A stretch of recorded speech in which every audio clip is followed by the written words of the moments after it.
Chapter 1. Damn it, it's serious. Su Ran mumbled with a frown. The first action Su Ran took upon rising each day was to roll up his sleeves and glance down at his left arm, his expression clouded with worry. What met his gaze was an arm that deviated from the norm, remarkably emaciated. It seemed as though all the blood had been drained from it, leaving only sinew to connect it, hanging limply as if devoid of strength, akin to a mere wisp of air, lacking both pain and presence, save for the occasional emanation of a deathly pallor. With a sigh, Su Ran turned his attention to his own left hand. Is it still a hand? He compared his two hands. One was plump, agile, and nimble the right hand, while the other resembled nothing more than a skeletal claw, with its bony joints starkly visible, rendering even the slightest grip an impossibility. Once more, tears glistened in Su Ran's eyes. He raised his head and vigorously wiped his eyelids with his right hand, inadvertently glancing at his palm. Hiss! Su Ran inhaled sharply, exclaiming, "Death spots! Heaven, are you trying to kill me?" His eyes widened in anger, fixated on the death spots quietly clinging to his palm. Has it already reached such a grave state? Su Ran remained in a daze for quite some time, recalling the doctor's grave and heavy words from yesterday at the hospital. Amyotrophic lateral sclerosis? No, yours is far more severe. This is an exceptionally rare case in medical history known as cadaveric rigidity. Alas, this illness is irreversible beyond redemption. Cadaveric rigidity. Death spots, a phenomenon reserved for the deceased. This time, the corners of Su Ran's eyes moistened. It is said that a man sheds blood, but not tears, merely because he has yet to encounter true sorrow. Yet what of one who is on the brink of death? Is he not even worthy of weeping? Suddenly, Su Ran burst into laughter, his mirth resonating with an endless sense of desolation and defiance against fate. As long as he still drew breath, life must continue. Su Ran hastily donned his school uniform and gloves, preparing to eat and attend school, engaging in the very activities befitting someone of his age. He intended to savor the final moments of his existence, for he was still alive. Mom. Su Ran stepped out from his room. Am I going to be late for school? Is breakfast ready? Coming. Su's mother hurried out of the kitchen, carrying steaming dishes, not even having time to remove her apron. A closer look revealed that her eyes were red-rimmed. You little rascal, always so reckless. You're already in your final year, yet you still haven't grown up. Su's mother affectionately scolded her son, placing the dishes on the table. Hurry and eat. Be careful not to burn your mouth. Thanks, Mom. Su Ran dashed to the table and began to eat heartily. Mom, it's as delicious as ever. I want to eat more, grow strong, and protect you when I grow up. As he spoke, Su Ran subtly shifted his body to conceal his left hand, which hung limply, encased in a glove. This scene did not escape the observant eyes of Su's mother. Her voice quivered as she said to Su Ran, I await that day. I still have to tidy up the kitchen. It'll be busy, so eat more. After finishing her sentence, Su's mother hurriedly turned and rushed back to the kitchen, a few uncontainable tears falling from her eyes. Shortly after, faint sobs could be heard from within. Mom, I'm off to school. Su Ran gulped down a few bites, then strode out the door. Not far from the entrance, Su Ran abruptly halted, his legs trembling violently from the rapid movement. He took several deep breaths, pausing for a moment before slowly proceeding forward. I wonder if there's still a chance to hold on in the future. The last thing Su Ran wished to see was his mother in despair. He shuffled forward, casting a forlorn glance back at his home, taking in the sight deeply. The profound darkness in his onyx eyes was perhaps a vision reserved for those on the verge of death. The sky remained as blue as ever, adorned with fluffy white clouds, basking in the brilliant sun. On the road, Su Ran hurried along. The few classmates from his school who were also pressed for time shot him disdainful glances, keeping their distance. Yet, he had long since grown accustomed to it. Chong City First Experimental High School, Class 5 of Year 3. Ding, ding, ding. Who's making a racket? We're in our final year, and there's absolutely no discipline. The homeroom teacher, Mr. Lee, strode in, casting a glance at Su Ran's empty seat. He sighed quietly. Class. Report. Su Ran arrived, panting heavily, just as the class began. Ha ha, Upon seeing Su Ran, a few troublemakers in the classroom erupted into laughter, their mockery unmistakable. Absurd. Mr. Lee, without displaying anger, commanded with authority, "Whoever laughs again will stand outside." Classmates, let's give a round of applause to Su Ran. His earnest dedication to study is truly commendable and worthy of our admiration. With a gentle smile, Mr. Lee nodded, "Su Ran, take your seat." The feeling of being protected by Mr. Lee was truly comforting. "Yes, teacher," Su Ran responded loudly, gradually making his way to his seat. His deskmate was a chubby girl named Lin Yujing. Her long hair was tied into a ponytail, cascading in front of her, and on her round, fair face were a pair of charming dimples. Beneath her slender eyebrows sparkled a pair of bright, large eyes, fixated on Su Ran, her delight evident. "Su Ran, you're here." Lin Yujing's cheeks flushed. "Here, the mock exam paper. Congratulations, you're the top student in the department again." Su Ran was aware of Lin Yujing's fondness for him. He could only feign ignorance, for he felt unworthy of such affections. Once he sat down, Lin Yujing leaned in quietly and said, "The mushroom soup is in your desk. Don't forget to drink it after class. It's good for you." Mushroom soup, also known as spirit-nourishing soup. She dared not reveal the truth to Su Ran, for the fame of spirit-nourishing soup was too great. Priced at 1,000 yuan per bowl, only 10 bowls were sold daily, with no exceptions. Whether you were a dignitary or a wealthy individual, once the 10 bowls were sold out, you would have to return another day to the Eastern Province Herbal Hall. Su Ran was completely unaware of all this. He only knew that Lin Yujing had provided him with this soup for an entire month. This was due to his comment the first time he tasted it. "Oh, what kind of soup is this? I feel so much better." "Ha! Thanks, Yujing." Each time he heard the words mushroom soup, Su Ran's dark eyes would brighten significantly. This was precisely what Lin Yujing cherished most. Lin Yujing stole a glance and hurriedly turned away. Pretending to flip through her textbook, her tightly clenched fists betrayed her excitement. Hey, look at these two lovebirds." A tall boy with freckles in the front row suddenly turned around, whispering mockingly, "Su the cripple, did you forget to bathe again? What's that smell? I can hardly breathe. The stench of decay." Su Ran furrowed his brows. Was it worsening? Smack! Upon hearing Su Ran's insult, Lin Yujing couldn't hold back any longer, her almond-shaped eyes widening as she slammed her book down onto the table. "Wang Mazai, who are you insulting? I'm reporting you to the teacher for speaking ill of Su Ran." This was intolerable. Su Ran was Mr. Lee's prized student, the top student in the entire department. "Wang Dazhuang, step outside and stand." Mr. Lee erupted with fury, slamming the chalkboard eraser onto the podium. His action silenced the boys who had intended to stir the pot. "You all wait for me." Wang Dazhuang glared daggers at Lin Yujing and Su Ran before obediently standing up to face the wall outside. "Su Ran, if you feel tired, you can rest your head for a while." Mr. Lee wore the kindest smile he had ever shown, gently expressing concern for Su Ran. The moment Wang Dazhuang stepped outside, he nearly twisted his ankle upon hearing that was this truly a teacher? "No need, teacher." Su Ran stood up and proclaimed, "I just rested and am ready for class." Good. Su, please take your seat." "Oh, take it slow. Don't tire yourself out." Mr. Lee looked as though he wished to rush over and assist him. Su Ran felt a thunderstorm brewing on his forehead, his right hand resting on the desk as he sat down. Just as he settled, a note was slipped into his right hand. Without needing to look, he knew it was from Lin Yujing. This was their customary method of communication during class. "Meet me at the usual place after school. Wait for me. I have something to discuss with you." The delicate handwriting always compelled Su Ran to glance at it multiple times. Su Ran smiled faintly as a young adolescent. He could not entirely suppress a flicker of yearning for something more. Yet, he understood that he dared not indulge in such hopes, for he might, perhaps, know nothing by tomorrow. A saying flashed through Su Ran's mind, like smoke disappearing into the clouds. Before long, the school day drew to a close.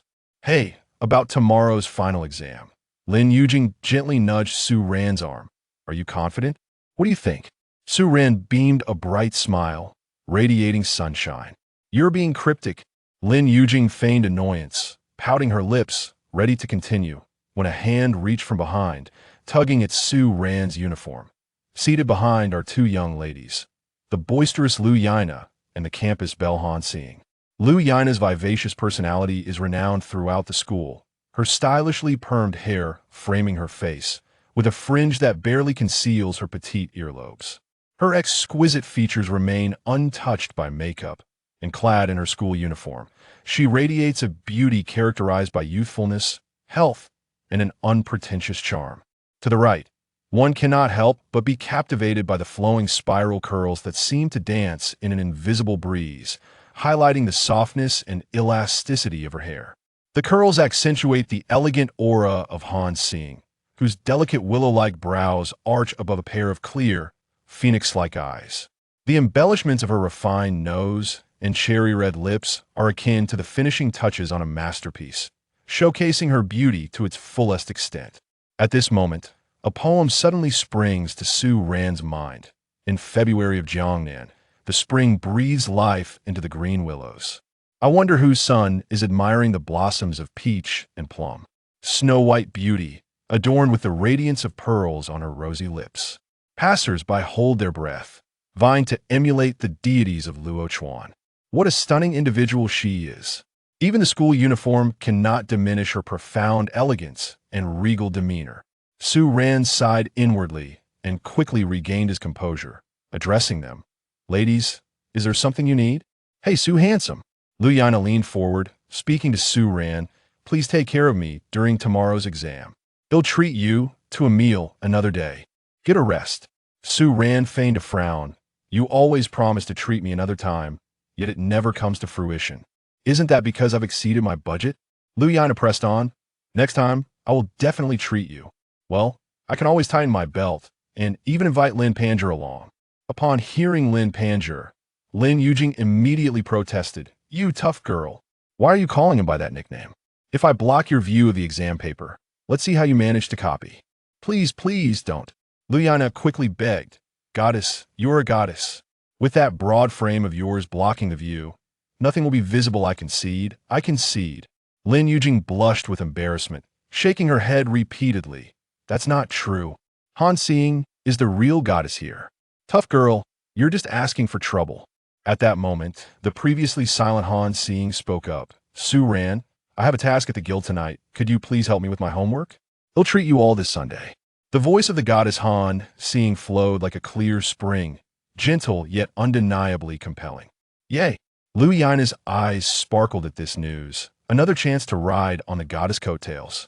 Haha, he'll feast and then diet for a week. You all carry on, Han Xing said, exasperated, as she rubbed her forehead and stood to leave. Hey, wealthy goddess, wait for me. Seeing Han Xing truly about to leave, Lu Yana panicked, haphazardly gathering her textbooks and shoving them in her bag before chasing after her. Let's share a ride to save our legs. Hee. These two. Su Ran chuckled and shook his head in amusement, remaining silent as he placed Han Xing's homework into his bag. However, a question lingered unvoiced. What is this guild? A company? Don't forget to meet me at our usual spot. Lin Yujing said, suddenly serious. I have something important to tell you about your health. My health? Then I won't be going.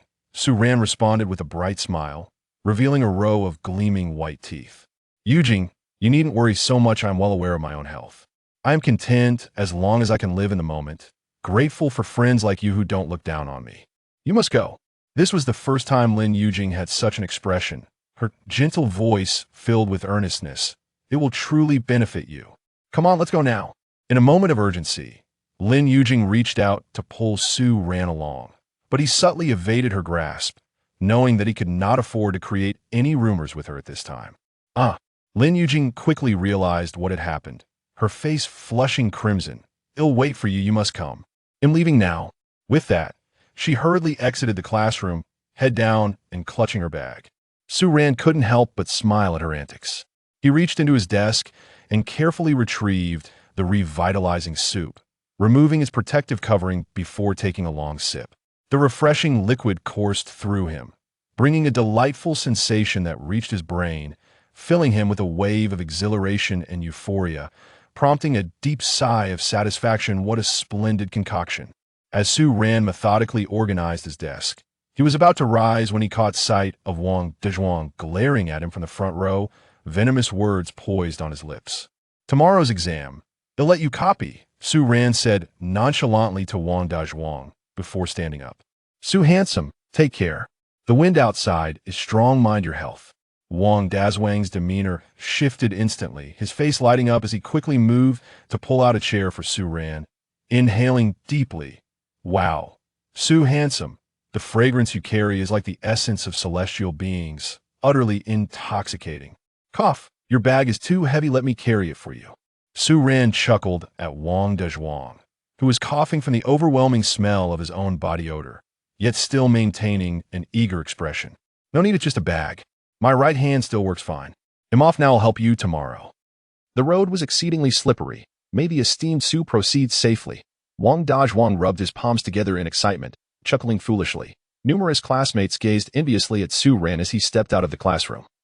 Admiring yet begrudging, for Su Ran stood at the pinnacle of academic excellence, consistently achieving first place in his grade without exception. The CAF Yuan Lai Ru Ci, not far from the school, was as bustling as ever.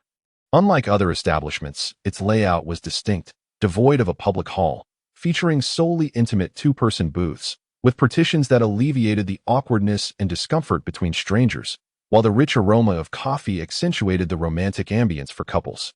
This place is truly not meant for me. Su Ran lowered his head awkwardly, resolutely stepping into Yuan Lai Ru Ci.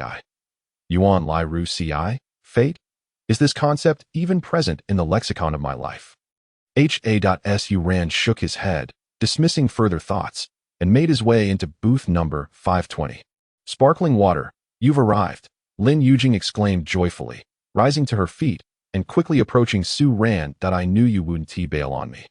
Come, sit here. With gentle grace, Lin Yujing guided Su Ran to the innermost part of the bench, choosing to sit beside him rather than across, her eyes narrowing into crescent moons. Ha, it seems we are deskmates once again. Su Ran's heart raced fiercely, and he lowered his gaze to the table, softly saying, Yujing, you shouldn't be like this. You know my situation. Enough, enough. Su's eyes rambling, Lin Yujing vigorously shook her round face, cheeks puffing up. I will do as I please. You, the talented Su, have no authority over me. Humph, you think I desire a good person card? Not at all. Summoning her courage, Lin Yujing declared loudly, her cheeks flushed. I am merely an exceedingly ordinary chubby girl. And I possess the right to choose whom I like. You cannot, nor do you have the right, to obliterate my fondness for you.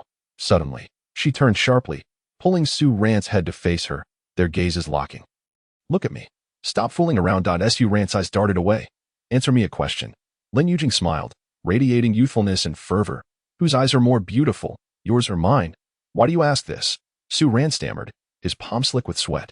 Answer me. No changing the subject. Lin Yujing fixed her gaze on Su Ran, whose eyes flitted nervously, and she found his flustered demeanor rather endearing. Su Ran stammered, his expression anxious. You are beautiful. Every part of you is beautiful. Uffed. Lin Yujing giggled. I wasn't talking about overall appearance. I meant our eyes, you silly.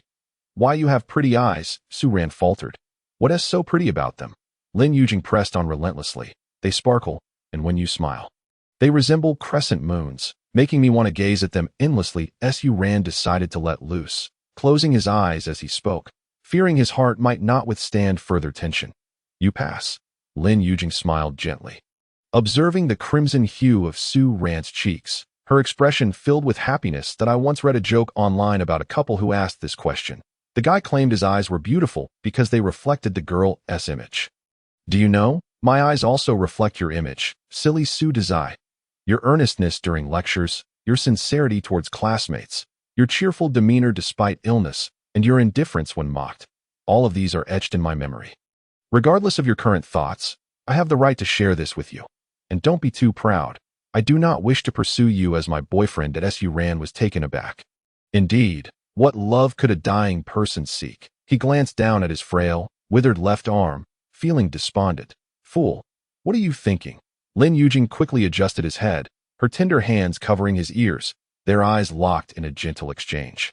I am waiting for you to recover, so you can pursue me and let me be your girlfriend. After I recover? Su Ran forced a smile, for the first time rolling up his left sleeve and removing his glove, self-mockingly stating, Yujing, Thank you for being fond of someone as charming as me. Behold, this is my affliction, known as cadaveric rigidity, a rare and incurable disease in the annals of medical history. I'm akin to a mummified corpse. Furthermore, look at my palm, the mottling. Do you see? This is something only the deceased possess. The stench emanates from here. I can hardly conceal it any longer that I have visited countless hospitals. To speak frankly, my lifespan is all but exhausted. Su Ran sincerely told Lin Yujing, your kindness has not gone unnoticed. I cherish it deeply. All I desire now is to live a few more days, not the more extravagant wish for love. Your actions may only bring you harm, potentially lasting a lifetime. Lin Yujing calmly regarded Su Ran's arm, her eyes filled with gentleness, pondering the immense pressure he bore and the suffering that molded him into who he was. O Su Dazai, as the saying goes, after hardship comes sweetness. Just think of the happiness that awaits you. I refuse to accept that. I demand half of that happiness. A future? Do I even have a future? Su Ran felt a wave of sorrow wash over him, his eyes reddening. You do, Lin Yujing asserted resolutely. Trust me, trust yourself. I brought you here for this very purpose. From her backpack, Lin Yujing retrieved a stack of documents and handed them to Su Ran. Here, take a look. What is this? The title on the documents boldly proclaimed. Significant medical discoveries in the online game Gods and Demons conflict. A global medical breakthrough. In this game, if you have a fortuitous encounter, cancer will no longer be a terminal illness. All you need to obtain is the legendary dream-seeking mirror, and bringing game items, artifacts, divine pets, and elixirs into reality will not be a dream. Immortality. All you need is to play Gods and Demons conflict. Anything and everything is possible. This. Su Ran perused the materials intently, his breath quickening. Yujing, is this true? Can an online game possess such power? This must be a joke. Keep reading. The next few pages contain the key points. Lin Yujing seemed to relish Su Ran's astonished expression. Her eyes fixed on him without blinking. Confidential materials. Real-life cases. Upon seeing these words, Su Ran's breath nearly caught in his throat. He looked up again at Lin Yujing, still the same gentle and charming girl. Yet she seemed to have an extensive network, capable of producing such confidential materials. But now was not the time to ponder that. He lowered his head once more, continuing to read with great concentration. A player from Haishur obtained a resurrection pill in the game and brought it into reality, selling for 20 million. Effect: resurrection of the deceased. Upon verification, the effect is genuine. Resurrection of the deceased. A player from Shushi acquired a bottle of flesh-rebuilding bone salve in the game and brought it into reality. Effect: flesh and bones restored. Upon verification, the effect is genuine. Rebirth after a severed leg. Wow. Su Ran gazed at the crimson stamp at the bottom. Confidential, Bureau of Investigation. This is real. It's not a dream. The dream-seeking mirror. Su Ran's right hand, holding the documents, began to tremble slightly. He saw a path to survival. Although this path was fraught with challenges and difficulties, it ignited a flicker of hope within him. Yujing, thank you. Su Ran solemnly addressed Lin Yujing. Thank you for showing me hope. I will definitely survive. Although the dream-seeking mirror is exceedingly rare, if others can obtain it, I also have faith that I can. He suddenly thought of his parents, who had worried endlessly over his illness, exhausting their savings in a desperate attempt to prolong his waning life. Additionally, he now had another person to care for. This is the Su Dazai I envision, strong and unyielding. Seeing the determination and confidence radiating from Su Ran's eyes, Lin Yujing playfully stuck out her tongue, adding, once you recover, you mustn't ignore me. Su Ran, feeling a sense of relief, ruffled Lin Yujing's hair. All right. The day I am spared from disaster shall be the day I pursue you. Don't flatter yourself. Once Su Dazai regains his health, all the butterflies will swarm to you. How could you possibly remember me? This little chubby girl. Lin Yujing's eyes sparkled with sweetness. Selective amnesia is a real affliction. Foolish girl, drink your coffee. It's gone cold. All right. Always changing the subject. Lin Yujing lowered her head, holding a still warm cup of coffee. Whispering softly, do not forsake me. I shall await you for a lifetime.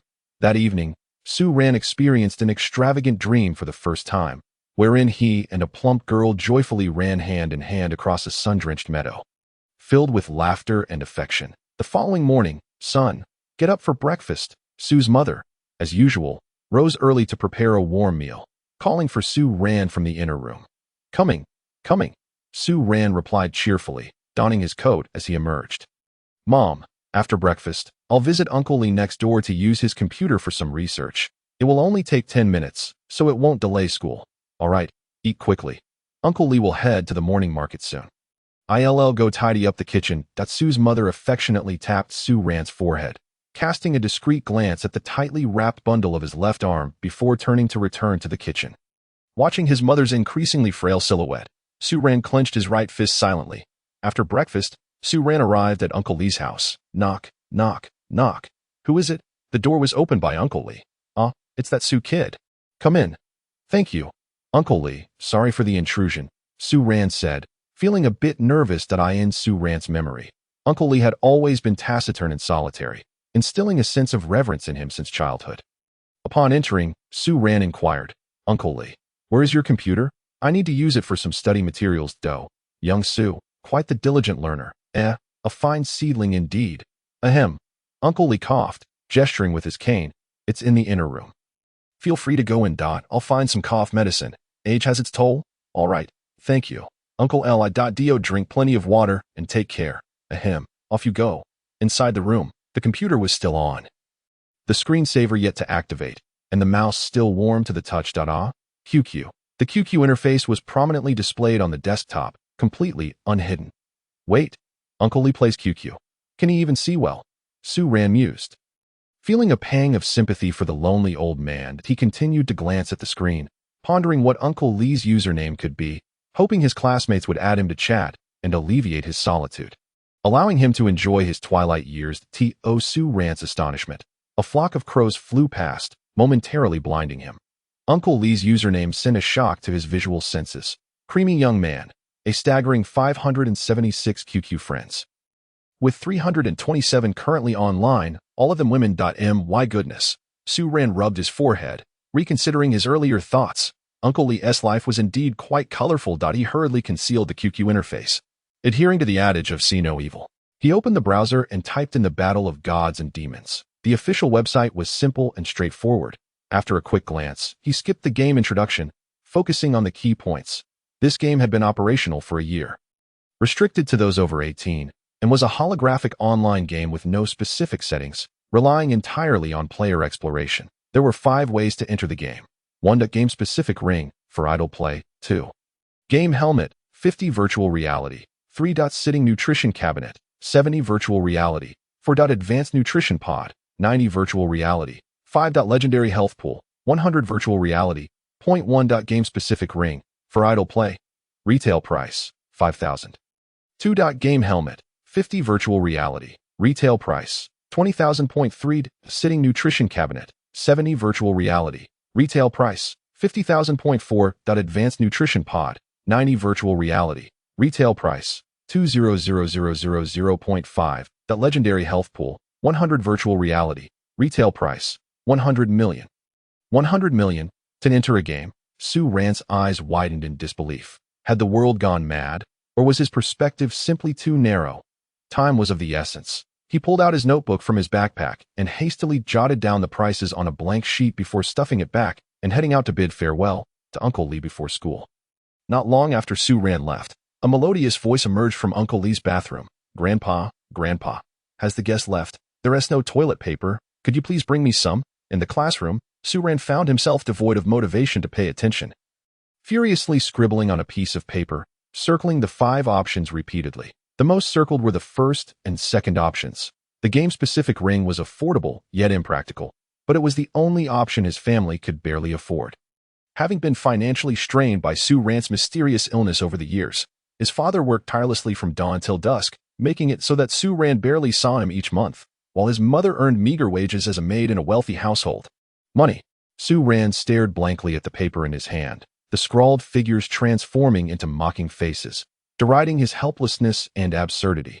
Noticing her deskmate lost in thought, Lin Yujing leaned over, curious to see the paper filled with numbers. 5,000. 20,000, 50,000, 200,000, 100 million. Alongside various game-related terms though, Lin Yujing paused, grasping Su Ran's predicament. Hey! Seizing the moment while the teacher was busy at the blackboard, she whispered to Su Ran, how much do you need? I can lend it to you. Taken aback, Su Ran smiled and shook his head, signaling that he was working on a solution. This fool.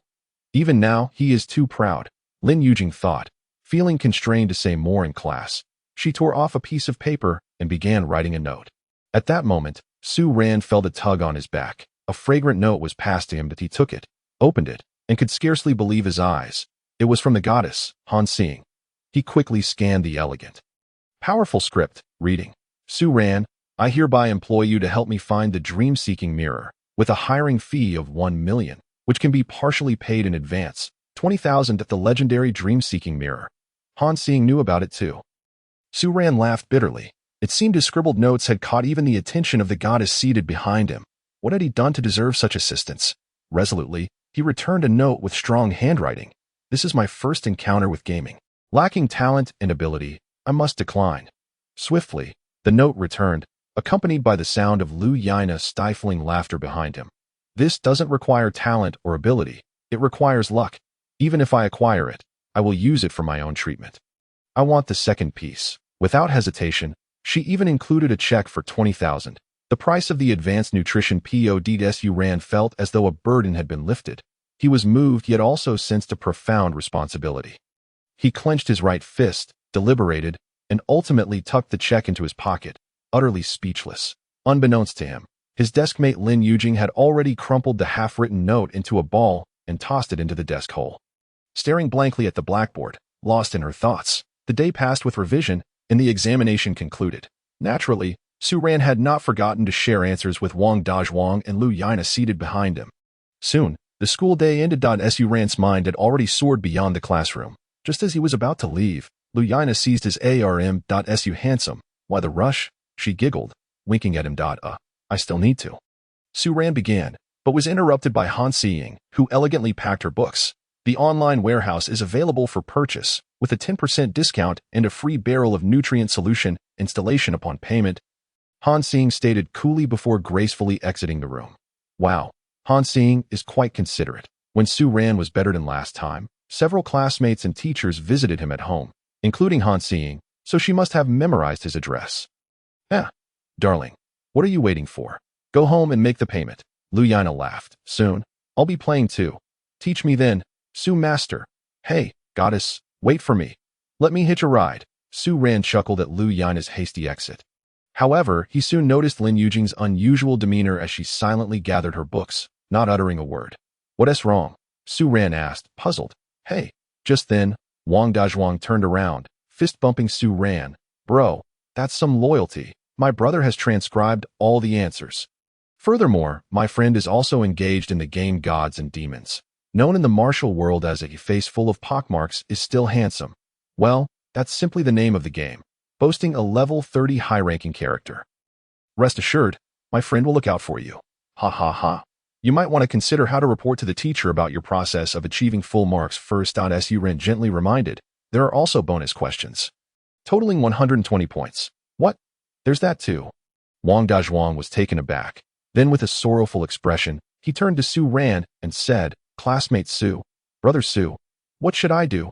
You can't just stand by and watch me perish. Can you? There is a way. Su Ran shot Wang Dazhuang a sidelong glance. Please, enlighten me. Wang Dazhuang inexplicably produced a fan, fanning himself while ingratiatingly leaning towards Su Ran. Don't play games at home. Study and memorize these questions to prepare for the teacher's inspection. Memorize? Oh my. Wang Dazhuang collapsed onto the chair. I might as well be killed. The exam papers have already been collected. There's no way I can memorize them. Just had 100 meters left after leaving the school and by the 326th issue of the Question C. Specifically the set of questions on page 16, there are a total of 51 questions, and filling in the blanks isn't too hard to memorize. Thank you, dear brother Su, Wang Dazhuang exclaimed joyfully, darting out in a flash. Haha.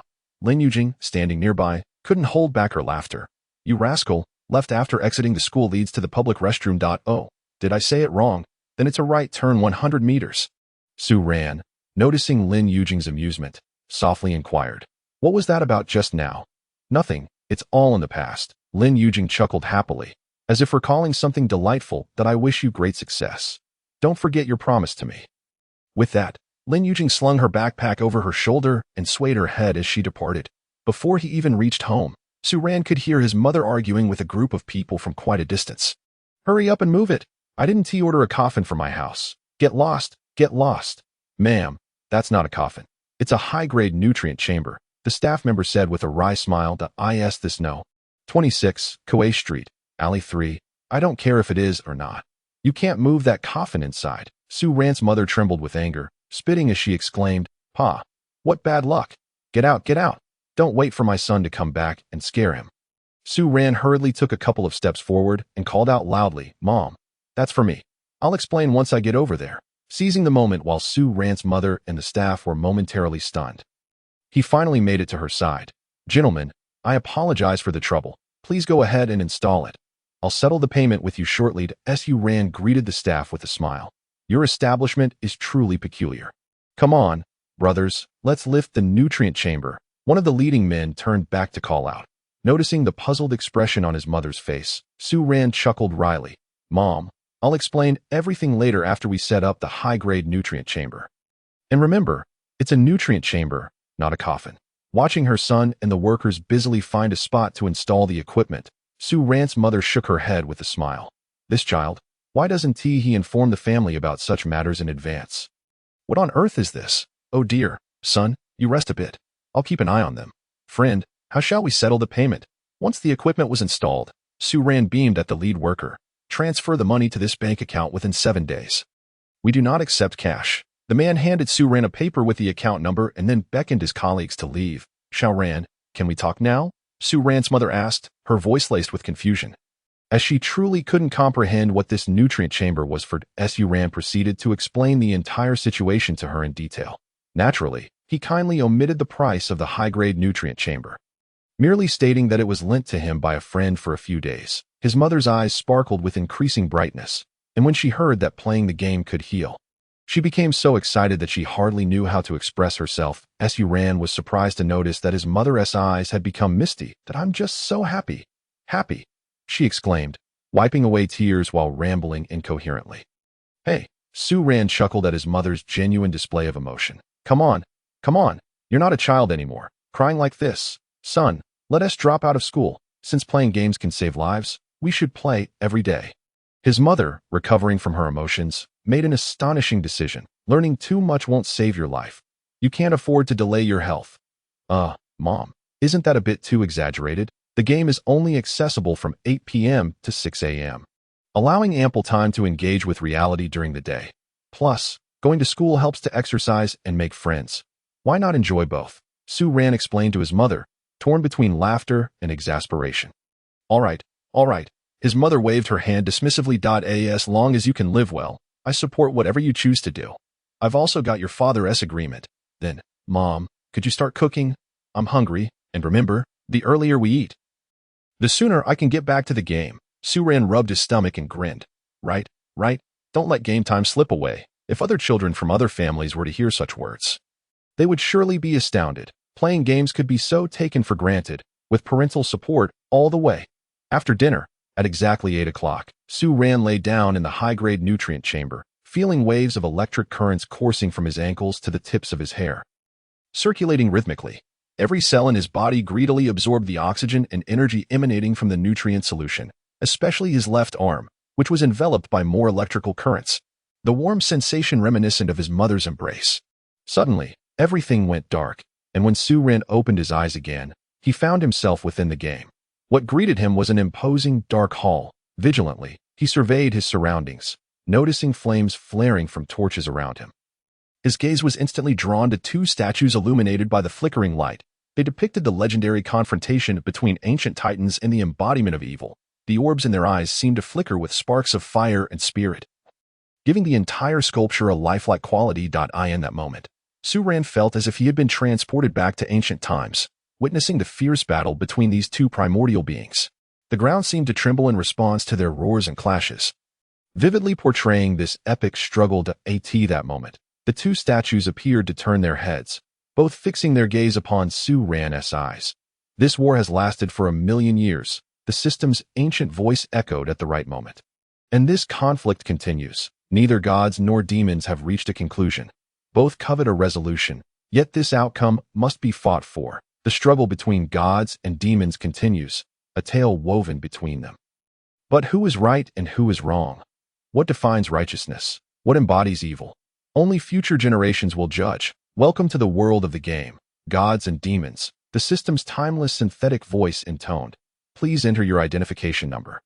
Su Ran complied and input the required information. Welcome, player Su Ran. This nutrient chamber is now bound to you. Please select your profession. Before Su Ran appeared two options, warrior or mage. Warriors can branch into berserkers, shield warriors, and blood warriors based on attributes and skills, while mages can choose from ice mages, fire mages, and healers depending on attributes and skill branches. Oh, only two choices. Su Ran felt drawn to the berserker class, the intoxicating allure of raw power resonating deeply with him. This was life? I choose warrior. Beep. Sorry, due to the system's light sensitivity test, your physique is unsuitable for the warrior class. Selection failed. The system replied in a slow, deliberate manner. Su Ran smiled wryly. A physical test was required. He glanced down at his body and shook his head. He turned his attention to the mage option. Mages were also appealing, with their graceful movements and the dizzying allure of violent magical elements. A mage would be a splendid choice. I choose mage. Beep. Sorry, due to the system's light sensitivity test, your physique is unsuitable for the mage class. Selection failed. The system continued its unhurried response. Su Ran was left dumbfounded. This was a 200,000 yuan gaming device. This was the key to his salvation. Yet, he couldn't even create a character. This indicated that he couldn't enter the game. Heavens, are you trying to kill me? Su Ran's eyes blazed with fury. He felt an unprecedented urge to curse. Beep. The system's synthetic voice chimed in at the opportune moment. Considering the player's current physique, we recommend you choose the graveyard. The graveyard? You old M. How dare you? I'm still alive. Su Ran's temper flared as he began to scold the system. This was the first time in his life he had ever cursed someone. Oh no, not someone, but the system. Beep. The system remained unfazed, its monotonous synthetic voice continuing. Congratulations, player. You have triggered the hidden class undead of the demon realm. Would you like to accept this class? Hidden class? What on earth? I accept. Su Ran exclaimed in a flurry, eager to play the game regardless of the class. Ding. Congratulations, player. You have successfully taken up the class. Wishing you a delightful gaming experience. Please enter the game. Suddenly, a dark portal swung open before Su Ran, a shadowy brilliance spilling forth. With a resolute heart, he leaped into the game world of the divine and demonic conflict. Crows flitted about as Su Ran found himself standing in a graveyard. Ding! Welcome, player, to the world of divine and demonic conflict. Please name your character. This where the game truly begins. Su Ran glanced down at his form. What the hell? The sight sent him jumping up in shock. What kind of game is this? I am a human. A human. Not dead. Not a skeleton. How am I supposed to play like this? Or is the game playing him? It dawned on him that the so-called undead mentioned by the system referred to his current avatar, a skeleton. Fortunately, Su Ran's mental fortitude was beyond ordinary. He quickly accepted the reality as long as he could play. With a stroke of luck, he might still uncover the legendary dream mirror and ascend to greatness in the divine and demonic conflict. Su Ran paused, the spark in his eyes reigniting as he proclaimed. Skeleton Warrior, would you like to confirm the name Skeleton Warrior? Confirm. Ding. Name registration successful. Congratulations, player Skeleton Warrior. Due to your unique constitution, the system grants you 3 random novice gift packs as compensation. Enjoy your game. Novice random gift packs? What are those? Su Ran looked around, unsure of how to find these novice packs that he could only summon the game help and review the basic operations. Finally, he grasped the gameplay. Open pack. No response. Pack open. Wait a second. Isn't that what the game help said? Su Ran scratched his smooth skull with bony claws and glanced down to his astonishment. 3 novice random gift packs lay quietly within his bladder and had not spilled out. Was his bladder space the novice pack? Or did he, as a non-human, lack the entitlement to a novice pack? Su Ran shook his head, gently stroked his bladder, retrieved the 3 novice random gift packs, and in a fit of indignation, opened them all at once. Ding! Congratulations, player Skeleton Warrior, you have received 3 opportunities for a free name change. Ding! Congratulations, player Skeleton Warrior, you have received a novice shovel. Given your unique situation, the novice shovel has been adjusted to be non-droppable, with infinite durability. An ancient novice shovel appeared instantly within his bladder. Ding! Congratulations, player Skeleton Warrior. All base attributes have been doubled. What? Attributes doubled. This is incredible. Having perused the game information, Su Ran understood the significance of attribute points for a player's capability enhancement. He hurriedly checked his attributes. Skeleton Warrior, Undead Mage, Attack, -3 to 0, x2, 6 to 0 Health, 20, x2, 40 Magic Attack, 6 to 8, x2, 12 to 16 Magic Points, 16 by 10 160 Healing Power, 1, x2, 2. Percentage added to healing skills or potion usage defense, -2, x2, 4 Agility, 3, x2, 6 Luck, 6, x2, 12 that what the hell? Attack-6-0, how is that playable? Even the weakest shouldn't heal monsters with a single hit. Defense-4, what nonsense is this?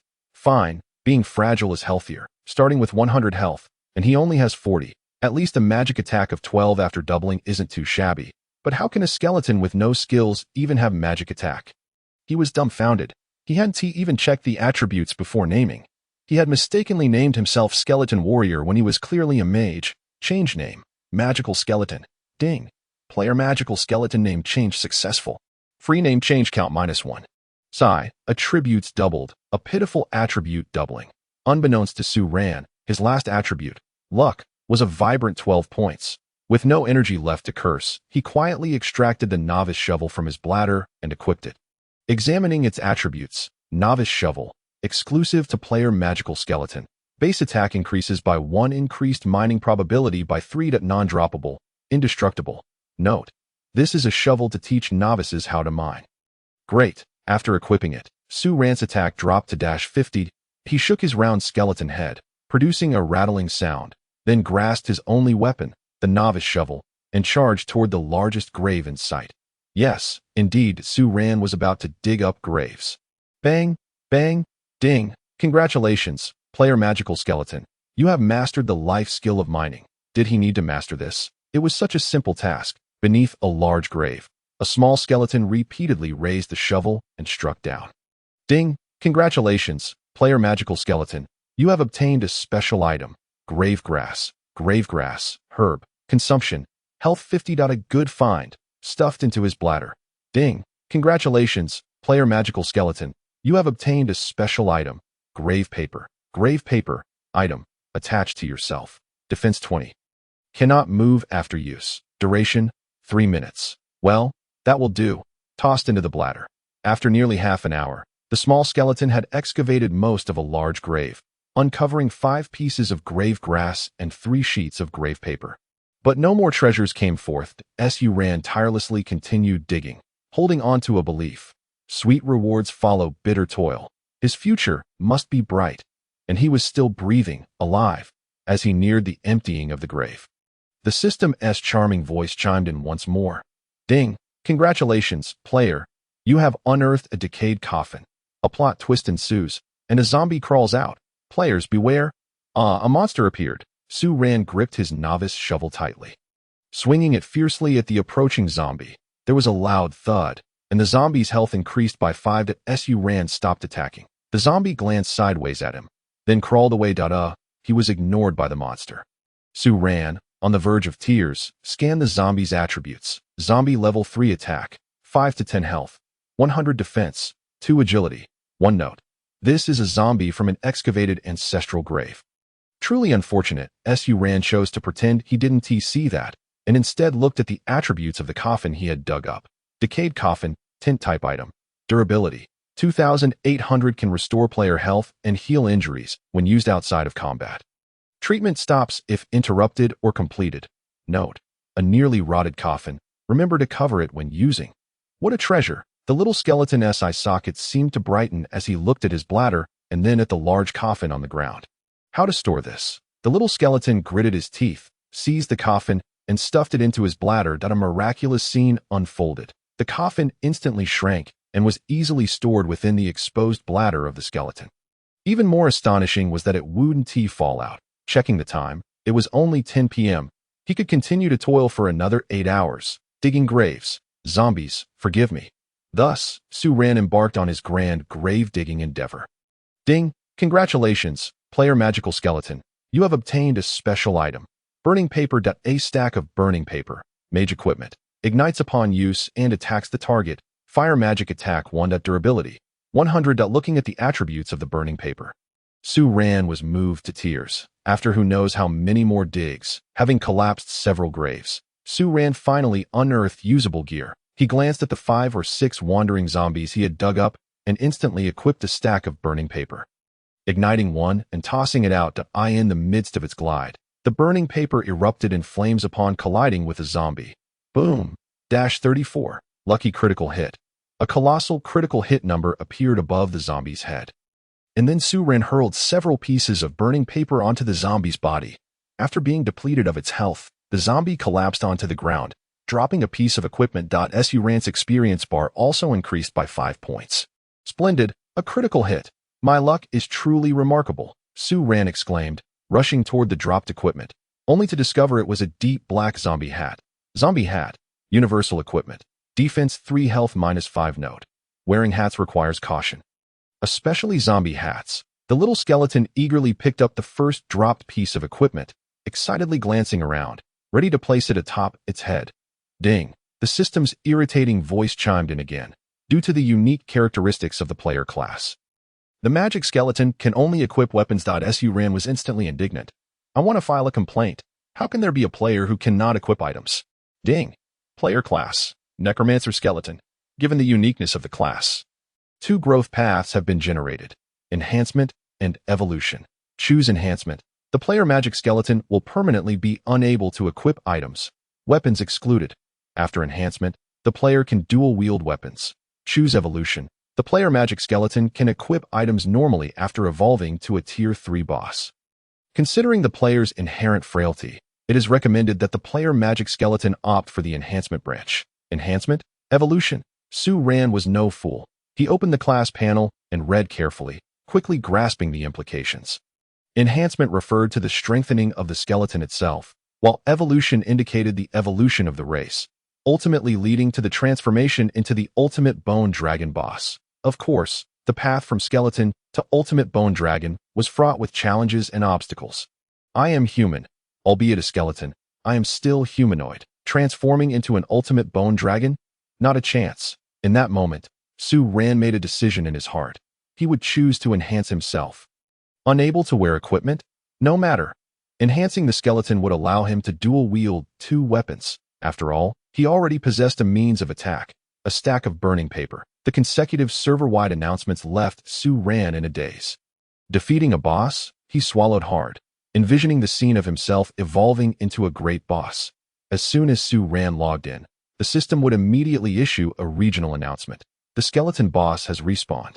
Coordinates, and a flood of players would rush in, joining forces to slay the boss and claim the equipment drops. The mere thought sent chills down his spine.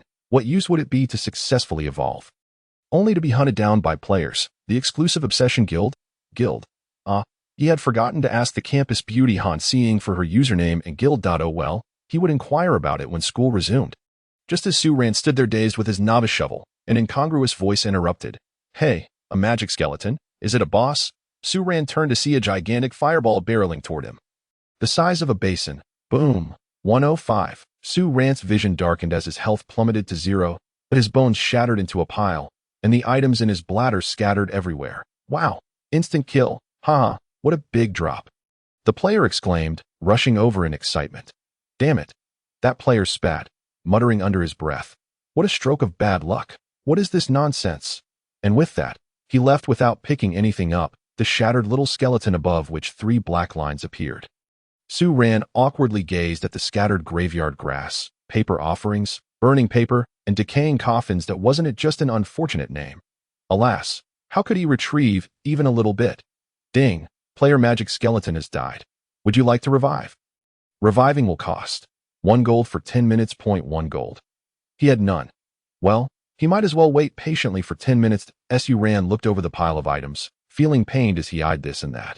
Before long, the 10 minutes elapsed, and as the items on the ground had yet to respawn, Su Ran gathered everything at lightning speed, stuffing them all into his astonishing bladder. Tisich, truly blind to such fine items. Not even a glance. Humph. Want them? Too late. Hey, everyone, come quick. There's a boss. Just then, Amidst Su Ran's glee, a loud voice caught his attention. Turning around, he saw a group of players approaching, heading straight for the dazed little skeleton. A magic skeleton? What a peculiar name. Perhaps it truly is a boss. Ha! Let us kill the boss and grab the loot, a burly man shouted. Really? To encounter a boss while doing a quest in the novice village is such good fortune. A girl holding a staff chimed in with a smile. Oh my gosh. Su Ran suddenly realized. It was all because of his name. He opened his skeleton mouth, intending to shout, "Don't hit me. I'm a player," but what came out instead was, "Kaka kaka. Attention, everyone. The magic skeleton boss has spotted us. Prepare for battle," the girl said, a hint of nervousness in her voice as she turned to address the others. What was there to fear about a boss in the novice village? A 23-level warrior was brimming with excitement. Likely every player felt the same way upon encountering a boss that could drop equipment. Watch my leap slash. Su Ran subconsciously raised his novice shovel. -89. With a clang, the pitiful little skeleton shattered once more, littering the ground with items. Wow, huge drop. The entire group exclaimed in excitement. Then came the exclamation, ugh, 1 experience point. Let us go, let us go. Sigh. I knew it. One cannot expect much from a boss in the novice village. Such a waste of my mana. The 23-level warrior turned away in disgust. I'm off to do quests.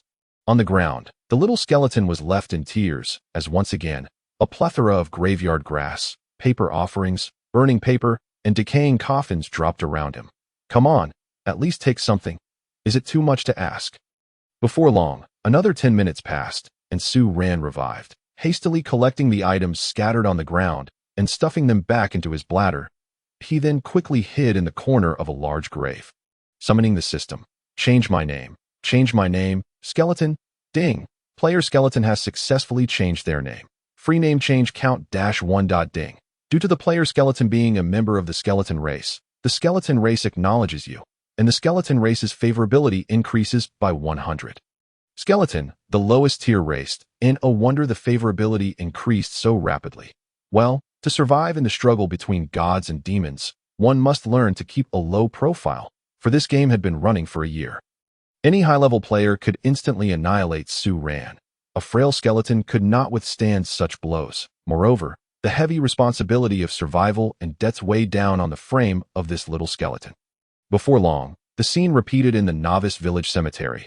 A white little skeleton was incessantly digging graves, while an increasing number of zombies wandered nearby, roaming about. Yet, just as the number of zombies reached a certain threshold, an astonishing system notification appeared. Ding! Congratulations, player skeleton. Due to the excessive number of zombies generated from your grave digging, a specific scenario has triggered. The zombie horde, enraged by the desecration of their ancestral graves, is launching an attack on the novice village. Ding! You have 2 choices. 1. Attack the village. 2. Defend the village. Huh? Su Ran was momentarily taken aback. This setting was unexpected. After all, how many players would abandon leveling and quests to dig graves? Defend the village? As if. Wouldn't a skeleton just be shot to pieces by the archers upon entering the novice village? Su Ran scoffed, decisively choosing option 1. Attack the village. Ding! Due to your choice of the monster faction. Divine Realm Reputation -1000. Demon Realm Reputation 1000. World Announcement. Ding! Due to the player triggering the hidden event monster attack on village, the novice village's teleportation array has been closed. The war will officially commence in 10 minutes. Novice players, please grip your weapons tightly and defend your homeland. Regional Announcement. Ding! As the attacking monster faction is of the zombie race, 100 graves will be randomly generated at 100 graves. Su Ran was elated and dug even harder around the surrounding graves. At that moment, the world of players fell silent, then erupted in chaos. What the heck? The novice village has monsters attacking. What kind of game is this? Damn. How are we supposed to return to the novice village with the teleportation array closed? By the time we run back, it'll all be over. Hey, which great god triggered this storyline? Please share. What is the reward? Novice players, your chance to shine has arrived. Persevere and hold your ground. We, the veteran players, shall arrive in haste. Ah, comrades above, it's been a year since the server opened. How many novices can there truly be? Oh, masters of the top 10 guilds, go forth and rescue the novice village. Ha! I am the infamous rebel without a cause of the unity of the world guild. I shall remain in the novice village to complete quests, for no one dares to contest me for experience. By my word, I am ranked 67th among the skilled. Long live the rebel without a cause. As long as the great Wu Dao is present, our village shall remain invincible. Rebel without a cause, do not boast, lest you find yourself lacking. Saran gazed in silence at the frenetic chatter in the world channel. Upon seeing the messages from Rebel without a cause, he paused momentarily and quickly accessed the leaderboard. The leaderboard was divided into the Imperial, Celestial, Terrestrial, and Human rankings. The Imperial rank held a solitary throne, yet remained unclaimed. The Celestial tier featured 3 illustrious players, Wu Zhihe, Su Zueji Wang, and Xiao Tu. The Terrestrial rank was occupied by 10 eminent players, Jiao Long, Hua Feng, Nan Chang, Bei Jiao, Dai Xian, LV Huang, Jiu Kong, Ku Yu, Ji Yuan Xingfang, and Yi Feng Yan, and the Human rank comprised 100 elite guild members. There he found it, ranked 67th in the Human category. A Berserker, level 32, an elite of the Unity of the World Guild. How easy it would be for a level 32 warrior to slay these dazed, mindless zombies. Easier than slicing tofu. Saran furrowed his brow. Could such a bug player truly thrive in the novice village? As he pondered, he continued to excavate the grave before him, uncovering the remains of the ancestral tombs. Ding! Congratulations, player skeleton. Your mining level has increased. Huh? How did I level up? Oh, it's no wonder. It seems my proficiency in grave digging has reached its peak. Saran glanced at the treasure within his bladder. Ah, of course, a man's treasure is forever elusive. With effort comes reward. After diligently digging for so long, Saran had indeed gathered a number of useful items. Grass from the tomb X30, grave paper X10, coffin X3, a stack of burning paper X6. The little skeleton, satisfied, stroked its ample hips and raised its novice shovel to embark on a new excavation endeavor. What caught Saran's eye were the 100 freshly spawned grand graves, the necromancer's tomb. Ding! Player's mining level insufficient. Excavation impossible. What the? The little skeleton, in a fit of rage, scratched its bald head and turned toward the smaller graves, gripping the novice shovel tightly as it began to dig with fervor. Clang, clang. Not long after, a delightful system notification rang out. Ding! Congratulations, player skeleton. You have obtained a special item. Incense candle. Incense candle. Item when lit. It increases magic by 10 points per second. During this time, the player cannot move. Duration, 3 minutes. Note: if you are unafraid of this eerie flame, feel free to light it. A new item, and it restores magic. The little skeleton grinned and continued to dig. Ding! The village defense battle has officially commenced. The first wave of zombies has begun their assault. Players of the novice village, stand firm for the Human faction and protect our home. Once more, the world channel erupted with excitement. Yet the dozens of novice players in the village merely gathered around 6 or 7 high-level players, indulging in laughter and conversation. Haha, Huayan, even level 3 zombies are attacking the village. With the 2 of us here, won't it be as easy and delightful as slicing tofu? Huayan, ranked 56th, a fire mage of level 33. An elite of the Righteous Brotherhood, cast a sidelong glance at the exuberant rebel without a cause and replied indifferently, Enough, you old dog. Had it not been for the monster attack, I would have slain you. Huffed. Isn't it just because I snatched a boss from you last year? You hold a grudge, you spiteful woman. Rebel without a cause spat, hefting his great sword from the ground and raising it dismissively toward Huayan. Huayan, if it weren't for the monster attack, I could easily dispatch you with a single leap. Then give it a try. Huayan's lovely face was set like frost, flames igniting fiercely around her. Wow, an advanced skill, fire shield.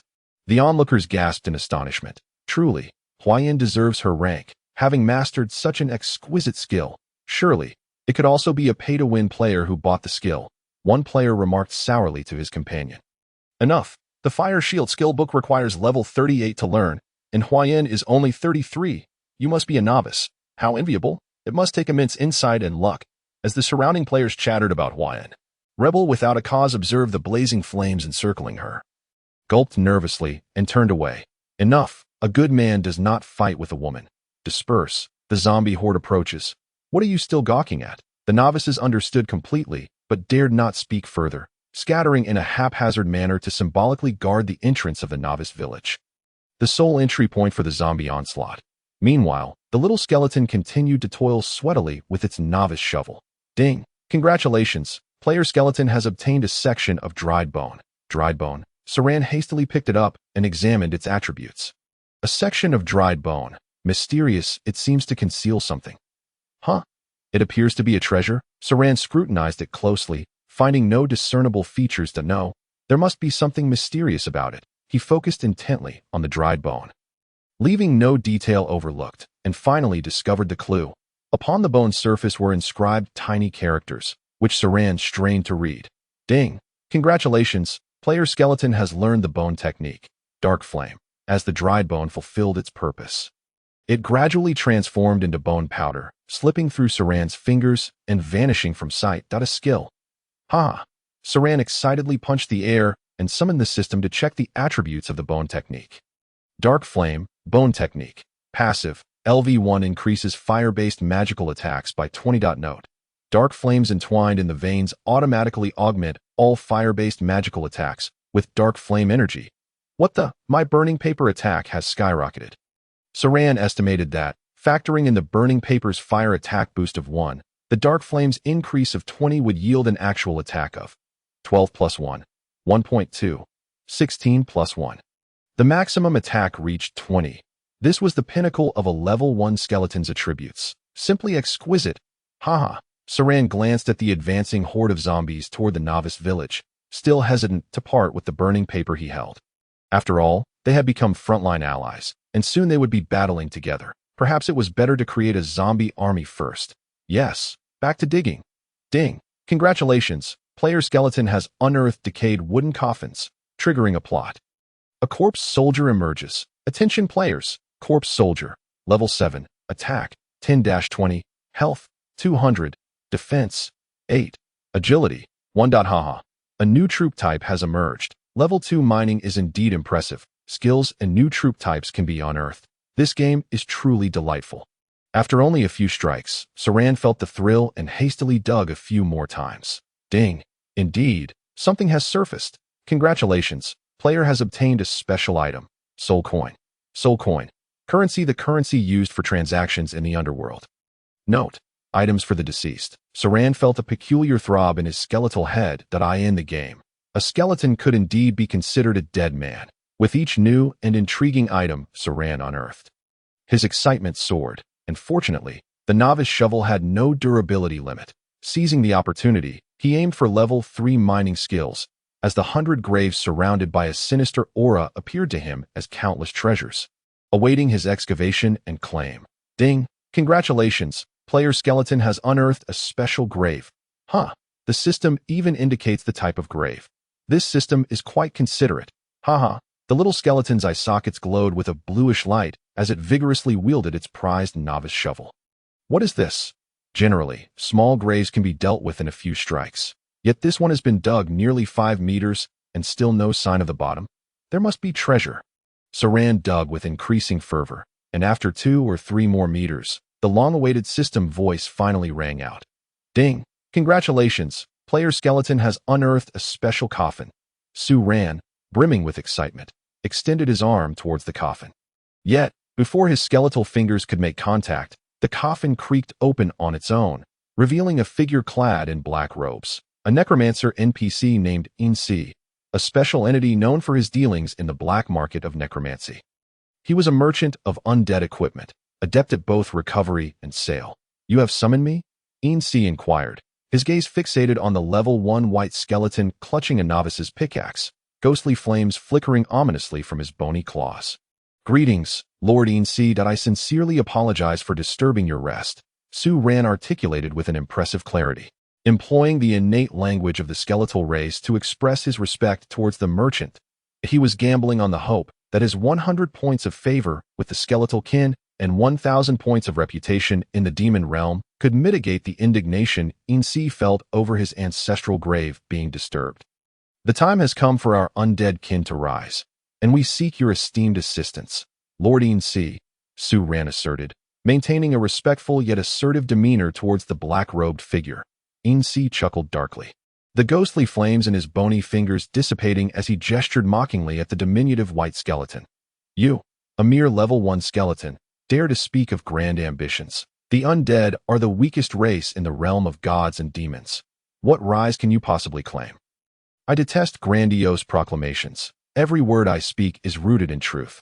I implore you to consider, Su Ran replied, unhurriedly gesturing towards the horde of zombies shuffling towards the novice village. Alas, they have moved but a short distance in all this time. Truly, a creature with an agility of one is a feeble sight. This appears to be the longest siege by monsters in history. Fellow players defending the novice village, hold on a little longer. They shall arrive in approximately 2 days. Ince paused, his interest piqued. What is the situation at hand? Our zombie kin are en route to assault the humans' novice village. Su Ran's enthusiasm bubbled forth as he regarded the black-robed NPC. Eager to curry favor, anticipating great rewards. The human race. Ince murmured to himself. The humans, an ally of the divine. The animosity between the realms of gods and demons is irreconcilable, but so, a mere human village. Destroying it would be trivial. But why choose this moment to attack? No, the timing is not yet ripe. Pray tell, where is the Demon King's order? The Demon King's order? Su Ran faltered, taken aback. What could that possibly be? He stood silently, awaiting the special NPC's contemplation. A small village, Ince mused after a moment's reflection, turning to the diminutive skeleton. As fellow undead. Why do you not slay the humans instead of wielding a pickaxe to disturb graves? Why bring me into this? Su Ran thought nervously, knowing full well that the zombies were enraged due to his actions, their ancestral graves desecrated, leading them to retaliate against the village. Admitting this would surely lead to his demise. Esteemed Lord Ince, our undead kin are in dire need of your assistance. Our current strength is woefully inadequate. It is said that there exists an expert among the humans in the novice village. Su Ran deftly shifted the topic. An expert among the humans? How laughable. Ince scoffed. When did those on the human leaderboard become worthy of such a title? But tell me, why do you not go to the novice village to slay humans instead of digging graves? Alas, Su Ran exclaimed, as a mere level 1 skeleton, my strength is insufficient for combat. He wiped the cold sweat from his gleaming forehead. Indeed, the lower-tier zombies are rather weak. Assistance would be prudent, but I ask again. Why wield a pickaxe for grave robbing instead of attacking the village? By the heavens! Is the old man not weary of this incessant questioning? Su Ran thought to himself, esteemed Lord Ince, I am but a fragile level 1 skeleton, utterly powerless. Then why not strive to enhance your abilities instead of digging graves? Ince pressed. Silence. Are there treasures buried within graves? Su Ran struggled to articulate his thoughts. Finally managing to reply, esteemed Lord Ince, my intentions are to awaken more of my fellow zombies, a mere skeleton with no abilities. This is the only means at my disposal to rouse my brethren. Ince nonchalantly glanced at the skeleton's bladder, a knowing smile creeping upon his lips. Su Ran, sensing the scrutiny, instinctively glanced down at his own hips, and a wave of embarrassment washed over him. How conspicuous! The items unearthed from the graves were all too evident. The grass atop the graves remained lush and vibrant, swaying in the breeze, and the stacks of burnt paper were neatly arranged. Robe merchants, greedy traders, no merchant is without deceit. Su Ran cursed silently 1,000 times, then, with a determined resolve, reached forcefully into his pelvis, producing his only piece of equipment, the zombie hat. Esteemed Lord Ince, this is a humble offering, acquired inadvertently. Su Ran maintained a facade of calm, though internally he bled, gritting his teeth and muttering repeatedly, it's not like I can wear it. Not like I can wear it. The little one is quite astute, Ince remarked, snatching the zombie hat, which promptly vanished from sight. He then mused aloud. It has been ages since I last held soul coins. I hear the paper is as smooth as silk. My lord, I also inadvertently acquired a soul coin. It is silky and should be enjoyed to the fullest, thus I present it to you. Su Ran's words dripped with bitterness as he glared at Ince's hips, daring him to reveal his own. A teachable child. Ince cackled, pocketing the soul coin while casting another glance at Su Ran's hips, when Su Ran began to feel uncomfortable under the scrutiny. Ince shifted to the matter at hand. The impending zombie siege is indeed no trivial matter. It is a significant event worthy of being inscribed in the annals of our undead history. Since you, a mere level 1 skeleton, have offered both a zombie hat and a soul coin, I cannot withhold my assistance. Catch. Ince flicked his black robe, producing a talisman enveloped in dark energy, which he tossed to the startled skeleton. Su Ran hurriedly caught it, examining its properties with keen interest. Wrath of the Undead, talisman during the siege. The attributes of all participating low-tier zombies and skeletons will be doubled. Effective for 1 hour. Note: this is a rare talisman. Its effects are amplified when used during the forbidden spell, Undead Calamity. Forbidden spell, Undead Calamity. What on earth is that? Su Ran pondered, before Incy added. And take this as well. He produced 2 additional cards and tossed them to Su, or and by the heavens. Why not just hand them to me directly? Su Ran exclaimed, scrambling to catch the 2 cards. Hellhound Ordinary Card. Attack, 78-92.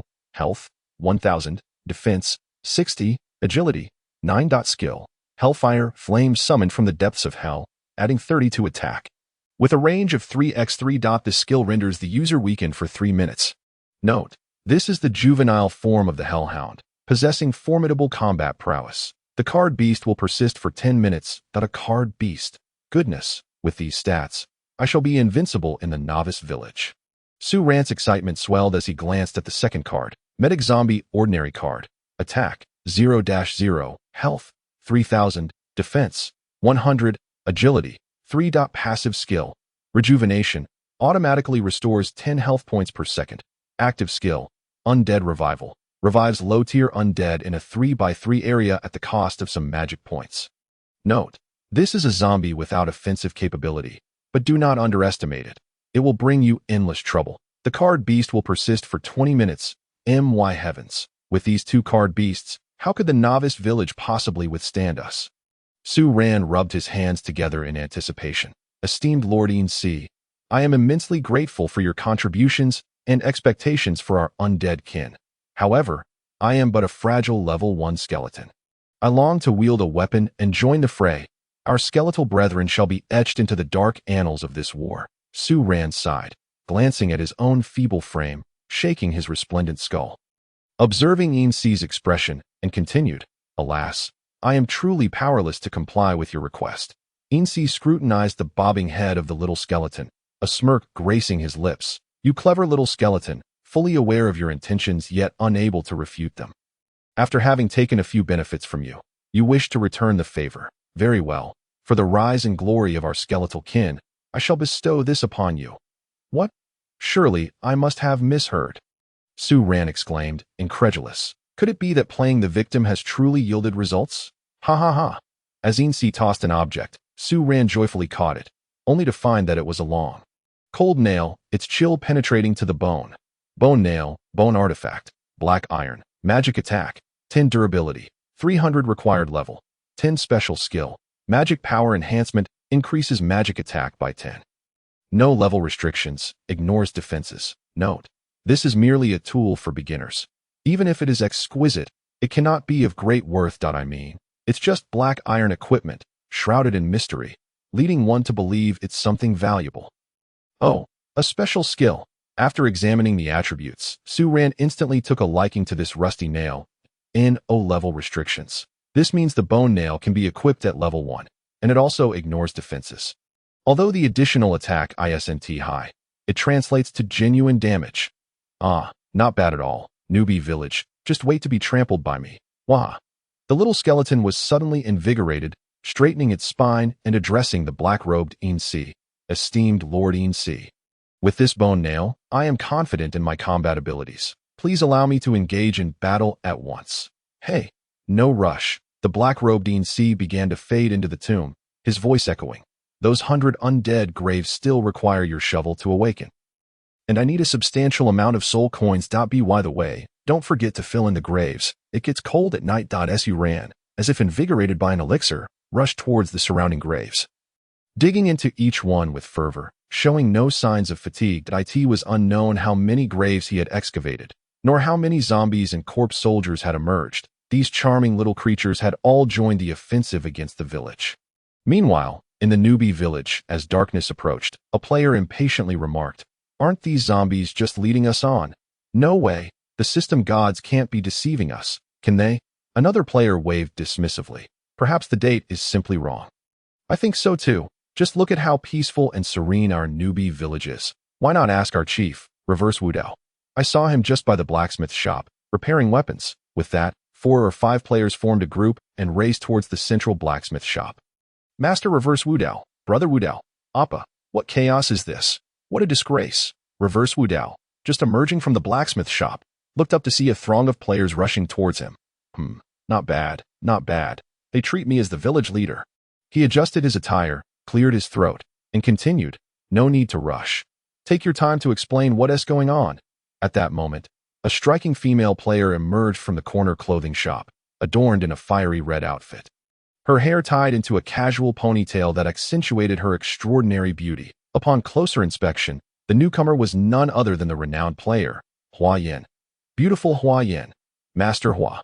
Hua, the expert. 1E, the players, in a frenzy, abandoned Reverse Wudao and flocked towards the alluring female player, Hua Yin.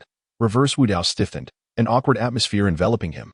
Irritated, he spat and turned to leave. What brings you all here? Hua Yin inquired, her voice melodious. Master Hua, do you think the system has miscalculated the time?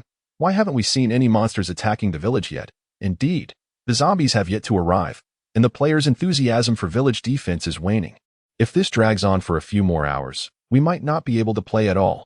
Hua Yin listened intently to the players' grievances, a slight furrow appearing on her pristine forehead. What concerns are there? If we are to defend the village, are we not being led astray? A domineering voice interjected from the side. We might as well charge out and let their blood flow like a river. The players turned to the speaker, eyes lighting up. It was none other than Reverse Wudao, who casually wiped his large sword, looking down as he remarked, the attacking monsters are merely low-level newbies. What is there to fear? Ah, right. A player suddenly slapped his thigh. How did I not think of that? Master Wudao is indeed formidable. When shall we charge out? I will follow Master Wudao to the death. An increasing number of players gathered around Reverse Wudao, making him the center of attention once more. Everyone, calm down, Hua Yin said gravely. This is a new style of online game mode. Since the system has tasked us with defending the village, there must be a reason behind it. The Eerie Tomb Ridge ahead may be a newbie map, but the area is shrouded in black mist, obstructing our vision, making it unappealing for leveling up. Aside from quests, no one wishes to venture there. Furthermore, I have been to that terrain before. It is filled with graves, devoid of any monsters. Who would have thought that such a large-scale zombie invasion would occur now? Everything about this is shrouded in mystery and uncertainty. I suggest we unite and defend our newbie village. After all, we still have supplies and the surrounding fence for defense. We should not relinquish this advantage. Enough of this, Hua. Reverse Wudao scoffed, hoisting his beloved large sword and gesturing dismissively. Women are just troublesome and indecisive. Brothers, if you're men, join me in slaughtering those zombies in and out 3 times. I will. Me too. Count me in. The players, fired up by Reverse Wudao's rallying cry, eagerly voiced their desire to join. After all, the essence of online gaming is the thrill of battle, and besides, what harm could come from slaying such weak monsters, especially under the leadership of Reverse Wudao, who is renowned for his high attack power. Seeing this, Hua Yin shook her head. Realizing that further discussion was futile, she turned and left for the village chief's home. Charge, comrades. For glory, let us annihilate those zombies. Rewards and experience will surely come pouring in. Reverse Wudao shouted excitedly, reveling in the exhilaration of being the focus of attention, perhaps akin to the leaders of the top 10 factions. Waha! Comrades, let us set off. A crowd of players surged forth behind Reverse Wudao, marching triumphantly towards the zombie graveyard of Eerie Tomb Ridge. Within Eerie Tomb Ridge, a little skeleton continued to methodically excavate grave after grave, the number of zombies and corpse soldiers steadily increasing. Ding! Congratulations to player skeleton for leveling up in mining. Startled by the sudden voice of the system, Su Ran shook off his stupor. Yay! Finally at level 3, he exclaimed as he dashed towards the eerie and sinister 100 undead graves. Waha! After just a few digs, IVE struck gold. The system's delightful voice chimed in once more. Ding! Congratulations to player for obtaining a bone marrow. Bone marrow, Su Ran hurriedly examined it. Bone marrow, enhancement material, used by low-level undead to strengthen themselves. Note, low-level undead seeking to enhance themselves cannot do without it. Indeed, what a treasure! Su Ran smiled joyfully. These 100 undead graves were evidently brimming with valuable items, and he had unearthed something exquisite right away. Without a second thought, Su Ran tossed the bone marrow into his mouth, and it dissolved immediately, causing his skeletal form to radiate a dark glow. though it faded quickly. Ding! Congratulations to player skeleton for successfully enhancing itself. Strength has increased by 1 tier. Skeleton, Necromancer, attack, -5 to 0 health, 40 by 2, 80 magic attack, 12 to 16, 10, 22 to 26 magic value, 160,100,260 defense, -4, 10, 6 agility. Luck, such formidable attributes. Who could believe they belong to a level 1 skeleton? With the maximum magic attack reaching 26 points, equipping the bone nail would bring it to a staggering 46 points. Filled with vigor, Su Ran continued to excavate the treasures of the undead graves. Ding! Congratulations to player for obtaining a special item Eerie Tomb Ridge Guidance. Huh, what is this? Eerie Tomb Ridge Guidance scroll. Using this will guide grave monsters away from the Corpse Lock enchantment and activate the Corpse Locking attribute. Players who die in this area cannot respawn for 6 hours. What on earth? Corpse Lock enchantment. Just hearing the name sends chills down the spine. No wonder the zombies have yet to break free. If they were any slower, they would have reached the newbie village by now. This system is rather ominous, isn't it? Had I not discovered this special item, the zombie hordes besieging the village would be doomed to remain trapped forever, a rather amusing predicament. Indeed, Su Ran thought to himself, simmering with indignation, yet soon a smile crept onto his face. This corpse-locking mechanism is splendid. The shadowy players are quite commendable. With a swift claw, he shattered the scroll, exclaiming, "Brothers of the zombie cannon fodder, do not hold back any longer. It is time to bask in the sunlight." He then resumed his labor, delving into the half-excavated grave. Boom! Boom! Boom! The entire map of Grave Hill began to tremble violently, and the enveloping dark mist gradually dissipated, allowing sunlight to stream in. The zombies, grunting incomprehensibly, eventually synchronized their movements and began shuffling toward the novice village. Just then, a chorus of players' voices approached from the distance. "Boss and I, this is the spot. Look, look, the grave circle has become much brighter. Isn't this better? All traps and such will be easier to evade. Let us go." Experience, equipment. The players, brimming with impatience, surged toward this peculiar resting place of the undead. Goodness, why are these players abandoning their village to attack? Su Ran mused, glancing at the formidable assembly of zombies before him. Feeling slightly reassured, he hastened his digging, aiming to summon forth more of the zombie troops. Ding! Congratulations! Player skeleton has unearthed a black ebony secret coffin. The black ebony secret coffin, crafted from a century-old ebony wood, possesses the ability to suppress and seal malevolent corpses. Note, it contains a century-old zombie, and opening the coffin requires caution. Aha! What is there to deliberate? Open it! Ding! As player skeleton opened the black ebony secret coffin, the seal was broken, triggering a scene where a century-old zombie emerged. Attention, player skeleton, century-old zombie, special, attack, 120150 health, 3000 defense, 50 agility, 3 passive skill, poisonous attack, has a chance to poison the target. Reducing health by 1 per second for 15 seconds. Active skill, blood-sucking bite, attacks the target and absorbs their blood to restore its own health, increasing by 1 per second for 15 seconds. Note, this is a century-old malevolent corpse, finally seeing the light of day after 100 years of confinement. The century-old zombie, shrouded in deathly energy, twisted its rigid neck, glancing at the little skeleton wielding a novice shovel beside it, and let out a low growl before shuffling forward. Its speed was slightly faster than that of the smaller zombies. Su Ran chuckled to himself.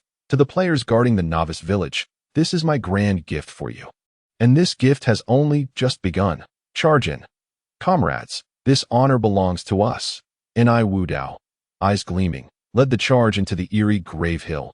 Onward, equipment and experience await us. The novices, stirred by the excitement, rushed into this mysterious graveyard.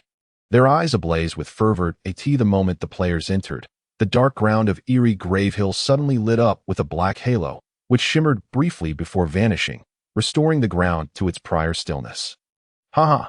Killing zombies is as easy as chopping vegetables. 5 or 6 players struck a single zombie, instantly causing it to burst. Wow, I got a few copper coins. Here, take them. I won't snatch them. One player chuckled heartily, pointing at the novices scrambling for the coins. Look, so many zombies. Comrades, let us slay them. Instantly, a dozen zombies were surrounded by 50 or so players, swiftly annihilated. Never listen to those timid flower girls. What kind of morale is that? Ni Wudao spat, swinging his great sword while cursing. Exactly. The fortunate players rejoiced in their decision to join, finding the attacking zombies utterly feeble. Zombies from all directions surged toward this spot, encircling the novice players. At that moment, Ni Wudao boldly declared, "Clear the way. Witness the might of my jump slash." Huh. Dash 310. The struck zombie, with only 100 health, collapsed instantly. Wow. Boss and I is incredible, truly a master of the leaderboard. Over 300 attack power. Imagine if he crits. An excited novice exclaimed that MY attack is only in the 60s. How can I compete? Before he could finish, the zombies lunged at Ni Wudao at a flurry of damage notifications bewildered the onlookers. Truly a master of the leaderboard. A high-level character indeed. Haha. Hits without breaking defense. The players, thrilled, began recording to share on the forums. How vexing. Why can't I grasp area attack skills? A sweeping strike would be so stylish. Ni Wudao lamented inwardly, feeling utterly conflicted. This game of divine and demonic conflict is delightful, yet the skill acquisition is exceedingly challenging. The level requirements for skill books are infuriating. The battle raged on. The zombies, undeterred by death, pressed toward the players. Ni Wudao was the first to charge out, executing a standard attack on a nearby zombie. Dash 240. Another zombie fell, yet nothing dropped. Dash 1, dash 1, dash 1, dash 1, dash 247, dash 1, dash 1. That aren't you all going to help? Hurry. Ni Wudao, having overstepped in his bravado, found himself surrounded by zombies. Although their attacks couldn't break his defense, the cumulative damage from their relentless onslaught was wearing him down, and he had no time to heal. He glanced around at the players, cursing under his breath. Damn it, they're all just watching. In no time, Ni Wudao found himself struggling to keep up. Oh heavens, so many zombies attacking Boss and I. How shameless. Boss and I, I'm coming to help. A player exclaimed dramatically, stepping forward to strike at the outermost zombies. Who here can heal? Quick, help Boss and I regain some health. He has lost 15 already, another player exclaimed. Growing increasingly anxious as they searched for a healer. Boss and I, drink a potion. The players exchanged glances, rushing to assist by tackling the zombies from the periphery. Damn it, if I could drink potions, would I need your advice? The potion process cannot be interrupted. There are too many zombies. Ni Wudao cursed as he fought. Suddenly, a heavy blow struck him in the face. Dash 50. What the hell? I have 87 defense. How did that break through? That hurts. Ni Wudao shouted in shock. Boss and I, you're poisoned. A player pointed out loudly. Damn it, you're all green. And your whole family is green. Ni Wudao fumed, smoke practically rising from his head. These novices were utterly useless. Not a single healer among them. Am I going to die here? Wait, old and I, you've been poisoned. Everyone, be careful. There's a high-level zombie mixed in. A level 26 shield warrior frowned, drawing the ire of 3 zombies with a shout of roar. While hacking at the nearest zombies, searching for the lurking high-level threat. Well, this is just my luck. Ni Wudao hastily retreated, but with each step back, he was pressed further by the zombies behind him. Help! I'm being cornered. Panic set in as he noticed a larger zombie moving toward him, with no escape in sight. He could only watch as the massive zombie claw struck through his body. Dash 60. Yuqian, Emo Qian, Hongguang. Where are you?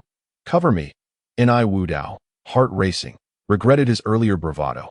He wished to escape this hellish place and gulp down a few healing potions. The 3 he called upon were among the highest levels in the group. Not yet on the leaderboard, but certainly formidable against these novice monsters. Had Su Ran been present, he would have recognized that Yuqian, Emo Qian, and Hongguang were the very trio who had previously targeted him.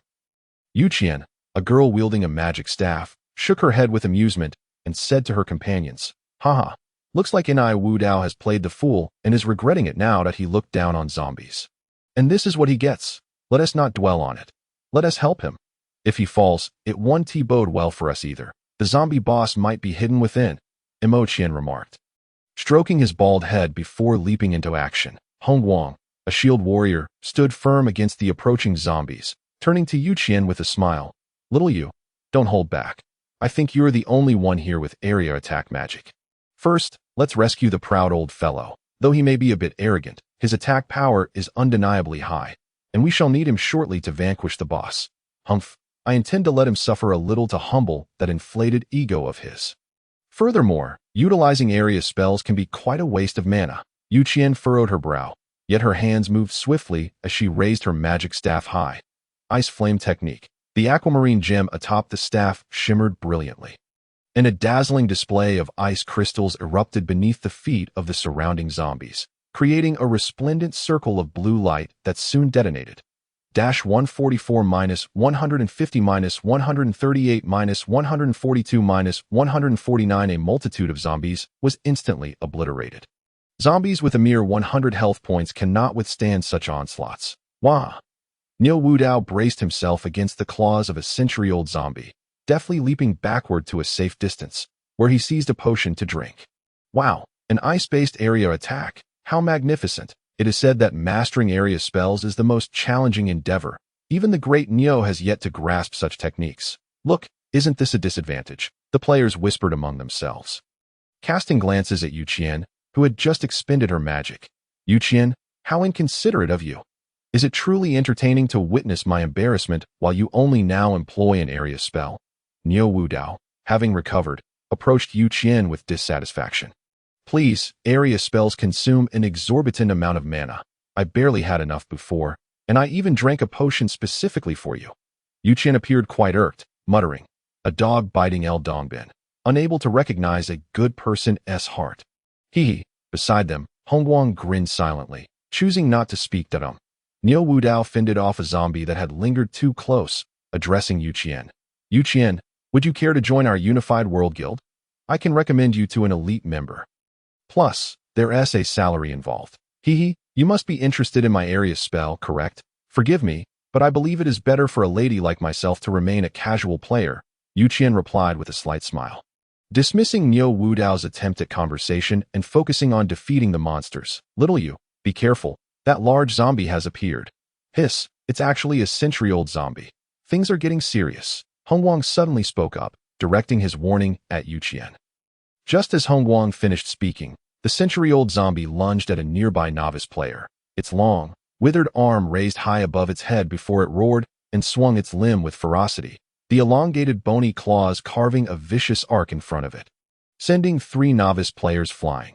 130, 126, 122. In an instant, the 3 players lost a significant portion of their health. What terrified them further was that they had fallen into a pile of zombies, unable to even take a moment to use their potions. Oh, great you! Save us! The 3 players cried out in panic, their weapons flailing chaotically, losing all semblance of order.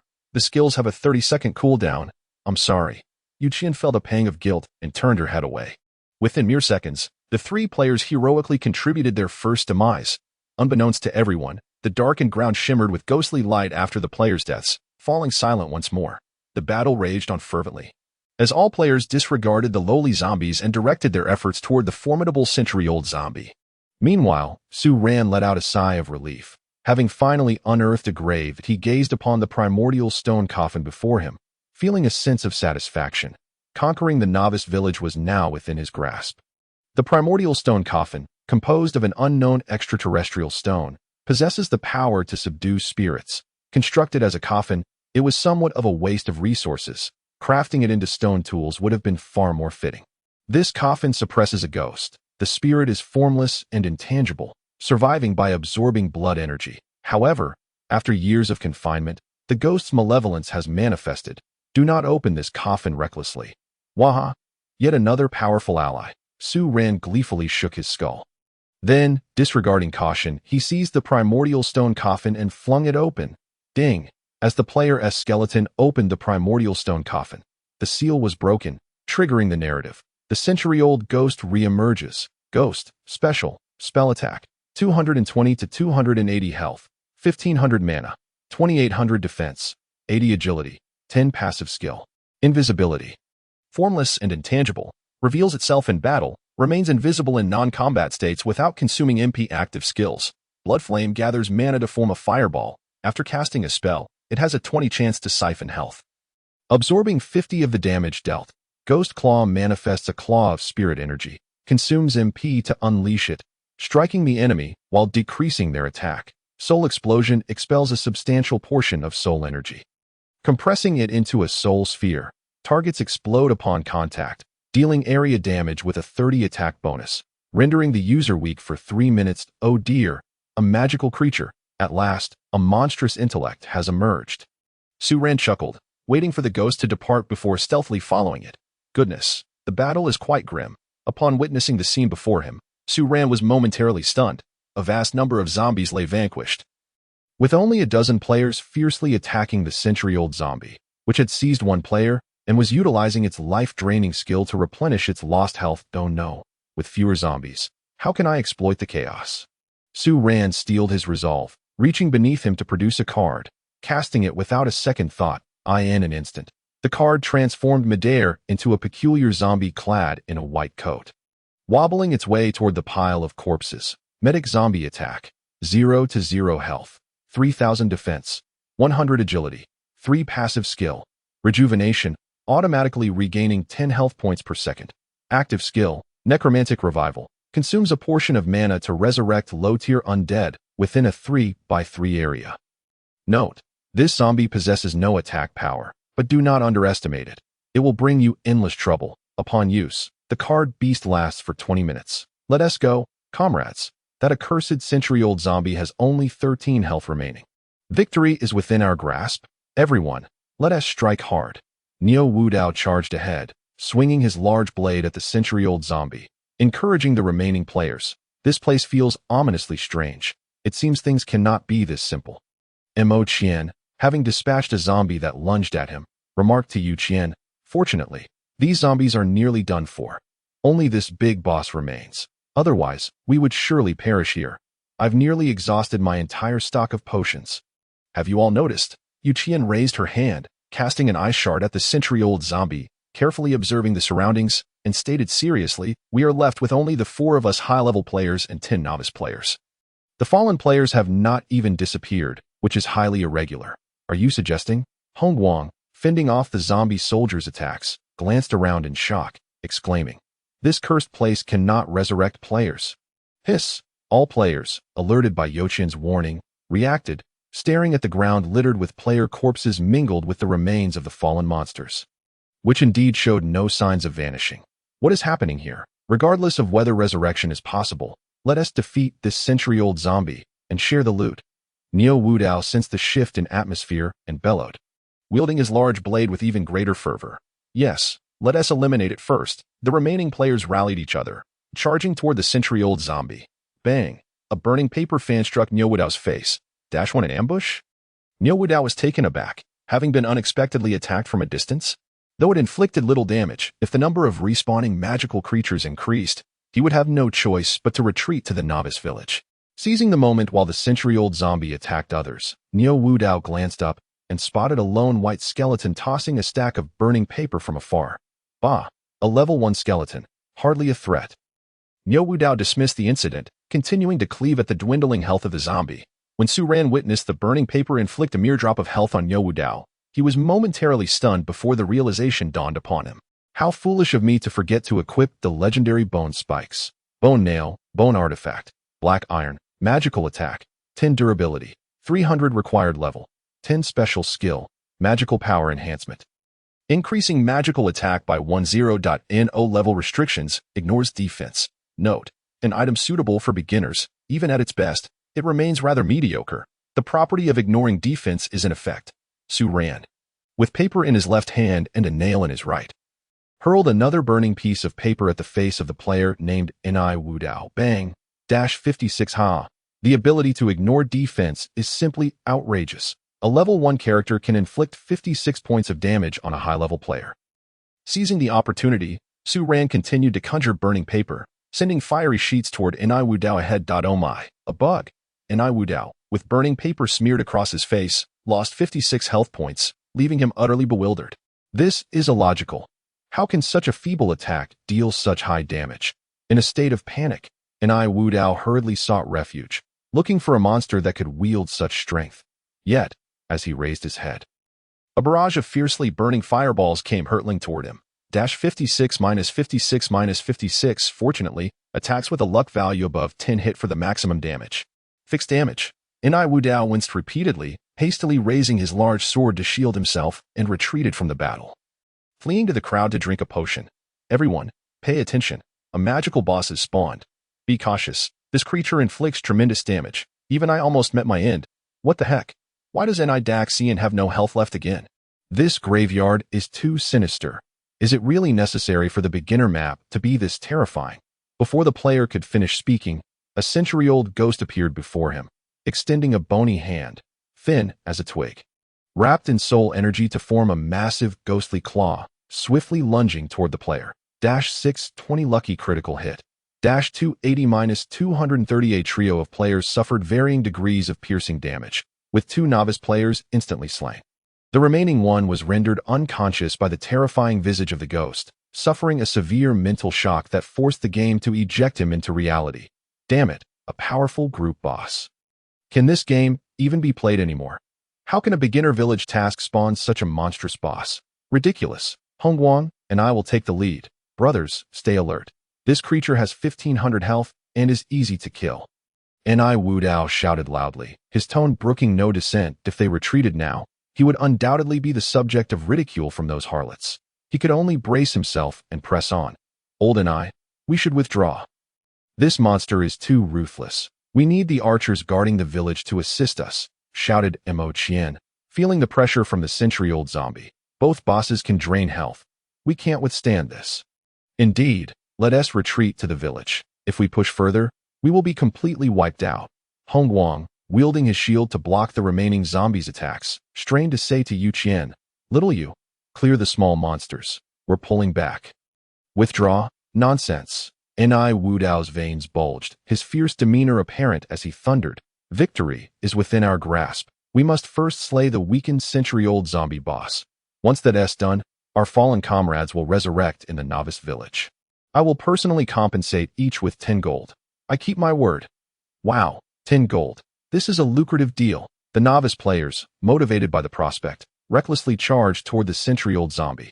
Meanwhile, Yu Qian could only smile wryly, realizing she couldn't allow these village defenders to perish needlessly. Thus, she too steeled herself, conjuring a series of ice projectiles and launching them forward. However, just as the players' enthusiasm surged, a peculiar zombie, clad in a white lab coat, ambled toward their fierce battleground. This zombie, unhurried, raised a hand, and with a rustling sound, a horde of zombies rose up, bouncing forward, only for another wave to follow suit as it lifted its hand again. What the heck? All players present widened their eyes in disbelief. This is absurd. Comrades, this necromancer has no offensive capability. Everyone, keep pushing. Ni Wudao's voice diminished significantly. Run, the stunned players, momentarily frozen, collectively broke down, turning and fleeing. They no longer cared about Ni Wudao's commands. Survival took precedence. How blissful it would be to guard the village in peace. That damned Ni Wudao. Oh dear, Ni Wudao cursed under his breath, angrily clenching his fist, reluctantly sheathing his large sword and attempting to escape.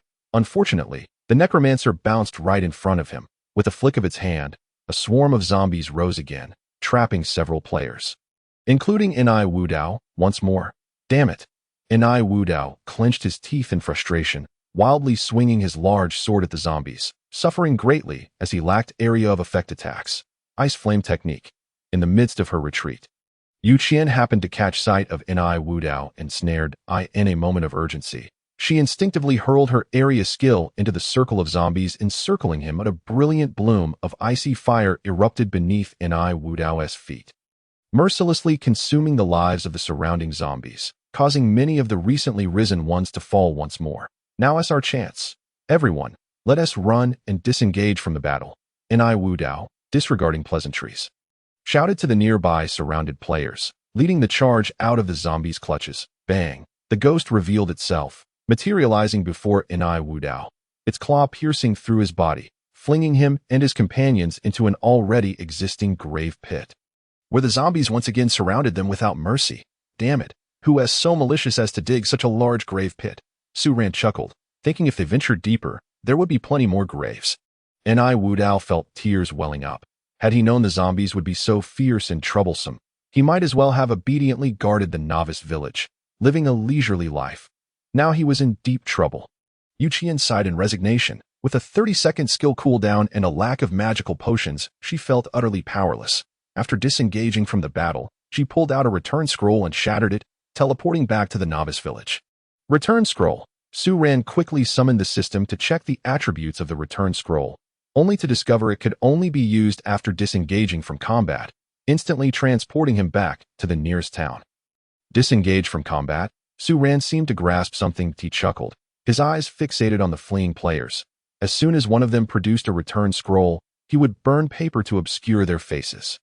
Even Mo Qian and Hongguang, who were about to crush their return scrolls, found themselves covered in burning paper, unable to move. At that moment, the century-old zombie, its health rapidly diminishing, began to assert its dominance, swiping its claws and managing to kill 2 players. Yet, just as the situation grew dire, a clear voice rang out, artillery fire.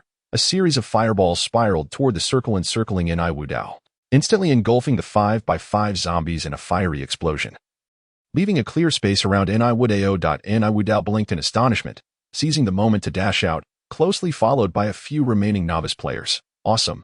It's Flowered Axion. Flowered Axion has come to save us. We were wrong.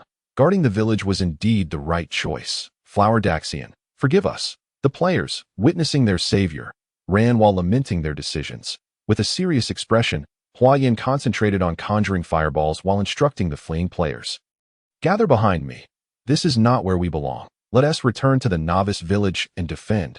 Su Ran, observing the remaining 7 or 8 players, couldn't he help but chuckle. This time, the novice village was his for the taking.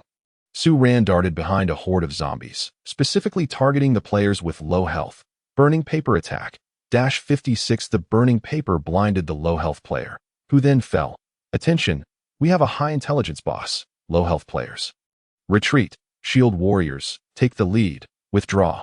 Hua Yin calmly directed, launching her fireball toward the advancing century-old zombie.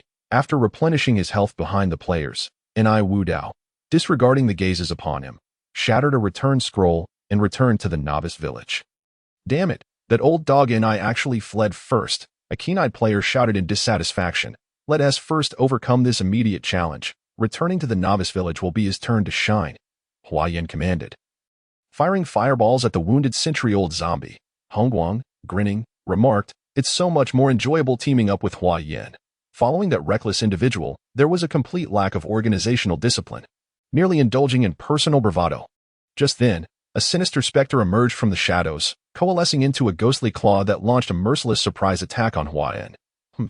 Mere trifles. Hua Yin smiled gently and declared, fire shield technique, as her words echoed. A fierce blaze enveloped her, illuminating the surrounding space with its resplendent radiance. The formidable defense of the fire shield effortlessly thwarted the ghostly claw, with Hua Yin sustaining barely over 100 points of damage. Observing the ghost's feeble assault, Su Ran decisively flung a piece of burnt paper, which ignited midair, transforming into a fireball that hurtled towards Hua Yin's beautiful face. Bang! -1. Su Ran felt embarrassed. It dawned on him that while he could ignore defenses for his own attacks, defensive skills themselves could not be disregarded. Crestfallen, he tucked the burnt paper away and hastily concealed himself, aware that with his meager health, even a glancing blow from a fireball could spell disaster. Once hidden, he carefully surveyed the unfolding drama. Bang! Bang! Bang! As Hua Yin retreated while channeling her magic through her staff, fireballs rained down upon the century-old zombie, and after her relentless efforts, the creature's health was fully depleted.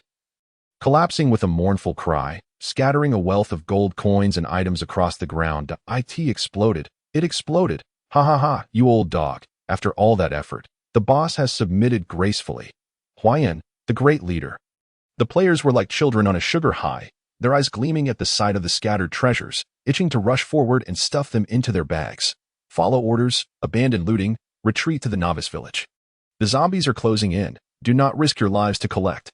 Hua Yin frowned, observing the advancing horde of zombies and the erratic movements of the specters, realizing her fire shield was about to dissipate. Seizing the moment while the threat level was low, she gritted her teeth and produced a scroll, quickly assembling the remaining players, then shattered it. All players vanished back to the city. What is happening?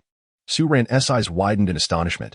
Can the return scroll be used in groups? He quickly accessed the system for clarification, only to learn that Hua Yin had employed a rare group return scroll. Sighing, Su Ran lamented that he had intended to let only Hua Yin return, planning to deal with the others individually with burnt paper. He regretted missing this opportunity, which had now escalated the difficulty of the village attack. However, His spirits lifted at the sight of the abundant equipment and coins dropped by the century-old zombie. The little skeleton staggered towards the pile of treasures, leisurely collecting the items and stuffing them into its seemingly boundless pouch. Goodness, the entire ground's worth of treasures couldn't fill its pouch. Surely, this was a miracle. Su-ran couldn't help but burst into laughter, eagerly examining his newfound loot. Sealing blade, black iron, unidentified. Century-old corpse robe, bronze, unidentified. Black corpse staff, black iron, unidentified. Undead ring, silver, unidentified. Medium healing potion, X5. Restores 500 health over 2 seconds when not in combat. Ineffective if interrupted. Medium mana potion, X3. Restores 500 mana over 2 seconds when not in combat. Ineffective if interrupted. 2 gold coins. The little white skeleton gazed at its pouch, drooling at the prospect of silver items. Silver items. To think a novice village yielded silver. Ha ha ha. Su-ran had seen on the official site that each silver item could fetch 100 RMB, exceptional items even more so. 1 gold coin equated to 10 renminbi. Excluding the bronze and black iron items, this century-old zombie had already contributed 120 RMB. How delightful. The mischievous little skeleton was practically grinning from ear to ear, yet it didn't forget its mission. While the corpses still lingered, it offered a candle to restore its magic points, subsequently resurrecting the majority of the fallen zombies, who, revitalized, marched towards the novice village with determination. Ding! There are still 2 hours remaining until the monster attack on the village concludes. Goodness! Su-ran momentarily froze, realizing there was a time limit. Had he not unearthed the scroll guiding him to the haunted graveyard, the monster attack would have become a farce. Thankfully, the players had managed to rally. Under the influence of the formation corpse locking illusion, deceased players could not resurrect during the monster siege, inadvertently weakening the defending player's strength. Truly, fortune favored him. In the novice village, the remaining 5 novice players, Yuqian, Imoqian, Hongguang, Nawudo, and Huayan, stood together in silence, all eyes fixed on the taciturn Nawudo, their gazes laden with accusation. Ahem. Nawudo, stripped of dignity, attempted to mask his discomfort. Brothers, I, Nawudo, admit my mistakes. Friends who perished upon resurrection, come to the Unified World Guild to claim your gold from me. My word is my bond. Furthermore, I sincerely wish for everyone's well-being. Who could have foreseen the cursed graveyard's malevolence? Not only do the deceased fail to regain life, but the zombies can resurrect as well, though we are few. I believe that united, we can overcome any adversity. Unite. You sound like a menstruating woman. Nawudo struggled to find the right words to justify himself, yet the players wore expressions of deep-seated resentment. If it weren't for him, how many players wouldn't have perished? Was the novice village's attack mission truly meant to be this challenging? It had turned into a grave situation, significantly amplifying the difficulty level due to the loss of so many players. Look, here they come, a keen-eyed player shouted, pointing towards the approaching horde. Indeed, a dense mass of zombies was advancing, their eerie growls resonating in the air, a sight both daunting and awe-inspiring. Arm yourselves, comrades, the battle is about to commence. Imoqian exclaimed excitedly, brimming with confidence, bolstered by the presence of archers. Imoqian was right. Although the players were few in number, they still possessed advantages. First, the novice village's archers were no pushovers, capable of eliminating numerous undead foes. Secondly, proximity to the apothecary ensured ample supplies, providing crucial logistical support. Now, casting aside past grievances and uniting against a common foe, he believed there was no challenge insurmountable. Huayan cleared her throat and addressed the group with solemnity. Everyone, follow my commands diligently. Do not venture out. We will defend the village and minimize unnecessary casualties.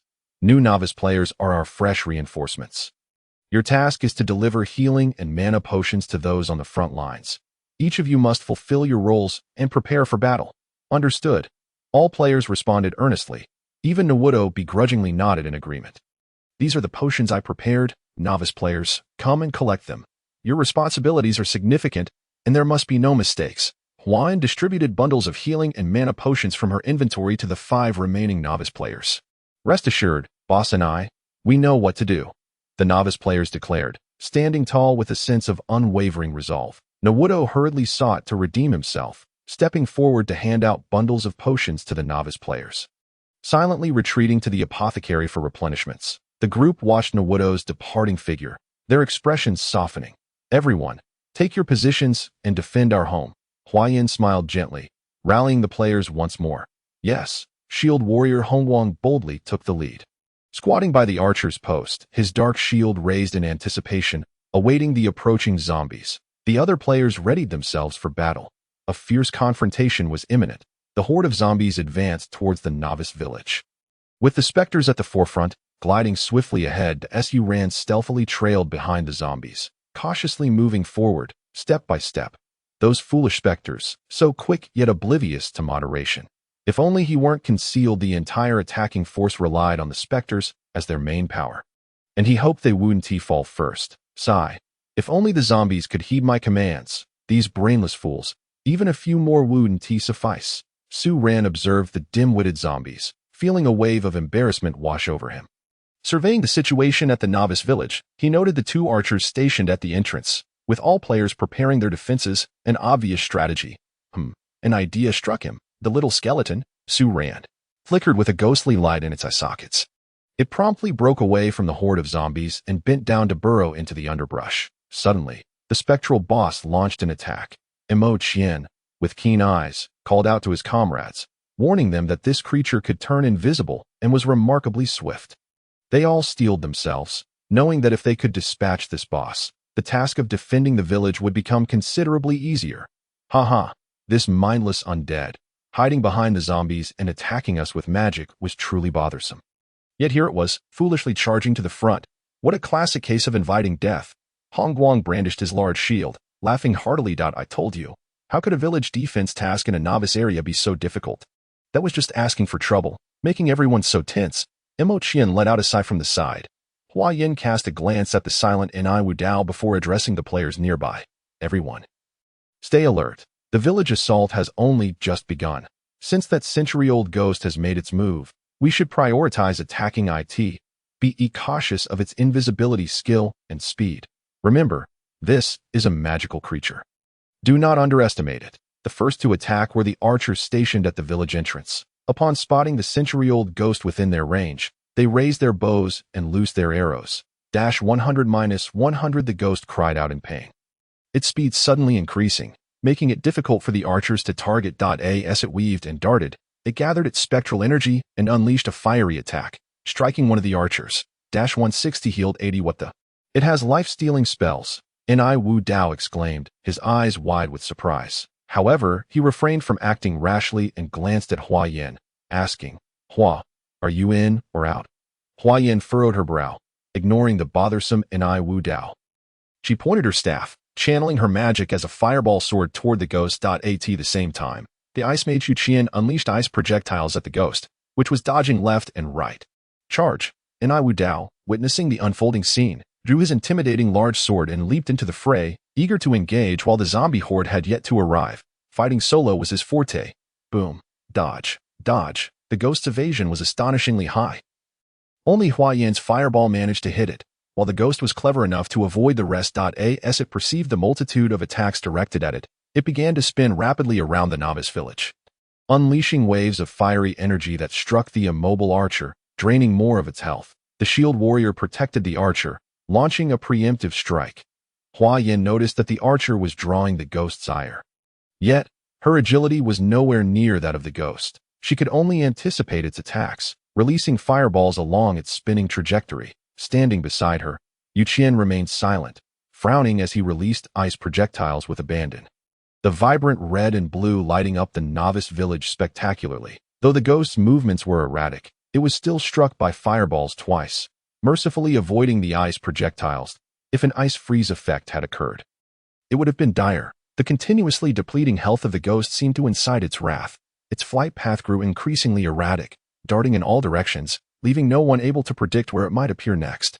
During this time, the ghost unleashed several fiery attacks. Though many were intercepted by the shield warrior Hongguang, the remaining strikes landed on the immobile archer, restoring its health completely. Big Brother Hua, we lack skills and equipment for attack locking. The few players were at their wits' end, unable to contend with the ghost, while the archer could not heal, relying solely on its own slow health recovery as the zombies closed in. The ghost's nimble movements drove everyone to frustration. At that moment, unnoticed by anyone, a little skeleton stealthily approached from the back of the novice village, hunched over as it made its way to the fence. Upon reaching the fence, it found a relatively large gap and, without hesitation, squeezed through. Oh, wait. Its head got stuck. Su Ran was on the verge of tears as he forcefully shoved his skeleton head into the fence. Why did this game design a skeleton head so large? Su Ran strained to push forward, his spine arched, bladder swaying, and femurs kicking vigorously. Hey, push forward. Hey, push forward. Damn it. I'm losing health. I only have 80 health points. Losing one every second means I'm doomed in 80 seconds. Before the battle even begins, I might die first. How tragic. Just then, the massive horde of zombies surged forward, mercilessly attacking the archer. The archer's target was the ghost. Momentarily giving the zombies an opportunity to advance. Ice flame technique. Artillery fire. The two main female players simultaneously unleashed their ultimate skills. The power of their combined magic was indeed extraordinary. The leading zombies fell like wheat being cut down. Yet the relentless horde continued to surge forth. Beware, there should still be resurrection zombies lurking. Wu Dao cautioned as he swiftly dispatched the zombies before him, amidst the fervent battle between players and zombies. A little skeleton, akin to a hen laying eggs, squeezed through the gap in the fence. Damn it. I have only 40 health left. Su Ran brushed off the dust from his skeletal frame, suddenly noticing the scene before him where his zombie comrades were being overwhelmed. Oh no, this is not good.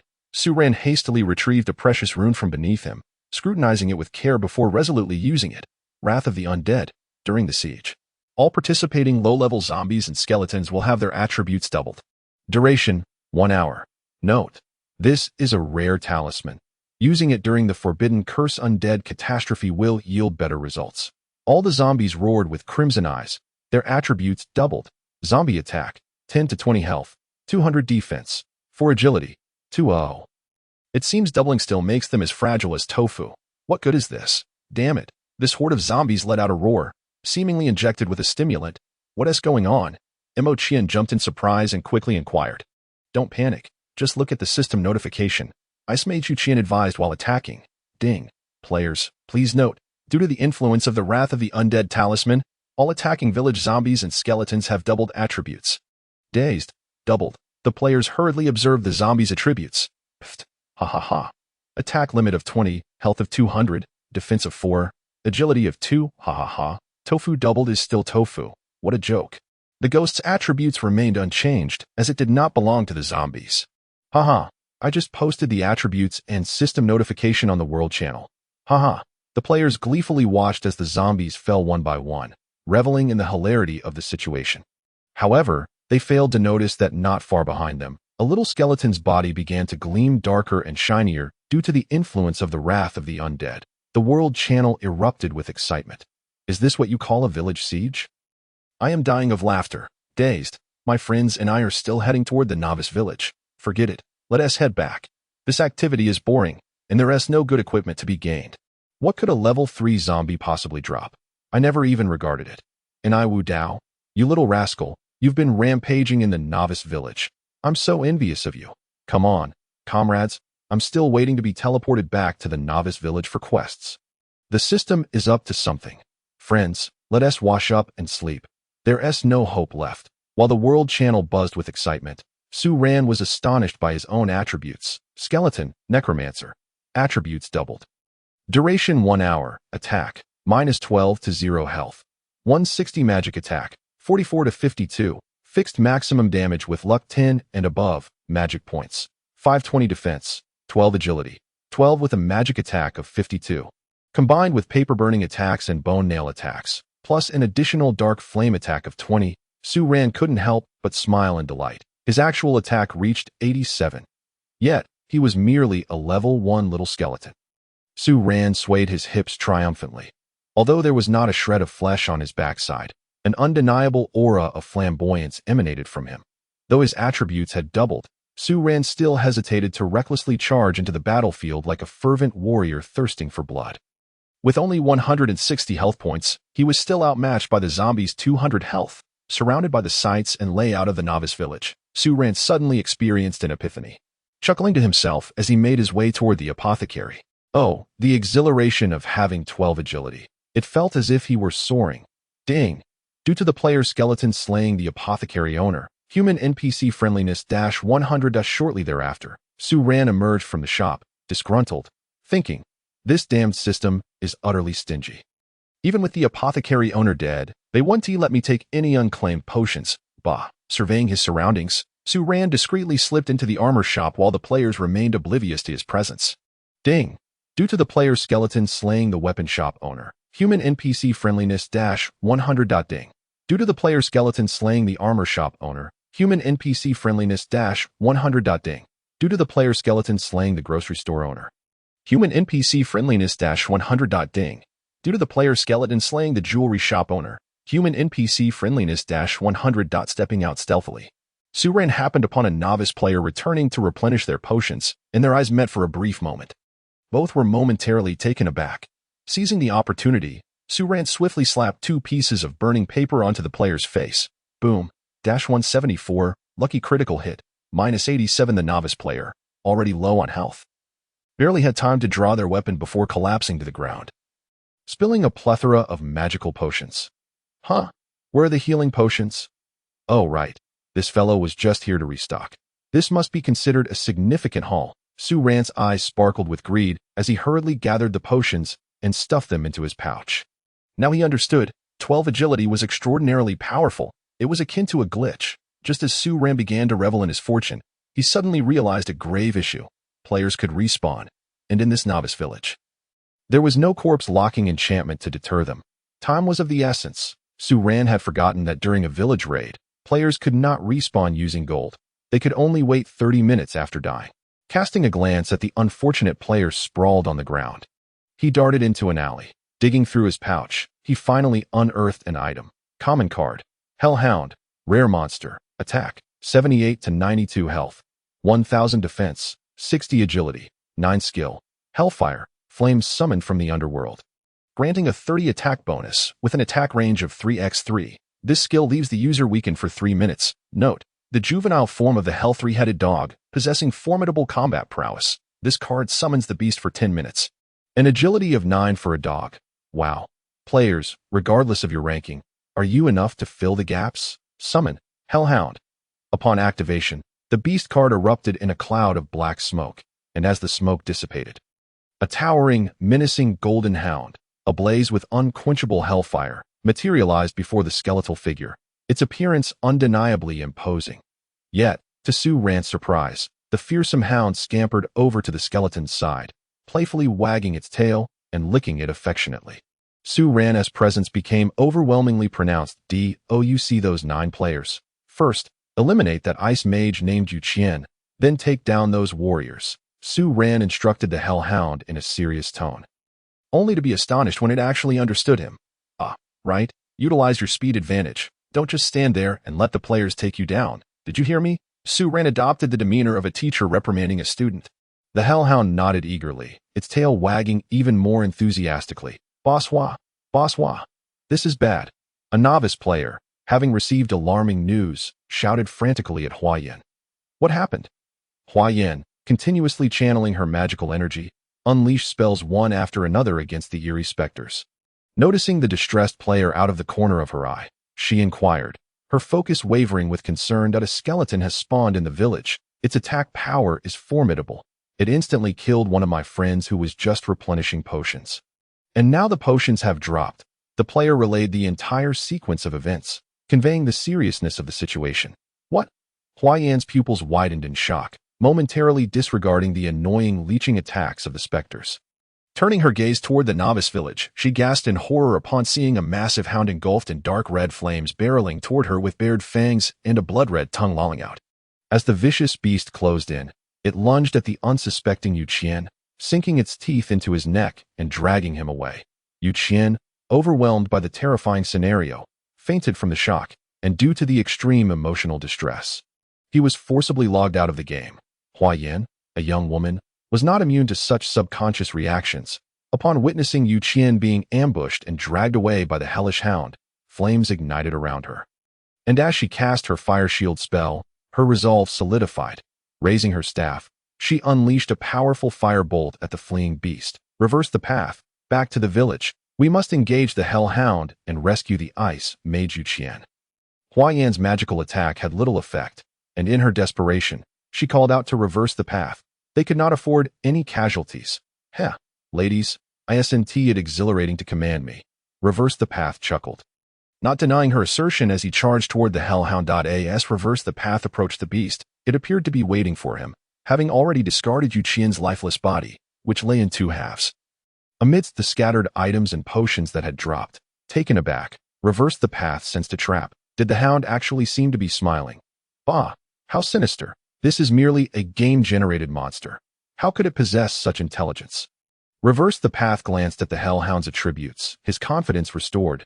If it were a hell three-headed dog, he would have fled without hesitation. However, this was just a single hound with an attack range of 78 to 92 and a mere 1,000 health.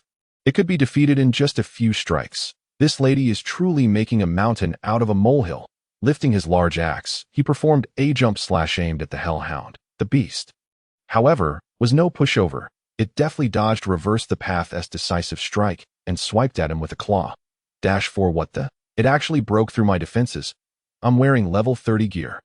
-5 while reverse the path was momentarily stunned. The hellhound turned and clawed, stealing another 5 health points. Swinging his axe in a half circle, reverse the path managed to push the hellhound away and then executed a leaf fall strike. The hellhound yelped in pain, biting down on reverse the path's arm, its sharp teeth piercing through flesh. With a violent shake of its head, it sent reverse the path reeling that moment. A piece of burning paper struck reverse the path's face with a whoosh. Boom. -87 startled by the unexpected attack, reverse the path's eyes widened. His defenses in the novice village were formidable, ranking in the top 3. Yet suffering 87 damage was comparable to being struck by a level 40 monster. Elation washed over him as he realized this must be the ultimate boss of the village raid. Defeating it would surely yield a treasure trove of exceptional equipment. Perhaps even golden gear awaited him. Boom. -87-3 Another piece of burning paper was unceremoniously delivered to reverse the path, while the hellhound seized the opportunity to strike again. Ignoring his status as a top-ranking player, he rolled away and sprinted toward the village entrance, shouting, "The ultimate boss is in the novice village. Ladies, come help me." At that moment, Hua Yin was busy clearing out the zombies. Most had been dispatched, leaving only a few attacking the archery guards. The shield warrior, Hong Guang, was steadfastly defending the archery guard's safety as one of the archers fell, drained of health under the assault of the specters and zombies. Hua Yin immediately cast a group spell, obliterating all the remaining zombies amidst the explosive echoes of her magic. Once the zombies were cleared, Hua Yan's attention turned toward Reverse the Path, who was desperately evading the Hellhound's attacks as he raced toward the village entrance. Su Ran, hidden beside the armor shop, continued tossing burning paper while monitoring Reverse the Path's health. If that guy fell, the equipment from a top-ranking player should be quite impressive. The assault of Su Ran was obscured by the massive form of the Hellhound, leading Hua Yin to mistakenly believe that the creature was the true architect of Ni Wu Dao's hasty retreat. Ni Wu Dao, a distinguished master of the human rankings and a lead of the Grand Guild. Yet you cannot withstand even a mere monster with an attack range of 78-92. Truly, you have fallen to an ignoble state. Imo Qian, Hong Guang, go assist him. Hua Yin scoffed derisively, disregarding the hellhound that was attacking Ni Wu Dao, and focused instead on vanquishing the specters in the air. Once these two creatures were slain, the village defense battle would surely come to an end. This task of defending the village proved to be quite formidable. Goodness, you wretched Ni Wu Dao! Before he could finish his words, a piece of burning paper struck him down, resulting in an explosive demise. Hua Yin did not even glance back, disdainfully uttering, "Humph, why call for your mother?" Good son. Imo Qian and Hong Guang, who had just rushed over, were ecstatic at the sight of the scattered equipment and potions, completely ignoring the corpse of Ni Wu Dao as they gleefully gathered the loot. Observing this scene, Su Ran called out to the returning hellhound, which then turned and lunged towards the warrior Imo Qian. Startled, Imo Qian realized the gravity of the situation and, without regard for the distracted Hong Guang, swung his large sword at the hellhound. However, Imo Qian's attributes paled in comparison to those of Ni Wu Dao, and his hasty strike failed to connect, allowing the hellhound to effortlessly evade, its claw sweeping across him and draining a significant portion of his health. Only then did Imo Qian come to his senses, urgently calling to Hong Guang. "Hong Guang, hold off on looting for now. Let us join forces to take down this boss before we collect our spoils." This is a boss that even Inai Wu Dao could not defeat. I cannot let this opportunity slip through my fingers. Hong Guang laughed heartily, brandishing his shield, but was immediately met with a flaming piece of paper that struck him squarely in the face. Boom! 87 What the? Hong Guang's health plummeted, and he was nearly compelled to drop his shield in shock. Although his level was not as high as Inai Wu Dao's, his defense far exceeded that of Inai Wu Dao. Yet he had been dealt 87 points of damage in a single blow. This was a serious matter. With a grave expression, he raised his shield defensively, casting furtive glances to ascertain the source of the fireball-like attack. Boom! 87 Once again, a burning piece of paper struck him in the back. Wasn't that a fireball from the front? How could it have come from behind? Confused, Hong Guang turned, shield in hand. Boom! 87 this time. It was yet another strike to his back that Mo Qian was left bewildered. This boss possessed considerable intelligence. With over half of his health depleted, Hong Guang could no longer afford to remain stationary. He stowed his shield and bolted away, hastily consuming a health potion in hopes of recovering. Boom! 87 Another 87. Curse your entire family. Hong Guang's behind was smoking. In despair, he shouted to Mo Qian.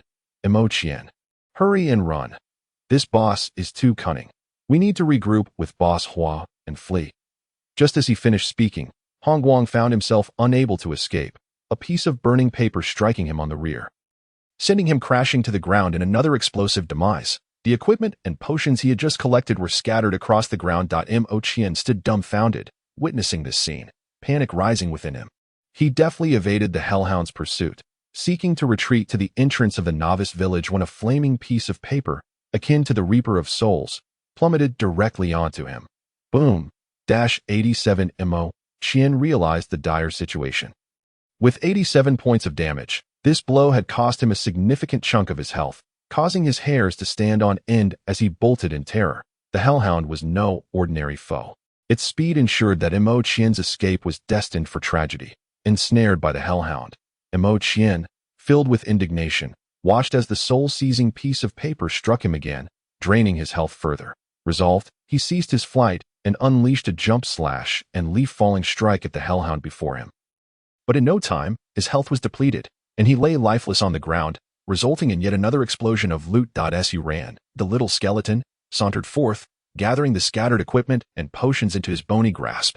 Shaking his rear and tilting his shiny skull, he cautiously retreated into a narrow alley. He could scarcely believe that his porous pelvis might lead to his demise, as he would lose everything upon death. Fortunately, Hua Yin was preoccupied with the specters, and the 4 novice players had also joined the fray, some even trading potions with her. Su Ran glanced at the specter's health. Disastrous. It was on the verge of defeat. Hellhound, attack. Unleash the skill Infernal Fire. With only a sliver of health remaining, Su Ran felt no remorse. In his eyes, it was merely a resource to be utilized. After all, the Hellhound was a summoned beast with 2 minutes of remaining existence. As the Hellhound charged fearlessly towards Hua Yin at the village entrance, Su Ran stealthily made his way there as well. The specter, at that moment, coalesced all its soul energy into a massive, ominous orb, spinning rapidly and generating fierce winds as it hurtled towards the players on the ground. Soul explosion. With a thunderous roar, the dark orb collided with the ground, erupting in a violent explosion. Several novice players were sent soaring through the air, and even the fire shield surrounding Hua Yin was shattered, causing her health to plummet.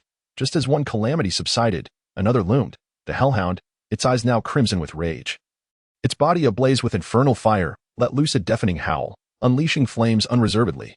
The scene was rendered akin to a true Hell's Cape, as all novice players faced utter annihilation, their bodies strewn across the ground. Even Hua Yin was left reeling from the successive blows. With a commanding shout, Hua Yin retreated calmly, her magic wand radiating with brilliant magical light. As it coalesced into a blinding point, she unleashed a laser-like beam toward the troublesome specter. Little did she know, after expending these skills, both the Hellhound and the century-old specter fell into a weakened state, utterly bereft of their former strength. The specter, helplessly watching as the laser struck its form, could muster no resistance, nobly fulfilling its mission before perishing. With a successful strike, Hua Yin did not linger. She continued to distance herself from the Hellhound, gathering flames upon her magic wand to launch a fireball. Just then, a flaming piece of paper hurtled toward her, striking her face before she could evade. Regardless of gender or appearance, anyone who opposed me would face the wrath of burning paper. Boom! 87 Who? Hua Yin gasped in shock, realizing there were still monsters about.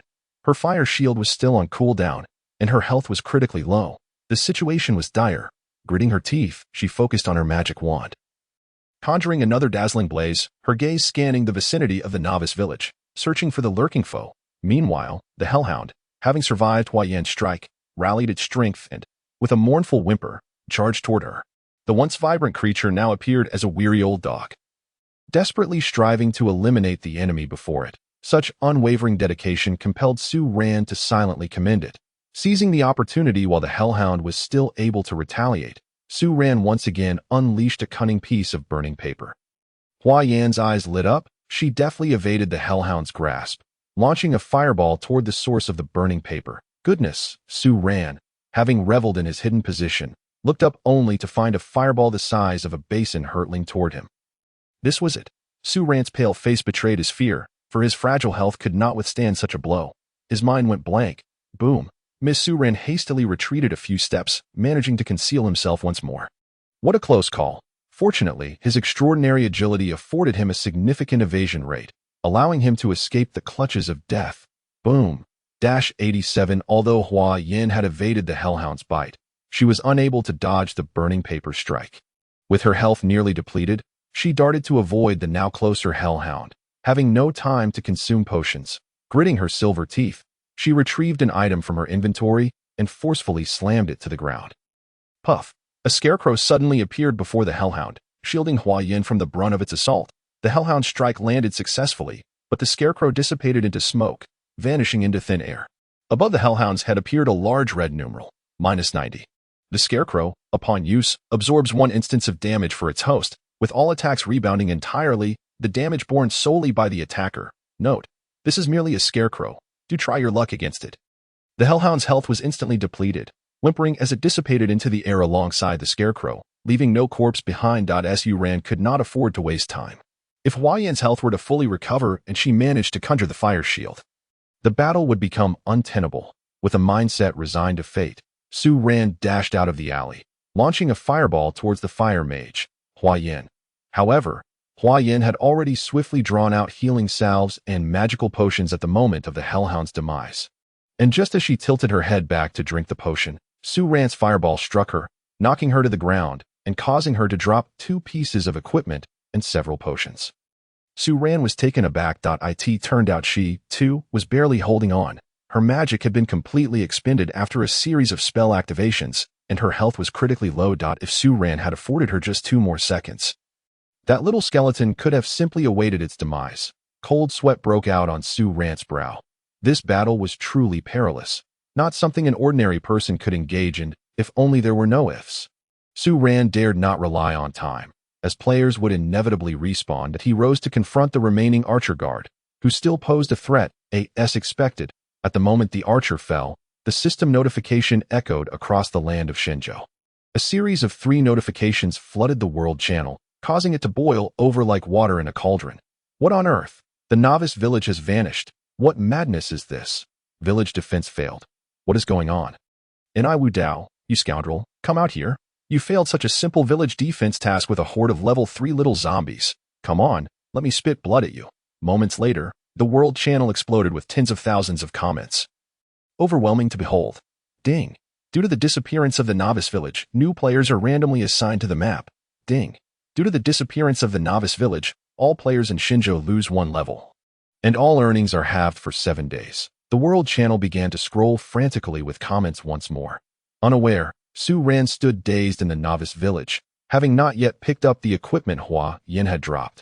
As the little skeleton instantly vanished, in reality, the advanced nutrient pod had been forcibly cut off from power, disconnecting him from the game, and he was expelled from reality, just as Su Ran exited the game. The system notification sounded once more, though he had no time to hear it. Personal announcement. Ding. Congratulations to player Skeleton for completing the monster attack on village storyline. Awarding the novice village as player Skeleton's territory. Personal announcement. Ding. Congratulations to player Skeleton for successfully attacking the village, receiving a random reward and some experience. Personal announcement. Ding. Congratulations to player Skeleton for being the first in all of Shenzhou to acquire a territory, receiving a reward of territory upgrade by 1 level. Personal announcement. Ding. Congratulations to player Skeleton for achieving the title First Lord. Personal announcement. Ding. Due to the territory being occupied by the Necromancer faction of the Demon Realm, the Divine Realm is enraged, and the Novice Village has been expelled from Divine Realm territory, relocating to the player's birthplace, the eerie Grave Hill. Personal announcement. Ding. Good news. The Demon Realm rejoices, and the undead celebrate.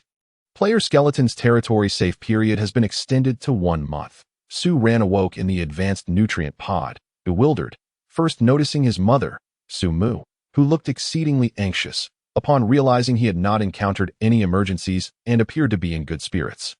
She sighed in relief and embraced him tightly, tears streaming down her face. Su-Ran's shoulder became damp with her tears, and he remained motionless, allowing her to hold him tightly. How embarrassing, at this age still crying. Just as he thought this, he felt his own eyes welling up. He was no fool. After playing the game for so long, he realized his mother had been watching over him all night without a wink of sleep. Mom, why go to such lengths? In that moment, Su-Ran found himself at a loss for words. Overwhelmed with emotion, he quietly watched as his mother vented years of pent-up frustration, noticing the streaks of silver in her hair, and gently asked, Mom, do you feel better now? Much more comfortable? Su-Mu smiled as she wiped her tears and softly inquired, Su-Ran, I hope I didn't damage this thing when I forcibly opened it? Su-Ran glanced at the advanced nutrient pod, his face turning pale. The pod's lid was contorted and deformed, the circulating tubes long since severed, and the nutrient fluid was sprayed all over the floor, causing Su-Ran's heart to ache. It's fine, Mom. Su-Ran forced a cheerful smile and reassured her. This device was just installed. It's still under warranty, and someone will come to repair it tomorrow. That's good to hear, Su-Ran. You know, you scared me to death just now. Su-Mu, relieved to see your son unharmed, spoke with a lighter tone. You didn't move an inch all night. I thought, oh no. I won't say it. Don't ever scare your mother like that again. Haha, Mom, it's not your fault. This nutrient pod does look like a coffin. Su-Ran jested, the term coffin having been learned from her. You child. Su-Mu shot him a glare, intentionally changing the subject. You seem to be in good spirits. Hurry and check your arms to see if there's any effect. Su-Ran chuckled. Mom, it can't be that quick. Your son has such a rare condition. How could it be cured so easily? You think it's just a common cold. Still, he obeyed her request and cautiously rolled up his sleeve. His exposed arm looked as it usually did, emaciated, devoid of color. Testing it, he found the muscles still unresponsive. Just as he was gazing at his palm, his eyes widened in shock, and he shouted with excitement. What happened? Su-Mu, detecting the joy in his voice, eagerly asked, wishing to share in his delight. Mom, it's gone. It's gone. Su-Ran exclaimed, stumbling over his words in his excitement. Oh no. Are you cursing me? Su-Mu feigned anger, recalling the 10 months of carrying him. She was about to lecture Su-Ran when he interrupted. Wait, Mom, let me finish. Look at my palm. Don't tease me. Just explain. Su-Mu looked at her son, who was pointing at his palm with his right hand. Her face filled with confusion. Su-Ran suddenly remembered that he had not informed his mother about his corpse spots, fearing it would cause her distress. Now that he had recovered, he decided to fully disclose the matter to her. What? Su-Mu gasped, her breath catching in her throat. Corpse spots. Seeing the pallor on her face, Su-Ran quickly reassured her. Didn't I say they disappeared? Smell. Can you detect any odor of decay? This is a good thing. Su-Mu's smile, albeit strained, reflected her relief, and she refrained from saying much more. Once her emotions had settled, Su-Ran asked, Mom, what time is it? It's 5:30 in the morning. Su-Mu, puzzled, inquired, Why do you ask? Mom, you didn't sleep last night. What about work during the day? Aren't you worried about losing pay? Su-Ran knew his mother worked as a maid in a wealthy household, and it was quite taxing. Even though she never complained. Today, that family went on vacation, so I'm taking a 2-day paid break. Su-Mu smiled. Wow, Mom, your treatment is quite good.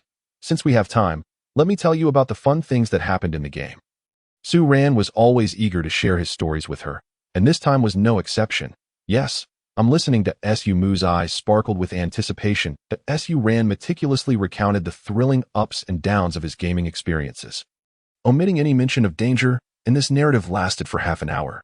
Did you acquire many bronze and silver items? Su-Mu asked, her curiosity piqued. Can this stuff really be sold for money? 120 yuan. Ah, that's just the bounty from a century-old zombie. There are many more to come, along with what Ni Wu Dao dropped. By the way, Ni Wu Dao is a top player on the leaderboard. I defeated him and looted a ton of gear. Su Ran continued, excitement bubbling within him. And there's that top player, Hua Yin. Oh my. Suddenly, Su Mu's heart sank. Mom, I've caused you so much trouble, Su Ran lamented. Gazing at the damaged high-grade nutrient pod, he turned to Su Mu and said, Hua Yan's equipment is scattered all over the place, and your son hasn't even had the chance to pick it up, along with the gear dropped by the ghostly boss. Then hurry up and go get it. This nutrient pod is merely broken. It should still be usable, right? Su Mu appeared somewhat anxious. Even if it were usable, it would have been cleared out long ago. Don't worry, Mom. Your son is capable and will earn more. Su Ran, ever the optimist, smiled reassuringly at Su Mu. It's all good. The chances of obtaining equipment in the future are significantly higher. Indeed, my son is one of a kind, irreplaceable in this world. Su Mu chuckled, her laughter that night surpassing the number of times she had laughed in the past 2 years combined. As autumn reached its zenith, the refreshing morning breeze invigorated everyone, including Su Ran, who, in high spirits, hummed a tune, indifferent to the curious gazes of others, and arrived at school with a broad smile. In Class 5 of senior year. Hey, Su the genius, Wang Dazhuang shouted before Su Ran could even take a seat. What's up? Su Ran asked nonchalantly, packing his bag while exchanging a brief smile with his deskmate, Lin Yujing. Thanks for yesterday. Buddy, it was miraculous. Those were precisely the questions. I didn't play any games last night and memorized everything. Wang Dazhuang expressed his excitement profusely. How did you manage to memorize all that? Su Ran questioned, seriously doubting the authenticity of Wang Dazhuang's claims. If he had truly memorized everything, even pigs could climb trees. That's simple. Wang Dazhuang patted his chest and grinned. You, my friend, are merely a bookworm, but don't take offense. Let me teach you a quick memorization technique. Questions 1 to 5 are Kaba, and 6 to 10 are Babak. Su Ran listened in disbelief as Wang Dazhuang rambled on, while a few crows cawed overhead. How was that? Did I make any mistakes? They all follow the standard answers. Did you memorize using the answer sheet? Of course. Just mention the question number, and I'll spit out the answer, Wang Dazhuang boasted with confidence. Pfft. Ha ha ha. Lin Yujing could no longer contain her laughter, collapsing onto her desk. Lin Fatty, what's so funny? What do you mean? Wang Dazhuang was momentarily bewildered. Su Ran paused, then gently asked, what if the teacher asks you a question without mentioning the question number? At that, Wang Dazhuang stood frozen, looking as if struck by lightning. Before he lamented to Su Ran, Su the Great, Su brother, you must help a brother out. If I get lost, what will you do in the future? What do you mean by lost? Just surviving, right? Wait a minute. Why does it matter if Wang Dazhuang is lost? Su Ran was enveloped in confusion. Lin Yujing was already laughing so hard she could hardly breathe. Su Ran's cheerful mood dissipated entirely. He cleared his throat and softly spoke to the visibly distressed Wang Dazhuang. Dazhuang, lean in close. Let me explain. Wang Dazhuang eagerly leaned forward, and after Su Ran whispered a few words, he was overjoyed, feeling as if he had escaped a calamity, repeatedly expressing his gratitude as he hurriedly turned back. Hey, what did you tell Dazhuang? Lin Yujing, now devoid of her laughter, asked with a curious expression. Hee, some secrets are not to be divulged, Su Ran teased, relishing her laughter. Humph, if you want to say, I want to care, I'll just use the mushroom soup in the desk hole to seal your lips. Lin Yujing pouted, cheeks puffed up, glaring at the playful Su Ran. Su Ran admired Lin Yujing's adorable expression, feeling he could gaze at it for a lifetime. Moments later, he gently retrieved the so-called mushroom soup from the desk hole, revealing a mouth-watering concoction. The rich aroma wafted around him, enticing his appetite, though outsiders could not detect a hint of it. Su Ran inhaled deeply, savoring the delightful scent, and took a hearty sip, instantly feeling invigorated and utterly content. A warm sensation flooded his heart, and he felt an overwhelming urge to announce to the entire class, and indeed, the world, that Lin Yujing was his woman. Yet, he restrained himself, merely bowing his head to tidy his bag. Uttering not a word. In class, the teacher commenced a new day's lessons. As the teacher turned to write on the blackboard, Su Ran scribbled a note and passed it to his desk mate. Meet me on the playground tonight. I have much to discuss with you. Don't. Let us meet at the usual spot. Lin Yujing's eyes curved into crescent moons, and the note was swiftly returned. That place is too expensive. Stupid Su, the playground isn't cold. It's already late autumn. What if I get cold? I'm a girl. You have plenty of meat. How dare you? I won't talk to you anymore. It must be the usual place, or I'll really be upset. The class proceeded as usual, with the teacher highlighting key points and discussing question types until the period concluded. During the break, Su Ran turned to Lin Yujing and said, "I need to borrow your phone for a moment." "Ah, I didn't bring it." Lin Yujing tilted her head. "What's going on?" "Just a small matter." Just as Su Ran was about to elaborate, a petite phone was handed over from behind, belonging to Han Xiying. Su Ran quickly accepted it, thanking the school beauty before stepping out of the classroom. Lin Yujing cast a deep glance at the seemingly nonchalant Han Xiying before turning away. Lu Yina, however, looked puzzled and asked Han Xiying, "Isn't that phone your lifeline?" "Mind your own business," Han Xiying retorted, ignoring her while marking the key points of the lesson in her textbook. At the end of the corridor, Su Ran dialed the customer service for Divine Demons Clash. "Hello, this is the Divine Demons Clash customer service platform. How may I assist you?" A melodious female voice greeted him. In a hurry due to time constraints, Su Ran succinctly explained the reason for the damage to the high-grade nutrient pod. "Thank you for your report. We understand the situation. As a new user, you might be unfamiliar with our policies, but our company does not compensate for damages caused by external forces. Every product should come with its own user manual." "Correct," Su Ran argued calmly over the phone. "Indeed, sir, our user manual is located within the product packaging. However, your installation personnel took the packaging with them, and as a consumer, I never received the user manual I was entitled to. My mother knows nothing about this." Su Ran smiled, satisfied as long as they acknowledged the oversight. "Oh, I apologize. Could you please provide the employee's ID number for verification? We will ensure you receive a satisfactory response." "The installation was done yesterday at 26 Koei Street, Alley 3. I trust you can verify that Su Ran had full confidence in the capabilities and credibility of this multinational corporation. Thank you for your patience." "Sir, I apologize for the disruption to your gaming experience. I will provide you with a response shortly. By the way, please call me back in 50 minutes. I'm in class right now." "Understood. Goodbye." Upon returning to the classroom, Su Ran sheepishly addressed Han Xiying. "Xiying, I'll need to borrow your phone again during the next break. Just leave it with you." Han Xiying replied dismissively, as if it were no big deal. "Thanks." Su Ran placed it in his desk hole to prevent any interruptions from incoming calls. Witnessing this exchange, Lu Yina was struck with disbelief. She understood that Han Xiying's phone was akin to her second life, essential for conducting many of her affairs, even during class. The confidential business matters stored within her phone made Han Xiying treat it with utmost care. Yet now, in front of Su Ran, the phone seemed superfluous. Had it not been for Su Ran's illness, Lu Yina might have suspected there was something more to their relationship. Just then, Han Xiying casually inquired, "Do you need help?" "No, I can handle it myself." Su Ran turned back with a smile, giving Han Xiying a confident look, but unfortunately, the school beauty did not bother to acknowledge him. The class bell rang.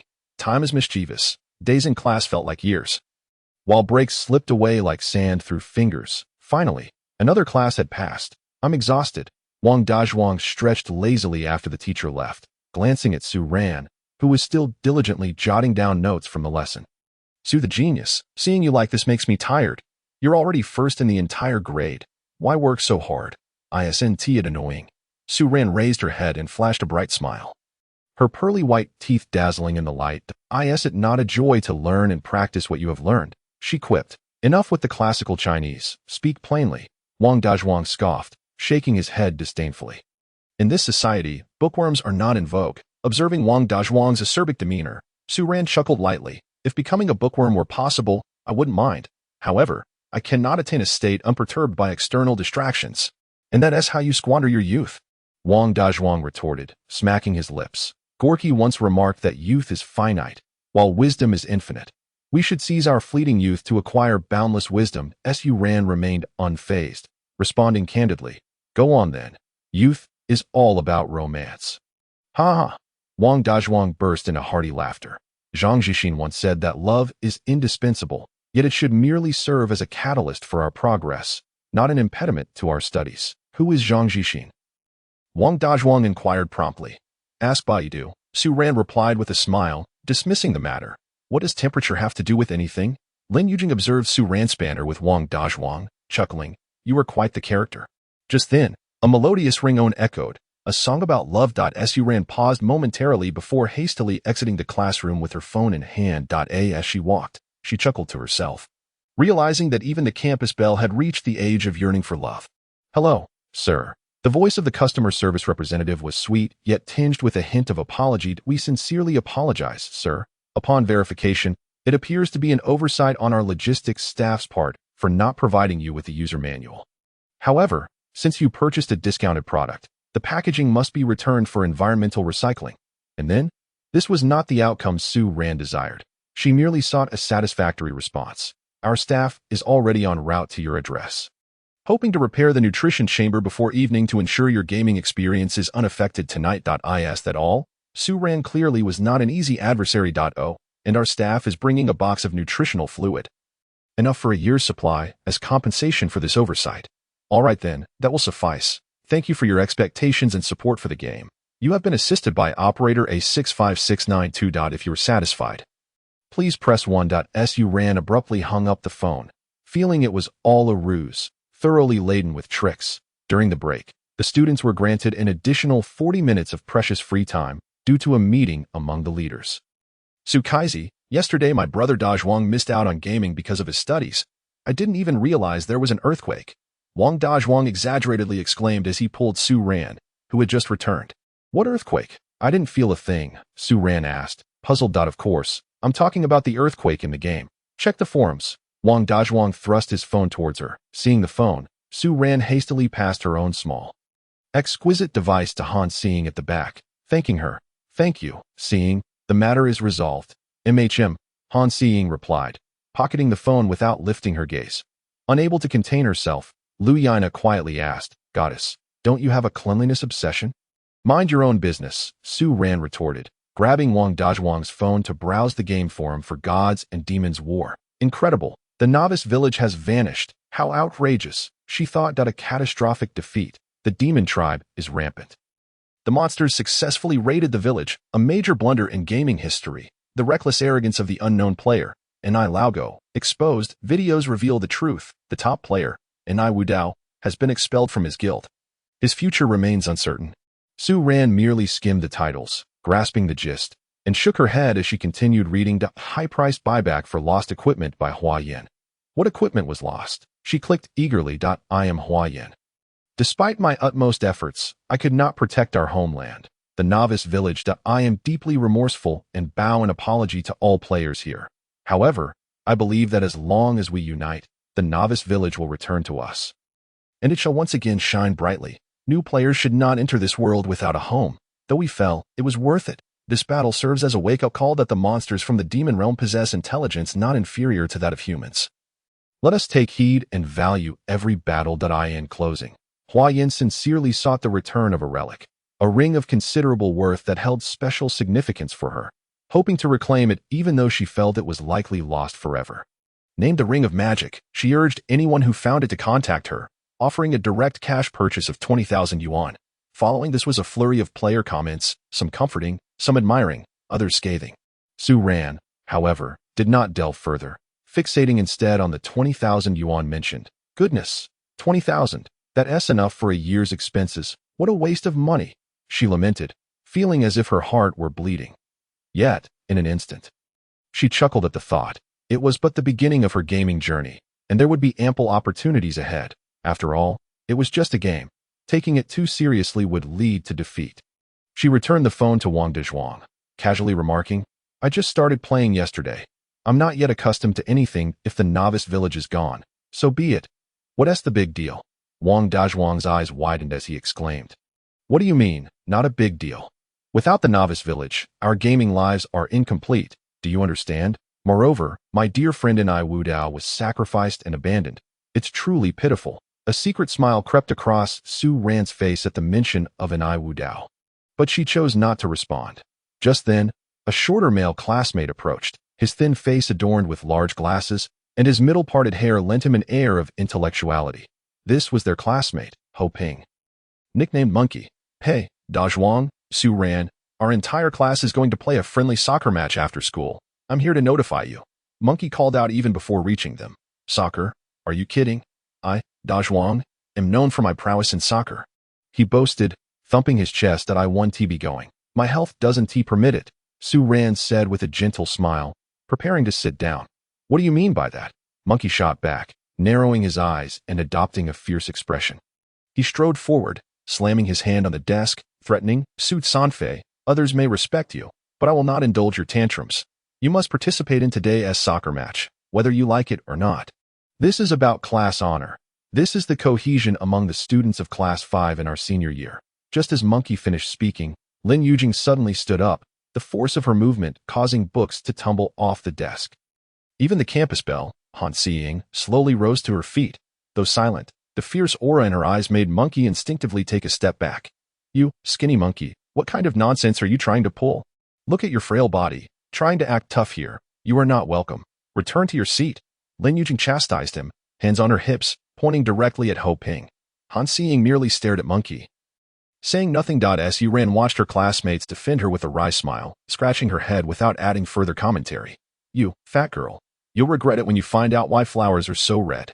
Monkey retorted angrily, picking up the fallen books and throwing them at Lin Yujing. A flicker of panic crossed Lin Yujing's eyes as she raised her hands defensively, tightly closing her eyes. The atmosphere in the classroom grew tense. So quiet that one could hear a pin drop. After a few seconds, the anticipated pain did not come. "Huh? What happened?"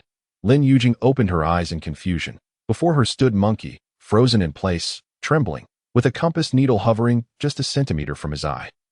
Had he moved even slightly forward, he would have had no doubt about the possibility of being stabbed in the eye. The compass belonged to the silent Han Siying. "Get lost."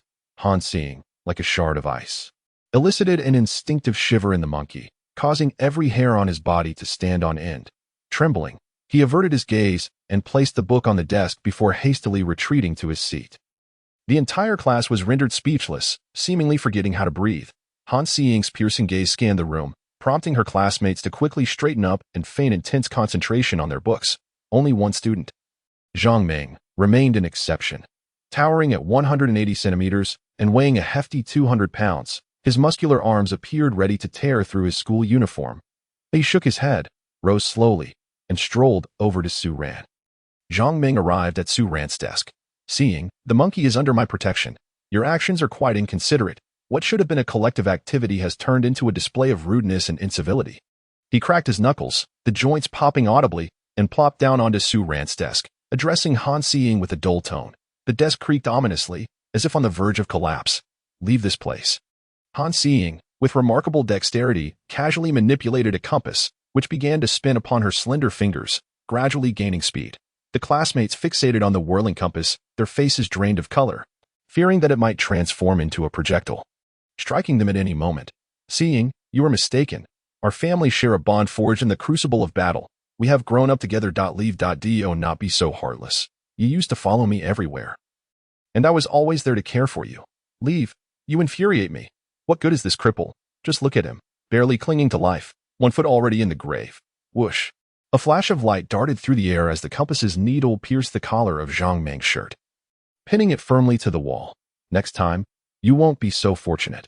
Han Siying's fingers twirled another compass, her gaze unwaveringly fixed on Zhang Ming.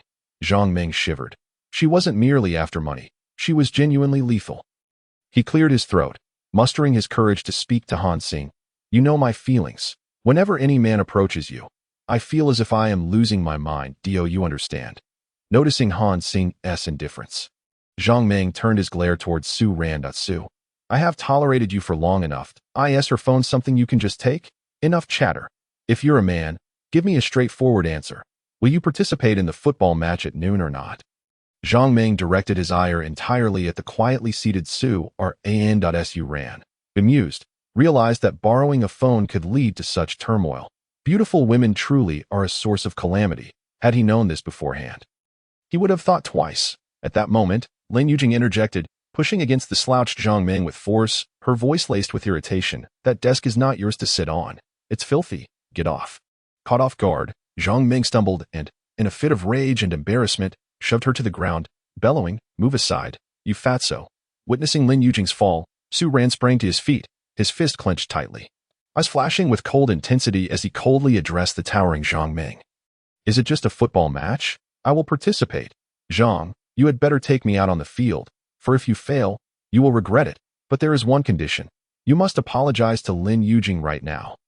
"Apologize?" Zhang Ming scoffed, one hand gripping his shoulder, the other arm swinging dismissively as he retorted, "You, a cripple, Should consider it an honor that I even invited you.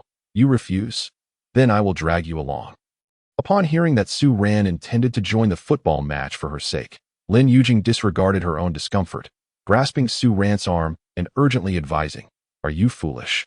Going to that match is clearly an invitation for them to torment you. You know your own condition. I'll be fine. Don't let them provoke you." Su Ran offered a reassuring smile to Lin Yujing, his eyes conveying tranquility before he faced the arrogant muscle-bound Zhang Ming. "Apologize. How dare you?" Zhang Ming roared, resembling a beast as he swung his arm to slap Su Ran. However, whoosh, ouch, Zhang Ming instantly withdrew his hand, howling in pain. A gleaming compass needle had embedded itself in the palm of his outstretched hand.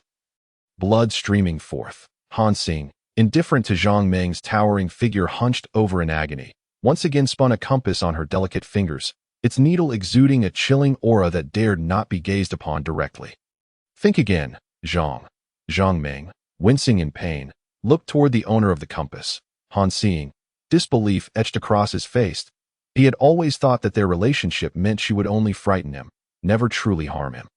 "Apologize," glaring at Han Xing, who exhibited no hint of emotion. Zhang Ming clenched his teeth. After a moment, he finally bowed his proud head, bending toward Lin Yujing and uttering a reluctant, "I'm sorry. Your apology is as insignificant as a mosquito's buzz." Lin Yujing, clearly not one to hold grudges, waved her hand dismissively, her focus returning to Su Ran, concerned for his well-being. "Su, I have apologized as well. The football match is set for noon. I shall await your grand entrance."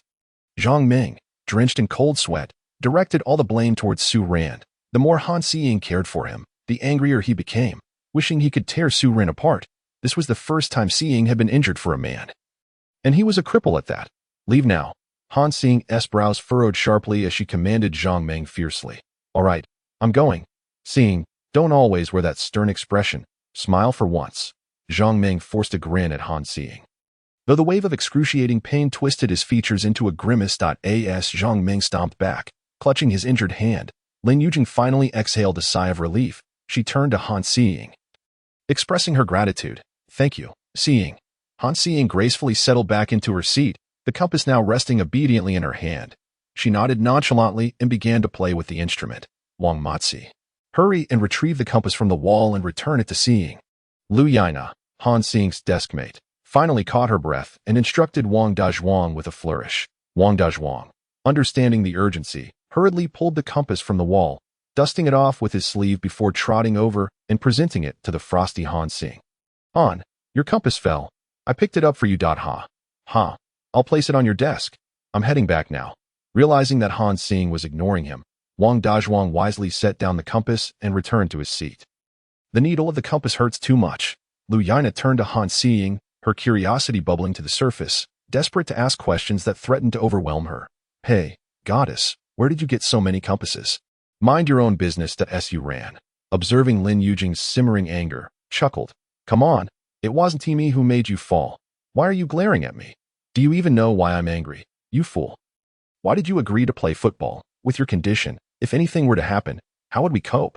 As Lin Yujing spoke, she suddenly realized the absurdity of her words and blushed crimson. "If anything were to happen to you, it would drastically lower our class's overall academic performance."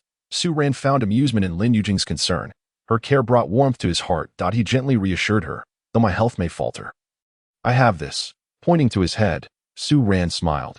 "This is far from incapacitated, and I have a plan well in mind." Lin Yujing's face brightened as she seized Su Ran's arm, exclaiming, Tell me. The wise have their own strategies. Cut it out." The class bell rang, and Teacher Li strode in confidently, holding a folder. "Class." Teacher Li cleared his throat, but before he could finish, he was interrupted. "Teacher." The brave soul who interrupted was none other than Su Ran's deskmate, Lin Yujing. Fuming, Lin Yujing stood up, addressing Teacher Li with urgency. "Please, give us some justice." Upon uttering these words, she was astonished to see a monkey nearby gesturing fervently at her, its face awash with a pleading expression. Lin Yujing huffed softly and continued. "Just now, classmate Ho Ping and classmate Zhang Ming invited Su Ran to the playground for a football match." "Preposterous," exclaimed Teacher Li, slamming a folder onto the podium. "Ho Ping, Zhang Ming, stand up." The monkey, lowering its head, stood up in trepidation, while Zhang Ming appeared unfazed. rising leisurely as if nothing were amiss. "What is it?" Zhang Ming casually smacked his lips, addressing Teacher Li. "May I inquire if you have any guidance?" Teacher Li fixed an intense gaze upon these two troublesome students. After a moment of silence, he kicked the podium with force and bellowed, "Recite the text of Li Sa for me. Those who have memorized it may sit down. Those who cannot, get out."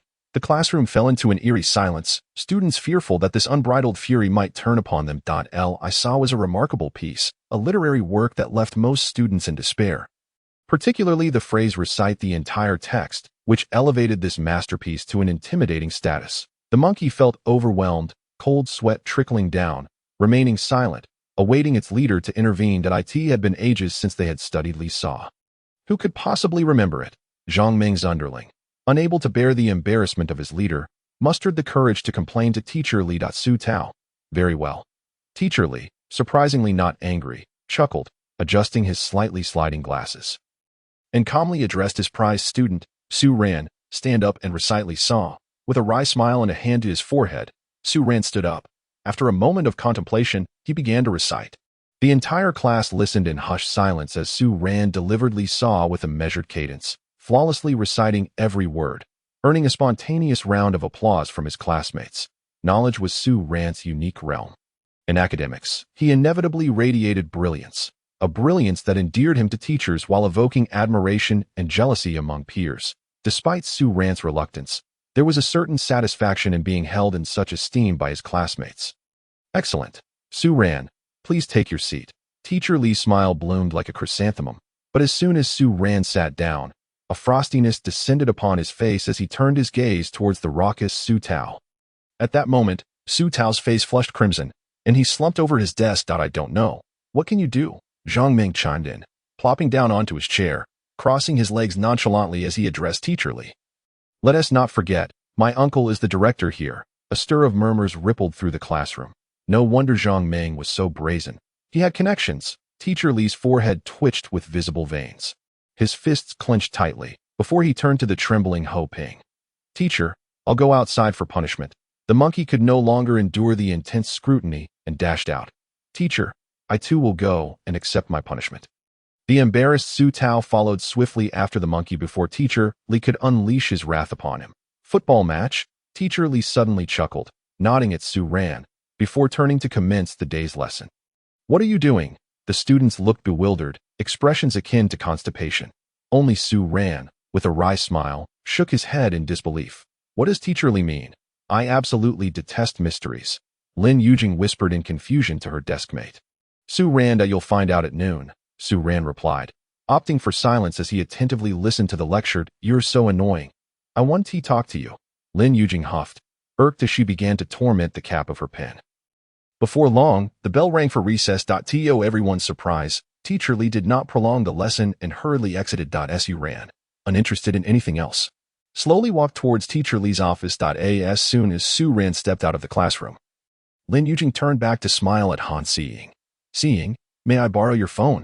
Han Siying hesitated momentarily, her brows slightly furrowing, before retrieving her phone and handing it to the smiling Lin Yujing. "Thank you, Siying. I'll return it shortly." Lin Yujing tossed her ponytail and jogged out of the classroom. Lu Yana nudged Han Siying with her elbow. "Hey, goddess, this isn't like you. This is the second time you've lent your precious phone. Back in the day, I could never get you to lend it to me. This defies logic. I've noticed you've changed, Han Schoolflower. It seems you have more on your mind." Observing Han Siying's distraction, Lu Yana tilted her head, her face nearly plastered with question marks. "Hey, did you hear me or not?" Lu Yana persisted, feeling defeated and shaking her arm. "What?" Han Siying paused, bewildered. "Goodness, why have you lent out your precious possession for the second time?" "Mind your own business." Lin Yujing cheerfully entered the classroom, humming a tune, resembling a cheerful oriole flitting to her seat, extending her hand to return the phone to Han Siying. Han Siying nodded, accepting it and discreetly wiping it with a tissue before slipping it into her pocket. Not long after, Su Ran stepped back into the classroom, moving slowly but steadily. However, at that moment, he sensed something amiss. Lifting his gaze, he immediately understood the protagonist of this incident. The entire class fell silent, their attention fixated on him. "Hey, I have something to tell you. There will be a spectacle soon." Lin Yujing could no longer contain her laughter as soon as Su Ran sat down. Su Ran chuckled lightly, beginning to organize his Chinese literature textbook. Hey, why don't you ask me what kind of spectacle it is? You can't leave me hanging like this.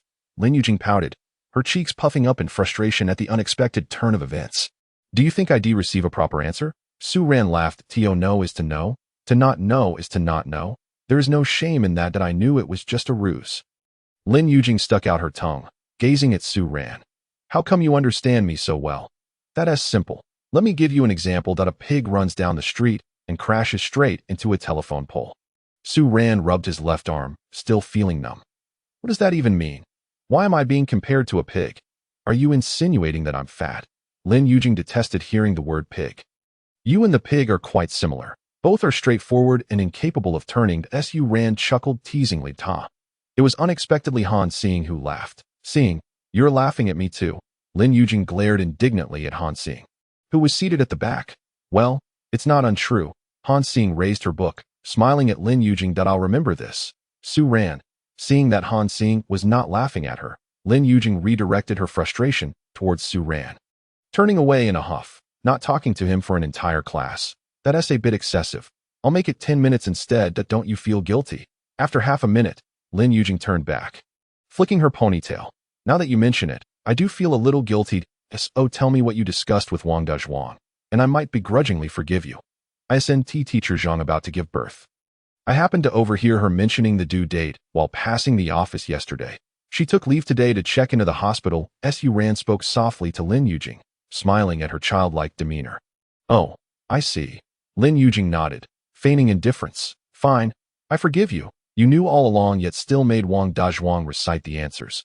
That's quite devious. Lin Yujing chuckled, her laughter trembling. Sure, as long as you and I know. That's sufficient. Then, Lin Yujing's eyes darted mischievously. What did you want from Teacher Li? Tell me. Another attempt to pry information. How unappealing. Su Ran clearly did not wish to divulge that you'll find out after school. If I tell you, it'll be anticlimactic. Just wait and see if you want to say it. Then I want to tell you my secret. Such immaturity. Before long, the final class came to an abrupt end, and the students surged towards the playground. As it is in the nature of people to flock to spectacles, Su Ran stood to leave. Lin Yujing tugged at his shirt. Are you really not going? There is no need to worry. You'll find out once you go. Su Ran replied with a faint smile. Please get me a bottle of mineral water. Make it from the year 82. Get lost. Lin Yujing lightly swatted him before sprinting out. Behind her, Lu Yana chuckled. Su, talented scholar. How will you handle this? I'll go cheer for you. Only by going will you know. Su Ran said helplessly. Just go and see the commotion, but do not cause any trouble. Off you go. I am a refined young lady. The notion of causing trouble simply does not exist in my dictionary. Lu Yana was not having it. I shall go too, Han Xing declared as she stood up, her loose school uniform failing to conceal her graceful curves. The only thing marring the scene was a set of compasses that she had casually tucked into her pocket. Su Ran swallowed hard, forcing a laugh as she made her way to the playground. Her steps measured on the playground. Several classes had gathered, creating a vibrant atmosphere. Look, look, Su's limping over, someone shouted, spotting a figure in the distance whose gait was somewhat unsteady as it approached the playground. Instantly, a chorus of cheers erupted from the crowd. After all, anyone capable of such a feat was either a fool or a tough character, and it was clear that Su Ran was not the former. Su Talent, how do you intend to play? Zhang Meng inquired, rolling a soccer ball back and forth underfoot as Su Ran drew near. After such a long journey, Su Ran was slightly out of breath. And how do you plan to play? 8 versus 8. Do you dare? Zhang Meng smirked. I have 8 classmates ready. You have time to gather your own 8 and start the match. And don't expect Wang Mozi from the front row to show up today. You could also go 1 versus 8. Of course, if you're not afraid of annihilation. 8 people, that poses a bit of a challenge, Su Ran mused, her brow furrowing slightly. There is no challenge. Mr. Li emerged from the crowd, striding over to Su Ran and placing a reassuring hand on his shoulder. I shall join. Colleagues, it's time for all of you to get active. The math substitute, English teacher, chemistry teacher, physics teacher, department head, and even the principal all chuckled as they made their way onto the soccer field. Wow, the teacher's team. This is extravagant. How will this work? Principal, am I seeing things? The onlookers erupted in murmurs, seemingly questioning whether their eyes were deceiving them. How outrageous. This is a match among students, teachers. You are bullying us. This is unfair, Zhang Ming seethed, gritting his teeth. Fairness was never a factor, was it? The principal stepped forward, his presence imposing. Exactly. Su Ran is in such poor condition, yet you still insist on having her play soccer. Do you not have any shame? Let us compete in academics or grades if you dare. A voice from the crowd defended. A girl whose voice Su Ran recognized as Lu Yaina, upon catching Su Ran's gaze. Lu Yaina made a playful face. The crowd erupted in chatter. Zhang Ming's face turned a shade of green and pale, while those around him quickly made excuses, hastily departing from the scene. Watching Zhang Ming awkwardly rooted to the spot, unsure whether to leave or stay, the surrounding students burst into laughter at "What's this? You want a 1 versus 8 match?" Mr. Li teased as he approached. "Humph, just wait," Zhang Ming retorted, preparing to flee. "Oh, by the way, your uncle, the dean, has been implicated in serious misconduct and may already be detained. Regardless of the outcome, he can forget about his position as dean." The principal casually dropped this bombshell on Zhang Ming. Zhang Ming froze momentarily before bolting away. The onlookers dispersed, each heading home for dinner, many pointing and laughing at the retreating figure of Zhang Ming. After thanking the teachers one by one, Su Ran left the playground. Heading home. "Hey, wait for me." Lin Yujing, though somewhat plump, did not let that hinder her speed as she hurried after Su Ran, who had just exited the school gate. "This idea is indeed splendid." Lin Yujing caught up to Su Ran, her face beaming with a smile. "You sly one. No wonder you were being so cryptic. Now it all makes sense. Hey, you on Lai Ru Ci? Didn't we agree to meet tonight?" Su Ran grinned. "We can go now. I am in a good mood today. It's settled. Let us go." Lin Yujing maintained her cheerful demeanor. "After all, you'll just be eating alone at home. Since Auntie I sent tea there, let me borrow some electricity." "Hey, Seeing." Upon spotting Han Seeing nearby, Lin Yujing dashed over, her ponytail bouncing energetically. Han Seeing turned, casting a discreet glance at Su Ran before addressing Lin Yujing. "What's up? Seeing, what a coincidence. Why haven't you gone home for so long? Were you also going to watch the soccer match? Just bored?" "Hee, Seeing, can I borrow your phone for a bit? I want to be going home for lunch. I'm treating the great talent Su Ran to a meal." Lin Yujing suddenly felt a pang of rudeness and quickly asked, "By the way, Seeing, are you coming?" "Sure," Han Seeing replied unexpectedly, pulling her phone from her pocket and handing it to Lin Yujing. To be able to treat Han the campus beauty is quite a feat. Lin Yujing's smile faltered slightly, surprised by the ease of Seeing's agreement, wishing she could slap herself for the awkwardness. Han Seeing discreetly gestured to a black car parked by the roadside before following Lin Yujing and Su Ran to their destination. "You on Lai Ru Ci?" Han Seeing questioned as they arrived at their familiar haunt. "You mean to say you've never been here before?" Lin Yujing exclaimed excitedly. Upon entering the establishment, they found it nearly full. Every table occupied. A group of 3 or 4 people exited, grumbling. "We're late again. Business here is booming. It's packed." "Yujing, should we find another place?" Su Ran felt a hint of awkwardness. "Not to worry. I've booked a table here for the long term." "Come on, let us head to the private room," Lin Yujing declared confidently, leading them directly to room 520. This was a venue for romance, and the presence of 1 male and 2 females undeniably attracted the gaze of several men. However, with a vigilant female companion nearby, they dared not stare for long, quickly diverting their attention. In front of the private room, Han Seeing scrutinized the numbers before stepping inside. As usual, 3 orders. "First, let us have 3 cups of coffee." Lin Yujing called to the waiter. "Just water for me," Han Seeing said, taking a napkin to meticulously clean the table and chair before sitting beside Lin Yujing, with Su Ran opposite them. "All right then. 2 cups of coffee and 1 cup of water. Speak quickly," Lin Yujing urged impatiently, once the waiter had left. "You must have plenty to say." Su Ran glanced awkwardly at Han Seeing, noticing no sign of discomfort from her, and gathered his thoughts before asking Lin Yujing, "Have you played Shin Mo Shi Zhang yet?" "Please, I'm not old enough yet. I can't play until my birthday," Lin Yujing replied, looking defeated. "Continue," Han Seeing prompted, her gaze fixed on Su Ran. "I have a batch of equipment, and among them, quite a few silver pieces." "Silver?" Han Seeing sprang to her feet, startled, then quickly regained her composure and sat back down, fixing her eyes on Su Ran. "How many?" "I haven't counted, but there are about 5 or 6 silver items, many bronze ones, and even more black iron pieces. The most plentiful are the potions. All collected, no gold, just cash," Su Ran added. Han Seeing could hardly contain her excitement. There are even lower-level items. You want those too? Su Ran inquired, evidently unaware of the game's mechanics. Foolish Su. Even someone who doesn't play games knows you can smelt useless gear into ingots and then forge higher-level equipment. Lin Yujing seized the opportunity to tease Su Ran, then curiously asked, "How did you acquire so much gear? You only played for a night, right?"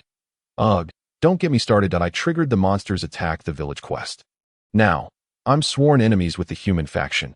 It's a complete deadlock. I can't even enter your camp," Su Ran said with a wry smile. "Wait," Han Xing exclaimed, standing up again. "You have the magic ring in your possession? I'll buy it for 100,000. I didn't even get a chance to pick it up before I was forcibly logged out," Su Ran lamented, feeling the tension in his muscles. Han Xing sank back down, her slender fingers smoothing out her furrowed brow, speechless. "You, my friend. No matter. There will be plenty of opportunities to acquire gear in the future. I've already gathered quite a bit." Sir In possesses a remarkably relaxed mindset. Not feeling compelled to pursue what is not his, I have come to realize that allowing you to enter the game may indeed be the right decision, Lin Yujing remarked with a smile. "UVE already caused chaos in the novice village upon your arrival. Goodness, what am I to do when I log in? I want to even have a place of origin. Boo-hoo. Sir In, you must compensate me." Sir In, speechless, scratched his head and replied to Han Xing, "I can give you all these items. Don't mention money, as they are essentially free and require no effort." Han Xing regarded Sir In with keen interest. "All right then. What are your coordinates? I was still in the novice village when I logged out and have no idea where I've respawned." Character card. Sir In continued, his voice growing softer, fearing that this lady might spring up and startle him again. "Oh, what's your profession?" "Necromancer," he said, "and I appear as a skeleton, a hidden profession." Han Xing gasped in astonishment, as this was her first encounter with such a class in the game. Sir In felt as if he were a new continent to her. "What are your stats?" "Health, 80. Magic attack, 22-26. Defense, 6." Sir In refrained from disclosing his 12 luck, fearing that Han Xing might leap onto the table in excitement. "Fairly balanced." Han Xing nodded, noting the low health. "Low defense, but high attack. Well then, you've now become a monster. May I capture you as a pet?" Lin Yujing gazed at Sir In with eager anticipation. "I'm not sure," Sir In replied, beads of sweat forming on his brow. "Let us keep this between us. Sir In has now become the public enemy of the entire server. If this were to leak, he could no longer appear in the game." Han Xing spoke for the first time at such length, revealing the secret shared amongst the three of them. "I'm called Shushin Xiren. How do I find you in the game?" Han Xing paused momentarily at the mention of her name. "Let us meet at the novice Mapga Mu Finling. I have a quest there." Sir In hesitated to mention that he was going to dig up graves, not wanting to alarm the two girls. "That ITS settled then. I'll come find you tonight." After Han Xing finished speaking, her phone rang. She answered it for a moment, then stood up and said nonchalantly, "See you in the game. I have to go." Once Han Xing left, Lin Yujing hurriedly sat beside Sir In, beaming with joy. "Yay, just the two of us. Speaking of which, thank you, Yujing," Sir In said with a smile. "Huh? Why are you thanking me?" Lin Yujing looked puzzled. "Thank you for dealing with Zhang Meng's uncle. It was quite gratifying." "Humph, who told him to push me to the ground? It hurts so much," Lin Yujing said, pouting, before suddenly realizing something. Hey, that's not fair. How did you know about that? I didn't tell you." "I guessed," Sir In chuckled. "You mentioned to Han Xing when you borrowed her phone. I'll borrow your phone again." "Ah." Lin Yujing covered her face with her hands. "That you're too clever. It's not fun anymore." In the afternoon classroom, Zhang Meng was absent, and the few classmates who hung around him were also lethargically resting on their desks, with the monkey being the most exaggerated. The entire afternoon was spent reviewing textbooks and analyzing example problems. Of course, Sir In was thoroughly enjoying himself, scribbling notes with his carbon pen, eager to transcribe every bit of knowledge imparted by the teacher. "Hey, school us out," Lin Yujing exclaimed, noticing Sir In lost in his studies, and tapped his head. "Ah, so soon. Let me finish transcribing this knowledge point before I leave." Sir In paused for a moment, waved his hand, and continued writing. "You are such a typical bookworm," Lin Yujing chuckled softly, "after investing so much time and energy into studying. It would be strange if you didn't rank first." "I'm leaving now. I have errands to run with my mom." "All right. See you tomorrow." Sir In didn't even lift his head, waving his carbon pen as he continued writing. After Lin Yujing departed, Han Xing tugged at Sir In that you're coming with me today. What is going on? Sir In asked, confused that I'll give you a ride. Sir In, not being foolish, quickly connected the dots to everything that transpired that day. Thank you then, he smiled, a hint of worry creeping in about whether Zhang Meng would retaliate in anger. And me? Han, the beautiful lady, chimed in that I'm coming too. Lu Yana, upon hearing this, wasted no time in hitching a ride. Suddenly, Sir In recalled that Zhang Meng was targeting him because he had used Han Xing's phone, that if Zhang Meng were to find out he was in Han Xing's car, would he not flay him alive? Sir In broke into a cold sweat. At this point, he decided to let nature take its course. The journey home was peaceful, and Han Xing ensured Sir In entered his house before instructing the driver to turn back. However, unbeknownst to them, lurking in a nearby corner was a man wearing a baseball cap, gripping a baseball bat, who angrily slammed the bat into the ground after Sir In entered Han Xing's car. Upon returning home, Sir In's mother emerged from the inner room, her face brimming with joy as she took the backpack from Sir In's hands, her eyes sparkling with delight. Why are you home so early today? She asked, placing the backpack on the sofa and gazing proudly at her son. Just some matters. A classmate gave me a ride home. Mom, what is going on today? Did something good happen? Sir In teased. Noticing his mother's cheerful demeanor, my precious son, I have wonderful news. His mother beamed. Your mother got a raise. Wait a moment. Why would you get a raise when it's not a holiday? Ah, that's true. His mother pondered. But the steward informed me this afternoon that my salary is increasing by 1,000 yuan each month starting this month. He didn't mention the reason, just that it was per the master's orders. Sir In paused for a moment. Mom, is the lady who owns the villa you work at surnamed Han? Yes. How did you know? Have you never seen the lady of the house? Son, you're quite perceptive. The employer is indeed elusive. The steward mentioned her parents are in the capital that I've worked there for a year and have yet to meet her. His mother's confusion deepened. Do you think I've encountered a scammer? Is there a scammer who gives you a raise? Sir In laughed, swiftly changing the topic. By the way, did those workers fix my game pod? Of course, they came. Their attitude was quite pleasant. They replaced the pod cover with a new one and took the broken one back. His mother pointed towards the inner room. Son, the new pod cover didn't cost anything, right? And the buckets of water they brought, they didn't charge for those either. Don't worry, Mom, that it's all free. And it's still under warranty. Also, that's not water. It's nutrient solution that I'll go prepare dinner. Wash your hands and get ready to eat. As soon as his mother entered the kitchen, Sir In walked into his bedroom. The game pod looked brand new, with a user manual and a platinum paper prominently displayed. The platinum paper contained a bank account number for payment for the pod. Operable at any ATM. Sir In stared at it for a moment, then grabbed his bank card and headed to the nearby bank. He entered the account number, transferred 180,000 yuan, and withdrew the remaining 20,000 yuan before returning home. Originally, he had intended to save the 20,000 yuan for purchasing nutrient solutions, but now, he realized he wouldn't need to buy them for a year, thus saving money. Mom, I'm coming. Where have you been? The dishes are almost cold, his mother complained. Look what I have. Sir In feigned mystery, waving the money in his hand. So much money. Where did it come from? You didn't go out to do anything bad, did you? His mother eyed him nervously, refusing to take the money. Not at all. Your son is a model citizen, an exemplary student. This is a scholarship reward from school. 20,000 yuan. Do you want it, you little rascal? Hand it over. Save it to treat your future wife. His mother's face blossomed with joy. Eat. I'm starving. Let us eat. And after that, hurry to play the game. His mother lovingly urged Sir In. It's still early. It opens at 8 o'clock that I'll finish my homework first. After Sir In tidied everything up, the clock struck 8:10 as he entered the game. He hadn't even had the chance to take action when a golden light enveloped him. Swish, swish, swish. He leveled up 10 times in a row. What in the world is happening?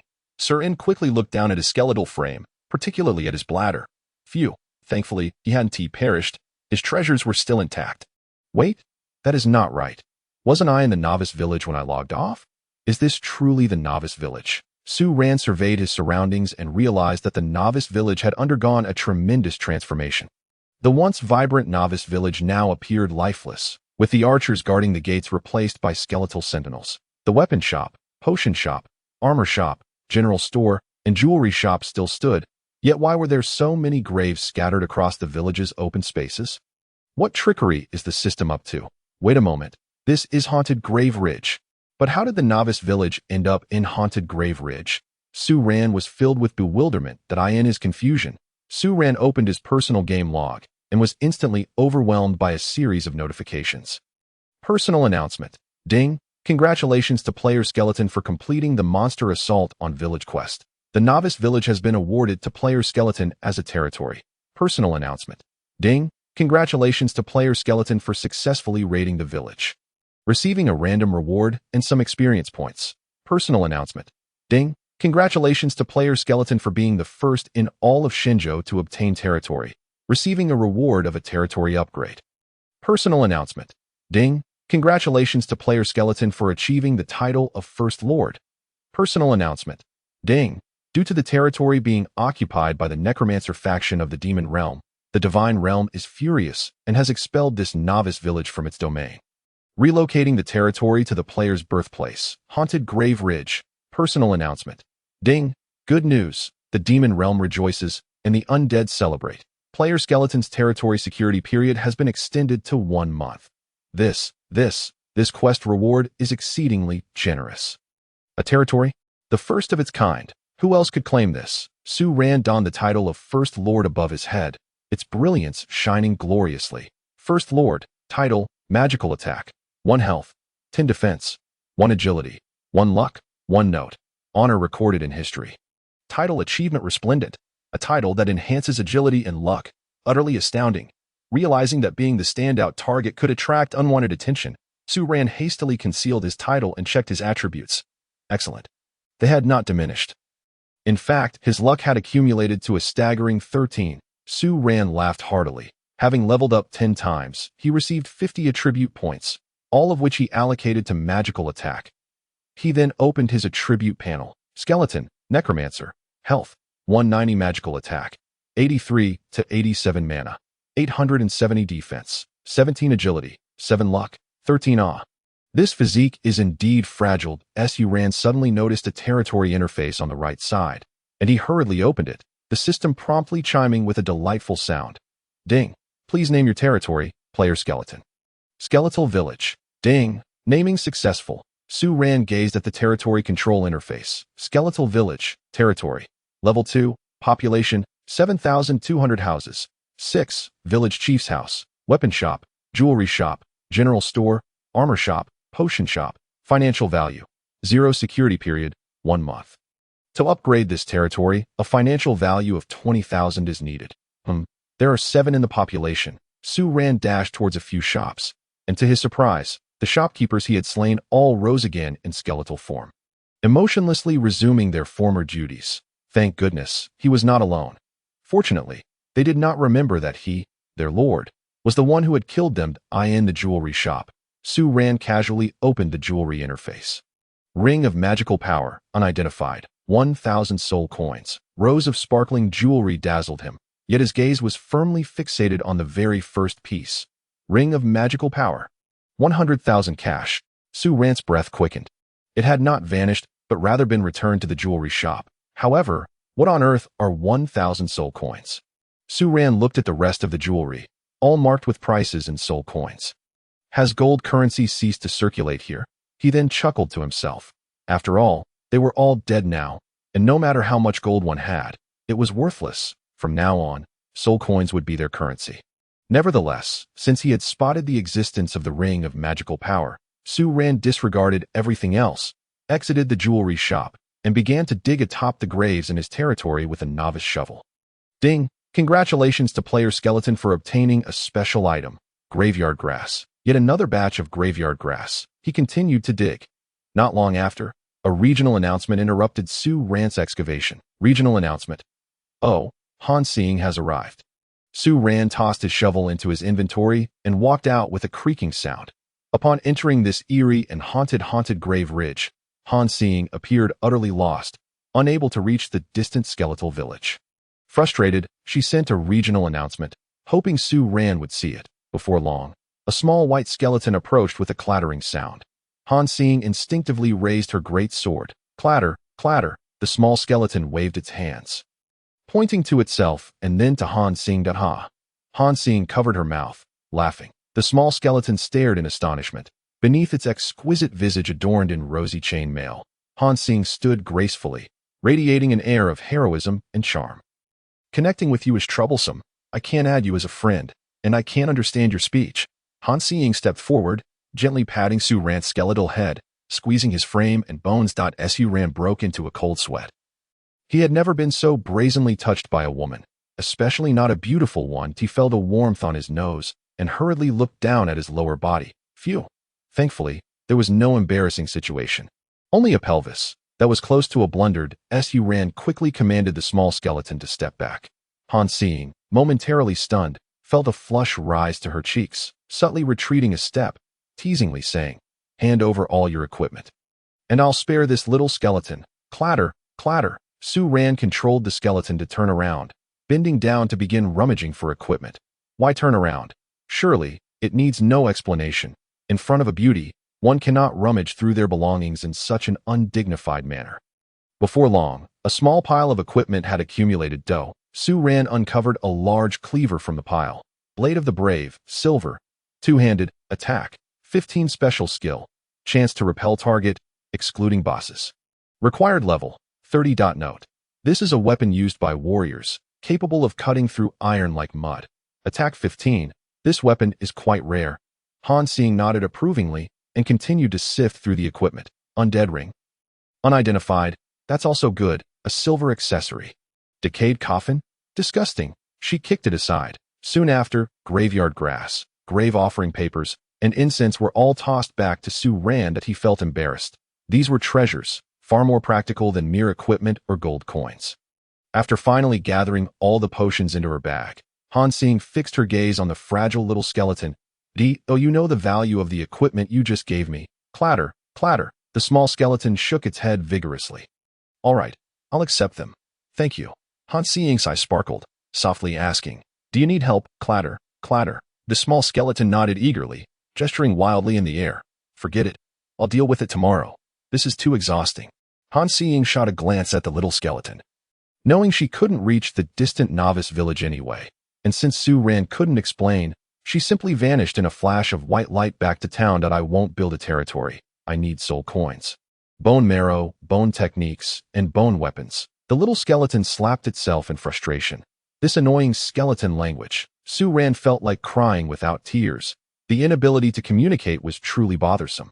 With a heavy heart, he retreated into his territory, suddenly recalling the village chief's house. What is the village chief's house for? Su Ran utilized his agility of 7 to dart towards the village chief's house.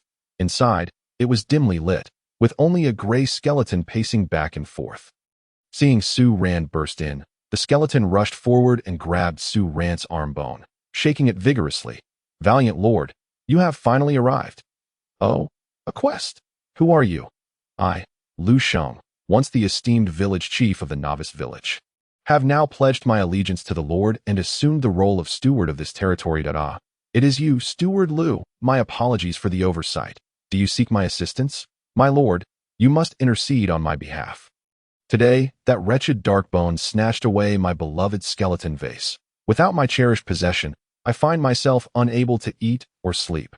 The Darkbone. Su Ran gently placed a hand on the agitated Steward Lu's shoulder, offering reassurance. "Fear not, Steward Lu. We cannot ascertain where that dark bone has fled, but should I discover its whereabouts, I shall not hesitate to assist.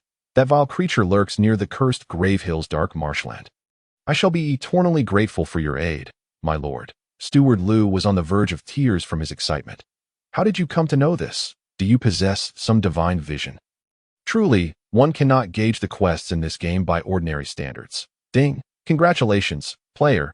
You have received the quest to reclaim the skeleton vase. Quest duration, unlimited. Su Ran suddenly recalled that this might be the legendary novice quest. The skeletal lord lowered his head to fiddle with the grave grass and incense in his bladder. Ample supplies. Let us embark. Today is a fortuitous day. Surely, all my aspirations will come to fruition.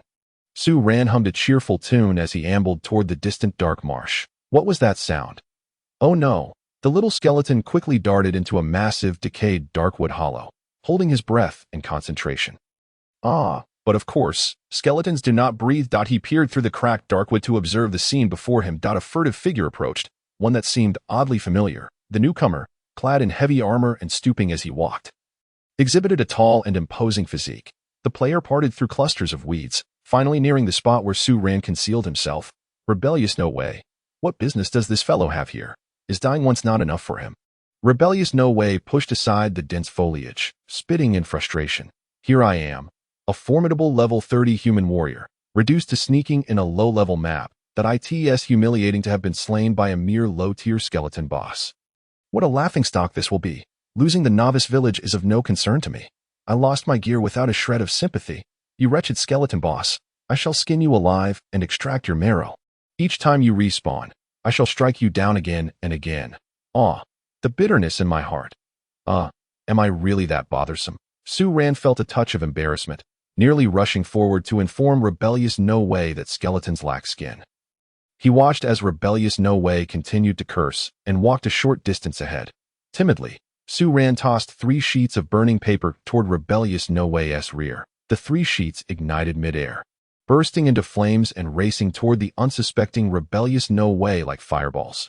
Boom! 129 Rebellious No Way felt a sharp pain in his backside, causing him to spin around and shout. Which breath threw that? I just got my face burned with paper. 129 boom. 129 good grief. Rebellious No Way exclaimed as he was struck again, his health plummeting by half, sending him into a panic. He leaped up, horrified. Boom. 129 taking yet another hit. Rebellious No Way screamed and fled in desperation, searching for the source of the attack from the skeleton boss. He attempted to dodge left and right, but the surrounding underbrush was too dense, severely hampering his ability to evade. That accursed skeleton, why is its attack so high? Do low-level bosses truly possess such absurd power? Rebellious No Way lamented, tears brimming. Had he known this skeleton boss was so formidable, he would never have ventured into this dreadful place alone. Boom. 129 here it comes again. With his health dwindling, Rebellious No Way could not use healing potions while in combat. However, he spotted the skeleton cleverly hiding behind a piece of decayed darkwood, preparing to strike. This creature's intelligence is astonishing. Leap slash. Rebellious No Way, with a cry of desperation, jumped into the air, raising his black two-handed sword to strike at the skeleton's hiding place. Boom. 129, poor Rebellious No Way soared through the air like a projectile, dropping a two-handed sword and a considerable number of healing potions. Trapped in the corpse-binding formation beneath the cursed grave hill, he could not even respawn. Infuriated, he logged off and hurled his gaming helmet onto the bed, swearing profusely. But after a moment's reflection, he grabbed his phone and made a call. Watching the scattered equipment and potions like a celestial maiden scattering flowers, Su Ran sighed. Alas, what a waste, coming all this way just to deliver gear. Su Ran collected the items dropped by Rebellious No Way, tossing the potions into his bladder, and examined the still-warm two-handed sword. Double-ring greatsword, silver. Two-handed, attack. 14 special skill, lifesteal. This weapon has a 5 chance to restore health, absorbing 30 of the damage dealt. Required level 30. Note: you only understand its value when you lack potions. A level 30 weapon, it should fetch a fair price, although its attack is inferior to the great axe. It is still silvered, Su Ran thought gleefully, leaping twice atop Rebellious No Way's corpse to express his gratitude. However, the cracking sound made Su Ran feel as if he might fall apart. Yet, he overlooked the lifesteal property. High-level lifesteal equipment is a rare treasure, especially one made of silver. Nonchalantly, he tossed the double-ring greatsword into his bladder, suddenly relieved he lacked a certain appendage, for had he thrown it without care, he might have met an unfortunate fate. The little skeleton muttered as he kicked the weeds beneath him, making his way to the quest location. The Dark Marsh. To the west of Skeleton Village lies the task's destination.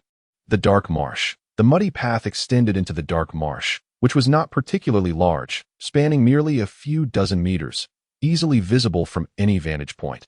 The sky above the Dark Marsh was laden with ominous clouds, and a solitary dead tree stood forlornly in the mire, its desolate ambience rendering the scene even more eerie. Cautiously, he began to wander near the Dark Marsh. Dark bone. Though Su Ran possessed only dark eye sockets, he was not blind. He indeed spotted several black figures meandering at the marsh's edge, However, what was that pulsating mass above the marsh? Peering closely, he realized it was a swarm of flying insects, swirling together, giving the illusion of a giant heart, rhythmically pulsing in the sky. Upon closer inspection, corpse poison mosquito level 15 health, 250 attack, 50 to 55 defense, 32 agility, 8 active skill. Poison needle. Attacking a target carries a chance to inflict poison, reducing health by 1 per second for 3 seconds. Note: corpse poison mosquitoes are social creatures. You know the consequences of provoking a swarm. A level 15 monster? If this little skeleton falls into that swarm of mosquitoes, will there be even a single bone left? Is this novice quest truly necessary to be this challenging? The little skeleton made a difficult decision to avoid these deathly mosquitoes as much as possible. He could only seek out a solitary dark bone to confront. Armed with burning paper and bone nails, he cautiously approached the dark bone that was foraging along the shore. Su Ran drew nearer. He realized that the dark bone was merely a skeletal frame draped in a shaggy hide. Fluttering like a cloak in the wind, a flickering white flame glowed within its hollow eye sockets, creating a terrifying visage. Dark bone, level 20 health, 400 attack, 60 to 70 defense, 30 agility, 7 active skill, rapid tier, performs 3 consecutive physical attacks, each dealing 80 of normal damage. Passive skill, life and death speed. When health drops below 10, agility increases by 20. Note: in life, it was a black creature. Both of these monsters are remarkably swift. The difficulty of this task is considerable. Su Ran cautiously selected a solitary dark bone and sent a series of burning papers flying toward it. Whoosh! The burning paper ignited brilliantly, striking the dark bone's skull. Boom! 129 crack, crack. The dark bone, in pain, swiftly turned its head, the white flame in its eyes flaring brightly, illuminating the area. Boom! The dark skeleton, sustaining a blow of 129, charged towards the little skeleton holding the burning paper, its diminutive form shifting rapidly as it navigated the treacherous, muddy terrain that failed to impede its speed. Su Ran realized the dire situation. The creature was far too cunning, evading a straight line and making it impossible for him to throw the burning paper. Fortunately, his own skeleton character possessed commendable agility, allowing him to keenly observe the dark skeleton's trajectory. After a moment of anticipation, he hurled 3 sheets of burning paper before retreating hastily. However, the treacherous ground proved disadvantageous, costing him precious ground. Miss. 129 Eureka. With 1 successful hit, the dark skeleton was left with merely a sliver of health. Su Ran halted his retreat, waiting for the dark skeleton to approach. The creature's health dwindled. Its speed surged once more, driven by a furious madness that rendered it heedless of all else as it lunged toward the insufferable little skeleton. The dark skeleton descended from above, claws glinting ominously as they aimed for Su Ran's polished skull. Unfazed, Su Ran raised his head, observing the fearsome visage of the dark skeleton drawing nearer. He lifted his hand and swiftly slapped a sheet of burning paper onto the creature's skull. Bang! 129 as the dark skeleton's health plummeted to 0 in midair. It fell to the ground, transforming into a small grave approximately 30 centimeters high. Ding! Congratulations to the player for defeating a higher-level monster, earning a 10 experience bonus and 110 experience points. A small grave. What does that signify? Habitually, Su Ran retrieved his beginner's shovel from his nether regions, marveling at its durability, as it remained as pristine as ever with each use. Clang, clang. After a few strikes, the small grave was reduced to a modest pit. Ding! Congratulations to the player for acquiring a material. Vertebrae. A long spine materialized in Su Ran's hands, which he shook a few times before tossing it into his all-purpose bladder. Materials? Perhaps they would be useful later. But it was regrettable that no quest items were dropped. Thus, Su Ran lured out the dark skeletons one by one, patiently eliminating each one, turning their tiny graves into mere pits with his trusty shovel. However, gazing at the vertebrae, skulls, claws, and skins he had unearthed, he found himself at a loss. Not a single piece of equipment. All materials. What is the meaning of this? Alas, for the sake of the quest, he pressed on. Su Ran continued stealthily toward the remaining dark skeletons. Time passed, and soon, Su Ran had cleared every last dark skeleton, leaving no trace along the banks of the dark marsh. How to complete the quest? With all the monsters gone, Su Ran was puzzled. Suddenly, a significantly larger dark skeleton appeared. This dark skeleton was clad in black skin, its hair standing on end like a hedgehog's quills. Its skeletal frame was translucent, resembling a work of art, and flickering yellow flames danced in its eye sockets. The creature swayed its head idly, its slightly arched body exuding an aesthetic of power that commanded respect. The dark skeleton boss. Su Ran hurriedly scrutinized its attributes. Dark skeleton, boss, level, 20 health, 4,000 attack, 100 to 110 defense, 40 agility, 8 active skill, rapid tier, executes 3 consecutive physical attacks, each dealing 100 of normal damage. Passive skill, life and death speed. When health drops below 10, agility increases by 40. Note: in life, it was a black king. In madness, it feared even itself. Good heavens, it truly is a boss. How to deal with this? With an attack of 110, a 3-hit combo could easily shatter this little skeleton. And this boss boasts 4,000 health. Lu Guanjia, I can't handle this. Yet, Su Ran was not one to shy away from adversity. Taking a deep breath, he steeled himself, launching a series of burning papers at the freshly spawned dark skeleton boss. Bang! Dash 129 miss. The dark skeleton boss, sensing the attack, swiftly dodged to the side, causing the second sheet of burning paper to land harmlessly in the air. As a boss, its sensory capabilities were particularly acute, allowing it to instantly lock onto the little skeleton's location and spring toward it. Su Ran did not stand idly by, retreating while hurling burning papers. Fortune smiled upon him.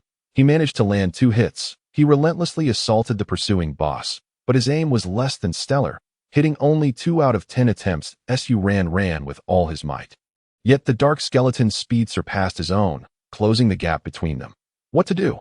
As Su Ran ran, he calmly assessed the terrain.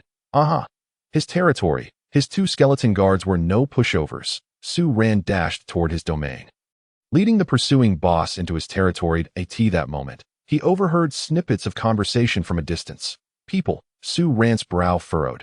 Anyone encountering a boss would undoubtedly compete for it, and this time his life was at stake. In a flash, an idea struck him. He did not wish to become a victim of conflict. He would play the role of the fisherman. He sprinted toward the source of the voices, his bones creaking under the strain of rapid movement. 3 players approached, gradually drawing closer. Ni Wu Dao, you've reached such a low point on the leaderboard. How embarrassing. You called me for a low-level boss. Can this guy really drop anything good? The speaker was a mage clad in a fiery red robe, complemented by a mane of flaming hair. Quite the spectacle. He was none other than the renowned fire mage, ranked 20th on the leaderboard. Old fire, don't provoke me. I'm already having a terrible time with this skeleton boss. It's no easy feat, and you'd better not die. This place is cursed, and once dead, you can't resurrect for a long time. That I've been wading through corpses for ages. Ni Wu Dao grumbled, shaking his cumbersome longsword, clearly displeased. Brothers, remember our agreement. Save the cutting knives for me. I need to recoup my losses. Puffed. That longsword in your hand is one I gave you. If you don't want it, just return it. A warrior beside him muttered in discontent. This individual was ranked 32nd on the leaderboard, known for wielding a mighty spear. Brother Gun, I never said I didn't want it. I just thought the old cutting knife was more convenient. Our bond is strong, and when we defeat the boss, you 2 will be the first to come to mind. Ni Wu Dao chuckled sheepishly. Let us go, let us go. We're now within the inner perimeter of the eerie tomb hill. I want to see just how formidable this low-level map's boss truly is, the fire mage said impatiently, scanning the surroundings. The sky above the eerie tomb hill was shrouded in mist, with graves looming ominously, evoking an unsettling chill. That a shiver ran down the spear wielder's spine as he exclaimed, Goodness, this game is far too realistic. I've got goosebumps. As Su Ran sprinted with all his might, he observed the approaching dark skeleton boss and the players entering his line of sight. Calmly, he analyzed the terrain ahead. A perfect hiding spot. Su Ran hastily dashed a couple of steps, finding a pit just large enough to conceal himself. Without hesitation, the little skeleton leaped inside, pulling a decayed coffin from his bladder to block the entrance. Straining with all his might to prevent the dark skeleton from breaching his defenses, the dark skeleton lunged at the decayed coffin. Scrape, scrape, scrape. The fool used a skill, rapid tear. In an instant, wood splinters flew from the coffin, and the rapidly declining durability indicated the skill's formidable output. Phew. Thankfully, the coffin held strong and seemed capable of enduring for a while longer. Su Ran kept a vigilant eye on the coffin's durability. Breathing a sigh of relief, that moment, the trio of leaderboard experts came into view. Hey, guys, what is going on here? Wu Dao, with his keen eyesight, urgently tugged at the fire mage beside him upon witnessing the scene. Oh, a special scenario. Bone boss. Haha, my luck is phenomenal. Let us take down this level 20 boss, and then we can see what treasures lie within the coffin. Waha. The fire mage was clearly ecstatic, launching a fireball at the dark skeleton boss, which was still assaulting the coffin. I told you there was a boss here. Wu Dao exclaimed with delight. Everyone, stay alert. Although it's a low-level map, I've died twice already. Drink, jump slash, even the formidable, wielding his long blade, refused to be outdone that he leaped high into the air, furiously descending upon the nearby dark skeletal boss with a vicious strike. The dark skeletal boss, which had been relentlessly assaulting the decayed coffin, suddenly paused, caught off guard by the fireballs and the leap attack. In an instant, its aggro shifted to the now threatening. A great spear, unwilling to remain idle, surged forward and unleashed a fallen leaf strike upon the dark skeletal boss. Under the relentless assault, the dark skeletal boss's eyes ignited with ghostly flames. It drew back its bow with maximum tension and leapt towards, unleashing a rapid rend with its claw. 20-19-21, just as the dark skeleton leaped. It narrowly evaded the fire mage's powerful singular attack, Meteoric Barrage, which released 3 fiery projectiles, each imbued with purple flames, directly into the ground. The fire mage, incensed, stomped his foot in frustration, causing his staff to radiate with brilliance as he conjured another fireball, ready to unleash it. However, just then, a piece of burning paper struck his face, startling him and causing the fireball to dissipate into magical elements. Boom! 129 ha. A 3-hit combo barely took away 60 health points. This boss is truly weak, just a bit faster and a bit more health. What a breeze! Chuckled triumphantly, calculating the damage he had endured. The spear, while attacking, shouted, if any special items drop, let us agree who gets what. Shut up, there's still a boss here, the fire mage retorted, retreating swiftly while clutching a bottle of healing potion, his gaze fixed on the other boss. Suddenly, another burning piece of paper shot towards him. The fire mage, caught off guard, could not evade it, and was struck once more. What's wrong, old fire? The spear inquired, astonished, for the fire mage was typically not one to curse. Look at my health. This is outrageous. Even with my high fire resistance, I've lost nearly half my health from that attack. He had barely finished his sentence when another burning paper struck him, causing him to stumble and fall to the ground. Mages generally have low health, and Su Ran's 3 consecutive burning papers had drained a significant portion of the fire mage's vitality. I saw it. That attack came from the broken coffin. The spear, as an observer, noted the situation clearly and chose to assault the decayed coffin instead of the dark skeletal boss. Su Ran paused for a moment, although he had anticipated revealing his hiding spot by ambushing from beneath the coffin. He was surprised that the spear, in his foolishness, was heading towards it. Despite being made of rotting wood, the coffin, as a tent-like item, possessed considerable durability. Su Ran calculated that it would indeed withstand a fair amount of attacks from the spear. With a sly grin, Su Ran took advantage of the distraction and hurled another burning paper towards the fire mage. Dodged the dark skeleton. He turned to glance and fortuitously spotted a flaming fireball soaring from the coffin, surrounded by mysterious black flames. Realizing the peculiar nature of the fireball, felt a shiver run down his spine and shouted, everyone be careful. It's that damned skeletal boss. I've died to it twice already. Fixed high damage, yet it has little health. Not far off, the fire mage had no time to heed these warnings. The treacherous terrain severely impeded his evasion abilities. Unable to dodge, he braced himself for another painful hit. Horrified to discover he was left with barely any health, resolutely, he decided to switch from defense to offense, pointing his wand and unleashing a fireball that blazed towards the spear, which was fiercely attacking the coffin. Boom! The coffin took a heavy blow, splintering wood flying in all directions. What quality? That was close. If the fire mage's fireball had been just 10 centimeters lower, it would have obliterated Su Ran's skeleton character. Su Ran broke into a cold sweat. The coffin was indeed a remarkable item. Since they were all focused on attacking the coffin, Su Ran decided not to wait for the fire mage to regain health after the battle. He once again hurled a deadly piece of burning paper. Die. Die.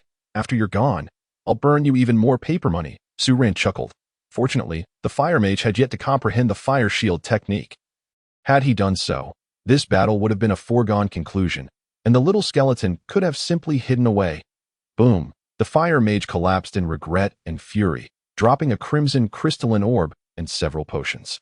This wretched place truly doesn't allow for resurrection. The fire mage attempted to revive himself multiple times with gold coins, but the system persistently informed him that in a special scenario, revival was impossible. Enraged, he exited the game, roaring at home. The sphere of fire source. The spear exclaimed in astonishment, momentarily forgetting to attack the coffin as he sprinted towards the rolling sphere of fire source. How unfortunate for the fire mage. This treasure has actually dropped. Upon hearing its name, also felt a jolt of surprise that be careful, spear. That cursed skeletal boss is lurking within the coffin. Its intelligence is too high. Once I finish dealing with this wild beast, we can take down that skeletal menace together. The spear acknowledged this and charged towards the mesmerizing sphere of fire source. Sphere of fire source? What is that? It might actually be a treasure. Why bother with so many questions? Is the player named Spear lacking in intellect? Is he foolish enough to expose his backside to the enemy? What the hell? P.S. Running with a silly swagger, Su Ran mused, his hands never slowing as he hurled another piece of burning paper. Hearing the whistling wind, the spear turned to see a roaring fireball racing towards him. Enveloped in a swirling black flame. In an instant, it was upon him. Boom! 258, critical hit. The spear, now stunned, shouted in shock. What the hell? That hit me for 258 health points. Where did such an absurdly powerful low-tier boss come from? No wonder old Fire got taken down. Hurry up and kill that wild beast. Let us team up. Quick, I'm low on health, and this terrain is too overgrown to evade. It's slippery. I might just fall. Hold on for a minute. Incessantly thrust his long blade against the dodging dark skeleton, his skills unceasing. Su Ran, however, had no intention of waiting to vanquish the dark skeletal boss. He tossed burning paper towards the spear as if it were free. True to his prowess, the spear managed to dodge several pieces of burning paper, evading the boss's onslaught while getting scratched by the weeds, barely surviving the skeletal boss's attack. The spear, bold and skilled, seized the opportunity to quickly pick up the sphere of fire source lying on the ground. However, just as he raised his head, he was horrified to see another blazing piece of paper hurtling towards him. In a desperate attempt to roll away, he found the weeds obstructing his movement, and the bizarre fireball deftly slipped into his embrace. Boom! 258, critical hit. The spear lay flat on the ground. The sphere of fire source rolling away beside him, accompanied by a glimmering necklace that fell to the ground. Huh. How did that player die? I only hit him twice, and he S down, Su Ran questioned. Perplexed, regardless, it was fortunate for him. Now only and the severely wounded dark skeletal boss remained. Su Ran ignited candles at his feet and readied another piece of burning paper aimed at At that moment. Seeing the scene unfold, clenched his teeth in fury, cursing, damn it. Those two helpers fell faster than I did. That spear even dropped the cursed chain. This damned skeleton, this wretched wild beast, fuming, lunged at the dark skeleton with all his might. In a stroke of fortune, he landed a critical hit, and the dark skeleton fulfilled its duty and mission, gloriously collapsing to the ground and transforming into a considerable mound of earth. Damn it. This boss didn't drop any equipment. I've wasted my efforts. As he retrieved a healing potion, rushed towards the spot where his two allies had fallen, he knew the value of those two pieces of equipment was beyond his means to repay. So he had to secure them first. Seeing sprinting toward the scattered equipment, Su Ran chuckled to himself, thinking, people die for wealth, and hurled his burning paper, but had anticipated this moment upon hearing the unusual wind.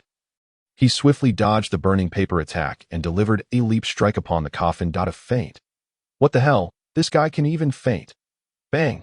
Crack! The decaying coffin, having endured numerous assaults, finally succumbed and shattered under strike, causing his body to fortuitously fall into the coffin. Oh no! Where is that damned skeleton? This is bad. In a moment of realization, Wu Dao understood he had been duped and instinctively clutched the edge of the coffin, contemplating an escape. However, Su Ran was not one to squander such a rare opportunity. He forcefully pried open the coffin, exerting all his strength to flip it over. With a swift kick, he extinguished the candles and leapt onto the coffin. Wu Dao, underfoot, felt the coffin jerk upwards and, in his frantic attempt to exit, lost his balance and tumbled back inside, quickly becoming trapped by the overturned coffin. Game over, Wudo thought, as darkness enveloped him, sending a chill down his spine. Yet, he refused to succumb to despair. He began to struggle, determined to lift the coffin off him. Unfortunately, just as he managed to create a small opening, a lewd fireball darted in. Boom! -258, critical hit. To his dismay, he had been critically hit. Panic surged through Wudo as he lay ensconced in the coffin, gathering his strength while clutching a healing ointment. First, he would replenish his health. Just then, he was horrified to see the coffin beneath him shift slightly, sunlight streaming through the gap, and a bony claw reached in, clutching a stack of burning paper. What the hell? Wudo began to thrash violently, twisting his body in a desperate attempt to evade the cunning skeleton's assault. Yet, the coffin's confined space made even turning over a challenge, let alone launching a counterattack. Boom! -129, he could only helplessly watch as the yellowed paper clutched by the bony claw was flung outwards, igniting a blaze that illuminated the coffin in a blinding brilliance, soon engulfing him. Wudo, on the verge of tears, cursed the skeleton vehemently, wishing he could flay it alive. He stomped on the skeleton's claw in frustration. But without any offensive power, it merely served as a release for his despair. Struggling, he pushed upwards against the coffin, gritting his teeth and exerting all his might. The coffin, however, seemed rooted in place, impervious to his efforts. If he could have seen the outside world, he would have surely spat blood in despair. To his astonishment, there were several coffins resting atop his, all unceremoniously extracted from Su Ran's bladder, and they were piled atop one another. These heavy coffins had been inadvertently unearthed by Su Ran. Thus, Wudo could only watch in despair as his health dwindled to zero, leaving him lifeless within the coffin. The system's cheerful notification chimed in. Ding! Congratulations, player. The skeleton has leveled up, increasing by 1 level. Su Ran wiped the sweat from his brow. If players had souls after death in this game, they would become vengeful spirits, and he could empathize with Wudo's earlier struggles. Bah, such is the way of karma. Indeed, killing players yielded far more experience, he mused, patting the coffin beneath him. Realizing it had been quite useful, he carefully collected the uncovered coffin, knowing it was a coffin investment. Who knew when it might come in handy again? Oh, and his old friend Wudo had dropped a weapon, sharp long blade, silver, two-handed, attack, 35 strength, 3 special ability. Increases sharp attack damage by 5. Note. Want to test its sharpness? Come, extend your head. Haha, what a fine piece. Yet another exceptional silver item. The little skeleton shook its head in glee, pondering how much it could fetch. This game was remarkably lucrative. Su Ran laughed heartily, determined not to repeat past mistakes. He stepped forward, gathering all the equipment into his bladder before examining their attributes. Fire Source Orb, Special Item, Fire Magic Attack 20, stacks with all fire attribute enhancing skills or items. This item activates upon being placed in the backpack. There's a chance of dropping it upon death. Note: this is the beloved treasure of the fire god. It can be used to accept legendary quests in the divine realm. So that was why the other players were so desperate to claim the Fire Source Orb. Su Ran suddenly felt a twinge of melancholy. Would a little skeleton like him ever ascend to the divine realm? It seemed unlikely he could even enter the holy continent. Legendary quests. Handing this item to Han Sing. Ridiculous. Fire Magic Attack 20, and it didn't even require equipping. Just storing it in his bladder would suffice. Therefore, legendary quests could take a back seat. Curse Chain, Silver, Health, -300 attack, 30 defense, 10 requires level 30. Note: this is a cursed necklace. Wearing it will leave you feeling weak and cold. Weight, an attack of 30, defense of 10, and a health deduction of 300. These stats were absurd. Su Ran suddenly understood why that spear had been so easily extinguished by just 2 pieces of burning paper. Oh right, he had leveled up and almost forgot to allocate his points. Su Ran quickly accessed his attribute panel, distributing all 5 points in a magic attack. He was thrilled to see his magic attack cap had reached 93. After calculating, he realized his fire magic attack had soared to a terrifying 159. He chuckled. The Fire Source Orb is truly a treasure. Moreover, the Dark Bone Tomb. Today was a fortuitous day, a season of harvest. Without hesitation, he retrieved his trusty novice shovel from his bladder and began digging. Ding! Congratulations, player. You have obtained the special Flamebone Soulfire, yellow tier. Ding! Congratulations, player. You have acquired the high-grade material King Cleft. Ding! Congratulations, player! You have obtained the high-grade material King Skull. Ding! Congratulations, player! You have acquired the quest item Skull Vase. At last, he had obtained the Skull Vase. This quest had proven to be quite the challenge. Su Ran gazed at the skull-shaped vase in his hands, filled with gratitude. Had it not been for his friend and I Wu Dao, he would have struggled immensely to complete it, as the speed of the dark bone was indeed formidable. Such a good fellow. The little skeleton kicked I Wu Dao's corpse lightly before nonchalantly returning to its territory. This little skeleton seemed to have overlooked the special flame-bone soul fire. Esteemed Lord, you have finally returned. Thank you for retrieving my cherished possession. Lu the steward exclaimed, practically clinging to Su Ran's leg bone in excitement. Lu, how did you know I found your prized item? Su Ran inquired, puzzled. Did Lu possess some sort of clairvoyance? Lu offered no explanation. Bashfully glancing at Su Ran's ample hips, the rounded skull vase jiggled conspicuously in plain sight, as if mocking Su Ran's intellect. Very well, calm down. Loot it as long as the rewards are satisfactory. Everything can be discussed. Su Ran was not one to submit easily. He would not relinquish the hard-earned treasures without due compensation.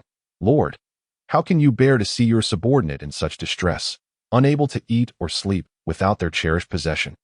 Lu lamented, tears streaming down his face. Enough, Su Ran replied languidly. Since this is a quest, there must be a reward. It's only fair. There's no question of compassion. Lu was momentarily speechless, but then steeled himself and produced an item. Presenting it to Su Ran. Esteemed Lord, this is a treasured heirloom from my ancestors. Would you consider it as a reward? Let me take a look. Su Ran's curiosity piqued. Storage box, special item. Dimensions, 5 cm x 5 cm. Items not exceeding this size can be placed inside, rendering them undetectable. They will not drop upon death. Duration, 1 month. After which, the storage box will vanish. Undetectable, will not drop upon death. Just what I need to securely hide the fire source orb. However, this box seemed a tad too small to accommodate much.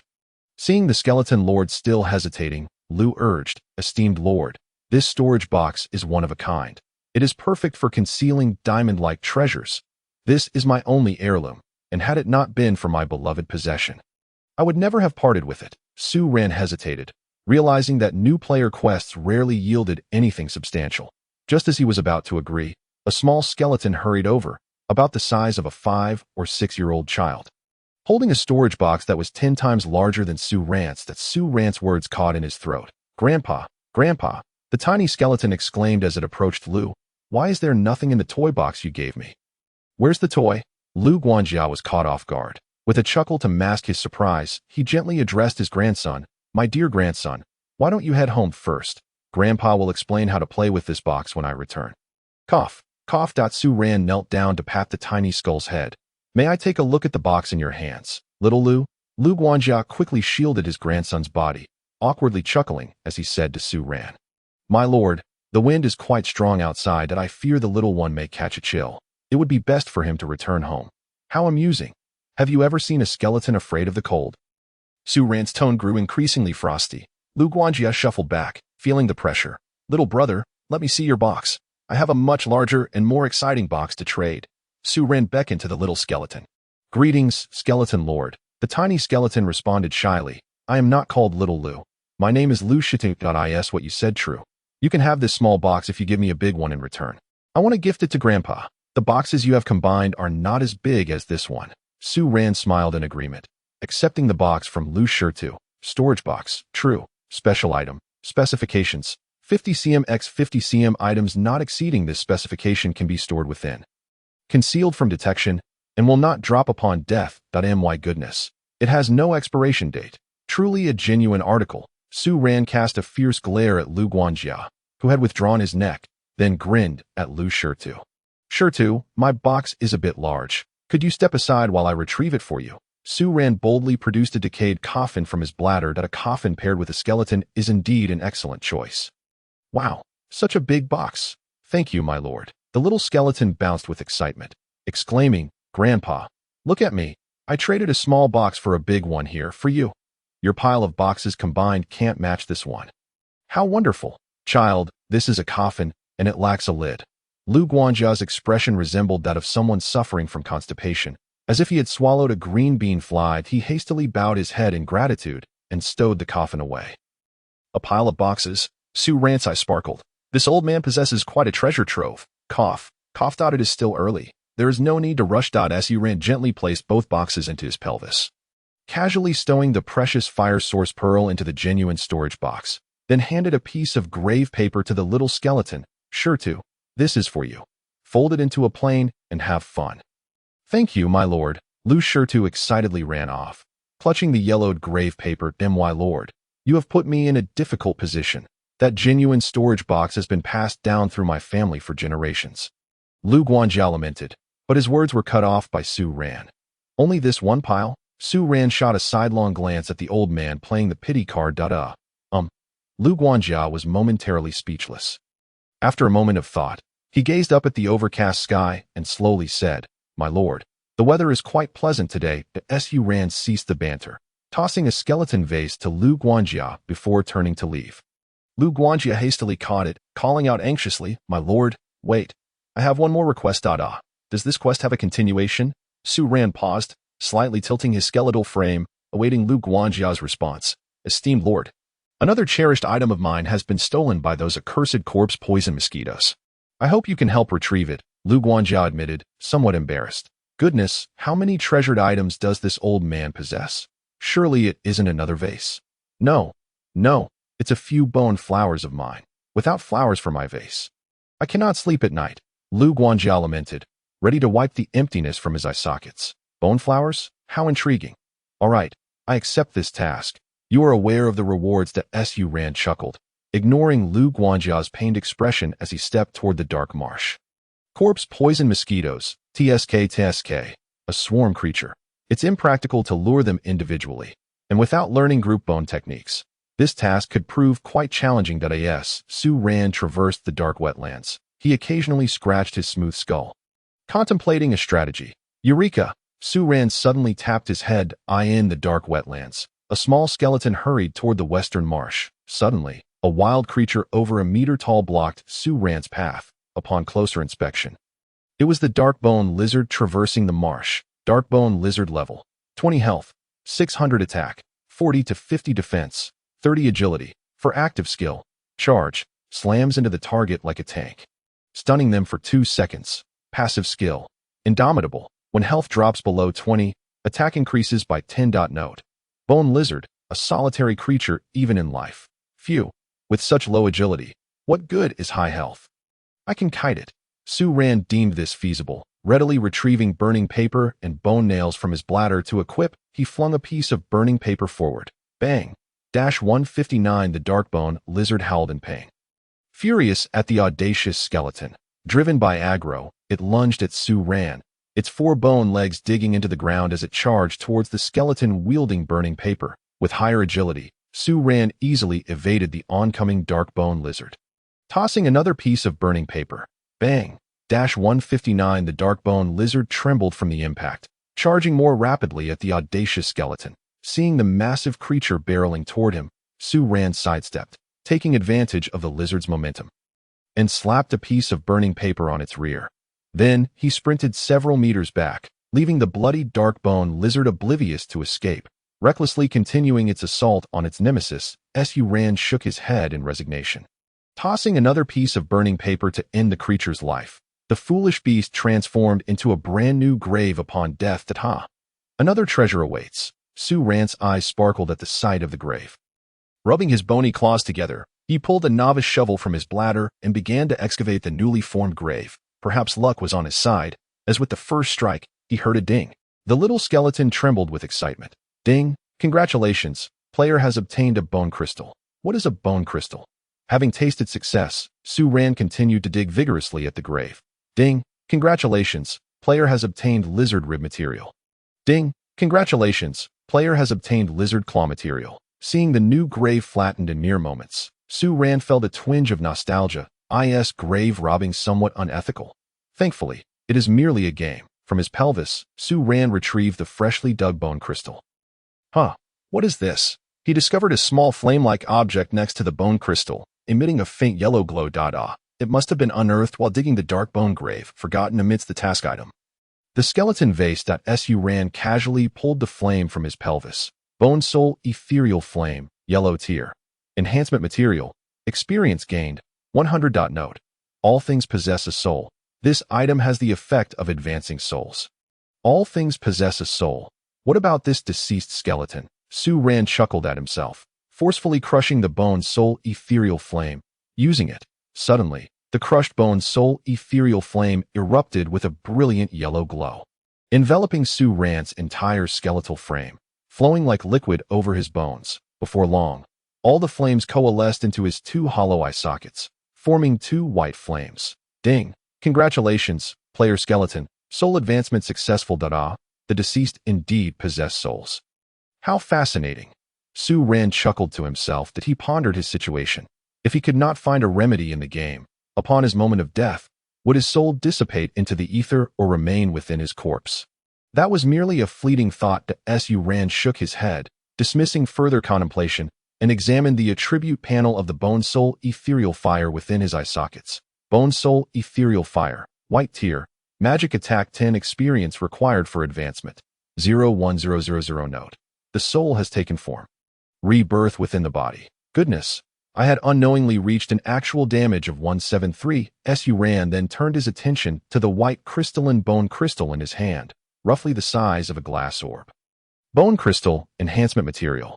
Usage enhances 1's bone membrane. Defense 1. Note. A bone crystal formed from the essence of a lifetime S bone membrane. Excessive use may lead to qualitative changes in the bone membrane.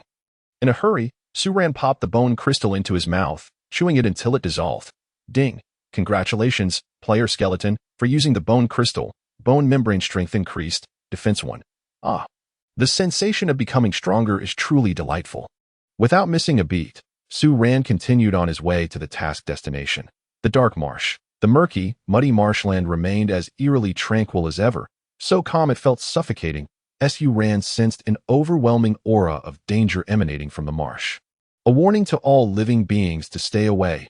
Yet, the completion of the task was of utmost importance. Summoning his resolve, Su Ran pressed forward, re-examining the marsh he had visited previously. The slain Darkbones had long since respawned. Leisurely foraging along the marsh's edge, the swarm of corpse-poison mosquitoes buzzed incessantly in the air, creating a dizzying spectacle. What a nuisance! If only I could grasp a group magic bone technique. I could obliterate these lowly mosquitoes with just a few spells. Su Ran thought with frustration. The little skeleton cautiously avoided the attack range of the corpse-poison mosquitoes and the dark bones, seeking out a long, gnarled tree root, covered in vibrant green moss. The root felt surprisingly slick beneath his bony claws.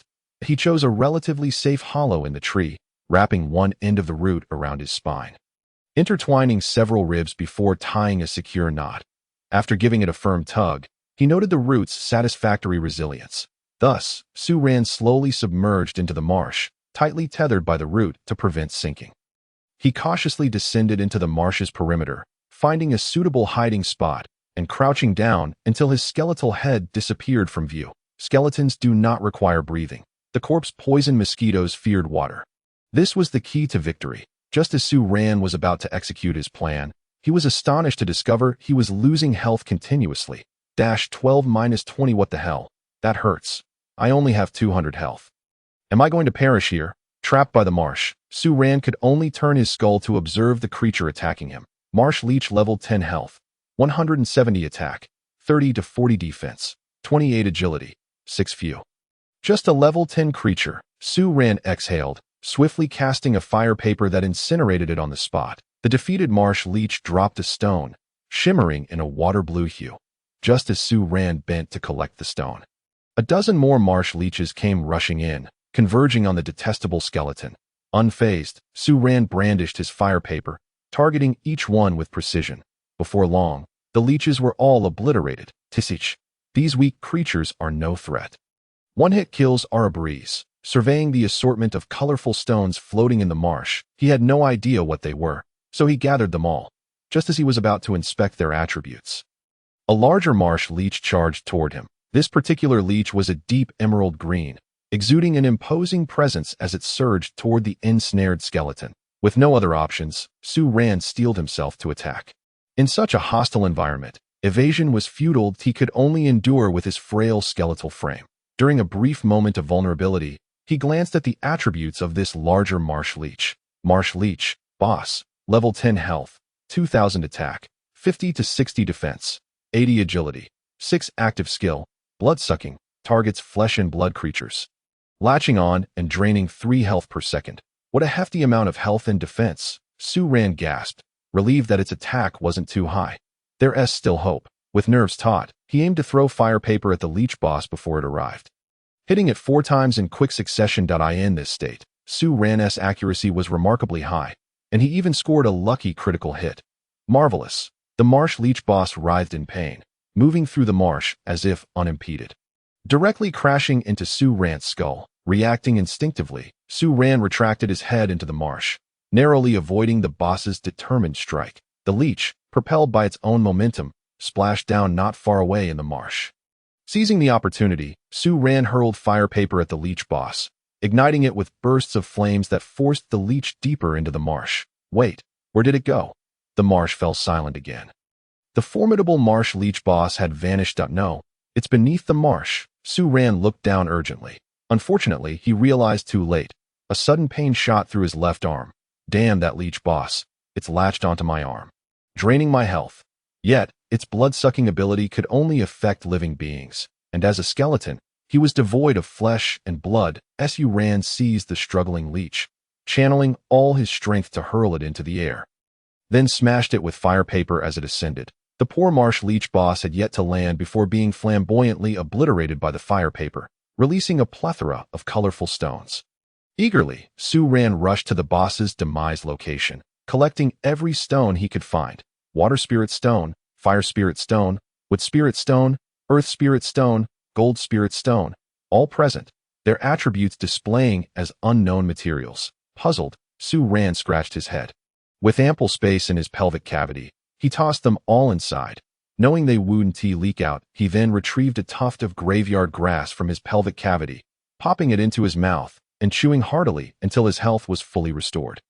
Once everything was prepared, Su Ran concealed his skeletal head in the shallow water, leaving only a bony claw exposed, clutching a stack of fire paper above the marsh. Luckily, this was a game. Fire paper was impervious to moisture, and its effects remained the same. A swarm of corpse poison mosquitoes danced in the air, forming a spherical formation, expanding and contracting rhythmically the moment they reached their maximum size. A flaming piece of fire paper surged into the fray, striking one particularly large mosquito. The target was a mosquito with a golden body, twice the size of a typical mosquito. From a distance, Su Ran couldn't see its attributes, but he could easily guess it was undoubtedly a boss. The attack provoked a frenzy among the swarm, sending them scattering in all directions, frantically searching for targets. Faced with such a daunting assembly, Su Ran felt a twinge of fear. However, he had no choice. The task item, the bone flower, was likely with the boss. He had learned this from completing the previous task. Resolute, he seized the moment while the mosquito minions were dispersed and hurled another piece of fire paper. Boom! The fire paper ignited, striking the golden corpse poison mosquito once more, inciting its rage as it rallied its swarm to charge at the hidden assailant in the marsh. Seeing this as a fortunate development, Su Ran noted the foolish boss leading the charge. With no further hesitation, he unleashed another 2 fire papers upon the foolish mosquito. Boom! Boom! 173-346. Lucky critical hit. Magnificent. Luck is indeed a splendid attribute. The thrill of a critical hit is simply exhilarating. As Su Ran observed all the mosquitoes swirling around his vicinity, he took a moment to compare the attributes of the poisonous mosquito boss and the regular poisonous mosquitoes.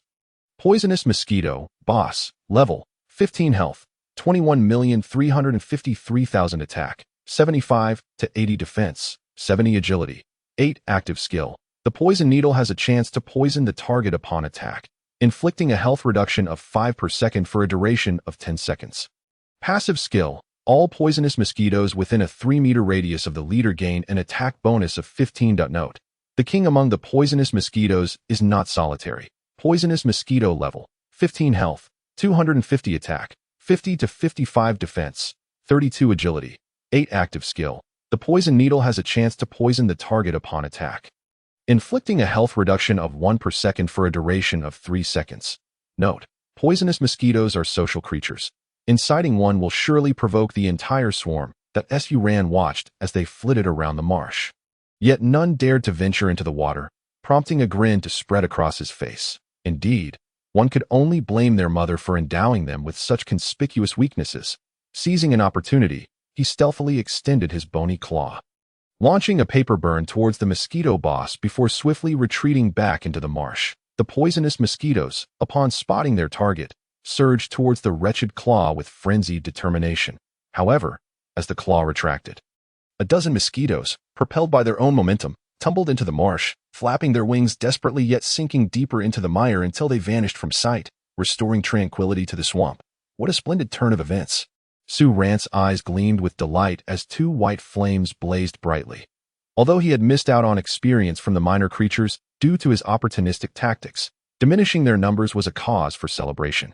Ha! The poisonous mosquito boss, realizing it had lost several minions, began to flap its wings with increasing urgency, the buzzing crescendoing into a cacophony that resonated with its surrounding minions, all focused on the spot where the claw had retreated. With a sinister chuckle, Su Ran thrust his bony claw outward again, not to attack, but merely to retract it swiftly to end that brief moment. 3 more poisonous mosquitoes were lured into the marsh, meeting their demise. Suddenly, a series of notifications echoed in his mind. -10, -10, -10. Su Ran, caught off guard, momentarily froze in confusion. What was happening? Hastily, he checked the system alerts. Ding! Due to the player's skeleton being in a state of oxygen deprivation, a continuous health reduction buff is applied, reducing health by 10 per second. What the hell? Skeletons don't need to breathe, do they? Has anyone ever seen a skeleton with lungs? Embarrassment washed over Su Ran. His dwindling health was a critical vulnerability, and this method of health reduction would leave him in tatters within 20 seconds. If he dared to extend his head, he could vividly imagine the harrowing scene of mosquitoes overwhelming his skeleton, scattering him across the marsh. What to do? Death was inevitable. Yet, he still had a trove of treasures within his pelvic region. Resigned to his fate, Su Ran thought bitterly. He abruptly emerged from the marsh, reasoning that breathing fresh air was preferable to suffocating in the mire. Just as his skeletal head broke the surface, all the poisonous mosquitoes surged towards the audacious intruder, intent on tearing him apart in a fit of rage. As Su Ran emerged from the marsh, he was struck with horror at the sight of the mosquitoes converging on him like bombers. The scene was overwhelmingly intense and spectacular. Realizing the gravity of his situation, Su Ran made one last desperate effort, exerting every ounce of strength to retreat back into the marsh. Yet, deep down, he knew there was no time left. However, fate is often unpredictable.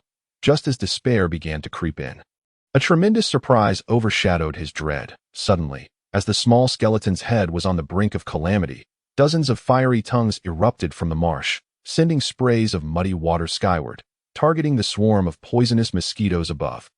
What on earth is happening? Su Ran felt a jolt of adrenaline. Despite the fact that skeletons lack a heart, the marsh seemed to boil, and dozens of poisonous mosquitoes were instantaneously struck, dragged into the murky depths like dumplings.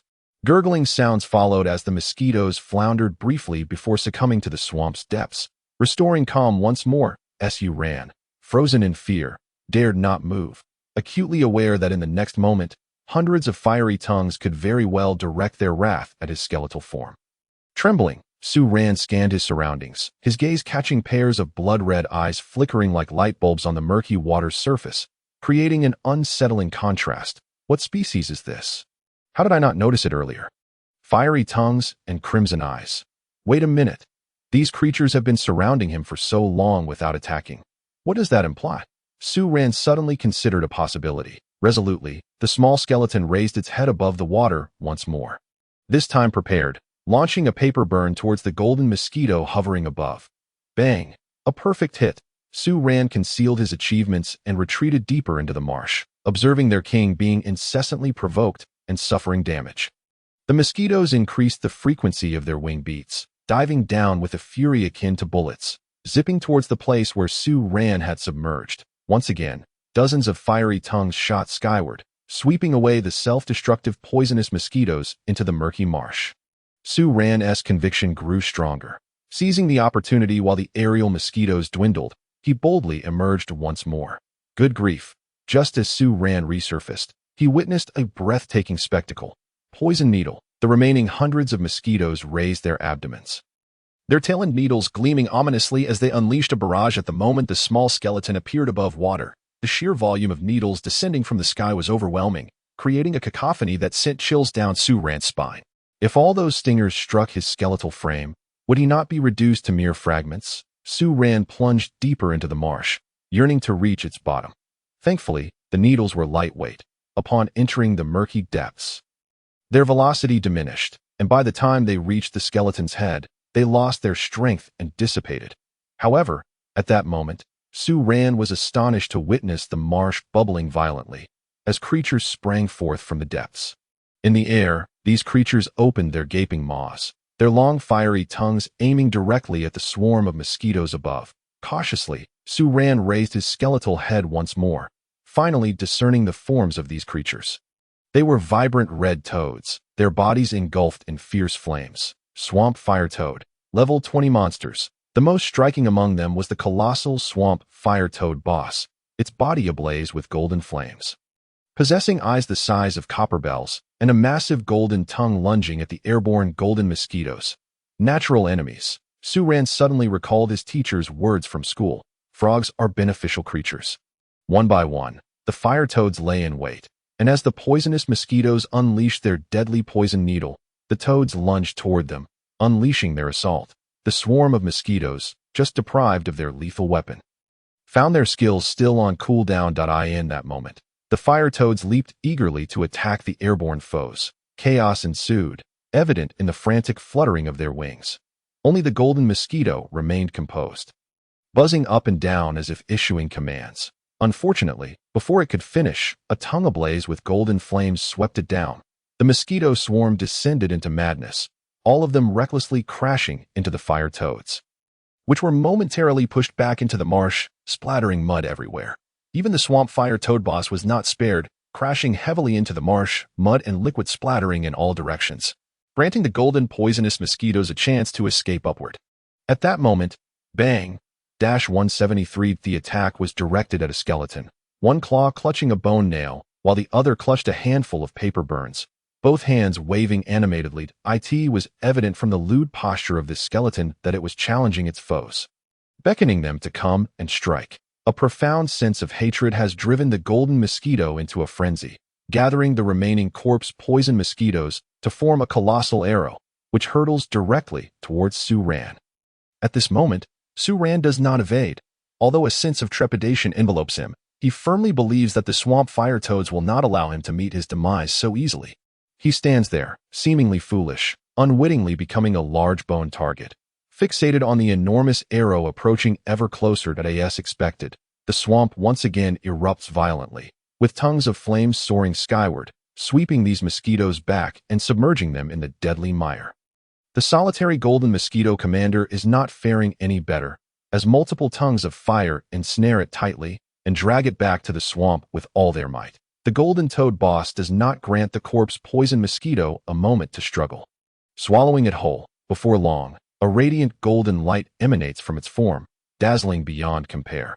Even the entire dark swamp seems to radiate with golden brilliance. Lingering in the AI, Su Ran stealthily begins to tug at the roots binding him, quietly making his way to the shore, taking a deep breath of relief for having narrowly escaped disaster, only to be consumed by indignation. You foul toad, devouring the corpse poison mosquito boss. How am I to report back on my quest? What of my quest items? Su Ran grumbles in frustration. As he turns around, he is pleasantly surprised to discover a modest grave where the mosquitoes had previously nested.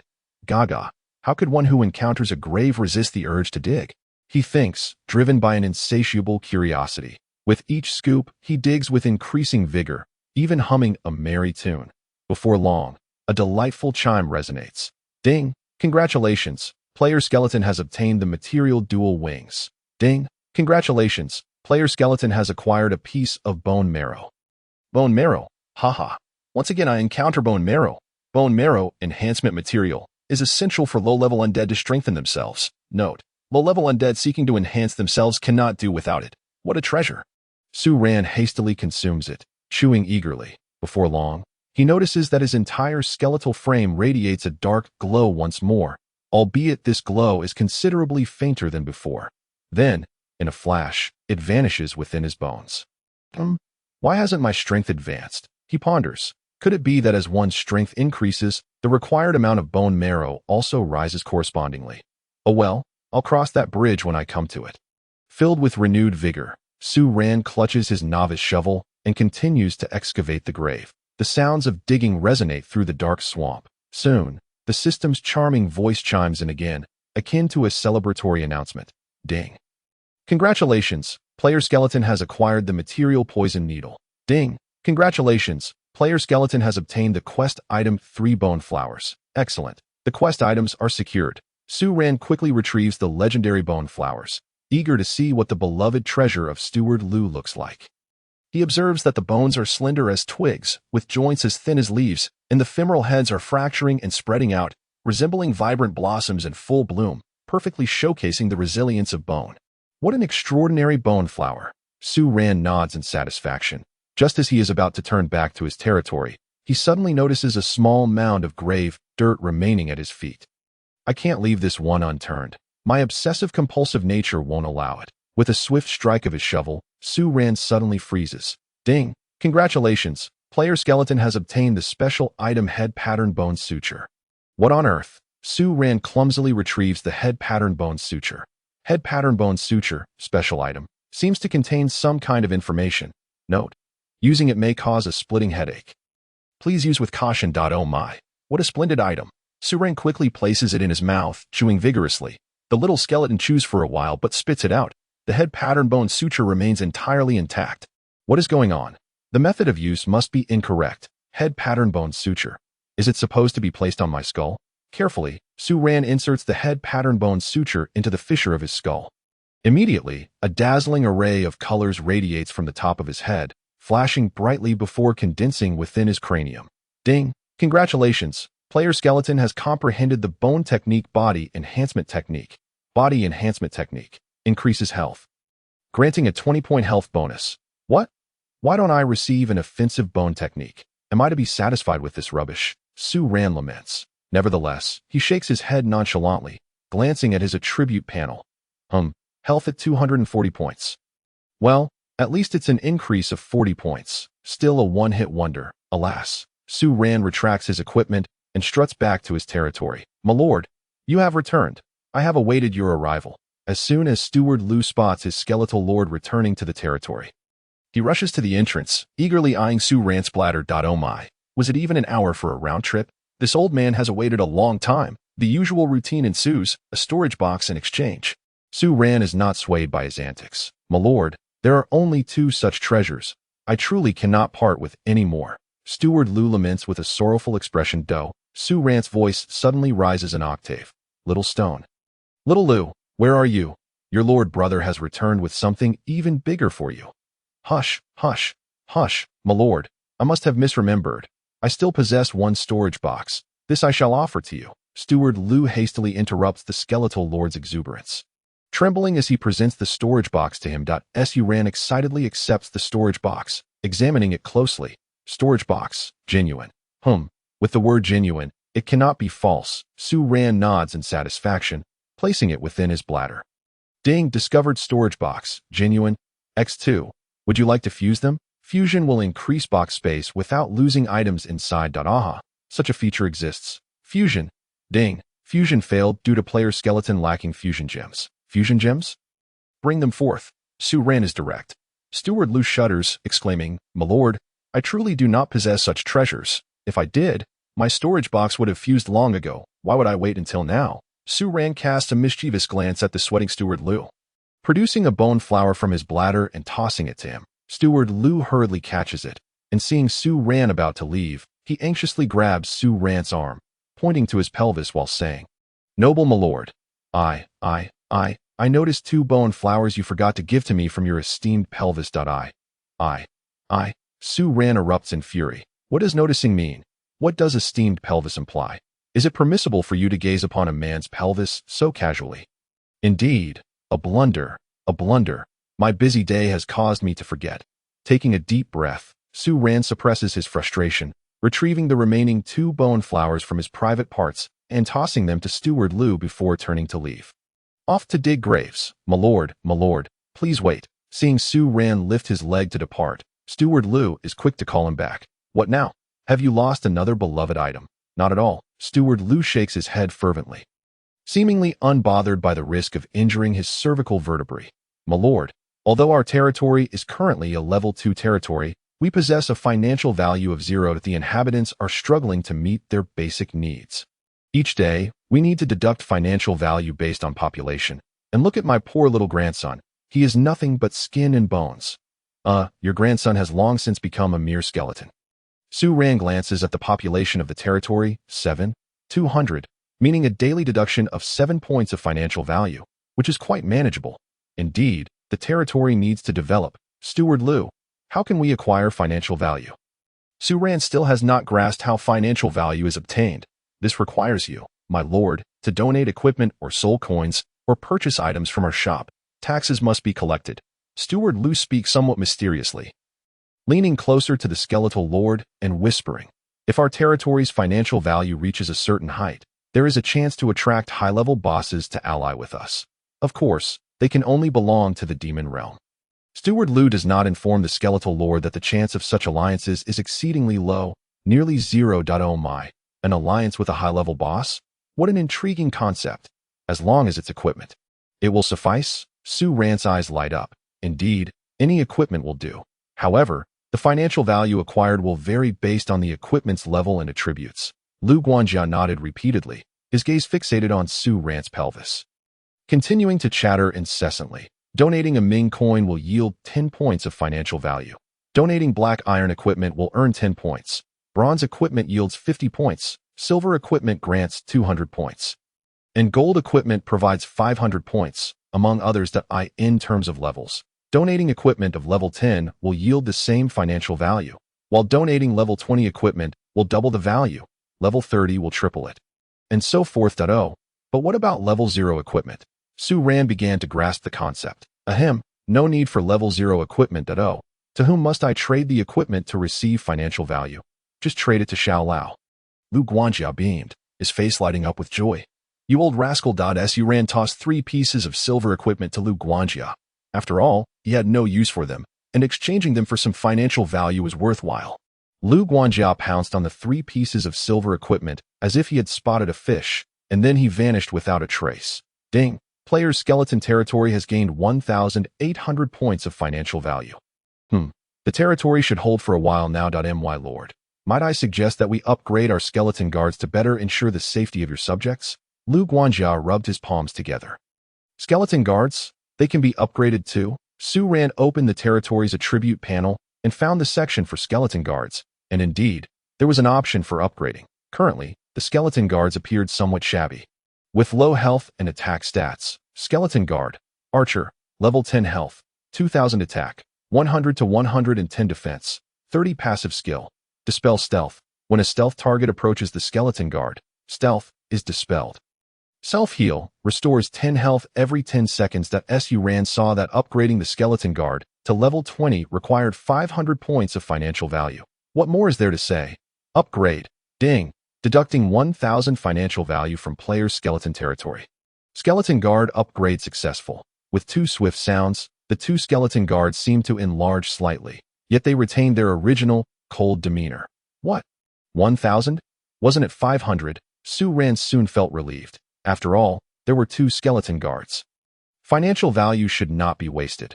He glanced again at the attributes of the skeleton guards. Skeleton guard, archer, level 20 health, 3,000 attack, 210 to 220 defense, 40 passive skill, dispel stealth. When a stealth target approaches the skeleton guard, stealth is dispelled. Self-heal restores 10 health every 10 seconds.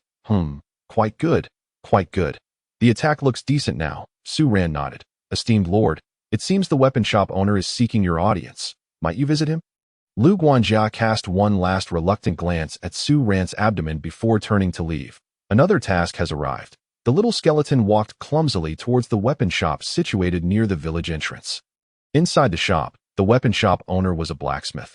Despite having transformed into a skeleton, His former robust stature was still evident to T that moment. The skeletal blacksmith was vigorously swinging a hefty iron hammer, hammering away at a formless iron ingot, left and right, leaving Su Ran utterly perplexed.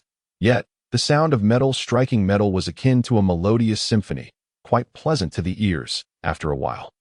The blacksmith scooped up a ladle of cold water and splashed it onto the glowing red iron ingot, releasing a plume of white smoke. The blacksmith approached Su Ran, wiping the sheen from his forehead with a towel, and boomed, "My lord, I apologize for the delay. Please do not take offense. You're already a skeleton. Why bother wiping sweat?" No offense taken," Su Ran replied with a smile. "Boss, my surname is Li. You may call me Li the blacksmith." "Li the blacksmith, Lu Guanjia mentioned you had something for me." The blacksmith slapped his forehead. "Oh, how forgetful of me. Once I start hammering, I forget everything else. Please wait a moment while I take a look." Su Ran instinctively covered his abdomen. "Not bad, not bad." Li the blacksmith nodded his large skull, smiling at Su Ran.my lord. "Your mining level has reached level 3. I can confidently entrust you with a task." "Ding. Li the blacksmith's commission. Procure 10 pieces of hemp pattern ingots. There is no time limit. Will you accept?" Hemp pattern ingots, another item for the dead. Accept. My lord, I suggest you further enhance your mining level." Off you go. Li the blacksmith continued hammering the now cooled iron ingot without lifting his head. "Humph, mining, more like grave digging." Su Ran chuckled self-deprecatingly as he strode towards the expansive graveyard within his territory. Ding. Player's skeleton game time has concluded. To ensure an optimal gaming experience, please prepare for the automatic exit in 5 minutes. Don't know. It's time already. Su Ran hurriedly rummaged through the treasures within his pelvis, recalling that he had unearthed a superb coffin that granted experience while lying inside. He found it. Ancient stone coffin, tent-type item. Durability. 30,000 non-combat use increases player health and heals injuries. Interrupted or fully healed, the effect ceases. Grants 10 points of experience per minute until the coffin's durability reaches 0. Note, an unknown extraterrestrial stone, possessing the power to calm souls. Crafting it into a coffin was somewhat wasteful. Making it into stone tools would be ideal. Satisfied, Su Ran lay down in the somewhat lavish ancient coffin, not forgetting to close the lid before logging off from the game. As Su Ran emerged from the advanced nutrient pod, he stretched lazily. A new day had begun. Suddenly, he noticed his mother asleep with her head resting on the bedpost. She appeared to be dreaming, sometimes serene, sometimes joyful, and at times her brow furrowed in worry. The tear stains at the corners of her eyes had yet to dry. She lay there, oblivious to how long she had been asleep. "Mother, do you truly worry so much about me?" Su Ran felt a twinge of moisture in his eyes. He picked up a thicker garment and draped it over his mother. Unbeknownst to him, she was in a light slumber. A mere touch roused her. "Oh dear, son, look at me. I just came to check on you and fell asleep." His mother felt a bit embarrassed. "Son, I'll prepare some food for you right away." She sprang up quickly, but as she took a step, she stumbled slightly, almost toppling over, thankfully caught by Su Ran. "Mother, why the rush?" "It's only 6 o'clock," that Su Ran gently chided. "I'm not even hungry yet. Sit down. Let me tell you some stories from the game. They are quite thrilling. I'm not being rash. My legs are just a bit numb." His mother pouted while rubbing her leg. When she saw the sparkle in her son's eyes as he spoke of the game, her heart swelled with joy. Come, I want to hear all about it. You must have unearthed some treasures again." Soon, the sounds of their laughter filled the Su household, piquing the curiosity of neighbors passing by on their morning exercises. They paused to glance at the Su home, wondering if some joyful event had occurred. It had been a while since they had heard laughter from this family. The weather was indeed lovely today. Mr. Li, passing by with a birdcage in hand, usually stern, surprisingly wore a smile, humming a tune as he went about his morning routine. In class, Su Ran arrived punctually at his seat. "Hey, Su the talented, good morning," Lin Yujing greeted sweetly, her smile brightening the room. "You seem to be in good spirits today." "Indeed, that's the fortune of the blessed. Fairness prevails, and fortunes are abundant," Su Ran replied cheerfully. "Well, esteemed Su, how do you plan to share your fortunes?"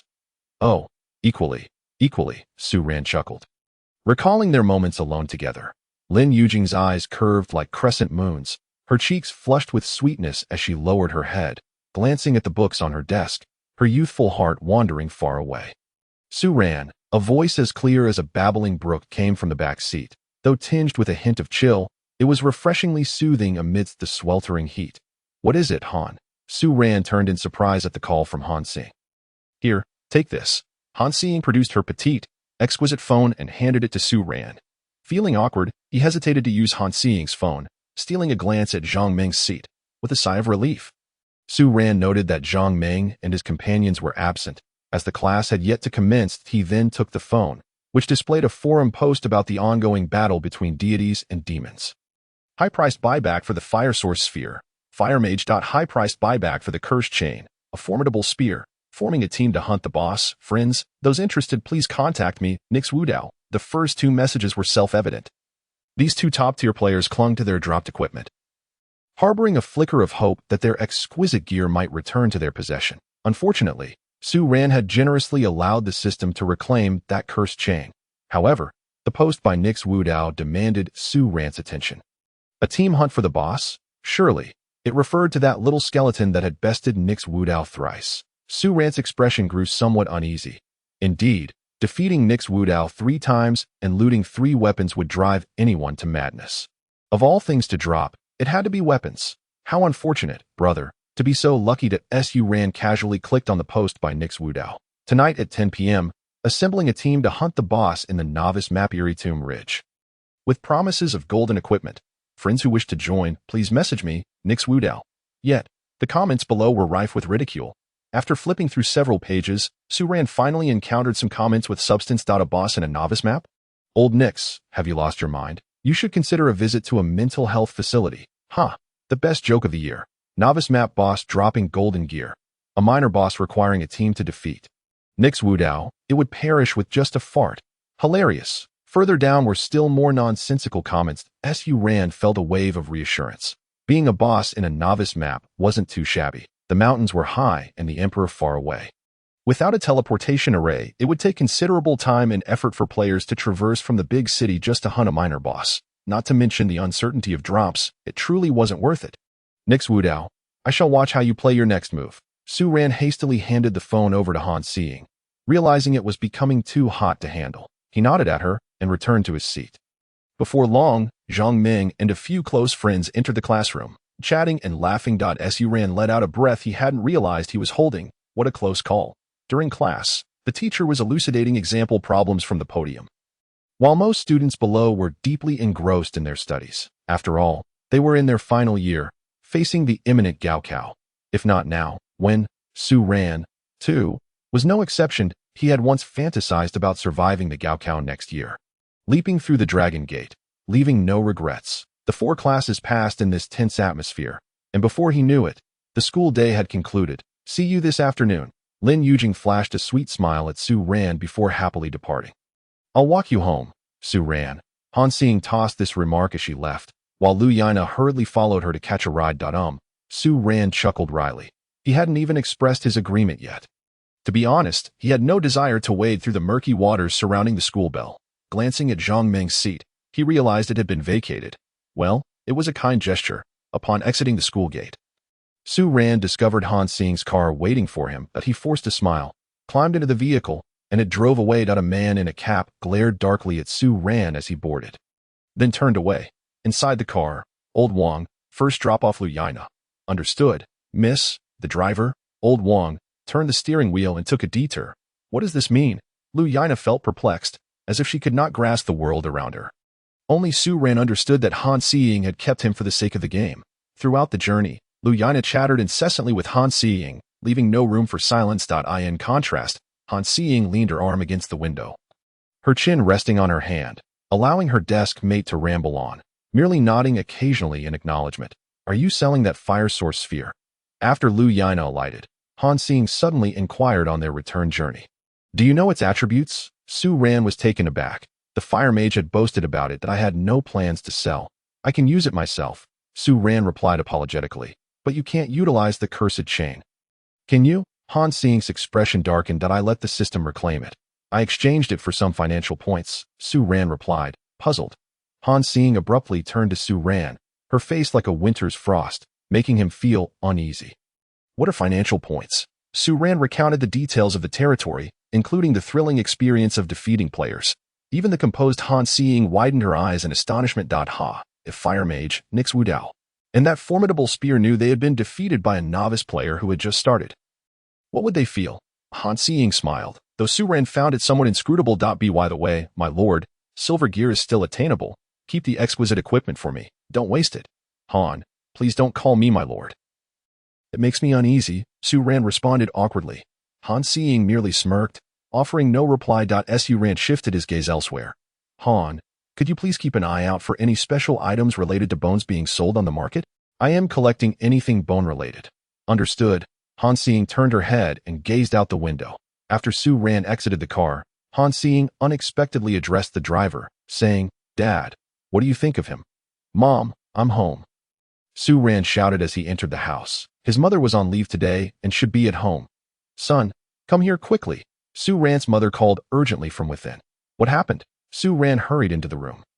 First noticing his mother crouched on the floor, seemingly preoccupied with something, while a pool of blood lay beneath her. A pool of blood. Mom. His voice trembled with anxiety as he rushed forward. What on earth are you doing? His mother turned, displeased. What with that expression? You look as if your mother has died. Spit, spit, spit, cursed crow's mouth. Wait, Mom, are you all right? What with the blood?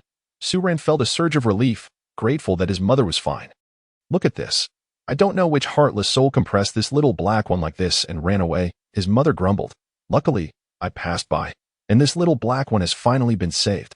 Su Ran leaned in to take a closer look. The little black creature appeared to be in excruciating pain, its body twitching uncontrollably. The wheels had deformed its hind legs, and after his mother had bandaged it, it looked somewhat better, though blood continued to seep through the gauze. Poor little black one.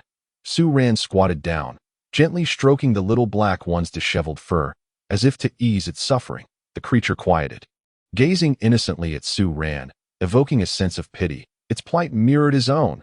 This little black one, left with only 2 front limbs, was destined for a future devoid of hope. And what about himself? Was he not in a similar predicament? Mom, I want to take care of this little black one, Su Ran declared resolutely. All right, as long as you're happy, anything goes. But this little one is too pitiful. His mother sighed repeatedly. Who told it to be born as a creature? Su Ran shook his head. Mom, I'm hungry. I feel a connection with this little one. I will take care of it. After his mother left, Su Ran turned to the little black one and softly said, Little Black, from now on your name is Little Black, that I will take care of you. You must be obedient and good.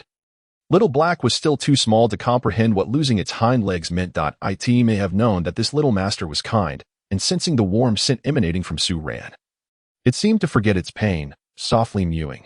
Time flew by like a shuttle, and no matter how hard Su Ran tried, he could not alter the inexorable passage of time. In the evening, after school. Su Datsai, I have good news for you. Wang Dazhuang exclaimed excitedly to Su Ran. Did you see the post by Nix Wudao on the forum? I applied and got accepted. Tonight, I'm going to hunt the boss with old Nix. Of course, the post was filled with fools. You applied alone. If you weren't accepted, who would be? Su Ran replied, feeling slightly intrigued. What did Nix Wudao say? Hey, at 10 p.m., we gather at the Human Race Imperial City.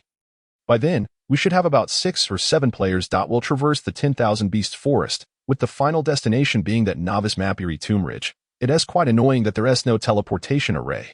Oh, let me share a secret with you, but don't tell anyone. Listening to the old adversary, one should not underestimate the novice map, for the skeletal boss is indeed a formidable foe. This boss is rather peculiar. Not only does it possess high agility and intelligence, but more disturbingly, it inflicts fixed damage. The only drawback is its somewhat meager health. 6 or 7 high-level players. This seems like quite a daunting challenge. Nevertheless, I shall remain indoors this evening, hiding within my territory to dig up graves. Surely, you have no say in that. Humph. During the territory protection period, not even the top 3 players from the leaderboard could hope to defeat this little skeleton. Su Ran thought indignantly, what a way to bully the new players. I'm still a novice. On his way home from school, Su Ran graciously declined Han Seeing's kind offer and walked home alone. Unbeknownst to him, Han Seeing's black sedan had been following him at a distance the entire way. It only turned away after Su Ran returned home. After dinner, Su Ran visited Xiaohei, spending some time with it before entering the game. Wait, has it turned dark in the game? Upon opening his eyes, he discovered he was enveloped in utter darkness. That's right. He was lying in a coffin. The little skeleton forcefully pushed the coffin lid open. Phew, though the atmosphere of the eerie grave mound was oppressive, it was still more comfortable than being inside the coffin. Ding. Congratulations, player skeleton has gained 8,400 experience points. Haha, I leveled up twice in a row. This stone coffin provides quite the delightful experience. Now, could this be considered cheating? Su Ran pondered, but it was entirely improbable. It was merely a stroke of luck. In the years since the launch of the Divine Demon Strife, novice players require less experience to level up in the early stages, and receiving such a vast amount of experience at once was hardly excessive. However, as the levels increase, the required experience grows exponentially, making future advancements far slower. Moreover, it was fortuitous that he stumbled upon this extraordinary coffin, allowing him to gain experience while lying down. What a splendid boon! Excitedly, Su Ran gazed at the attributes of his treasured coffin. Original stone, ancient coffin, tint type item, durability, 291-603-000 outside of combat. It can continuously increase player health and heal wounds, ceasing treatment upon interruption or completion. It grants 10 experience points per minute until the coffin's durability reaches 0. Note: an unknown extraterrestrial stone with the ability to suppress souls. Turning it into a coffin may be a bit of a waste. Crafting it into stone tools would have been far more appropriate. Such a high durability. This coffin would last him over a month. Ha! The joy surged within Su Ran. Being unable to play during the day still allowed him to gain experience while idling. What a treasure!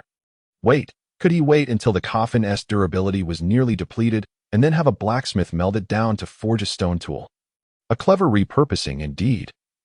Su Ran smacked his forehead. His character could only wield bone weapons, and stone tools could only be exchanged for monetary value. Proudly, the Skeleton Lord opened his attribute panel and allocated all 10 of his attribute points to magic attack. Skeleton, Necromancer, level 14 health, 276 magic attack, 115 mana, 1150 defense, 22 agility, 7 luck. His health and defense still left much to be desired. However, considering the attributes granted by his weapon, his magic attack reached an impressive 136. In the words of those burning paper offerings, fire-type attacks were at 190. No exaggeration. The little skeleton swung his hoe, humming a merry tune, as he swaggered down the street toward the necropolis. This territory is entirely mine. What is there to fear? Su Ran boldly approached one of the glowing tombs. Seizing the moment, he swung his hoe decisively. Clang. Ding. Congratulations. Player skeleton has obtained a bundle of incense. Incense, item, grants a 10 experience boost for 1 hour upon use. Note: a sacrificial item, specifically for grave visits. Beware of counterfeits. Haha, not bad. The very first swing yielded a treasure. The flames of ambition in Su Ran's skeletal eyes burned even brighter as he gripped the hoe tightly and began to dig fervently.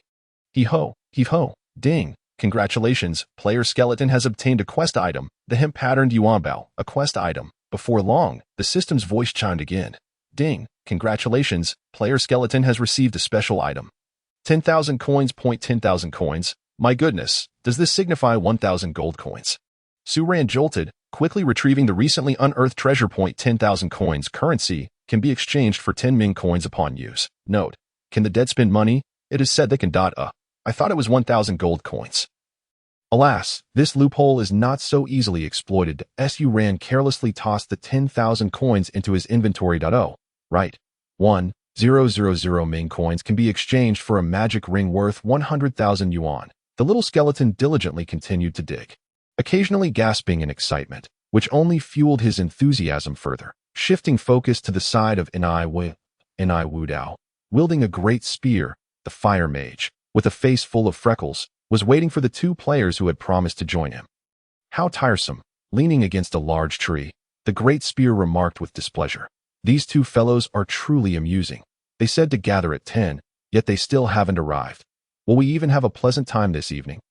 Will I ever find my lost fire source pearl? Old and I, you better not be deceiving me, the fire mage said, visibly agitated. Ever since the fire source pearl was lost, nothing had gone right for him, and he felt perpetually vexed. Recalling that time when he had died and laid on the ground for 6 hours, unable to do anything, he felt as though he had wasted an entire night. It was precisely because of this that he had dropped from 20th to 22nd on the leaderboard, and just thinking about it made him feel suffocated. Rest assured, Ni Wudao's voice lacked conviction. Since the fire source pearl hadn't been obtained by any player, it was highly likely that the cursed skeleton had picked it up. If only he could take it down, the chances of reclaiming it would be high. Ni Wudao gritted his teeth in hatred, attributing all his misfortunes to that wretched skeleton boss, which had caused him to die thrice in vain and lose 3 silver weapons. Let's not dwell on it. Too much talk only brings tears. Speaking of which, Ni Wudao had never encountered a boss in an online game that could pick up equipment, though he certainly guessed right this time. Hey, if you find my curse chain, don't forget to return it. That damn thing is killing me with grief. A top-tier silver accessory. Not many in the top rankings even possess one. The Great Spear cursed and grumbled. Hey, what are you guys talking about? When did bosses start picking up equipment? The freckled-faced Wang Dazhuang exclaimed in surprise. My goodness, what a novel excuse. Shut up. Ni Wudao glared at Wang Dazhuang. Had it not been for the lack of assistance, he wouldn't have agreed to let such an ordinary item join him in slaying the boss. How devaluing. He would soon become a scapegoat. Oh, Wang Dazhuang, also known as the freckled-faced one, dared not speak further after being reprimanded. Closing his mouth, it was already a stroke of luck to team up with several top players. Whatever the experts said was right.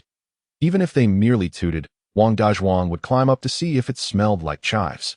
Ding! Server-wide announcement. Zhiqi Tianya Guild player Jiaolong has defeated the level 40 boss, White Fox. Special rewards. Experience 5,000, gold 100. Ding! Server-wide announcement. Zhiqi Tianya Guild player Huafeng has defeated the level 40 boss, White Fox. Special rewards. Experience 5,000, gold 100. Let us go. Let us not wait for those two any longer. They still haven't logged in. Let us head to the Beast Forest to level up. If they don't show by 10, we'll go without them. The fire mage's temper flared further.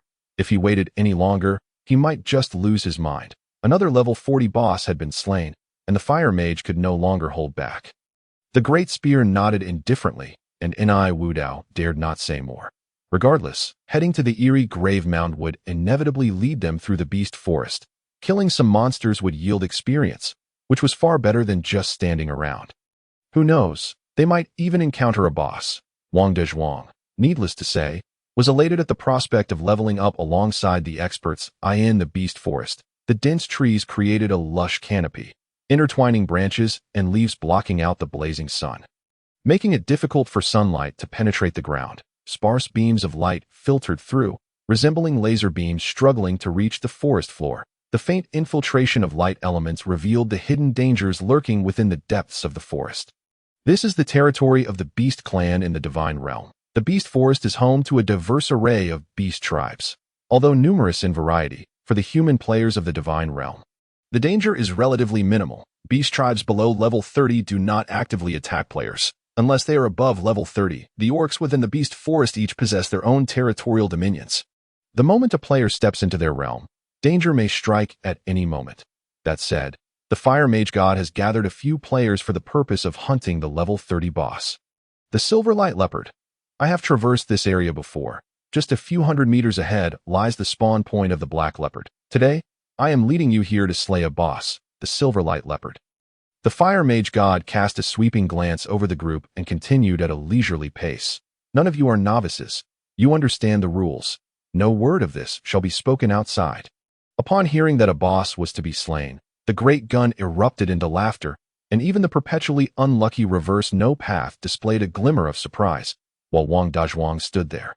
Stunned, the three nodded vigorously, pledging their complete obedience to the plan, slaying a boss alongside the Great Ones. This was an endeavor reserved for guild players. Wang Dazhuang felt an overwhelming sense of joy. Soon, they traversed the territory of the level 20 jackals, blissfully ignoring the non-aggressive creatures. They then passed through the domain of the level 25 wild pythons, where serpents coiled among the trees, their tongues flicking, watching every movement with predatory intent. The thought of what might occur if they provoked those serpents sent shivers down their spines. Cautiously, the group finally made it past the python area and arrived at their destination, the territory of the Black Leopard. However, shortly after stepping into this domain, two black leopards lunged toward them. It is crucial to note that this is a level 30 area. The wild creatures have begun their aggressive assault. The great gun narrowly evaded one of the black leopard strikes. the stench of its breath inducing nausea as he fought to suppress his discomfort and retaliated with a fallen leaf strike aimed at the freshly landed black leopard. Great gun, do not attack. Follow me. The fire mage god shouted to halt his foolishness upon witnessing the great gun's reckless assault on the creature. What? Old fire. It's an aggressive monster. Shouldn't we fight back?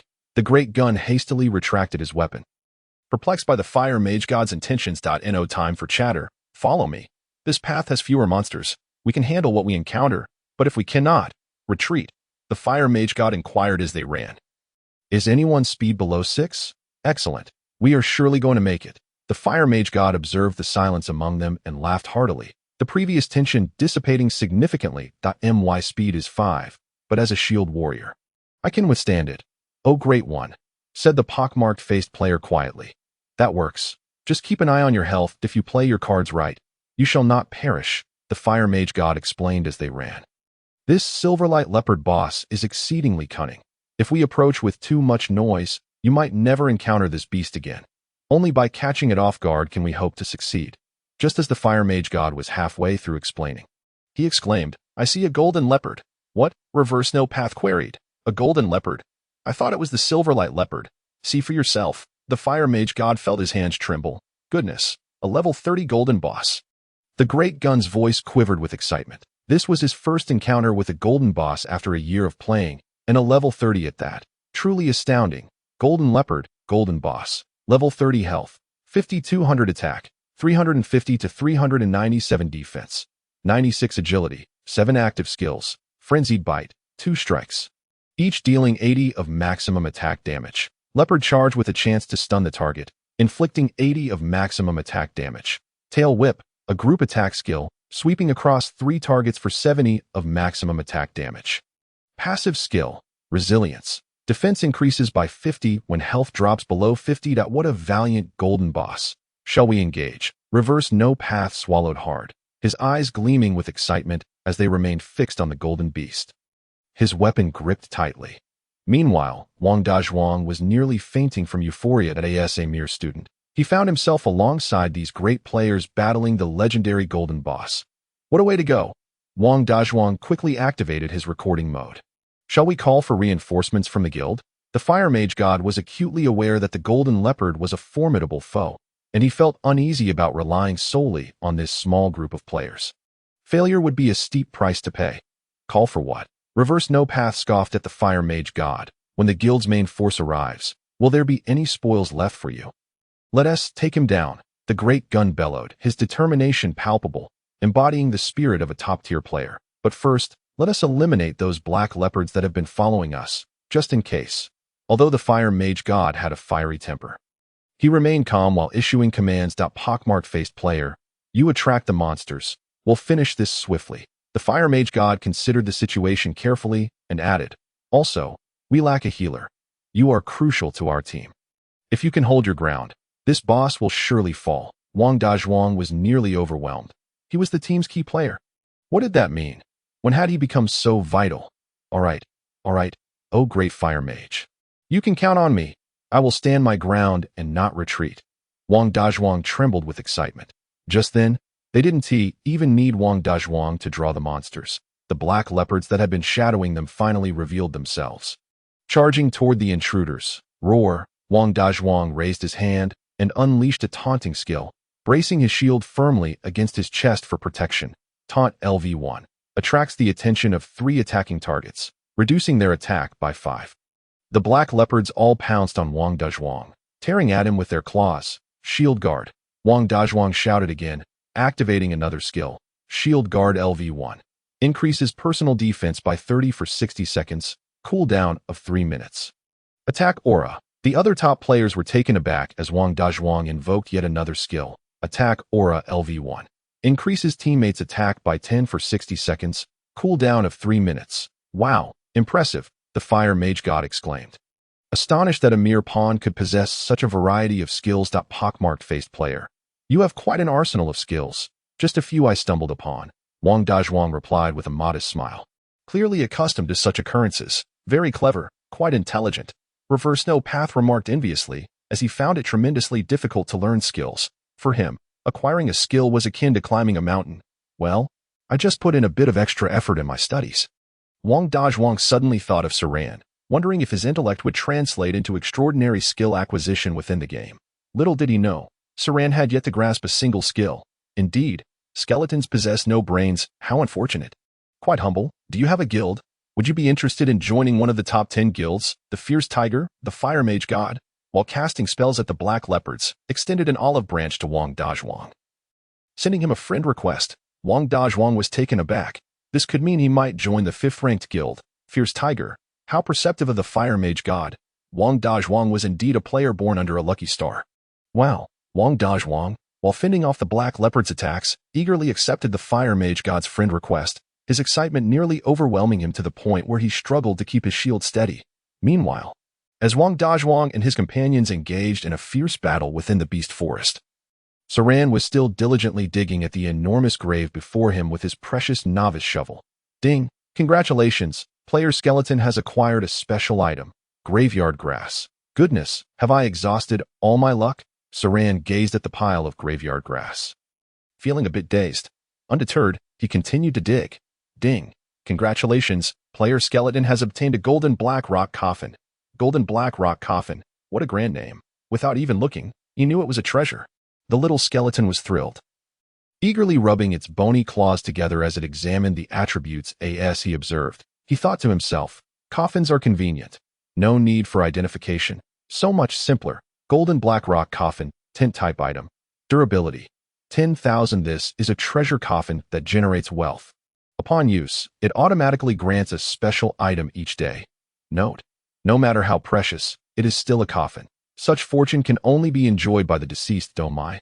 This is fantastic. A coffin that produces treasures. What a pity one must lie within to use it. Saran casually opened the coffin, and to his astonishment, he leaped up, excitedly exclaiming. Within the coffin lay a shriveled bone. A shriveled bone. A shriveled bone signifies a skill. And Saran could not contain his exhilaration. He gently picked up the fragment of bone, causing even the skeleton to tremble. The dark bone, a vessel of bone techniques, teaches you the art of duplication upon its use. Duplication, it is surprisingly not an offensive skill. When will Saran's paper-burning attack ever come to an end? The little skeleton hastily utilized the dark bone. Ding! Congratulations. Player skeleton has learned the legendary magical technique of duplication. Magical technique? A skill of divine caliber? Saran was taken aback. A top-tier skill from the demon realm. Goodness, I am about to strike it rich. Saran immediately opened his skill panel. Duplication LV1 generates a duplicate upon use, with a cooldown of 1 hour. Note: a magical technique from the demon realm, causing chaos across the 9 provinces. But wait, what is remarkable about this skill? Duplication, Saran exclaimed in a low voice. As he emptied all his magical energy, a small skeleton materialized beside him without any prior indication. Oh dear, I expected a grand display when using a magical technique, yet this skill was completed so blandly. The excitement Saran had just felt was doused by a bucket of cold water. It consumes too much mana. I've lost an entire vial. This extravagant skill. How many incense sticks will it cost me?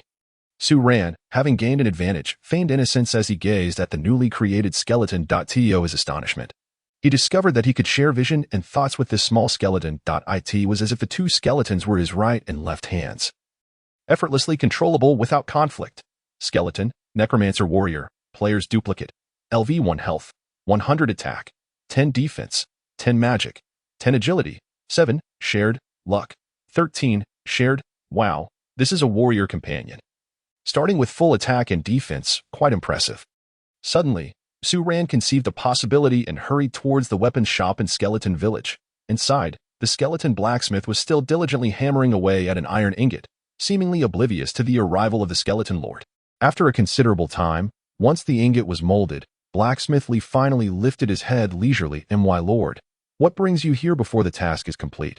I came to purchase some equipment, Saran replied as he opened the trading interface with Blacksmith Lee. Saran perused the trading list, various pieces of equipment appearing before his eyes, yet he remained undeterred, continuing his search for his target. Finally, after much effort, he found the weapon he desired on the last page, the Novice Pickaxe. Novice Pickaxe, Attack 1, Mining Chance increased by 3. Durability, 300. Note: this is a pickaxe designed to teach novices how to mine. Haha, just as I thought. He checked the price, 1 underworld coin. How outrageous, preying on novices. There was no negotiating with the system store. He tossed his mountain of wealth to blacksmith Li and confidently stated, "Give me 9 underworld coins and change." A mountain of wealth? You truly are generous. Blacksmith Li instantly snatched the treasure, tossing over 9 underworld coins and a novice pickaxe. What does this mean? Has he perhaps acted too hastily? That mountain of wealth might have other uses. Oh no, I made a mistake. Su Ren quickly changed his tone, trying to reclaim the mountain of wealth. Transaction successful, non-refundable. Thank you. The blackened skull of Blacksmith Li grinned widely. Tyranny. Bullying newcomers who are unaware of the market. Su Ren indignantly turned to leave. Well, it's all right. I am just mining. When both skeletons join forces, we'll extract even more. Just wait and see. The original skeleton approached its duplicate and traded the novice pickaxe to it. Seeing the duplicate skeleton pick it up, Su Ren sighed in relief. Fortunately, it can be equipped. The two skeletons then set off together to the unfinished grave to continue their excavation endeavor. With every swing of the pickaxe, the exhilaration was palpable.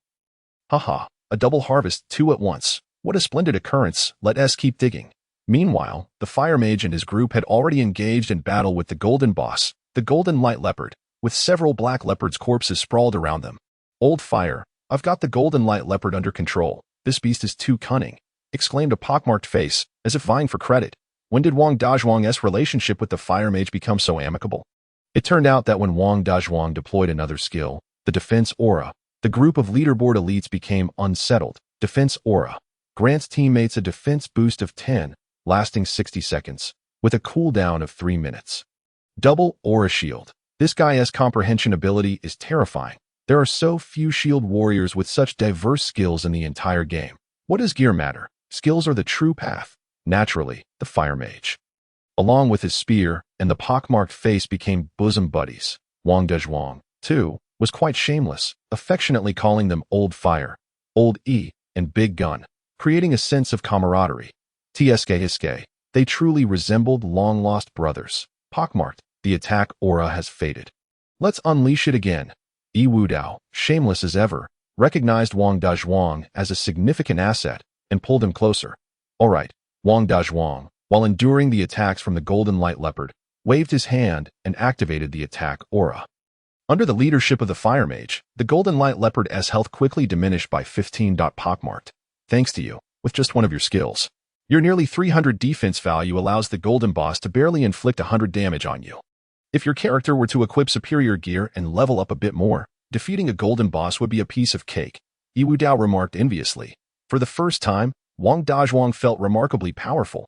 Dante, lose focus, monitor your health, pockmarked, retreat, Yi Wudao, take the lead, the fire mage commanded, using fire magic to attack the golden light leopard, drawing its aggro while directing the battle. Wang Dazhuang's health was now below half.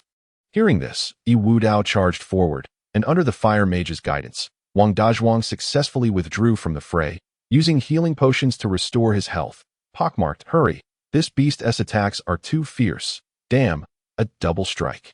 Yi Wudao stammered in panic, disregarding the fire mage's commands as he retreated. Big Gun, hold the line. The fire mage, noticing that Yi Wudao couldn't withstand for even a few seconds, anxiously called out to Big Gun. Just then, the golden light leopard lunged forward, landing a tail swipe that injured both Big Gun and Yi Wudao. The golden light leopard's onslaught was far from over. It unleashed a series of skills. Leopard Shadow Charge, directed at Yi Wudao. Boom, stun. 230 immediately following, the golden light leopard executed a normal attack, and Yi Wudao fell valiantly, dropping a few healing potions. Gradually, Yi Wudao's corpse faded away, disappearing as he respawned in town. Damn it.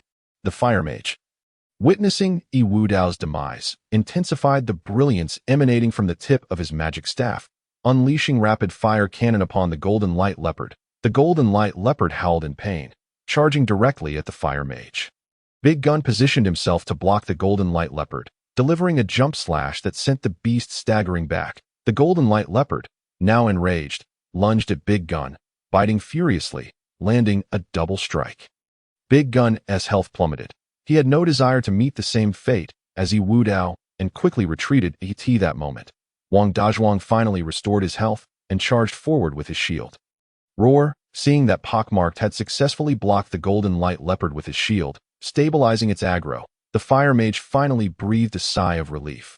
Pockmarked, hold the golden light leopard for me. Old E will be here shortly.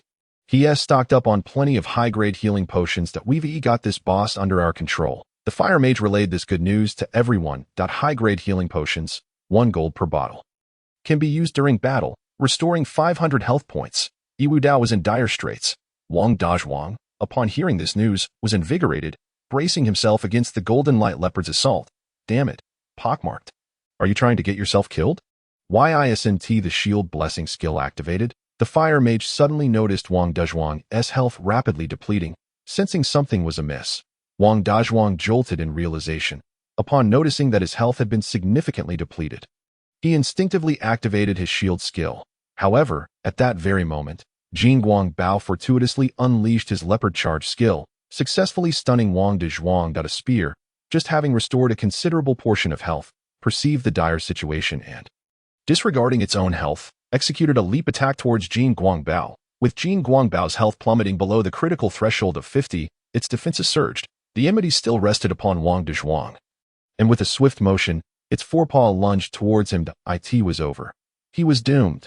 Listening to the increasing gusts of wind approaching him and feeling his dwindling health, Wang Dazhuang's face turned ashen, and he resignedly closed his eyes. Bang! Wang Dazhuang fell valiantly, dropping a shield and several vials of healing potion. What should we do, Lao Hua? Should we continue to engage it? The spear contemplated retreat. The fire mage, fixated on the Jin Guangbao, gritted his teeth. We must hold on. If we allow this beast to escape, encountering it again will be an arduous task, nearly impossible. Very well. If death is to be, then so be it. A piece of golden equipment will be our reward. The spear resolved. I'll draw its aggro. You strike from the side, the fire mage urged as he attacked Jin Guangbao. Understood. The spear took advantage of Jin Guangbao's charge towards the fire mage and executed a leaf fall strike, then retreated swiftly. The fire mage's relentless fireballs tormented Jin Guangbao, maintaining steady aggro. Despite Jin Guangbao's speed being 7, just 1 point higher than that of the fire mage, it was unable to catch up due to the barrage of magic and the spear's sneak attacks, causing it to bleed profusely. A master of the leaderboard, his prowess was evident. Yet, even the wisest can make mistakes. Just as the spear launched an attack, Jin Guangbao evaded. Miss, oh no, the fire mage, unable to move as he prepared his fire skills, found himself in a precarious situation. Seizing the opportunity, Jin Guangbao charged towards the fire mage. Leopard charge. Bang. Stun. However, at the same instant, the fire mage's magic struck Jin Guangbao. Jin Guangbao was flung back, but disregarding its injuries, it lunged at the stunned fire mage. Renowned for their frail health, the fire mage was torn to shreds by Jin Guangbao in mere moments, dropping a shimmering silver robe. Damn it! The spear, unable to secure aggro, watched helplessly as Jin Guangbao killed the fire mage before fleeing. Jin Guangbao licked its bloody lips and swiftly pursued the fleeing prey. The spear dashed forward recklessly through the beast forest, noticing Jin Guangbao drawing ever closer. When it reached a certain proximity, Jin Guangbao let out a roar and pounced on the fleeing spear. Thud. The spear was struck in the back but dared not pause, propelled forward by the force of the blow. Jin Guangbao continued its relentless pursuit. Clang. In a twist of fate, Jin Guangbao and the spear accidentally fell into a dark pit. Ding. Congratulations, player Egon de Chong discovered a hidden map, Beast Tomb. Fortune smiled upon him. As the spear landed, taking advantage of Jin Guangbao's momentary daze, he sprinted away, disregarding any traps that might lie within the Beast Tomb. Rushing deeper into its recesses, however, Jin Guangbao sensed danger, its fear palpable, retreating step by step. This was a land of peril. With its tail tucked, it turned to flee. Alas, the entrance to the pit through which they had entered had vanished without a trace. In the skeletal village of the Eerie Tomb Ridge, 2 small skeletons were laboriously excavating a massive grave. Ding! Congratulations! Player skeleton obtained a stack of hole-punched copper coins for burning. Ding! Congratulations! Player skeleton acquired a corpse map. What? Hole-punched copper coins for burning? Why does this burning paper sound so grand? Suran hurriedly retrieved the bundle. Hole-punched copper coins for burning mage equipment. Upon use, it ignites and attacks the target, adding 10 to fire magic attack. Durability, 300. Note. This is high-grade burning paper for sacrificial offerings. Environmentally friendly and non-polluting. No matter how nice the name, it's still just burning paper. Suran found himself speechless. Well, the burning paper in his hand could now retire honorably, as high-grade burning paper officially took its place. Ha ha ha. With a fire magic attack soaring to 203, it directly surpassed the 200 mark. Oh dear.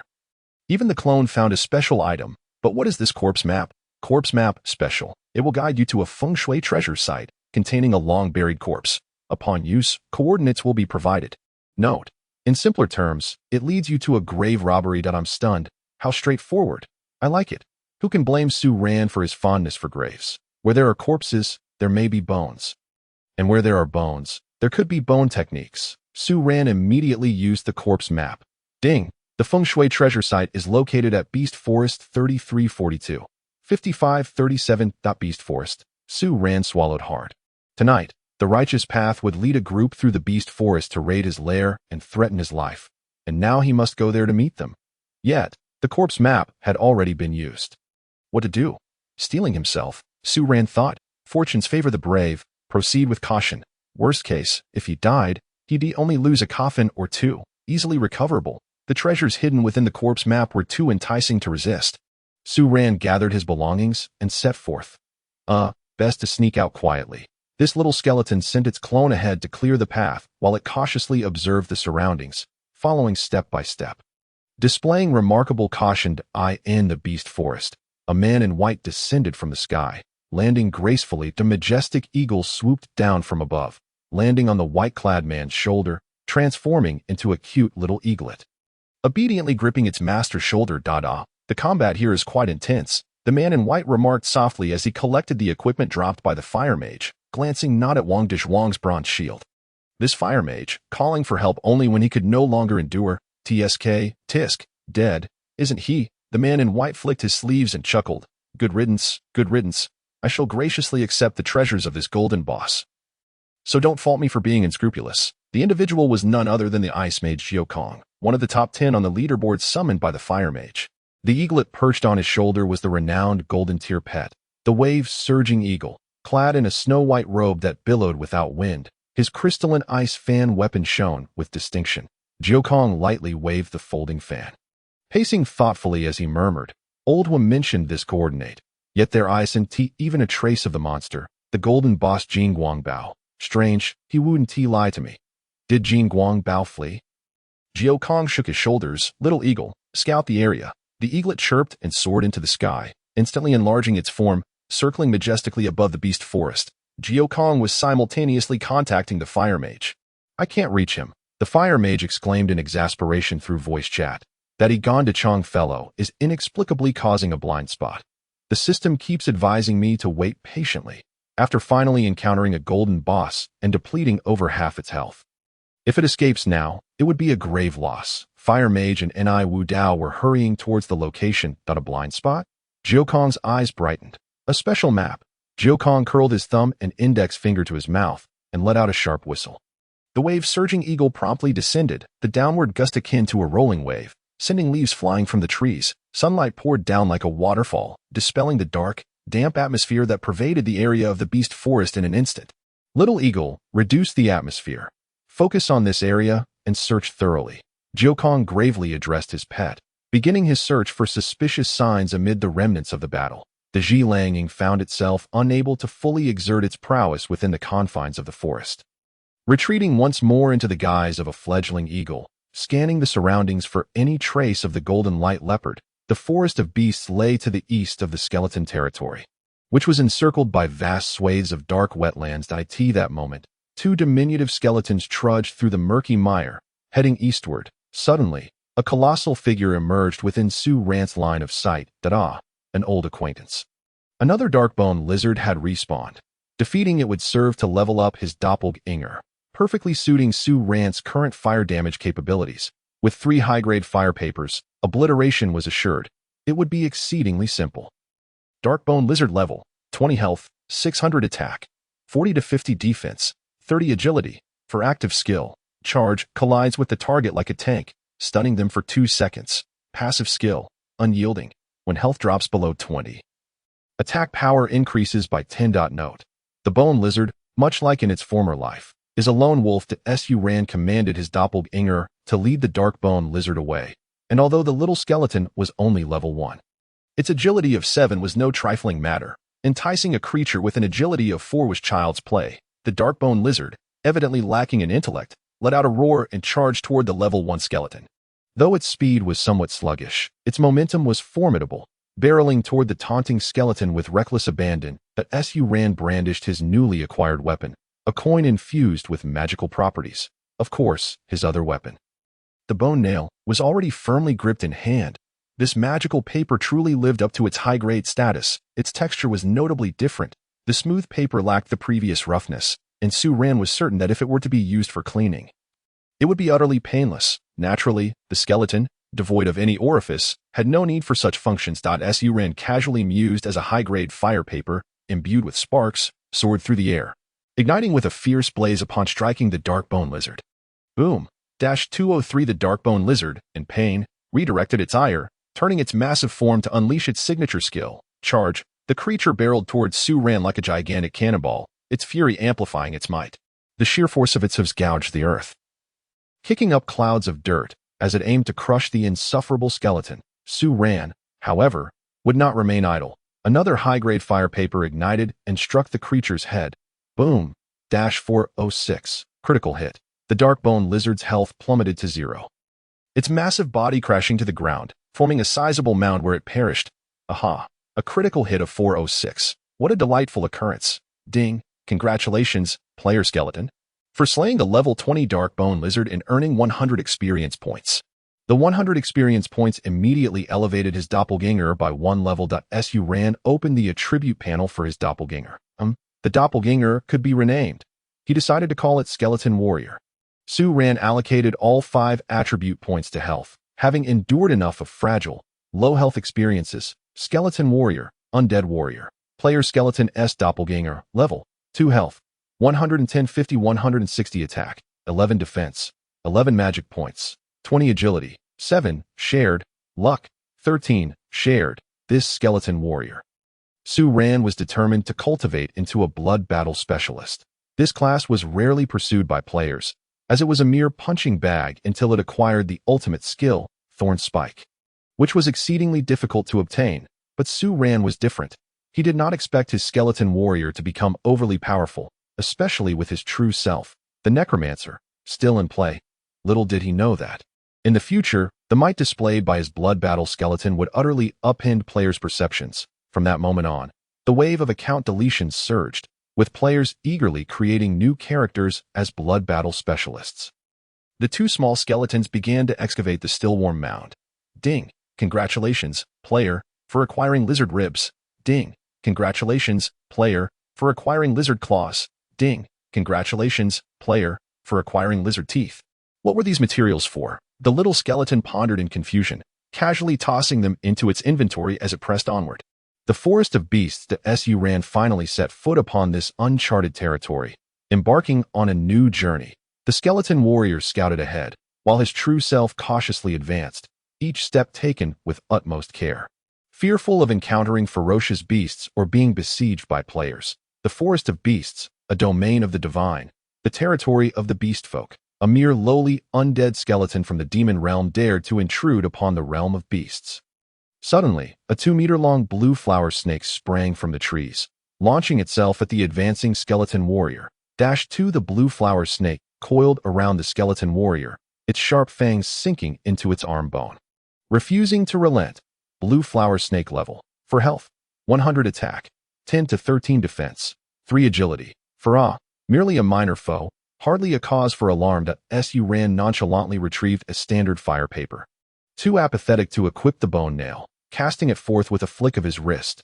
Boom! 187 The fireball, born from the paper, struck the blue flower snake, instantly slaying it as it crumpled to the ground. Dropping a healing potion and several copper coins. Su Ran barely spared a glance, swiftly directing the Skeleton Warrior to vacate the area. A small thrill coursed through him. Was this the sensation of playing a high-level character? The exhilaration of effortlessly dispatching lesser foes was indeed intoxicating. He recalled the thrill of slaughtering level 3 zombies while guarding the village with Enai Wu Dao and the others, each strike a joyous experience. He chuckled. The demon realm's undead skeleton stands here, tremble before the beast folk of the divine realm's forest of beasts. Unbeknownst to Su Ran, he was merely on the periphery of the forest of beasts. As he journeyed deeper, Su Ran dispatched a dozen blue flower snakes, progressively venturing into the heart of the forest of beasts. A resounding roar echoed, followed by a cacophony of voices approaching swiftly. This sound reminded Su Ran of wolves. Sure enough, a pack of wolves charged forth, lunging at the skeleton warrior. Grassland wolf level, 10 health, 200 attack, 34 to 40 defense, 10 agility, 6 goodness. Their attacks are quite formidable. With a maximum of 40 damage, Su Ran hastily equipped his high-grade fire paper and bone nails, hurling them at the leading wolf. Boom! 203. The lead wolf let out a whimper as its health was depleted. Collapsing to the ground, lifeless, the remaining wolves, driven wild by the scent of magic, surged toward the skeleton warrior, eager to rend it to pieces. With an agility of 7, the skeleton warrior managed to evade their initial pursuit. At that moment, Su Ran had already felled 3 grassland wolves. However, the pack soon split into 2, encircling the skeleton warrior. Ambush. The skeleton warrior's evasion could not match the prowess of these wild beasts, and it was ultimately brought down by one of the grassland wolves, while another lunged to sink its teeth into the skeleton warrior's neck. Intent on tearing this demon beast apart, Su Ran unleashed a flurry of fire papers, each igniting with explosive force, resembling blooming flowers of flame. Casting an enchanting glow, massive fireballs surged toward their targets. The grassland wolves point one by one. The grassland wolves fell, but the skeleton warrior could not withstand the relentless assault. Ultimately reduced to a mere pile of bones strewn across the ground, from which a novice shovel was dropped, the remaining grassland wolves, eyes ablaze with fury, charged towards Su Ran. Their jaws agape as Su Ran responded swiftly, unleashing a barrage of projectiles at the approaching wolves. These beasts, seemingly driven by sheer bravado, did not attempt to evade, their primal instincts compelling them forward, only to be extinguished as their health was swiftly depleted. Leaving the forest of beasts in tranquil silence once more as Su Ran's taut nerves finally relaxed, waves of fatigue washed over him, and he plopped down onto the ground. The scene of wolves tearing into their prey was indeed a chilling sight. After a brief recovery, Su Ran dusted himself off and rose to his feet. He approached the pile of bones, invoking his ultimate bone technique, the magic doppelganger. With a resounding crash, all the shattered bones seemed to come alive, mysteriously reassembling themselves into a cohesive form. The skeletal warrior, fully revived. Su Ran glanced once more at the attributes of this skeletal warrior. Still level 2, quite commendable. Death had not imposed a demotion penalty. Truly a magical skill on par with divine abilities. Su Ran prudently sought a relatively safe hiding spot, ignited a candlestick to restore the magic points that had been entirely depleted. After approximately a minute, the 2 skeletal warriors rose again, venturing deeper into the forest of beasts. Along the way, they dispatched 4 level 10 wolfhounds and 2 level 20 giant pythons, managing to elevate the skeletal warrior's level to 4. A skeletal warrior, undead warrior, LV4 health, 280 attack, 13 defense, 13 magic points, 40 agility, 7 shared, luck, 13 shared. Su Ran nodded in satisfaction. Splendid indeed. This avatar's health exceeded his own at just level 4. He checked the coordinates marked on the corpse map once more. Yes, it was quite close. The 2 little skeletons proceeded, one after the other, into the deeper recesses of the forest, continuing towards their objective, the fabled treasure ground. Before long, the 2 audacious little skeletons stealthily arrived at the level 30 zone, the territory of the Black Panther. Just then, a furious voice erupted. Damn it! Can you believe it? That accursed golden panther is left with so little health. I'm so unwilling to let it escape. Ni Wudao grumbled, rummaging through his belongings while addressing the player beside him. The player next to him was none other than the renowned Fire Mage, ranked 22 on the leaderboard. Fire Mage's expression was grim as he furrowed his brow. A golden boss had just slipped through his fingers. Who wouldn't he be vexed in such a situation? Stop whining and find it quickly. I heard from Boss Geokong that a spear and that golden panther might have entered a hidden map. The entrance should be nearby. The Fire Mage, clearly agitated, spoke with urgency. And I Wudao replied enviously, the pets of Boss Geokong are just incredible. A flying pet at the golden tier. When will I ever get to have one? Enough with the pet talk. Focus on finding the entrance. If he finds it first, we'll miss out on the spoils. The Fire Mage reprimanded Ni Wudao, trying to rally his spirits. The panther hasn't been defeated yet. And the map shouldn't be small. As long as we get in, we can reap the benefits. In the distance, the 2 little skeletons watched curiously as their old acquaintances, Enai Wu Dao and the fire mage searched for something. Surely, these two wouldn't have obtained a corpse map as well? No, it seemed they were unaware of the coordinates. This corpse map must be unique to him. There's definitely a story behind this. Upon hearing the mention of the Golden Boss, the Golden Panther, a spark ignited in Su Ran's eyes that a level 30 Golden Boss might drop golden equipment. Currently, level 30 golden gear could fetch an astronomical price. A hidden map? They were searching for a hidden map? Su Ran suddenly connected the dots with the corpse map in his hand, the fabled treasure ground. This corpse map was indeed a remarkable item, capable of leading players into a hidden map. Wait, no, it was a treasure map. Su Ran tapped his head and began to scrutinize the coordinates marked on the corpse map for hidden locations. Suddenly, a black panther appeared, astonishingly materializing right between the fire mage and the little skeletons. This is bad. A monster has spawned. Su Ran gasped. Realizing the risk of exposure, he frantically considered his options, even contemplating a desperate escape. The freshly spawned Black Panther, upon noticing two demonic entities intruding its territory, roared ferociously, its blood-red eyes glaring ominously. Its sleek, glossy black fur bristled, revealing its fangs as it prepared to pounce on the audacious skeletons. Fire Cannon. The fire mage unleashed a powerful attack, taking advantage of the moment the Black Panther had just appeared. Without hesitation, he unleashed a barrage upon the beast. Bullseye. The ambush was successful. The Black Panther, in pain, turned its head and charged toward the fire mage, targeting the insufferable human who was still gathering magical elements. Phew, the aggro has shifted. Su Ran exhaled a sigh of relief. What a good person. He felt that the fire mage and his companion were not so insufferable after all. That he continued to crouch there, holding his breath, watching the unfolding scene. That a juvenile eagle flapped its wings and swooped down, aiming to claw at the Black Panther. What on earth? Enai Wu Dao, engaged in a fierce battle with the Black Panther, was taken aback as he noticed an adorably small eagle flying towards the level 30 adult Black Panther. Enough chatter. That's Boss Jiukong's pet, the Wave Chaser Eagle. The fire mage whispered to Enai Wu Dao. On the Earth leaderboard, Jiukong reigns supreme, with the Golden Eagle's cry leading the charge, unstoppable, the Wave Chaser Eagle. This is its juvenile form, the fire mage exclaimed excitedly. Since the Wave Chaser has appeared, Boss Jiukong must not be far behind.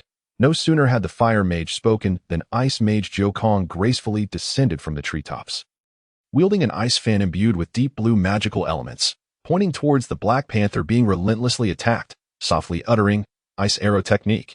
The deep blue magical element swiftly coalesced into a long ice blue arrow, launching forth with a whoosh, striking the Black Panther.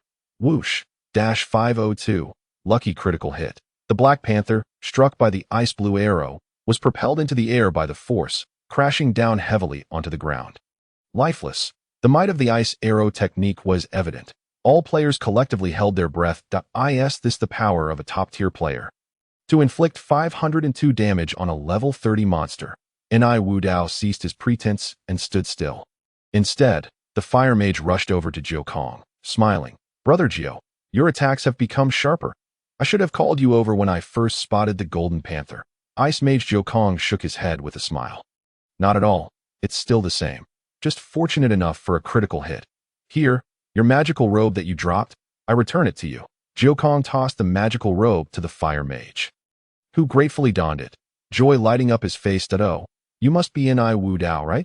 I've heard quite a bit about you on the forums, Jiukong remarked, as if discovering a new continent. Enai Wu Dao chuckled awkwardly, feeling somewhat embarrassed. Suddenly, the juvenile eagle began fluttering around the corpse of the Black Panther, chirping incessantly that it must have discovered something. Enai Wu Dao, go check under the Black Panther's corpse. Jiukong hurriedly stepped forward. But upon seeing the bloodied carcass, his interest waned, leaving the task to the warrior Enai Wu Dao. Receiving the order, Enai Wu Dao stepped forward, using his great sword to pry open the Black Panther's body, revealing a small opening on the ground. What is this hole? Jiukong gazed intently into the darkness of the opening, intrigued at Enai Wu Dao. Use your skill to jump slash at this gap, quickly, Jiukong urged. Stepping back a few paces, clearly excited. Enai Wu Dao leaped high, executing a jump slash aimed at the small opening. With a resounding crash, Enai Wu Dao struck with such force that a massive pit was created, causing him to fall inside, landing at the bottom of the hole. Jiukong, come down. There's a path ahead. This is indeed a hidden map. And I Wu Dao exclaimed, thrilled to have encountered a hidden map for the first time. Soon, the two players and a pet plunged into the underground cavern, keen to explore the mysterious terrain. Wow, look, the enormous entrance we came through has vanished, as if the pit never existed, reverting to its original landscape. Ni Wu Dao exclaimed in astonishment, don't be alarmed. It's merely an array. Jiu Kong chuckled lightly, in future high-level maps. You'll encounter many such formations. How fascinating. Only able to enter, not exit. Let's go, adventure awaits. This hidden map piqued Jiu Kong's interest. He pointed ahead, and the wave chaser eagle understood, calling out as it soared forward to scout ahead. How wonderful it would be to have such an exceptional pet. Ni Wu Dao gazed enviously at the eagle in the sky, not forgetting to follow closely behind Jiu Kong as they slowly ventured deeper into this extraordinary map. After waiting a little longer, Su Ran confirmed that they had vanished from sight before finally emerging from his hiding place. Due to an extended period of crouching, with each step he took, a grating creak echoed, a sound most jarring to the ears. What did that large pit go? It was there when he stood up. Yet in the blink of an eye, it vanished. Su Ran, perplexed, gazed at the ground, instinctively scratching the back of his head. Wait, digging up the ground with a hoe? What a joke, the master of the earth. Jiu Kong resides just beneath. He was well aware of his own limitations and saw no reason to seek unnecessary thrills. Embarrassed, Su Ran hastily retrieved the hidden corpse map, seizing the opportunity while no players were around and no monsters had respawned. He hurried towards the location marked as a site of geomantic significance. Upon reaching the designated coordinates, he promptly employed the mysterious corpse map. Suddenly, a brilliant golden light flashed where the map indicated, and the ground split apart instantaneously, forming a passage of moderate size that led straight underground. This was troublesome. Su Ran found himself at a loss, for all players were below him, but if he recklessly jumped down now, it would be akin to lighting a lantern in a toilet, an invitation to disaster. Hold on. Upon closer inspection, the scene below revealed a sealed tomb, devoid of any pathways or exits. It could be said that he had entered a different hidden map than those like Ni Wu Dao. Could it be that these are two parallel spaces? Fortune favors the bold. He made his resolution. He would take the plunge. He commanded the skeleton warrior to leap down first, and after ensuring there was no danger, Su Ran followed suit. Ding! Congratulations to player skeleton for entering a special terrain, the Beast King's tomb space. The Beast King's tomb space, regardless of the nature of the space, as long as it was a tomb, it was worth exploring. Reflexively, Su Ran drew his novice hoe from his inventory and rested it on his shoulder, eager to see what could be unearthed. Upon closer inspection, he was taken aback. Above him arched a vaulted space, enveloping this long-dormant burial ground. Directly ahead lay an enormous coffin, and upon rough estimation, its size was beyond imagination. It could easily accommodate 20 of his own kind. What could possibly be contained within? Even if it were empty, the attributes of such a vast coffin would surely be extraordinary. Suddenly, Su Ran recalled peculiar tales his history teacher had shared about ancient tomb raiding. With a serious demeanor, he retrieved 4 incense sticks from his inventory and meticulously placed them at the 4 corners of the coffin, igniting each one. Since this was an ancient Beast King's tomb, rituals were indispensable. Suddenly, a chilling wind swept through, fiercely blowing towards the flickering flames. Yet, no matter how strong the wind, the incense remained steadfastly alight. The incense is a player item, burning for 3 minutes, and cannot be extinguished unless the user stops using it. The chilling breeze found itself in an awkward position. However, being in an enclosed space with no air circulation, where could such wind originate? Could it be haunted? An eerie atmosphere pervaded the surroundings, causing Su Ran's heart to tremble. This coffin was indeed sinister. Oh wait, Su Ran smacked his forehead. That I'm a skeleton, a being of the undead. What do I have to fear from ghosts? Even if a specter were to spawn, it would merely be another monster to dispose of. This oppressive ambience almost led Su Ran to perceive it as a real scene, and it wasn't until he glimpsed his skeletal doppelganger that he realized this was merely a game. At that moment, a striking flower bud on the ground caught Su Ran's attention. He bent down and grasped it eagerly. Nightmare flower, herb. A rare herb with the ability to confound the mind. Note: ideal for alchemy, an exceptional material. Indeed, It was this flower causing the disturbances. An exceptional material. This was a treasure. Su Ran solemnly placed the peculiar flower into his storage box, and then approached the massive coffin to examine its attributes. Beast King's coffin, a sacred ground of the beast tribe, the tomb of the beast king. Note: opening this coffin will trigger an eternal enmity between the beast tribe and you. Proceed with caution. What the heck? Trying to frighten me. Little do you know, I thrive on fear. Su Ran chuckled heartily. His skeletal character belonged to the demon realm's undead, while the beast tribe was aligned with the divine realm. The realms of gods and demons are irreconcilable, sworn enemies by nature. Dismissing the system's warning, the two little skeletons gripped the coffin lid firmly and heaved it open. However, unbeknownst to Su Ran, as he lifted the lid of the Beast King's coffin, a tempest brewed in the skies above the forest of beasts, thunder and lightning striking in fury. The creatures of the forest, both feathered and furred, fled in panic as if the world were ending. A veritable beast uprising. Ding! Congratulations to player Skeleton for completing the hidden quest to disrupt the beast tribe, earning 10,000 experience points. Ding! Congratulations to player Skeleton for acquiring the title enemy of the beast tribe. Ding! Congratulations to player Skeleton for leveling up, increasing by 1 level. Ding! Congratulations to player Skeleton's doppelganger for leveling up, reaching level 13. What? Just by lifting the coffin lid, I completed a hidden quest, earned a title, and leveled up. The system is indeed generous. Su Ran couldn't help but glance at the attributes of his newly acquired title. Enemy of the beast tribe, permanent. When battling the beast tribe, attack increases by 10, but personal defense decreases by 20. Note: players with this title will have maximum enmity from the beast tribe, leading to an eternal vendetta. Cough, a double-edged sword. Encountering beast tribe monsters would mean a significant drop in personal defense, quite perilous. He quickly concealed the title. It was of little use. Su Ran allocated all his attribute points to magical attack, feeling a bit more at ease as he surveyed his attribute panel. Skeleton, Necromancer, level 15 health, 288 magic attack, 12130, high-level paper burning bone nails, 151 magic points, 1210 defense, 23 agility, 7 luck from his current strength. Encountering the beast tribe, as long as it wasn't a high-tier beast tribe boss, Su Ran felt confident he could deliver a decisive blow. Subsequently, he also replenished the health of his skeletal warrior, further enhancing its strength. Skeleton warrior, Necromancer warrior, level 13 health, 820 attack, 22 defense, 22 haha. With 820 health, he truly became a tank. Thus, Su Ran's ability to survive had increased yet again. After the two little skeletons exerted their strength to lift the coffin lid and cast it aside, the immense coffin revealed hidden, mysterious treasures. As he beheld the contents, Su Ran's skeletal frame trembled with excitement. Within the Beast King's coffin lay the magnificent corpse of a golden dragon. It was a golden dragon adorned with a crown. What a stroke of luck, having only played for a few days. Su Ran had stumbled upon the Dragon King, a top-tier beast tribe. Though it was merely a corpse, Su Ran knew he had hit the jackpot and was elated to behold the legendary totem of the beast tribe. The golden Dragon King's body, unable to contain his awe, the dragon's corpse shimmered in shades of gold, its serpent-like form coiled within the enormous coffin, its scales glistening like fish scales.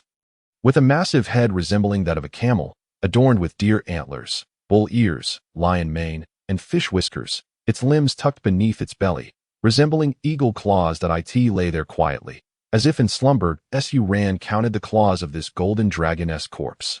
To his astonishment, it had 5 claws, a 5-clawed golden dragon. Su Ran's breath quickened once more.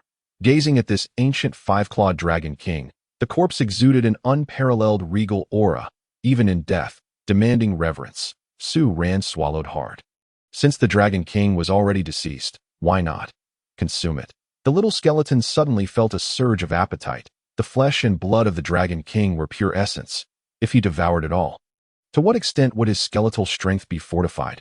How much defensive attribute would the resilience of its bones bestow? The marrow within the dragon's body might elevate his skeletal character to new heights. Even more fantastical, perhaps he could acquire dragon skills. Su Ran's imagination ran wild, causing his entire skeletal frame to tingle with anticipation as the two little skeletons prepared to lift the 5-clawed golden dragon's body. Their bony claws barely grazed the Dragon King's remains when an unexpected transformation occurred. The five-clawed golden dragon's corpse erupted in a radiant black glow, its flesh rapidly decomposing and dissolving, until it transformed into a skeleton of the Dragon King. Ding! Due to the five-clawed golden dragon's body being infected by the low-tier undead of the demon realm, the residual soul voluntarily joined the ranks of the demon realm's undead, awakening its spirit. The Bone Dragon King is reborn. What the heck happened to the precious flesh and blood of the five-clawed golden dragon? Even if the body was sacrificed, it shouldn't be wasted like this. I haven't even tasted the flavor of dragon's blood. Suran felt as if he could weep, while the two little skeletons merely stared at each other, wide-eyed, witnessing the transformation of the five-clawed Dragon King, until the entire skeletal frame was infused with an inky darkness. The purple-black ghostly fire within the eye sockets of the Bone Dragon King suddenly ignited, blazing fiercely like the flames of hell.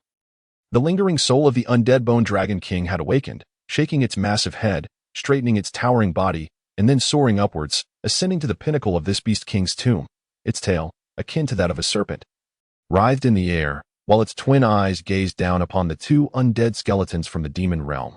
Did you awaken me? Indeed, it is I, the esteemed Bone Dragon King. What a magnificent bone dragon! Although Suran was awed by its supreme majesty, he was merely a player. He took a moment to steady his racing emotions, calming the trembling of his skeletal frame, and continued, "It is fate that has brought us together. It is destiny that led me to venture into the divine realm, braving peril to arrive at this treacherous beast king's tomb. All I have done is to rescue our undead kin sovereign. The Bone Dragon King, since you belong to my lineage and seek to save me from peril, I am most grateful." The Bone Dragon King turned its gaze to the little skeleton, its oppressive aura lessening. "What has brought me here? Why did I perish? Can you enlighten me, my Lord Bone Dragon King? Please speak in the common tongue. Listening to ancient dialects is rather exhausting," the little skeleton remarked, somewhat exasperated by the dragon's pretentiousness. The Bone Dragon King faltered momentarily. "Did I merely wish to inquire which wretched creature was responsible for my demise in this divine realm? I do not speak the local dialect, but rather the common language spoken worldwide. Please, my lord, speak plainly." Suran broke into a sweat, marveling at how powerful the system was to even translate dialects. The Bone Dragon King was now engulfed in ghostly flames, its black fire roaring to life. Fixating its gaze upon "Oh, you know when and by whom I was slain in this divine realm. I truly do not know that I was summoned by the demon realm to rescue the Bone Dragon King." Suran's words flowed convincingly. "Is there no one of rank in the demon realm? Have they sent you, a mere lowly skeleton, to rescue me?" The Bone Dragon King was furious, its flames surging. "Speak the truth." Very well. That I once stumbled upon a secret treasure map of our demon realm, and by following its guidance, I inadvertently managed to save you. As for why you are here, I genuinely do not know. By the way, my Lord Bone Dragon King, think carefully. Do you have any enemies?" Suran cautiously addressed the Bone Dragon King, fearful of provoking its wrath with a misplaced word. "Humph, daring to show attitude towards me. I shall eventually make you my cherished pet. Enemies?" The Bone Dragon King pondered gravely. Suddenly, the Bone Dragon King's head throbbed painfully, its body curling in the air as the ghostly flames enveloping it surged intensely. With Suran standing directly below, nearly scorched by the terrifying heat. "I can't recall clearly," Suran thought frantically while retreating hastily, considering the repercussions if this entity remembered that he was the one who transformed it into a demon undead. Suran broke into a sweat. After a while, the Bone Dragon King ceased its struggles, the temperature in the tomb gradually cooling, returning to a state of calm, albeit looking significantly weakened, with its ghostly flames flickering like delicate threads. On the verge of extinguishing. "Young one, are you willing to accept a task from me?" Observing the Bone Dragon King's frail state, Suran contemplated if he could extinguish it with burning paper. "Forget it. A dead camel is bigger than a horse.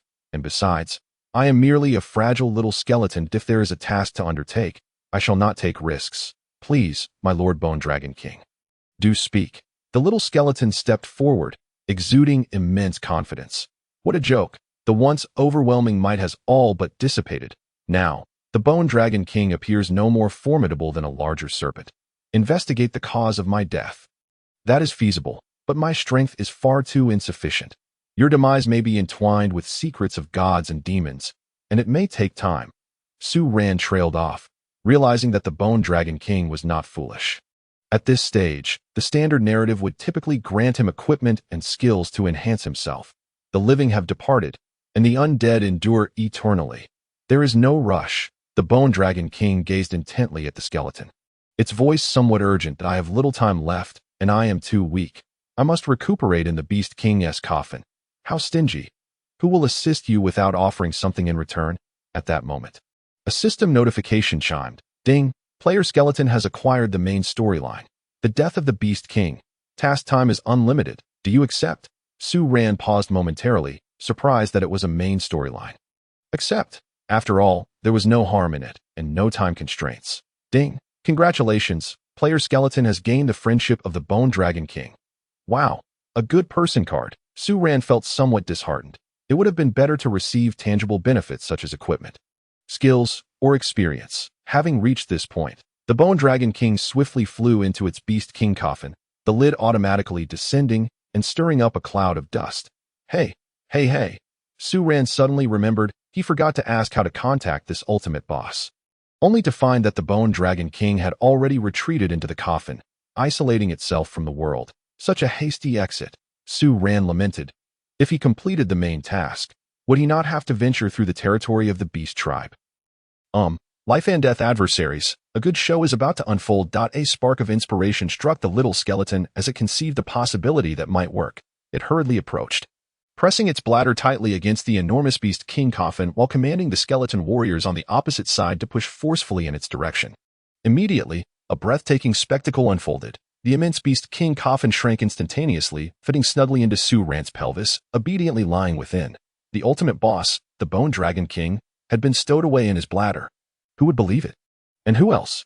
The little skeleton gleefully swayed its hips, wondering if the Bone Dragon King had been jostled inside, having once displayed such overwhelming authority and now reduced to this. Su Ran sighed. This bladder, what a divine artifact. Just as Su Ran was contemplating, he was suddenly dazzled by a blinding white light. What? Are monsters spawning? Su Ran hastily retreated a few steps, pulling out burning paper and bone nails to form a defensive stance. It was then he realized that where the Beast King coffin had been situated, a large teleportation array had emerged, the white light emanating from it. But where did this teleportation array lead? Just as Su Ran pondered this, an unexpected event occurred. A bloodied golden leopard soared into the room that a level 30 golden boss, the golden light leopard. This was the golden boss that the fire mage and the others were searching for. But why did Su Ran say it was flying? Cough. The golden light leopard had flown to its demise as a golden boss. Upon death, the golden light leopard generously dropped a plethora of equipment and items, all appearing at Su Ran's feet. How embarrassing. Even a golden boss comes bearing gifts. The little skeleton swiftly collected the equipment, all items being rapidly gathered and stowed away in its multifunctional bladder. Su Ran understood that if the golden light leopard could enter, then the fire mage and even the earth rankings Ji Kong and his pet, the wave-chasing eagle, could too. Realizing this was no place to linger, Su Ran took a risk, hiding with his clone behind the teleportation array. Shielded by its blinding white glow, he remained safe that as several players stepped through the teleportation array into the Beast King's tomb space. Su Ran and his clone stealthily slipped out from behind the array, vanishing from sight. The newly arrived players were none other than Su Ran's old acquaintances, Ice Mage Ji Kong, Fire Mage Gunner, and the unyielding Dao. Damn it, the Fire Mage cursed as he rushed into the teleportation array. Killing that beast is no easy feat. Just as I drained its health, a teleportation array appeared. The golden light leopard might be a special monster. Perhaps it only spawns the second layer upon its death? Unyielding Dao interjected. Indeed, I've been running around this hidden map for ages, unable to find the way to the second layer, and yet, upon the death of this beast, the teleportation array appears immediately. The gunner, being the first to enter this hidden map, had a say in this matter.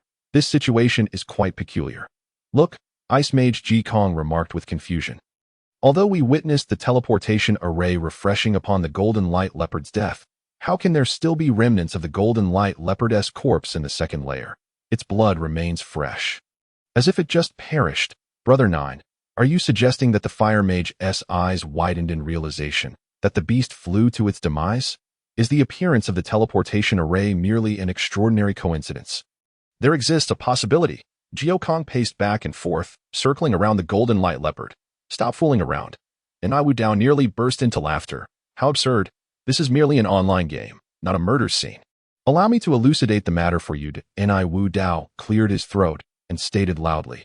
After the golden light leopard perished, a teleportation array promptly appeared. Correct. You must acknowledge that this array is intricately linked to the golden light leopard. Furthermore, you are puzzled as to why the corpse of the golden light leopard appears on the second level without being refreshed. Observe, this is a golden boss, level 30. How can a golden boss not drop equipment? This golden light leopard has yielded nothing but a corpse. Therefore, the truth is singular. And Iwu Dao pointed at the corpse of the golden light leopard, his words animated. This golden boss is the harbinger of a hidden map. Enough with the rambling. Geokong's face darkened as he surveyed the surroundings. It was exceedingly spacious, and the terrain was not as extensive as the first level, easily visible to the edges. Yet, there wasn't a single monster in sight. Which was quite eerie. He addressed the group. Everyone, stay alert. Since we need to defeat a level 30 golden boss to enter the second level, the question arises, will a level 40 golden boss spawn here? Investigate the mechanisms in this second level beast tomb. The players excitedly began to search for suspicious elements within the second-level beast tomb space.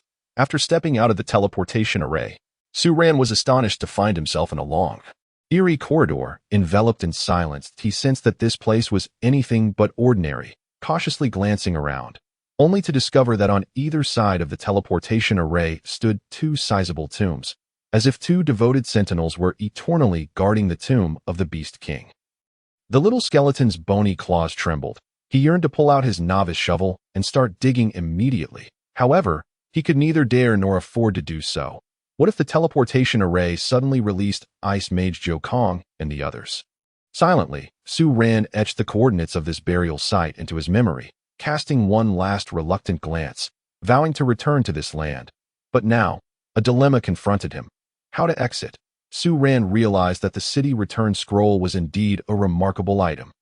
He directed the skeletal warrior towards the path opposite the teleportation array in search of an escape route, while he himself ventured down the path behind the teleportation array. The corridor was ancient, dilapidated. The entire space was dimly lit, shrouded in an eerie silence. Su Ran explored with utmost caution, meticulously touching the slightest protrusions on the walls. He would not abandon even the faintest glimmer of hope for escape. Su Ran was surprised to find that he had reached the end of the corridor. The little skeleton approached the wall, inspecting every inch of the earthen wall, yet found no hidden mechanisms or passages. Wait, he still had his novice shovel. Su Ran hurriedly pulled out his prized novice shovel and began to dig to to his astonishment. It actually worked. After just a few strikes, a hole appeared in the wall. And suddenly, several beams of golden light erupted from within. This was indeed a legendary hidden realm. Su Ran glanced back, relieved to find no one in sight, and quickly squeezed through, immediately instructing the skeletal warrior to return and cover the hole. Upon entering, Su Ran was left awestruck by the sight before him. The ground was strewn with gold and silver treasures, gold chests, diamond chests everywhere. What a spectacle! My goodness, was he in a bank? If this scene were to materialize in reality, it would be akin to a floor covered in cash and gold. How magnificent! Just a thought. Reality? That as something only to be dreamed of. Su Ran's very marrow began to simmer, and the ghostly flames in his eye sockets blazed with fervor as his claws trembled and reached towards the treasures of the hidden chamber. Ding! The treasures in this space are dragon burial decorations and cannot be collected. System, damn it. Su Ran trembled all over. The earlier shaking was from excitement, but now it was from rage. The little skeleton scoured the entirety of the gold and silver treasures, including the chests, only to painfully discover that not a single item could be picked up. There is no greater tragedy than this. A ground covered in treasures, yet none could be taken away. Wait a moment. A spark of inspiration flashed in the little skeleton's mind. He drew out his novice shovel and swung it down. The treasures could indeed be dug up. Regaining his focus, Su Ran dug with renewed vigor. Before long, ding, congratulations, player skeleton has unearthed 1 gold coin. Gold coins. What a splendid beginning. This trove of treasures truly yielded great rewards. This must be the fabled gemstone mine, right? The little skeleton's mouth widened in joy. Ding. Congratulations, player skeleton has unearthed a luminous pearl. Treasure at last. Su Ran had no time to examine the attributes. He dug relentlessly, wishing he could send his skeletal warrior in to help. Just as he thought of the skeletal warrior, he realized that it had already filled the hole and stood there in a daze. Su-Ren hurriedly directed it away from this bountiful spot and back to the other end of the corridor. In the second level of the beast tomb space, have you found anything suspicious? Enai Wu Dao had nearly explored every inch of the walls, which had lost a layer of skin, yet still found no mechanisms.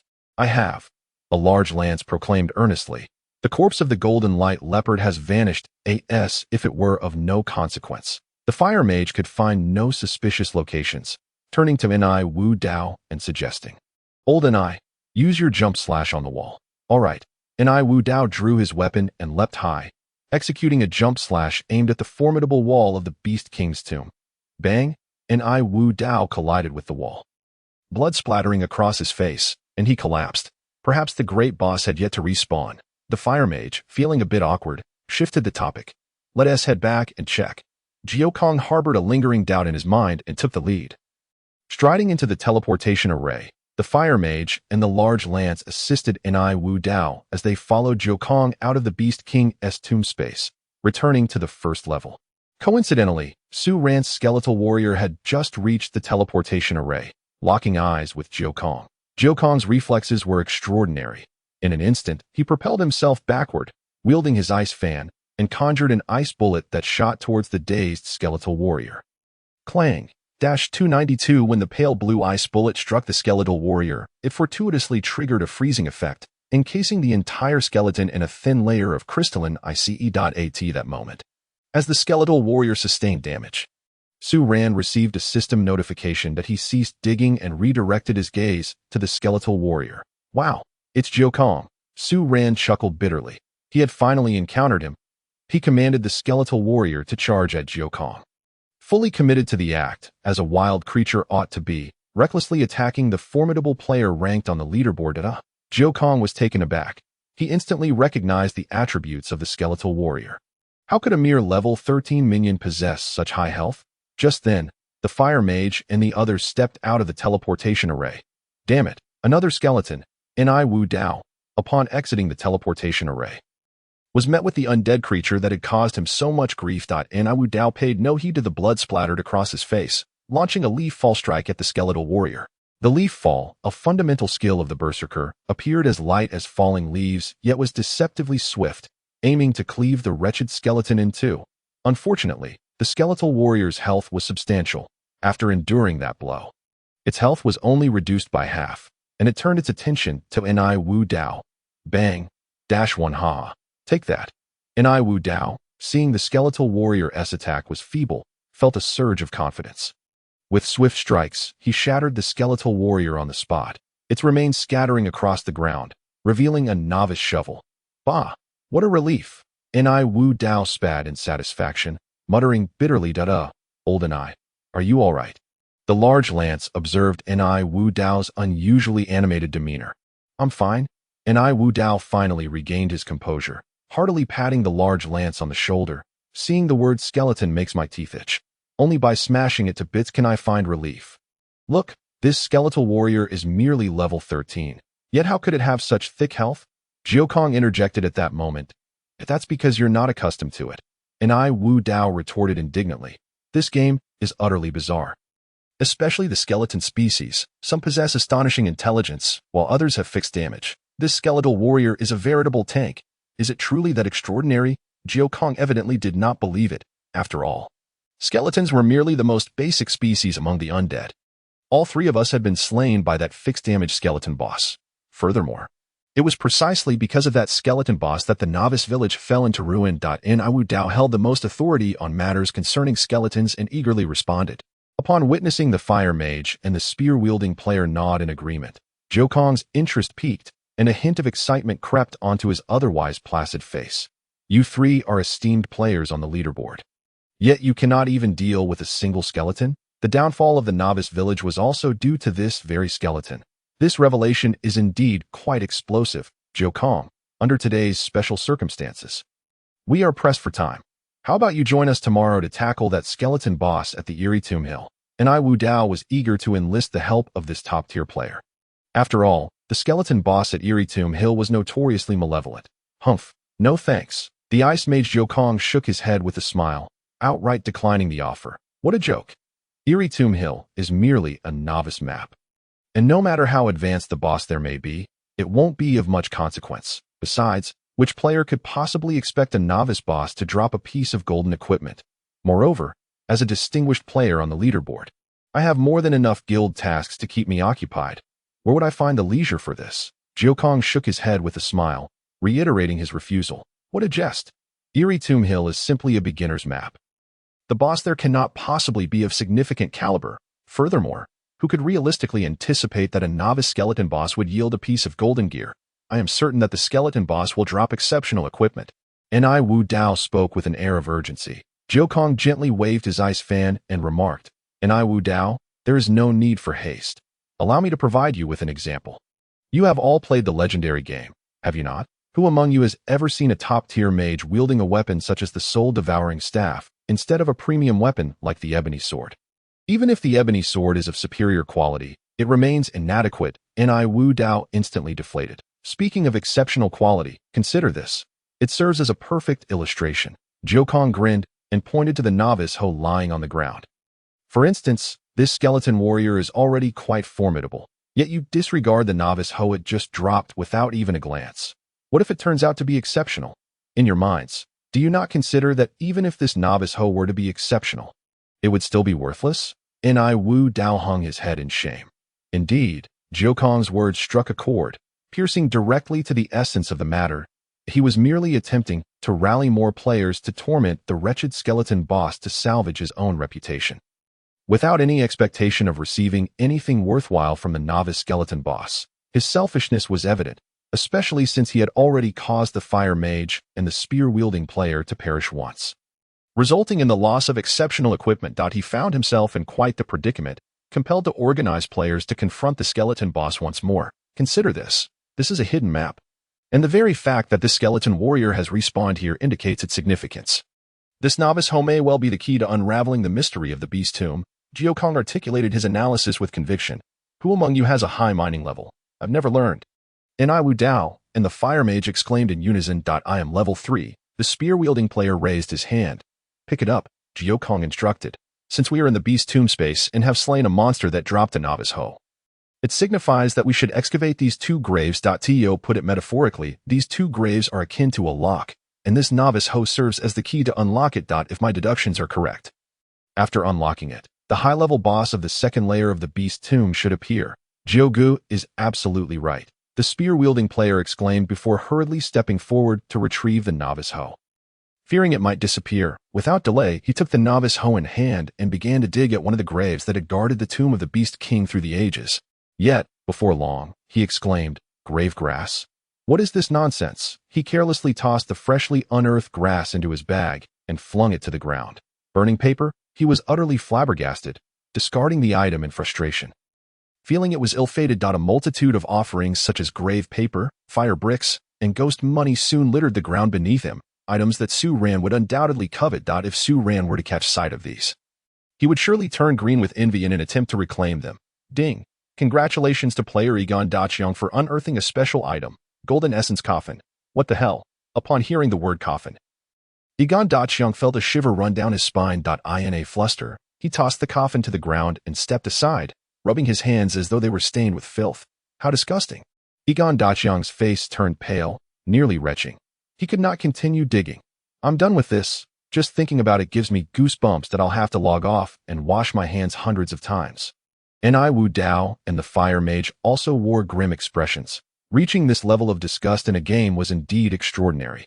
They sidestepped Egon Dachiang as if he were a plague. Jiu Kong furrowed his brow and approached the coffin, examining its attributes. Golden essence coffin. A coffin forged from precious metal, possessing the ability to bind death. Note: it contains a Beast King guard, a loyal servant of the Beast King, symbolizing eternal fidelity. A Beast King guard. Jiu Kong's eyes sparkled. It was indeed true. The Beast King was present, his heart steadied, confirming that his previous assumptions were not mistaken. These 2 graves were indeed the keys to unlocking the Beast King's tomb. Ni Wu Dao stepped forward and opened the coffin. Jiu Kong's gaze landed on the group of leaderboard players, finally settling on Ni Wu Dao. Wu Dao appeared reluctant, but out of respect for Jiao Kong, he reluctantly stepped forward and used his sword to flip the lid of the golden essence coffin, anxiously gazing at the mysterious contents within. Suddenly, the entire corridor was engulfed in darkness, and a flash of lightning struck the coffin, causing a thick plume of smoke to billow forth, coiling and swirling around the golden essence coffin, undulating incessantly. As the smoke dissipated, a gaunt, towering zombie emerged from the coffin. This beast king guard was emaciated, its skin stretched tightly over its bones, covered in dense fur, with a complexion akin to a glowing iron brand. Exuding a terrifying aura, its head resembled a humped mass, devoid of hair, and its grotesque visage fixed its gaze upon the group of players, slowly revealing a gaping maw, its blood-red tongue lolling out. Eager to devour flesh and bone, a vengeful Yasha, the golden pet, the wave-soaring eagle, withered at the moment the Yasha appeared, letting out a mournful cry before retreating into its pet space to escape the presence of this malevolent spirit. The ice mage Jiao Kong was horrified. The plot had taken a disconcerting turn. Why was the guardian of the divine beast King Tomb a demon from the underworld, and why did his pet, the golden eagle, fear it so? What had transpired in between? Jia jia jia. The vengeful Yasha screeched a few times before leaping into action, wielding its Brahma trident and launching itself at the stunned Wu Dao. The force of its strike sent a gust of wind that caused Wu Dao to shudder. Snapping back to reality, he instinctively dove to the ground, rolling away to avoid the devastating blow. The Yasha's strike continued unabated, the 7-foot Brahma trident crashing down onto the ground with a thunderous boom that shook the earth and raised clouds of dust. Its sheer force was formidable. Seizing the opportunity, Jiao Kong assessed the attributes of the vengeful Yasha. Red Yasha, special, LV 50 health, 8500 attack, 520 to 550 defense, 110 agility, 8 active skills. Passive skills. What the hell? Over 8000 health and 550 attack.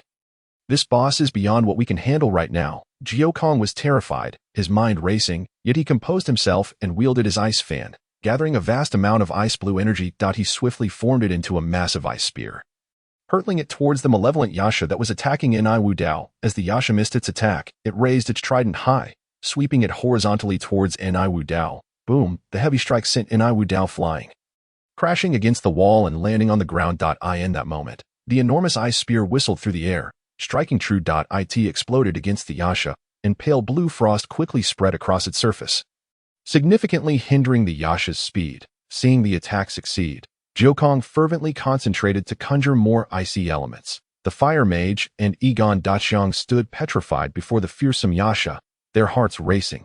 Fortunately, as fellow leaderboard players, they had faced many trials before and steeled their resolve to confront the terrifying red Yasha. The wand wielded by the fire mage radiated an intensely scorching brilliance, as 3 fiery orbs encircled by violet flames swiftly took form. With a flicker of his wrist, a barrage of fireballs was unleashed, hurtling towards the frozen specter of the night Yasha. At that moment, a great spear soared through the air, executing a downward slash aimed at its target. The night Yasha, reveling in the chaos, allowed the fireballs to strike, each impact registering a series of damage points. It threw back its head in maniacal laughter, only to see another spear descending from above. Poised to cleave through in a deft maneuver, the Yasha sidestepped the lethal thrust, its gaunt, powerful claw seizing the spear's head with an iron grip, exuding an undeniable aura of lethal potential. Suddenly, the red Yasha cackled with abandon, lifting the spear off the ground before smashing it into a nearby intact tomb. Boom, the tomb erupted in an explosion of debris, and with a swift motion, the Yasha's other claw transformed into a fist, striking again. A golden coffin was sent flying by this overwhelming force. With a mighty kick, the red Yasha sent the tightly shut lid of the coffin soaring, revealing an extraordinary phenomenon. As the coffin landed, it ignited in a blaze of crimson light, staining the entire corridor a deep, blood-red hue. In an instant, the red glow dissipated, and the coffin returned to a state of eerie calm. The red Yasha then hurled the spear into the coffin. Almost immediately, a horrific scream emanated from within, accompanied by the sound of gnawing flesh and bone, sending chills down the spines of all who heard it. Run! Jiao Kong finally lost his composure, screaming as the ice-blue magical elements surrounding him dissipated. Turning to flee, though injured, Wu Dao shook off the dizziness and scrambled towards the teleportation array, entering the second layer of the beast tomb. Before Jiao Kong could utter a word, The fire mage followed closely in Wudao's footsteps, rushing towards the array to enter the Beast King tomb directly, cackling. The two knight yeshus exchanged sinister grins, fixating on the fluctuations of the teleportation array, before stepping forward in unison, vanishing without a trace. Zhou Kong was oblivious to the passage of time as he sprinted, and upon escaping the vengeful range of the demonic yeshus, he activated a return scroll, leaving that treacherous place behind. The entire cemetery corridor fell silent once more, as if nothing had transpired, yet it seemed to whisper untold stories. Just then, a small skeleton cautiously peeked out. This meticulous little skeleton was Su Ran, seizing the opportunity during their battle. Su Ran had thoroughly excavated the entire treasure site. Satisfied, he patted his bladder and, with the corridor restored to tranquility, sauntered out of the hidden chamber. Oh my, what an intense skirmish! Su Ran approached the teleportation array, surveying the aftermath of the fierce conflict. Goodness, the tomb has been blown apart. What on earth happened? A zombie resurrection. Oh, what's that glowing on the ground? He exclaimed joyfully. Two exquisite golden coffins. High-grade coffins. Su Ran hurriedly stuffed the two high-quality golden coffins into his bladder, then glanced around at the myriad glowing treasures scattered about. Fortunes galore. Su Ran dashed forward, grabbing a pile of shimmering gold and kissing it before tossing it into his bladder. And there's ghost money. He stuffed it in without hesitation. What's this? Fire brick? Whatever. Take it away. Grave paper? Burning paper? Weeds atop graves. The little skeleton found himself feeling disdainful for the first time. Too much of this stuff would diminish its value.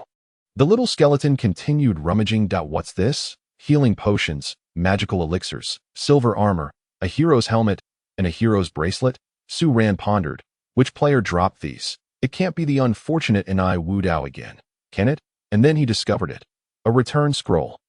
Truly, fortune favored him without effort, as Su Ran seized the scroll and used it immediately.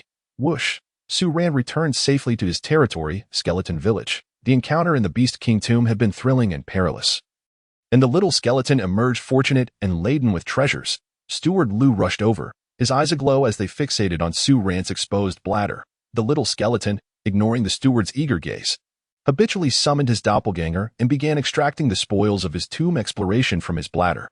He first tossed the 2 pieces of silver armor to Steward Lu, gaining 1,200 points of financial value. He then produced 3 luminous pearls, 3 glowing pearls, 2 glazed pearls, and 1 each of ruby, sapphire, emerald, and jade. Lu was utterly astonished, his entire skeletal frame trembling as he gingerly touched the colorful gems, treasures he had never seen in his lifetime. My lord, are you really going to contribute all this to the village? Lu's tone grew increasingly urgent. How is financial value calculated? Su Ran asked nonchalantly. Let me do the math. Lu's face lit up with glee, transforming into a miserly expression. The luminous and glowing pearls each yield 10,000 financial value. The glazed pearl 20,000, while each ruby, sapphire, emerald, and jade brings in 5,000. Su Ran calculated, realizing that this substantial financial value would suffice for his territorial development. I will donate them all, the little skeleton lord proclaimed grandly. Handing over the treasures to the eagerly awaiting steward Lu, Lu accepted them with utmost caution, and as soon as he grasped the treasures, they vanished, as if fearing Su Ran might change his mind. Ding! Congratulations! Player skeleton has acquired 120,000 financial value. Ha ha ha! I am now at 10,000 air. The skeleton lord laughed heartily, opening the territory attribute panel. Skeleton Village, Level 2 territory, population 7,200, houses 6, financial value 121 for 93, safety period 29 days. Upgrading this territory requires 20,000 financial value. Upgrade. As Su Ran confirmed the territory upgrade, the entire area began to tremble with a resounding rumble, subsequently expanding considerably. Continue. Su Ran clicked the confirmation button once more, and the territory of Skeleton Village expanded again, its boundaries stretching wider. Suddenly, Su Ran was filled with an ambitious vision to upgrade the territory to encompass the entire mysterious Tomb Hill, with 2 levels of upgrades. He reveled in the glory of being the first lord, truly deserving of the title. Skeleton Village, Level 4 territory, population 7,400, houses 610, financial value 71 for 93, safety period 29 days. Upgrading this territory requires 40,000 financial value. Instantly, he had achieved a Level 4 territory, and Su Ran's spirit soared. My lord, this is unwise, utterly unwise. Steward Lu anxiously protested, witnessing the skeleton lord's eagerness to continue upgrading his territory. What is it? Su Ran asked, taken aback. My lord, if you upgrade your territory one more level, the demon realm's generals will unleash a thunderous trial, and a horde of monsters will assail our domain. Just envision that terrifying scene. Lu gestured frantically. If our territory's defense value is insufficient, we shall face utter destruction. Defense value. How do we obtain that? Su Ran began to comprehend. A higher territory level would render it a tempting target for all. My lord, you must construct the administrative hall, Lu suggested with a sheepish grin. Please take a look. Su Ran, perplexed, examined his territory panel, and indeed found a construction section that a level 4 territory could build an administrative hall. Demon camp, academy, or altar. Administrative hall. Increases territory defense value. Construction requires 20,000 financial value. Demon camp. Randomly summons demon realm bosses. Construction requires 20,000 financial value. Academy. Randomly grants skill books. Construction requires 20,000 financial value. Altar. Summons the territory guardian beast. Construction requires 50,000 financial value. Wow, these are quite pricey. Su Ran suddenly felt impoverished. 70,000 financial value could not even cover the cost of these 4 buildings. He scrutinized the options, deliberating for a long while. After all, my territory's protection period is a month. There's no rush to build the administrative hall. The demon camp? Summoning a boss to face off against sounds torturous. Su Ran examined the buildings carefully, pondering the academy's potential for skills, though uncertain if it would yield bone-based techniques. The altar, however, was astonishingly costly. Taking a deep breath, he made his decision. I'll go with the altar. I'll choose the expensive over the suitable. That's the standard of shopping. Without hesitation, he tapped on the altar icon and selected construction. With a thunderous rumble, a circular white jade altar materialized at the heart of Skeleton Village, its walls adorned with intricate carvings of various beasts and birds, lifelike in their detail. Steward Lu was momentarily struck dumb, then rushed to the altar, kneeling in reverence while muttering a language Su Ran could not comprehend. Is it really necessary to be this excited over a mere building? Indeed. The little skeleton sauntered over, gently patting Steward Lu's shoulder, and inquired with a hint of confusion, Ahem, old Lu, what is the situation? What is this ceremony? To his astonishment, Steward Lu, for the first time, did not respond to his lord, continuing instead to mutter in a foreign tongue that Su Ran could not comprehend. It was only when a flash of white light illuminated the altar that Steward Lu straightened his posture. My lord, you have caused a calamity, he declared, his skeletal visage darkened with gravity. What? Steward Lu, hurry and elaborate. Don't leave me hanging. Su Ran was evidently taken aback by Lu's tone, his voice tinged with urgency. Alas, my lord, while you intended to construct an administrative hall, you have instead erected an altar. My back is nearly broken from your folly. Steward Lu wore a pained expression. You even grasped the purpose of this altar? Of course, it's the most expensive, Su Ran replied nonchalantly, the thought of spending 50,000 resources causing his heart to bleed. Steward Lu slapped his forehead, utterly defeated by this skeletal lord, rendered speechless. My lord. You, sigh? Lu gasped, nearly fainting from exasperation. The altar is meant to imprison and summon the guardian beast of the territory. There's an introduction for that. Su Ran nodded, further perplexed. There's something wrong. No, nothing wrong, Lu answered, albeit confusedly. Then you are the one who is unwell. Su Ran scoffed at the old skeleton, feeling that his gaming time was being wasted with such banter, especially as the deadline approached. Lu was left sputtering in disbelief. My lord, Lu resumed his serious demeanor, exuding a sense of elder authority. You have a guardian beast? Even a pet will suffice. No, I knew you didn't. Your bladder reveals all, Lu muttered under his breath before continuing. My lord, do you comprehend the consequences of having an altar without a guardian beast? Oh, what could the consequences possibly be? It will suffice to leave it empty. Preposterous, Lu erupted, spraying spittle as he chastised Su Ran. The altar cannot exist without a guardian beast. If you lack one or a high-level pet boss, the altar will automatically generate a wild guardian beast, and it will be level 1. This is precisely why I did not allow you to construct the altar directly. Well, if it's a wild guardian beast, we can simply replace it later. It's a straightforward matter, Su Ran replied dismissively. If it were that simple, Lu shook his head in frustration. If you entertain such thoughts. Very well, the territorial altar can be destroyed, but rebuilding it will require 500,000 resources. 500,000 resources. Su Ran's face twitched that moment. He realized the gravity of the situation. Who claimed that the most expensive was the best? Let me not encounter you on a dark road tonight, he muttered, aware that Lu would not neglect their territory's fate. Su Ran chuckled awkwardly, recalling how Lu's earlier words had illuminated the alabaster altar. I lack the ability, Lu lamented. I merely extended the time before a wild guardian beast would appear. My lord, I hope you can capture a high-tier boss within the shortest time, as this would significantly benefit our territory. A high-tier boss. Any race will do.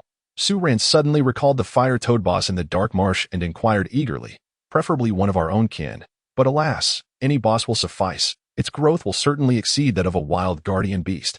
Lu had lost hope. Bosses are not so easily encountered.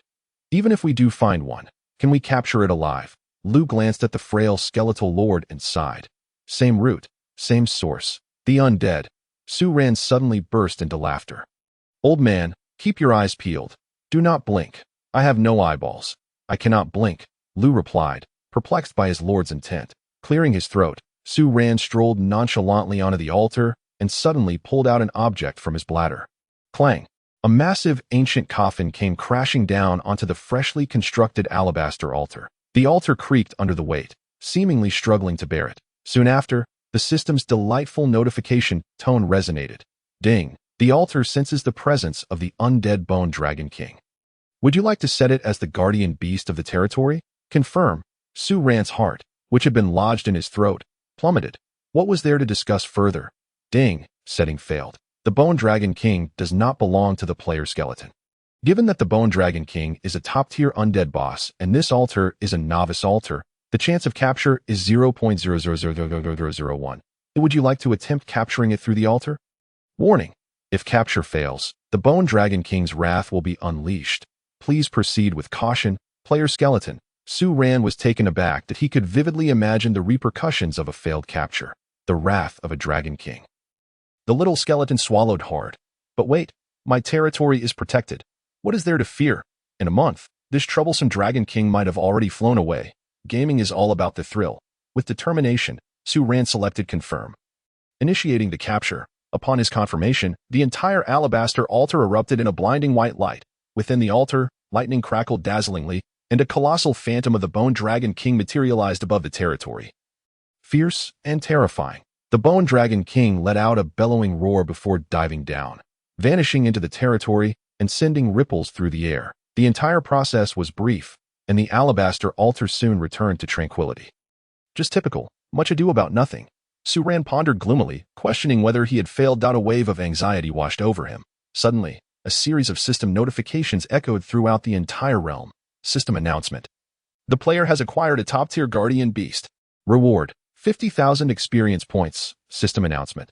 The player has acquired a top-tier guardian beast. Reward, 1 random piece of golden equipment. System announcement. The player has acquired a top-tier guardian beast. Reward, 1 random skill book. System announcement. The player has acquired a top-tier guardian beast. Achievement, Guardian of the Bone Dragon King. Special title awarded, Guardian of the Bone Dragon King. All chat channels were inundated with these system announcements. Players across the continent erupted in excitement. Who had obtained the top-tier guardian beast? Golden equipment was also among the rewards. This player had shot to fame in an instant. The world channel fell silent before being bombarded with millions of comments in mere moments. Watching the world channel bubble like boiling water, Su Ran felt a mix of exhilaration and helplessness. Is it really necessary to be this exaggerated? He suppressed a surge of excitement as he glanced at the earlier notifications. Ding! Due to the Bone Dragon King being in a state of unconsciousness, lacking a conscious will, this capture is deemed successful. Ding! Congratulations, player skeleton, on capturing the top-tier undead Bone Dragon King as the guardian beast of the territory. Ding! Due to the unstable spirit of the guardian beast, the power of the undead recently revived. The territorial bonus attributes of the guardian beast have been reduced to 110. Ding! Congratulations, player skeleton, on receiving 50,000 experience points. Ding! Congratulations, player skeleton, on leveling up, increasing by 5 levels. Ding! Congratulations, player skeleton, on your avatar leveling up to level 20. Haha. 50,000 000 experience points propelled both my avatar and my clone to level 20. Ding, congratulations, player skeleton. On acquiring a level 30 golden equipment, Shinkoin bracelet. Ding, congratulations, player skeleton, on acquiring the skill, rapid bone technique. Rapid bone technique. Passive, LV1. Agility 1. Quite a commendable bone technique. Su Ran nodded in satisfaction, distributing all attribute points, resulting in a remarkable transformation for both his avatar and clone. Skeleton, Undead Mage, level 20. Health, Magic Attack, 181 magic points, 1510 defense, 28 agility, 8 luck. Skeleton Warrior, Undead Warrior, level 20. Health, 1240 attack, 29 defense, 29 magic points, 200 agility, 8 shared, luck, 13 shared. The fire attack of his avatar reached 253, while the clone's health astonishingly surpassed 1,000. Su Ran was exhilarated beyond measure. Tightly gripping his skeletal claws, he understood that only by strengthening himself would the chances of obtaining the fabled dream-seeking mirror increase significantly. His hope for healing would also rise dramatically. Su Ran was confident that if he faced the 9th-ranked player, Kong, he would have a fighting chance. Certainly, the 9 Kong cannot bring the baby.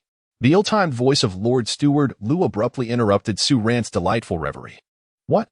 Do you still require me to seek out the boss? Su Ran remarked deliberately, harboring a strong aversion for Lu's demeanor, wishing he could stomp on that shameless face. Lu Steward shook his head, the sound of his cervical vertebrae cracking echoing in the AIR.my lord. I am astonished that you could even acquire the Undead Bone Dragon King. I am truly in admiration. Might I have the honor of glimpsing the radiant yellow-tinged equipment nestled within your pelvis? Lu's gaze fixated hungrily upon Su Ran's lower body, his eye sockets tinged crimson. For heaven's sake, quit staring. It's all a matter of pride among men. Su Ran waved his hands dismissively. Deep down, he had already resolved to gift the golden bracelet to Han Xing, in gratitude for her silent contributions and support during this time, which had reignited his hope for survival. Indeed, Su Ran harbored grave suspicions that the family hiring his mother was none other than Han Xing. He pondered, planning to confront her tomorrow to express his appreciation for her quiet concern and care, filling his heart with warmth that my lord. With your wealth exceeding 20,000, might I suggest constructing the administrative hall first? Lu Steward suggested awkwardly, his tone surprisingly ingratiating. This old rascal must have some ulterior motive for wanting to build the administrative hall. Otherwise, he wouldn't be so shamelessly imploring Su Ran cast a sidelong glance at Lu Steward, casually opening the construction panel. Construct Academy. In the game, building structures was a breeze. In mere seconds, a building would materialize. How delightful. However, the territory's wealth plummeted swiftly, dwindling from over 100,000 to a mere 1493, transforming him instantaneously from a millionaire to a mere commoner. Lu Steward, upon witnessing the completion of the academy, was filled with palpable disappointment, stomping his feet in frustration on my lord. Why do you refuse to heed my counsel? What if the demon realm issues an order to attack the territory? Just as he uttered this, Lu was struck dumb. Indeed, with a guardian beast already in place, what was there to fear? Lu mumbled awkwardly. I merely hope to secure a modest position in the administrative hall. Su Ran then understood that the administrative hall was meant for Lu Steward's management. This old fellow was indeed somewhat self-serving. Su Ran waved him off, disregarding the lamentations of Lu Steward, not even glancing at the attributes granted by the guardian beast, and directly ventured into the newly constructed academy. He was eager to acquire a bone technique capable of magical attacks. Desperate to rid himself of that wretched paper-burning attack, the interior of the academy was a chaotic sight, with books haphazardly strewn across the shelves. Littering the floor. It resembled a dog's den, or perhaps a place that had endured disaster. With the newly generated librarian diligently occupied, Su Ran treaded cautiously across the open space, wary of the ancient tomes on the ground. Should he damage one? Who would he turn to for redress? Approaching the librarian, who was engrossed in organizing, he noted that this librarian was also a skeleton, adorned with a pair of reading glasses that added a considerable touch of scholarly gravitas. Hello, I am here to purchase a bone technique. Look for yourself, the librarian replied without lifting his head, conjuring a trading panel with a flick of his hand. Unknown book? Why can't I see the titles of the books? Only the designation unknown book? Su Ran inquired, puzzled. What could this unknown book represent? Could it possibly contain tomes from other races? It's chaotic here. I have no time to categorize or label anything. What titles you seek? The librarian glanced at Su Ran before returning to his task, adding, all skill books here are randomly drawn. Take it or leave it. Also, each draw costs 1 unit of vast wealth. Vast wealth. A bolt of realization struck Su Ran. He had previously squandered vast wealth on a novice's hoe. May I exchange 10 soul coins for it?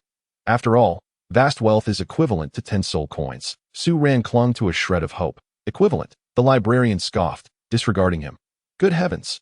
Had he known that 1 unit of vast wealth represented a rare skill, he would never have traded it so frivolously. Yet, a smile crept across Su Ran's face, for he had managed to collect a unit of vast wealth during his adventures in the Beast Tomb. How intriguing. Everything happens for a reason. Stealing himself, Su Ran consumed a unit of vast wealth and randomly drew a skill book. Ding! Congratulations, player skeleton has acquired a bone technique. Demon Realm Bone Book? The Demon Realm Bone Book? Phew, at least it was something he could utilize. Demon Realm Bone Book, Skill Book, allows the undead to learn the bone technique. Strengthening technique. Note, though the undead may be deceased, they can still enhance their bones and fortitude. Su Ran furrowed his brow. He had already learned this strengthening technique. With a flick of his wrist, he tossed the Demon Realm Bone Book to his doppelganger, the skeleton warrior.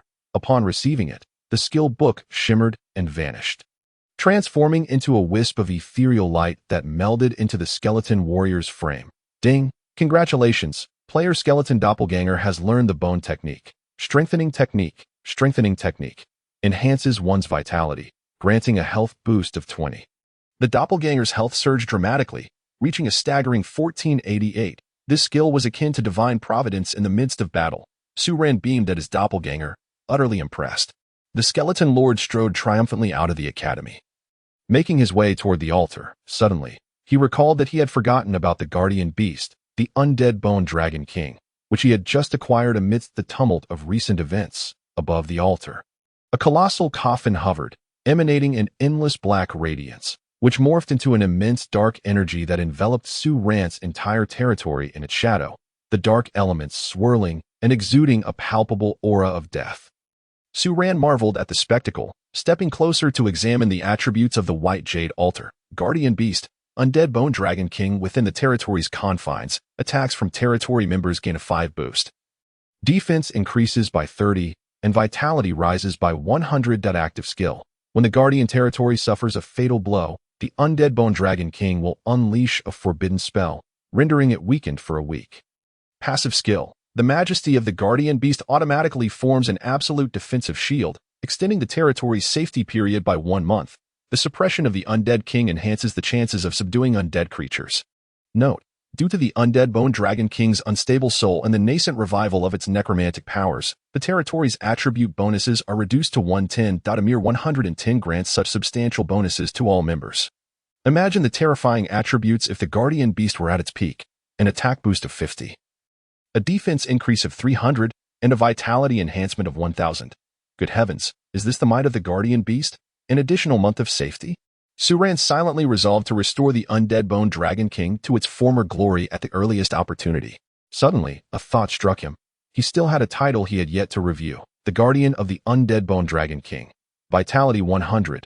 Defense 10th. The Guardian of the Undead Bone Dragon King. It was quite a prestigious title. Su Ran donned the title atop his head, striding back and forth with an air of nonchalance. However, he soon grew weary of admiring himself and promptly concealed the title. Alas, even with the attribute boosts, his vitality of 468 and defense of 38 still did not alter the fact that he remained rather fragile. Suddenly, an unwelcome system notification echoed through the air. Ding! Player skeleton's game time has expired. To preserve your gaming experience, please prepare for the upcoming exit.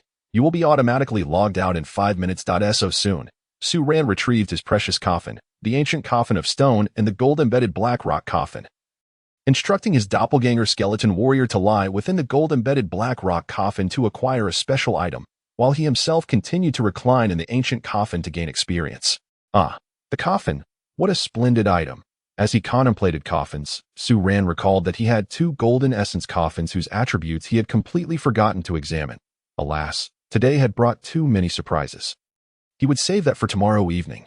They each replaced the coffin lids, logging out in the darkness. However, unbeknownst to Su Ran, the recent venture into the Beast King tomb had dealt a heavy blow to the reverse Wu Dao faction. While the Minghu Weizuan guild channel was ablaze with excitement, brothers gathered to slay the high-level boss. If you wish to challenge the 50-level special boss, come to the guild base to register with Vice President Jiokong. The guild leader, Kuyu, suddenly announced in the guild channel. Wow, is that true, leader? A 50-level special boss? Can we really take it down? An elite member of the guild could not restrain himself from interjecting. Of course it's true.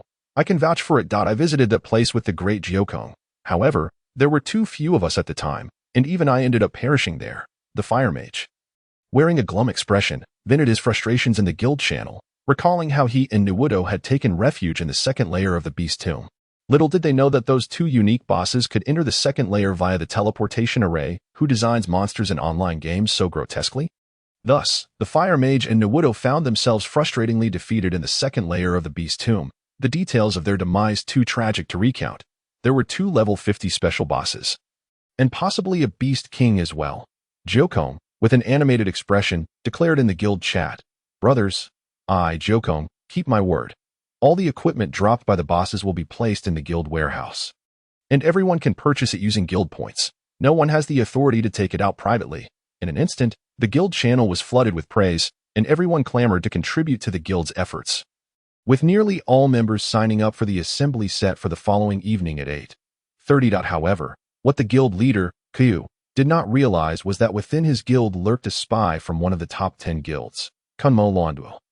Before long, once the news spread, it stirred a significant uproar within the Kunmo Luanduo guild. A new day dawned, and Su Ran stretched comfortably as he emerged from the nutrient pod. He quietly made his way to the living room, where he spotted his mother bustling about in the kitchen. With a smile, he turned and headed towards his pet, Xiaohei. After some time of bandaging and treatment, Xiaohei was feeling much better in his nest. Meowing softly at his little master. Su Ran approached, replenished Xiaohei's food, poured some warm water, and gently rubbed his head, softly saying, "Xiaohei, once you're healed, I'll take you to school for some fun."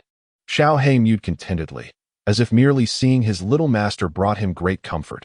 After breakfast, Su Ran bid farewell to his mother and set off for school. Ever since he began playing the online game Gods and Demons, the struggle, he had not been late even once. Strangely, Wang Dazhuang had arrived at school unusually early, and it was unclear what had gotten into him as he showed his phone to everyone he encountered. Though puzzled, Su Ran was not curious enough to investigate and merely shook his head with a smile, moving to his seat. Lin Yujin was already seated, awaiting his arrival. Upon seeing Su Ran sit beside her, she smiled sweetly and pointed to the hole in his desk. Without a doubt, it was the mysterious and delectable mushroom soup.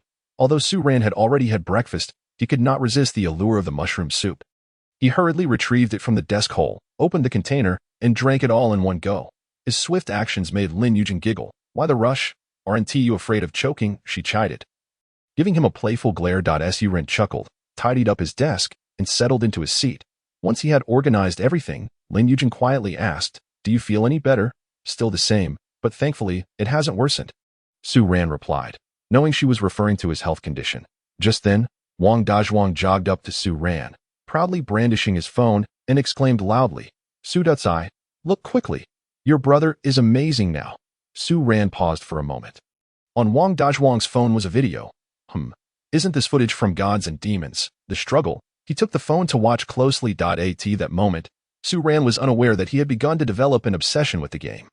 Any topic related to Gods and Demons drew his undivided attention. The video showcased Wang Dazhuang teaming up with the top players to slay monsters. Naturally, when the golden boss, the golden light leopard, made its entrance, Wang Dazhuang exclaimed loudly, "Did you see that? This is the golden boss, the golden light leopard." Su Ran looked at Wang Dazhuang in silence, thinking to himself that the equipment dropped by that golden boss was still in his possession. Speaking of which, he had yet to check the attributes of the gear dropped by the golden light leopard. Indeed, he had received an abundance of treasures just the previous night. If Su Ran were to recount his legendary experiences to Wang Dazhuang, would he faint from shock? As the video progressed to show the top players eagerly trying to befriend Wang Dazhuang and inviting him to join one of the top 10 guilds. Wang Dazhuang flailed his arms and shouted, "Did you see? Your brother has made it into a top 10 guild. Su Datsai, do you understand?" Noticing Su Ran's look of confusion, Wang Dazhuang eagerly explained, "You haven't played long. So let me clarify. Tio put it simply, my current treatment is akin to a Tsinghua mentor personally inviting me to join without examination. Isn't that astonishing? Aren't you envious? Su Ran remained unfazed. Unable to tolerate Wang Dazhuang's boastful demeanor, reminiscent of a petty person reveling in their newfound status, rambling on incessantly. He recalled the scene when he first entered the room, and it was undoubtedly the same. Impressive, impressive. Su Ran replied nonchalantly until he noticed Wang Dazhuang's character had fallen to the ground. Feigning surprise, he asked, "Oh, Wang, how did you end up down?" Cough, cough, that was an error. You weren't there. You have no idea how urgent the situation was. As Wang Dazhuang was in the midst of his elaborate explanation, a cold voice interrupted from behind. Annoying. Wang Dazhuang froze, realizing that the school beauty, Han Xiying, was glaring at him with fierce eyes. He shivered, snatched back his phone, and returned to his seat, obediently flipping through his textbook. In class, the teacher began a new day's lecture, filling the blackboard with fresh chalk marks. Suddenly, a note, faintly perfumed, was passed to Su Ran.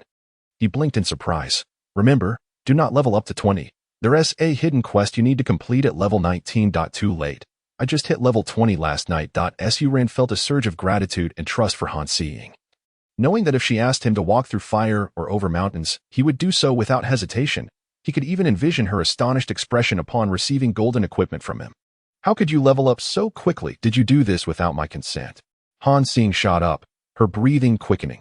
She slammed her hand on the desk, startling the teacher at the podium, let alone the fellow students.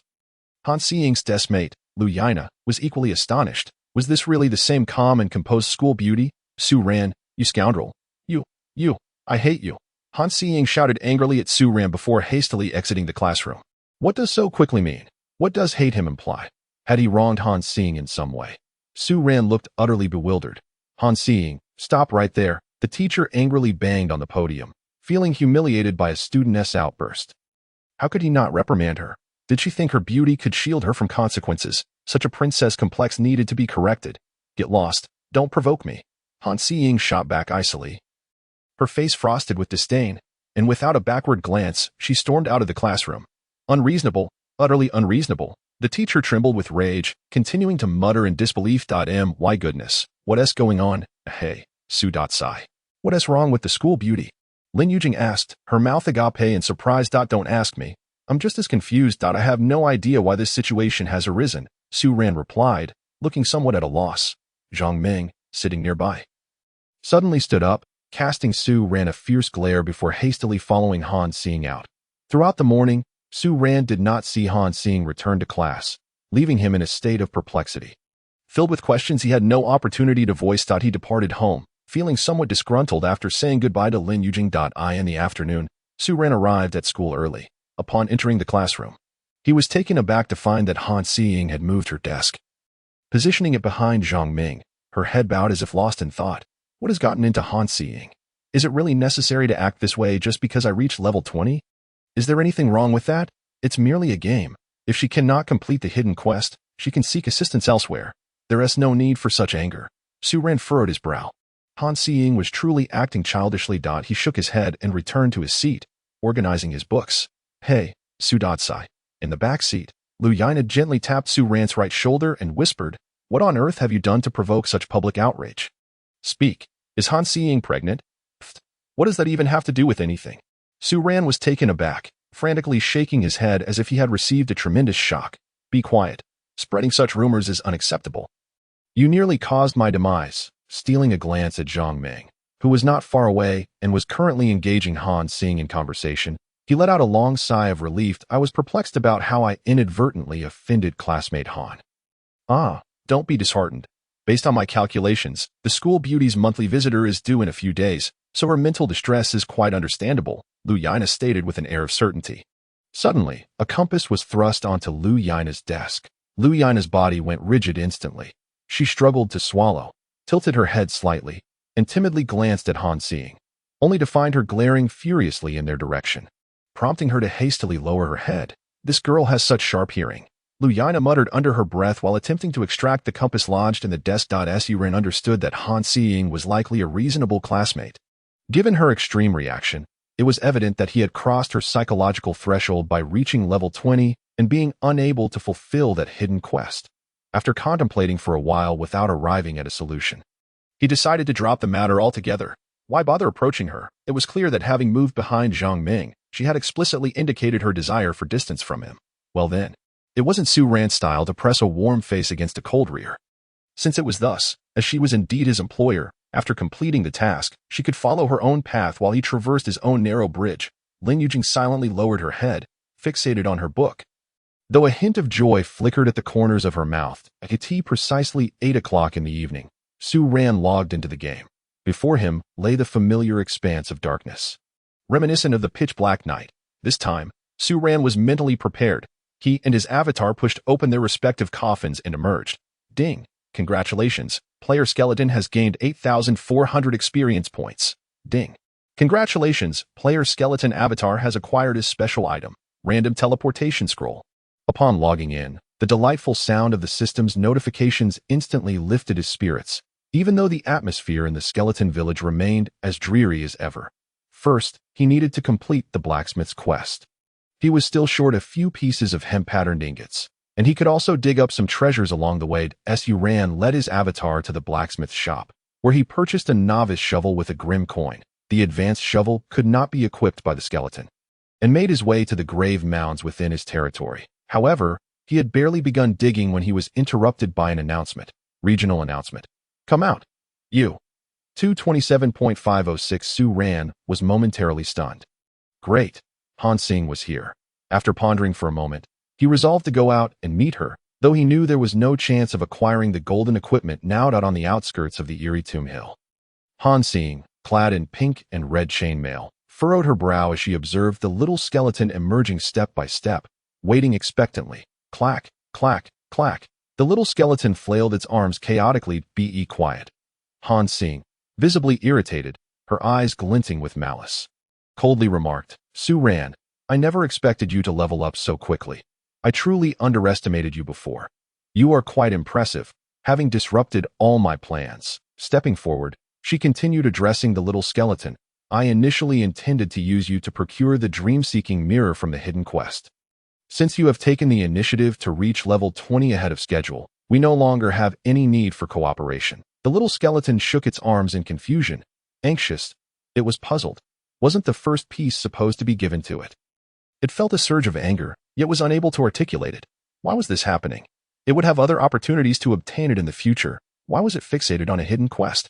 Was this really worth such fury? It wished she would clarify. The little skeleton, seemingly frantic, took a few steps forward, trembling all over.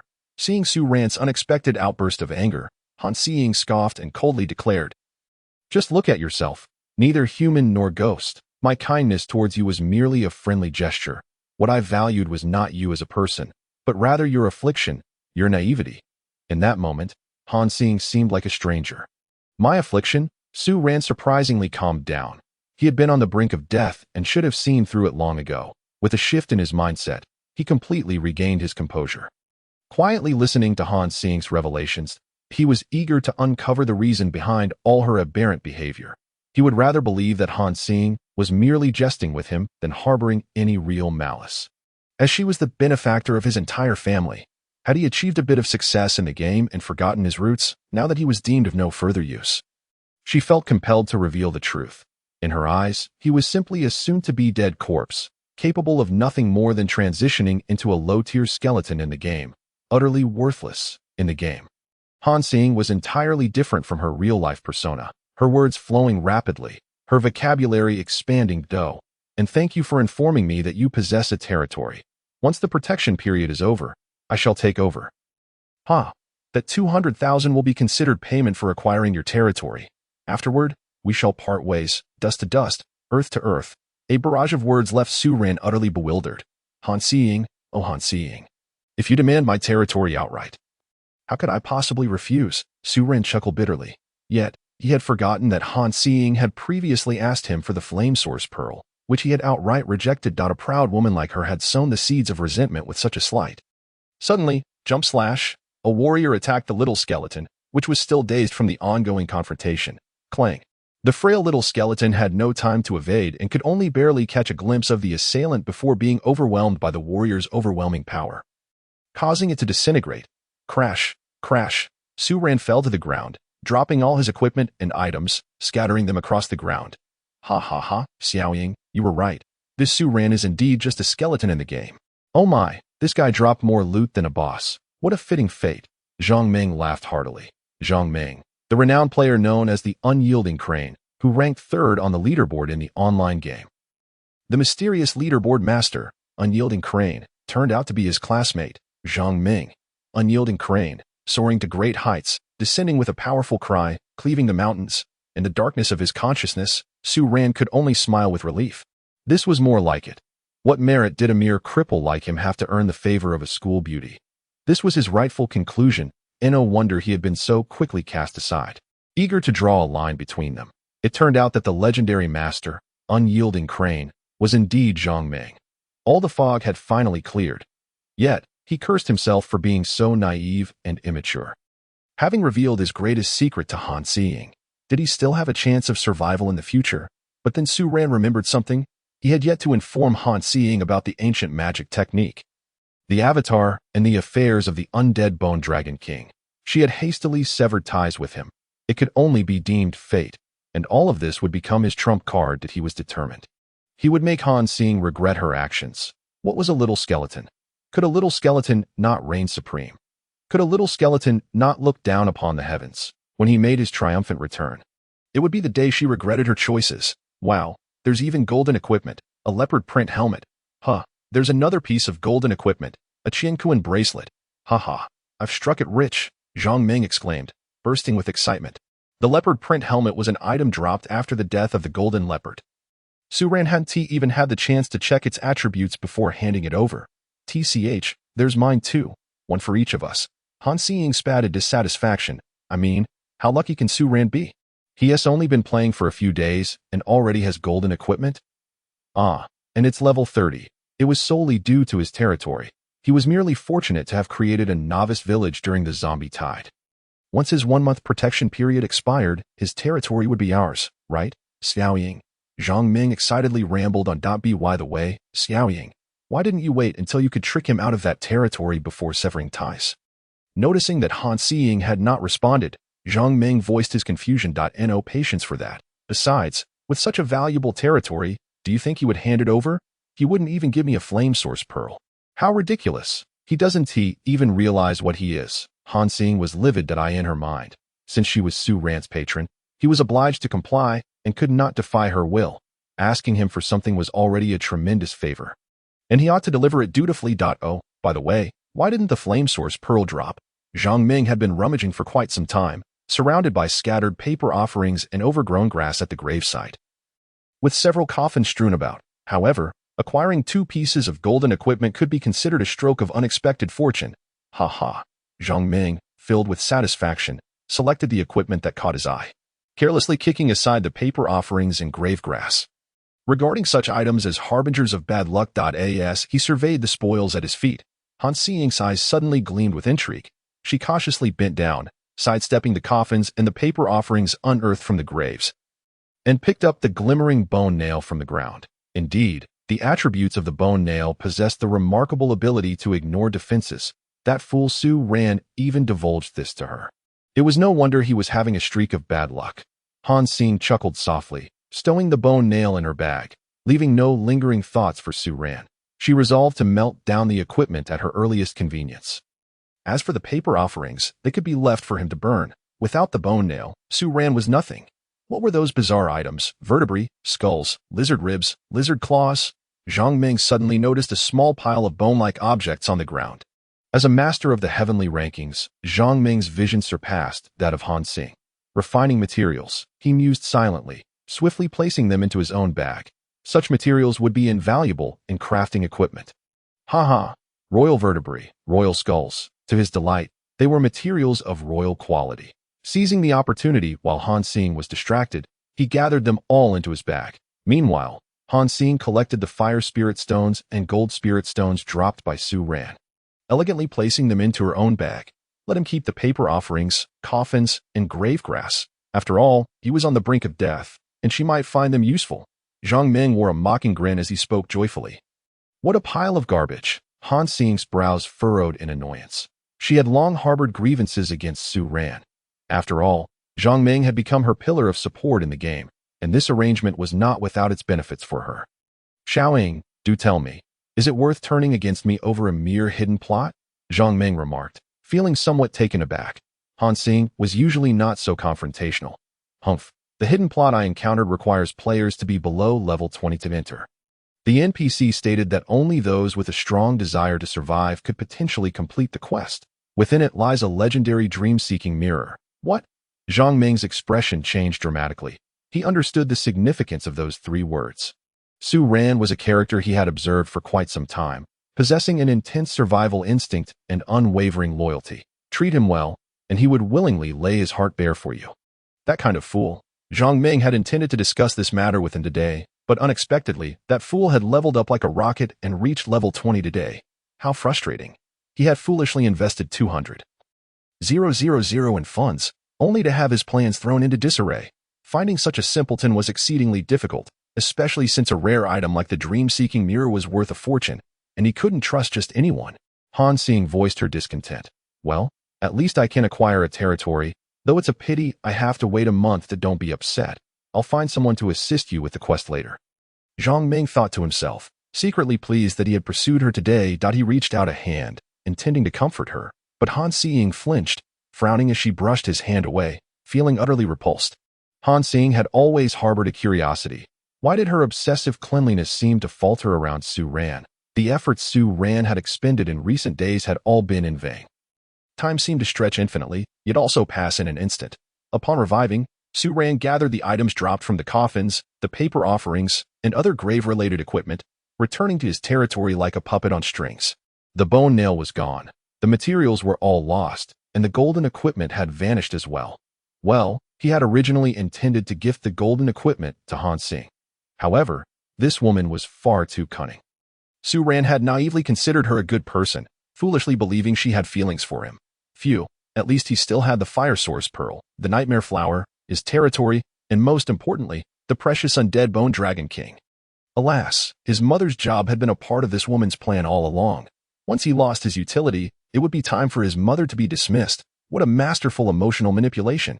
Su Ran chuckled bitterly, realizing even his mother had been dragged into this mess. After much contemplation, his resolve began to solidify. Why rely on others? He would earn money in the game to support his mother.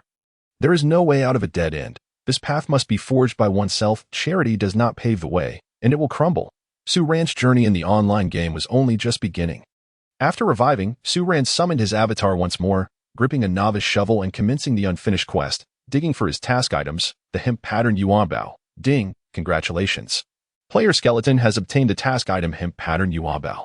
Ding, congratulations. Player skeleton avatar has received the special item wealth of 1,000,000. Haha. Wealth of 1,000,000.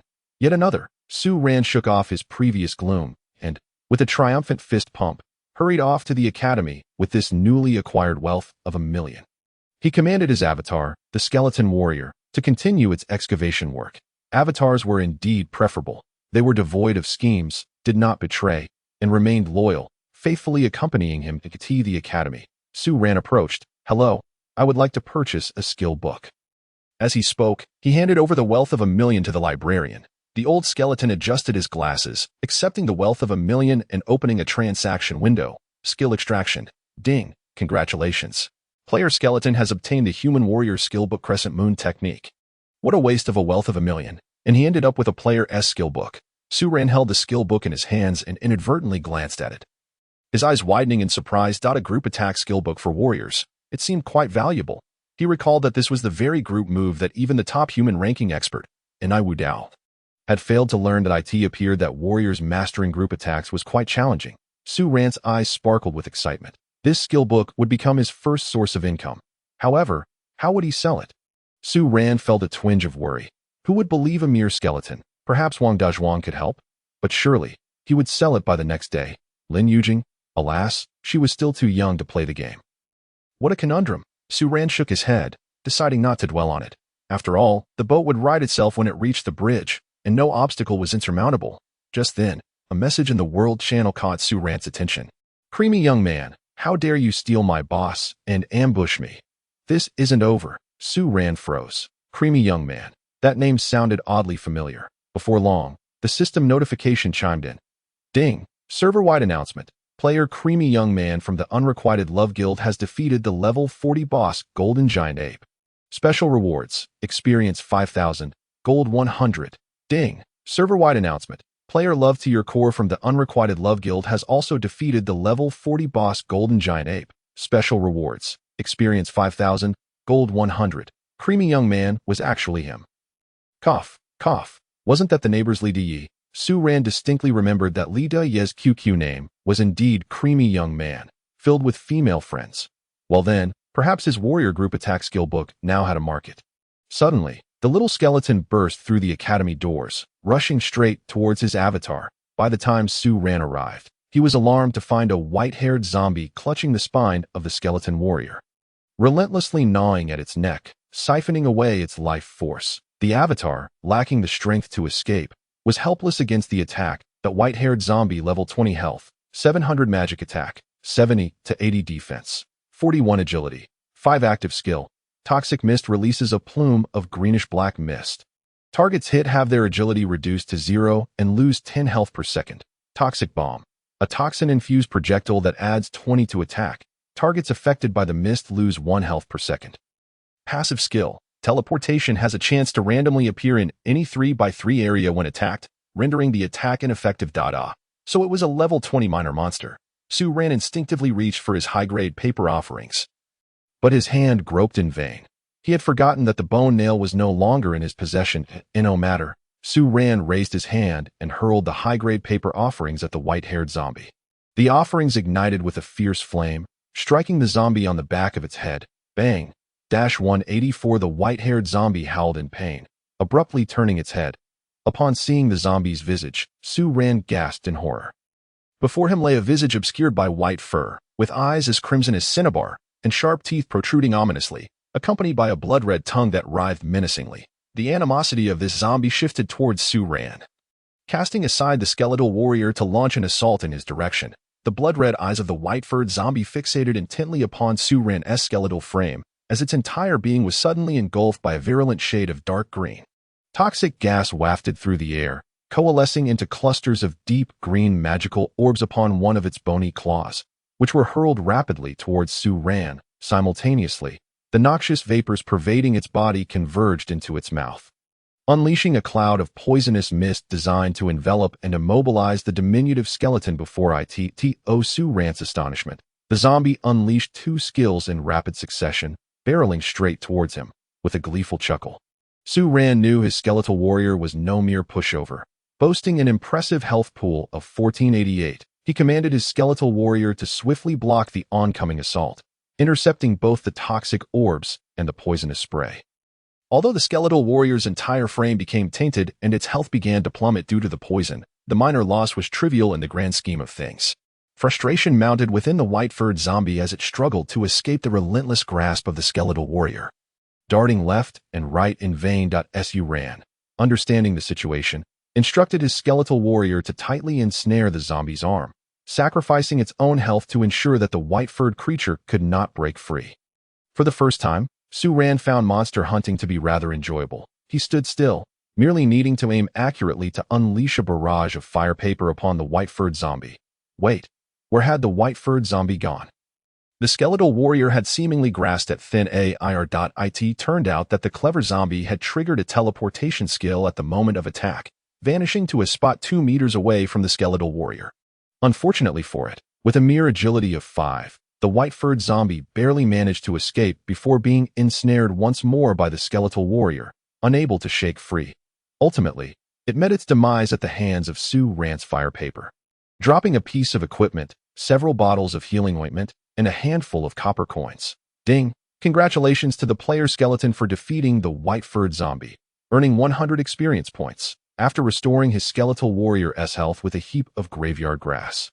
Su Ran turned to inspect the loot dropped by the white-furred zombie.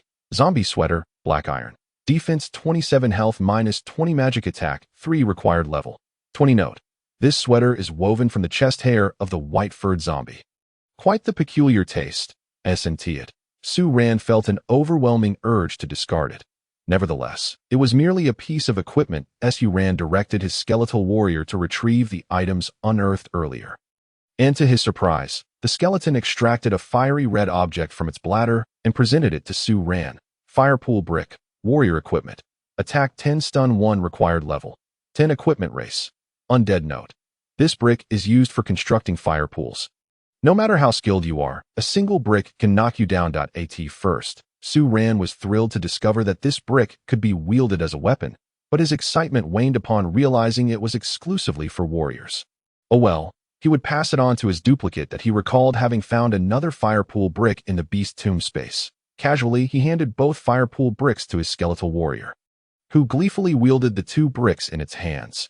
An absurdly comical sight. Su Ran could envision the skeletal warrior charging forth, brandishing the bricks as weapons, ready to daze and disgust its foes. He approached the ominous black coffin, inspecting its attributes. Black blood coffin, tent type item. Durability, 10,000 upon use, generates a special potion daily, reducing durability by 100 points. Note: this coffin is forged from black blood, and incredible occurrences are bound to transpire. The coffin appeared quite decent, capable of producing potions. If utilized daily, it could alleviate his reliance on graveyard grass. After stowing the black blood coffin in his bladder, the 2 little skeletons resumed their grave-digging endeavors. This time, they met with greater success, unearthing only 2 graves before gathering the task item. The hemp pattern Yuan bowed at Su Ran scurried to the weapon shop alone to turn in his quest. Inside the shop, Blacksmithy was fiddling with a weapon, seemingly dissatisfied, and casually tossed it into the furnace for reworking, as if it were a trivial matter. "Lord, you've returned again," Blacksmithy remarked, a perplexed expression on his face. "Task completed," Su Ran said, extracting 10 hemp pattern yuanbao from his bladder and presenting them to the blacksmith. Li furrowed his brow as he accepted the yuanbao, tossing them into the furnace. "Lord, how could you do this?" Blacksmith Li appeared furious, glaring at Su Ran. "You've cheated on such a simple task. How disappointing." "What? Please clarify." Blacksmith Li, caught off guard by the unexpected reprimand, Su Ran felt a surge of irritation rising within him. Though he maintained a calm demeanor. "Forgive my honesty, Lord, but your mining level is still at level 3. Isn't it?" Blacksmith Li expressed his exasperation. "This task was sufficient to elevate you to level 4. Is that not cheating?" Suddenly, Su Ran recalled his duplicate. Blacksmith Li, "Ignorance is no sin. Just observe." Su Ran showcased his magical technique, the duplicate, to Blacksmith Li. "Hiss, a magical technique duplicate." Li gasped, astonished at the sight of this top-tier necromancer skill. To his surprise, the manifestation of the magical technique seemed to evoke a sense of nostalgia in Blacksmith Li, who quickly regained his composure and stated earnestly, "I hope you do not squander such a magical technique." Ding! Congratulations to the player skeleton for completing the task, having acquired 10 hemp pattern yuanbao, and receiving the reward, Premium Bone Template. Bone Template, Premium, the raw material for crafting bone weapons. Note: possessing it brings you closer to bone weaponry. Blacksmith Li, I can't forge. What use is this to me?" Su Ran expressed his disdain. Blacksmith Li shook his head and replied, "Lord, such treasures were never meant for your hands. However, since the magical technique duplicate has chosen you, I shall not hide my skills. Not underestimate the bone template. It is indeed exceptional that I hope you will undertake a special quest, with the reward being the Magic World Bone Transformation Technique." Magic World Bone Transformation Technique. Is it a magical technique? Su Ran's eyes sparkled with excitement. No. It's merely a skill for transforming bones into weapons, Li quickly denied, chuckling nervously. How could my blacksmithing skills compare to a magical technique? Crafting bone weapons, Su Ran was overjoyed, as he was in dire need of a practical bone weapon. A perfect match. This task is rather special, Blacksmith Li stated seriously. "Lord, please locate the black market skeleton merchant." Ince. Su Ran was taken aback.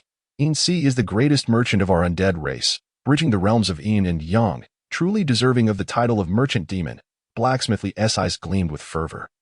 However, the whereabouts of Lord Ince are shrouded in mystery, making him exceedingly difficult to find. The only certainty is that Lord Ince has long since rested within this eerie grave ridge. Ding! Player skeleton has received the special quest to find the black market skeleton merchant, Ince. Task duration, 1 month. Will you accept? Seeing Su Ran still in a daze, Blacksmith Lee continued to encourage him. Although our territory is laden with graves, a month may be a tight time frame, but do not lose hope. After all, this task carries no penalties. Su Ran felt an overwhelming sense of happiness. He distinctly remembered that he was the one who had filled in the grave of that unscrupulous merchant, Ince, and had even stomped on it a few times. Surely, the footprints should still be visible. Except, the little skeleton dashed out of the weapon shop with fervor, leaving Blacksmith Lee in a state of bemusement. These young skeletons nowadays, they just don't know how to maintain a steady mindset. He sighed as Su Ran hurried straight to the destination, the grave of Ince. A bit embarrassing, as several footprints were still clearly visible on the grave. Like a marking, without a moment's hesitation, the little skeleton raised its shovel and began to dig. Clang. Ding. Player skeleton's mining level is insufficient. Unable to dig. Ince, you scoundrel, just to shift your resting place requires a level 4 mining skill. Su Ran exclaimed in frustration, stomping hard on the grave once more before returning to his duplicate, where he diligently trained to elevate his mining level. Ding. Congratulations to the player skeleton for obtaining a special item, Mother Money. Ding. Congratulations to the player skeleton duplicate for acquiring the task item, Rebirth Gold Bar. Oh my, 2 new items in quick succession. Su Ran held the Mother Money in his bony claws, spinning it continuously. Mother Money, special, one of the ancient 3 coins, possessing supreme abilities. Note, collecting all 3 coins may grant the power of a magical prophecy. The little skeleton's eyes instantly gleamed with a bright light. What purpose does the prophecy of demon serve? However, given its association with the term demon, this sculpted mother coin must indeed possess exceptional value. Su Ran carefully placed the freshly unearthed sculpted mother coin into a storage box. Then curiously turned his gaze toward the second newly acquired item, the Rebirth Gold Bar. Rebirth Gold Bar quest item, the key to unlocking the Rebirth Gate. Note, the more, the better. What does this annotation signify? Does it imply that there are numerous keys to the Rebirth Gate? Su Ran had no expectations of actually locating the Rebirth Gate, so he casually tossed the Rebirth Gold Bar into his bladder. In the near future, he would nearly invite catastrophe upon himself due to this item. Filled with a surge of motivation, Su Ran was determined to unearth the ancestral grave of the unscrupulous merchant Ince. Ding! Congratulations! Player skeleton has obtained a special item. 1 Zhongqing. Oh dear, why are there so many new items? 1 Zhongqing. Herb. Consuming it restores 500 health points. Note, the grass atop adult graves has reached a height of 1 zhong. Well, if I dig up more of this, the graveyard grass can finally retire at last. After diligently excavating 2 graves, Su Ran successfully upgraded his digging resistance skill to level 4. However, just as his mining level increased, the burial mound collapsed with a thunderous crash, stirring up a significant cloud of dust. Once the dust settled, a bronze coffin revealed its true appearance. Bronze secret coffin. The bronze seal appears. The secret coffin is unsealed. Evil spirits arise. Blood splashes into the demon pool. Note, a millennia-old evil spirit seeks to break free from its seal. Proceed with caution. Oh my, this coffin's description is rather alarming. Isn't it merely a monster? What's the big deal? Su Ran, completely unfazed, lifted the lid of the bronze secret coffin. Suddenly, an unforeseen transformation occurred. Waves of black brilliance shot forth, and torrents of flames surged from the coffin, causing it to shatter explosively. Once the flames erupted, the entire blaze ascended to the heavens. The black radiance and flames in the sky attracted and fused together like magnets, forming a raging inferno that lingered for an extended period. Caught in the midst of it, Su Ran was hurled backward by the heat wave, crashing heavily to the ground. Thankfully, he did not perish. It was at this moment that he realized the gravity of the situation. He had yet to see the monster, yet its mere entrance had already caused such a commotion. What kind of ferocious evil spirit could it be? Nervously, he observed the transformations of the black flames in the sky, fearing he might miss the most thrilling moment. Simultaneously, the terrifying black flames, reminiscent of ghostly will-o'-the-wisps, continuously morphed in the air, the temperature rising ever higher. Just as the flames reached their zenith, they suddenly withdrew, vanishing in an instant, giving form to a humanoid evil spirit that leaped down from the sky.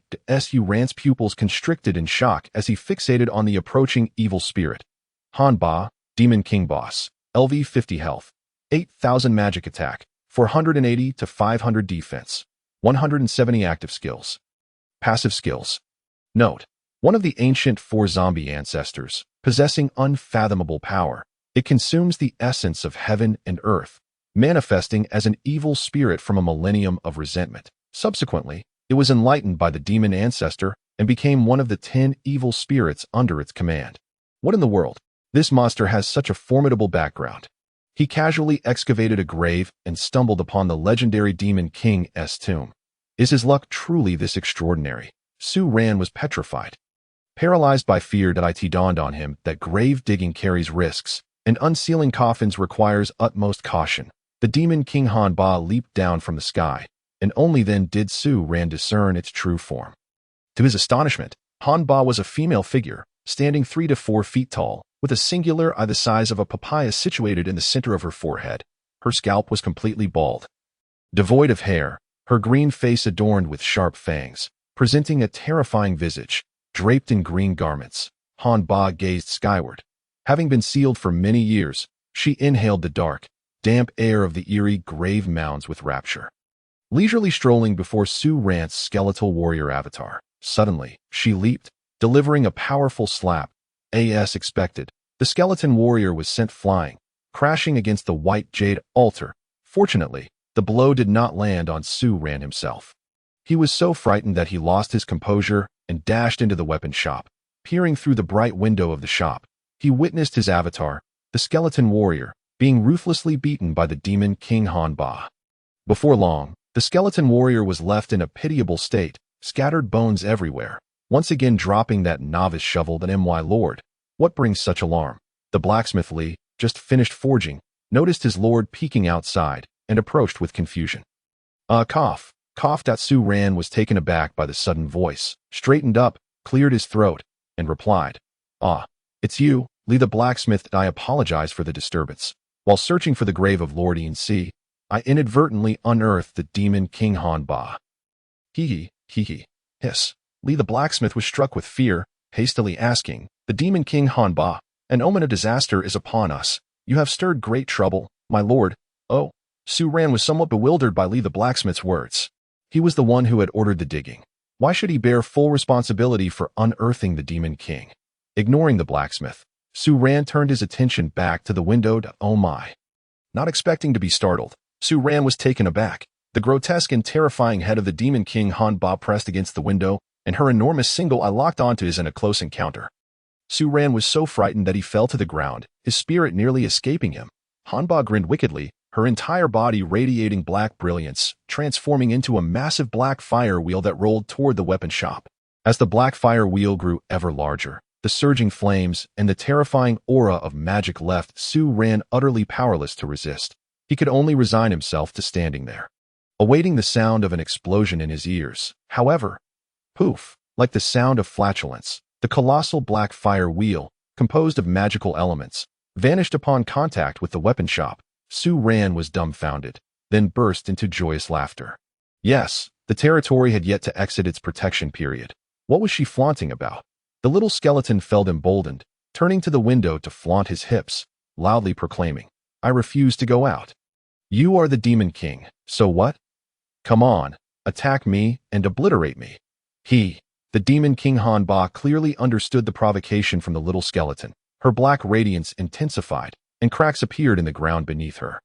As all moisture within a 2-meter radius evaporated, black light coalesced into a luminous orb, resembling a rising black sun, continuously emitting waves of magical energy. Once this attack took shape, a black sun streaked across the sky. Hurtling toward the audacious little skeleton, the little skeleton forced himself to remain calm, although he knew his territory was protected by the system deity. Witnessing such a formidable strike made his 3 souls scatter and 7 spirits flee, leaving him rooted to the spot, awestruck by the scene unfolding before him. Then, with another poof, a faint sound echoed, and ripples appeared in the air above the weapon shop, indicating the ferocity and power of this attack. The little skeleton dared not provoke the lofty Demon King Han Ba any further, fearing what extreme action she might take. He might not die from her blows, but could very well be frightened to death. Just then, the white jade altar at the center of the territory radiated a brilliant light, and a massive coffin floated above, emitting a black glow that intertwined with the white, creating a mesmerizing spectacle. A colossal shadow of a skeletal dragon king emerged from within, casting its immense form across the territory, its grand figure soaring through the air, then tilting its head to let out a resounding roar. Though the skeletal Dragon King was but a phantom, its regal presence commanded respect. The two magical attacks from the demon King Han Ba had displeased this guardian beast immensely. The skeletal Dragon King lowered its head, gazing down upon the intruding demon King Han Ba, exhaling its breath of life, fixated on the adversary before it, its energy surging in waves, asserting the supreme majesty of the Dragon King. The energies of the two sovereigns collided, generating a powerful airflow that distorted the very air around them, and a battle was on the verge of erupting. The demon King Han Ba glared at the skeletal Dragon King with her papaya-sized singular eye. Though she was revered as the Demon King, she was merely one of the 10 spirits under the command of the demon ancestor. In contrast, the skeletal Dragon King was the apex ruler of the undead. A five-clawed Dragon King. The disparity in their ranks left Han Ba feeling stifled and unwilling to submit. She let out a sharp cry at a laser beam shot from her singular eye, hurtling toward the colossal figure of the skeletal Dragon King in the sky. Whoosh! The laser, traveling at the speed of light, bore immense destructive power, directly creating a gaping void in the phantom of the skeletal Dragon King. Unfortunately, the skeletal Dragon King was not a corporeal entity. The dark aura from the ancient beast's coffin surged forth, allowing the skeletal Dragon King's phantom to reform, roaring as it unleashed a breath of fire toward the detestable demon King Han Ba. Regrettably, the drought demon moved with the swiftness of the wind, unmatched in speed. The relentless assault of the Bone Dragon King struck the air, its bony tail sweeping toward the dodging drought demon. The diminutive drought demon, her expression grave, managed to shrink her form just in time to evade the Bone Dragon King's sweeping blow. However, before she could catch her breath, the Dragon King's razor-sharp claws lunged at her from the void. The drought demon promptly leaned back, intending to dodge the Dragon King's fierce strike. Suddenly, a loud bang echoed as a blazing piece of burnt paper adhered to the back of her head. The drought demon faltered. And in that instant, the airborne skeletal Dragon King seized the opportunity to pierce her flesh with a claw, lifting her into the air. The drought demon's body ignited in black flames once more, surging violently as she struggled against the might of the dragon's claw. Just as she was on the verge of breaking free, another piece of burnt paper struck her. The drought demon was driven to madness. How could this wretched little skeleton bring such humiliation upon her? A dignified demon king. A warrior may be slain, but not insulted. The drought demon's black flames surged uncontrollably as she unleashed a volley of fiery projectiles toward the spectral Bone Dragon King. Alas, the Dragon King was but a mere illusion. Although the barrage of fireballs was formidable, it posed no threat to the Dragon King, who firmly grasped the drought demon's head and ascended into the heavens. Then dove down with immense speed, stirring a tempestuous wind. Even the drought demon was cut by the sharp currents, sustaining numerous wounds. Unable to escape the Dragon King's powerful grip, she could only endure as the Dragon King hurtled her toward the ground. Boom! Like a meteorite, the drought demon crashed into the earth, which could not withstand such a heavy impact, fracturing and forming a massive crater. Above the pit, the spectral Bone Dragon King rematerialized, unleashing a fiery breath into the crater where the drought demon lay. Although the drought demon had been struck hard, she was fortunate not to be dazed. Just as she prepared to leap from the crater, she sensed something amiss. The Dragon King's massive head loomed above, expelling another stream of dragon fire. The drought demon was horrified. Her entire being surged with black radiance as a magical shield materialized around her. Yet, it could not withstand the onslaught of the dragon fire, shattering under the pressure, but it managed to mitigate some of the damage. Bang! Before she could even take a moment to rejoice, another piece of burnt paper landed squarely on her bald head.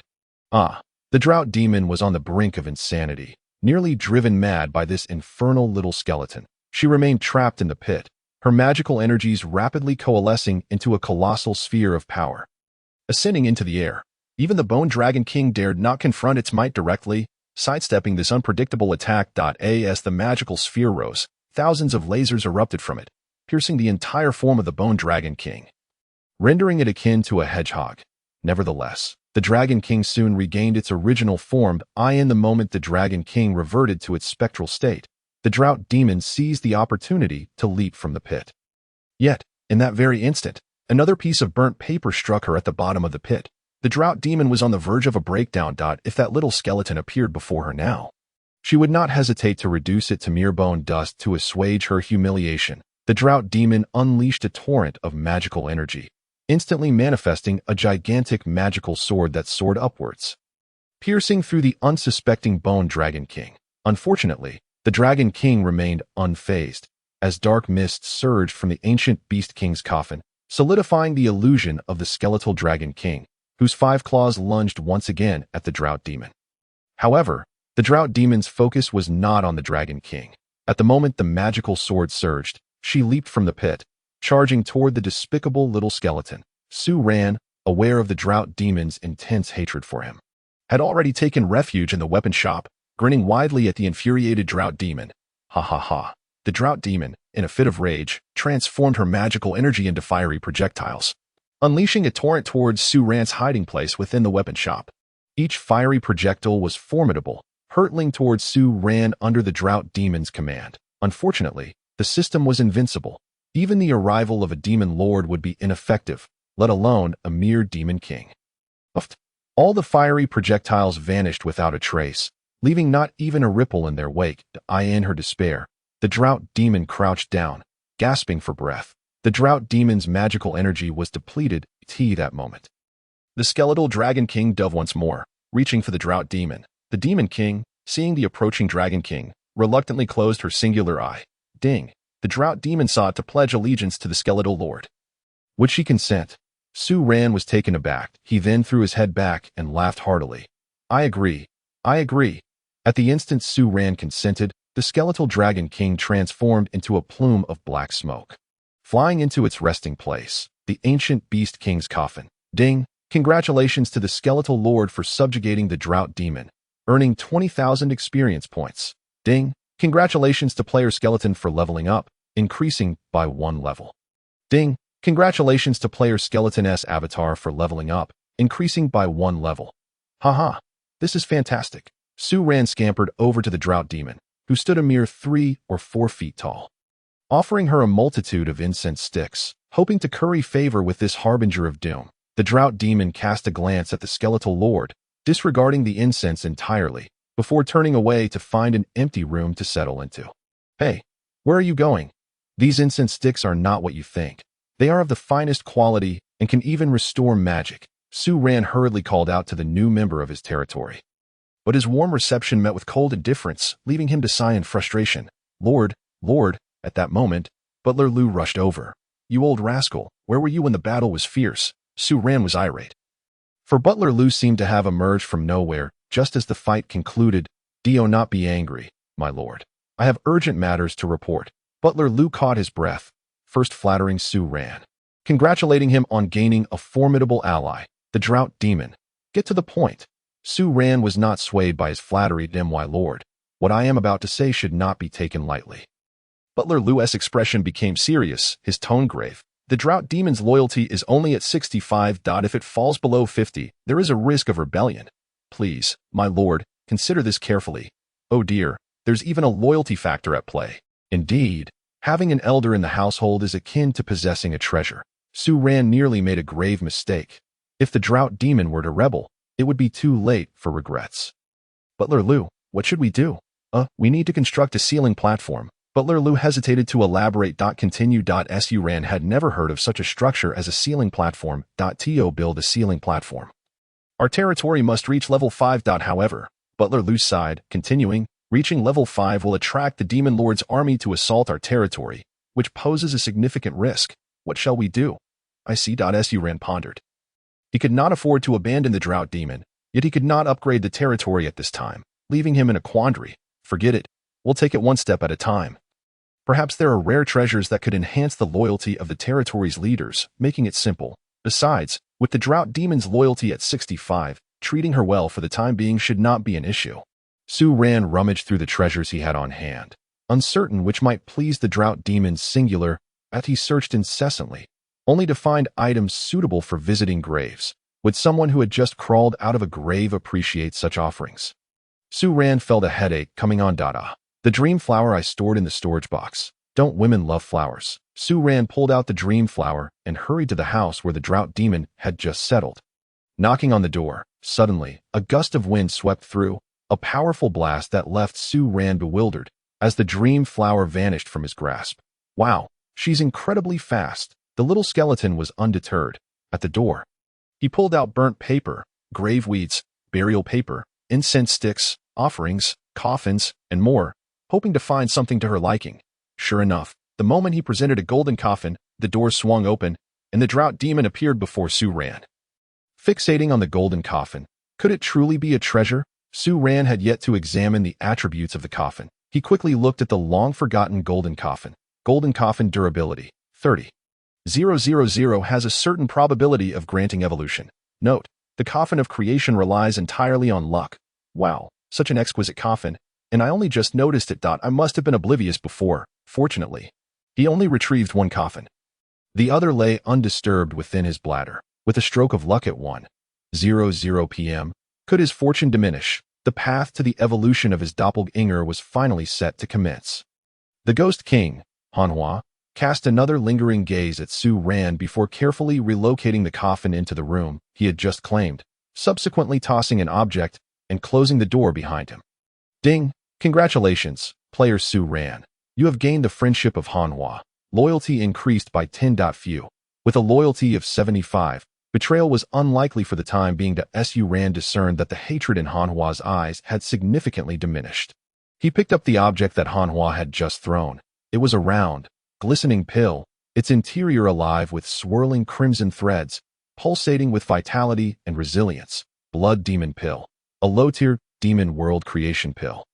Consuming it grants a chance of evolution. The higher the tier, the lower the chance of evolution. Note, maximum of 3 uses in a lifetime. Remember, exclusively for demon world races. What a treasure. Su Ran was ecstatic as he summoned his doppelganger, the skeletal warrior, and carefully handed him the blood demon pill. The skeletal warrior accepted it and placed the pill into its mouth. The blood demon pill dissolved upon contact, transforming into a crimson stream that enveloped the skeletal warrior's entire skeletal structure, encasing it in a large cocoon. This cocoon was shrouded in crimson threads, with the surface lines flowing like liquid, gradually permeating into the layers of the cocoon. Only when the cocoon turned pure white did the transformation cease. Within the cocoon, powerful sounds began to collide until, with a resounding bang, the doppelganger skeletal warrior emerged from its chrysalis. Su Ran was taken aback. What was this situation? What emerged was not a skeleton, but a large caterpillar. This caterpillar was covered in blood-red bristles, concealing its entire spine, its limbs having regressed into oblivion, writhing excitedly. Is this the fabled evolution? This is more akin to metamorphosis. Moreover, a caterpillar lacks a skeleton, right? What is this about a spine? Su Ran's worldview was utterly shattered, leaving him dizzy. Ding! Congratulations, player doppelganger skeletal warrior. Evolution successful. Please rename your skeletal companion. Gazing at the writhing caterpillar surrounding him, Su Ran suddenly felt that his actions had been somewhat reckless. With a resigned sigh, he acknowledged the treacherous path of evolution. The ancients truly did not deceive him. Bone caterpillar. Ding! Naming successful. Su Ran examined the attributes of the doppelganger bone caterpillar, fervently hoping that its attributes had not regressed. Bone caterpillar, undead warrior. Player's skeletal doppelganger. LV, 21 health, 1625 attack, 70 defense, 30 magic points, 210 agility, 8 shared luck, 13 shared stun increase, 2 innate skill, rebound upon receiving physical damage. 30 damage is reflected, strong blood, enhances own health, increasing health by 5. Passive skill, body enhancement technique, increases own health, health bonus of 20. Su Ran was nearly blinded by the impressive attributes. The evolution was astonishing. The attributes even integrated with those of the pool fire brick, and the stun increase of 2. It even derived an innate skill. Good heavens, the more he looked at his doppelganger, the more he rejoiced. If the doppelganger's evolution into a bone caterpillar resulted in such monstrous attributes, what would it be like if it evolved into a bone dragon? Su Ran dared not imagine.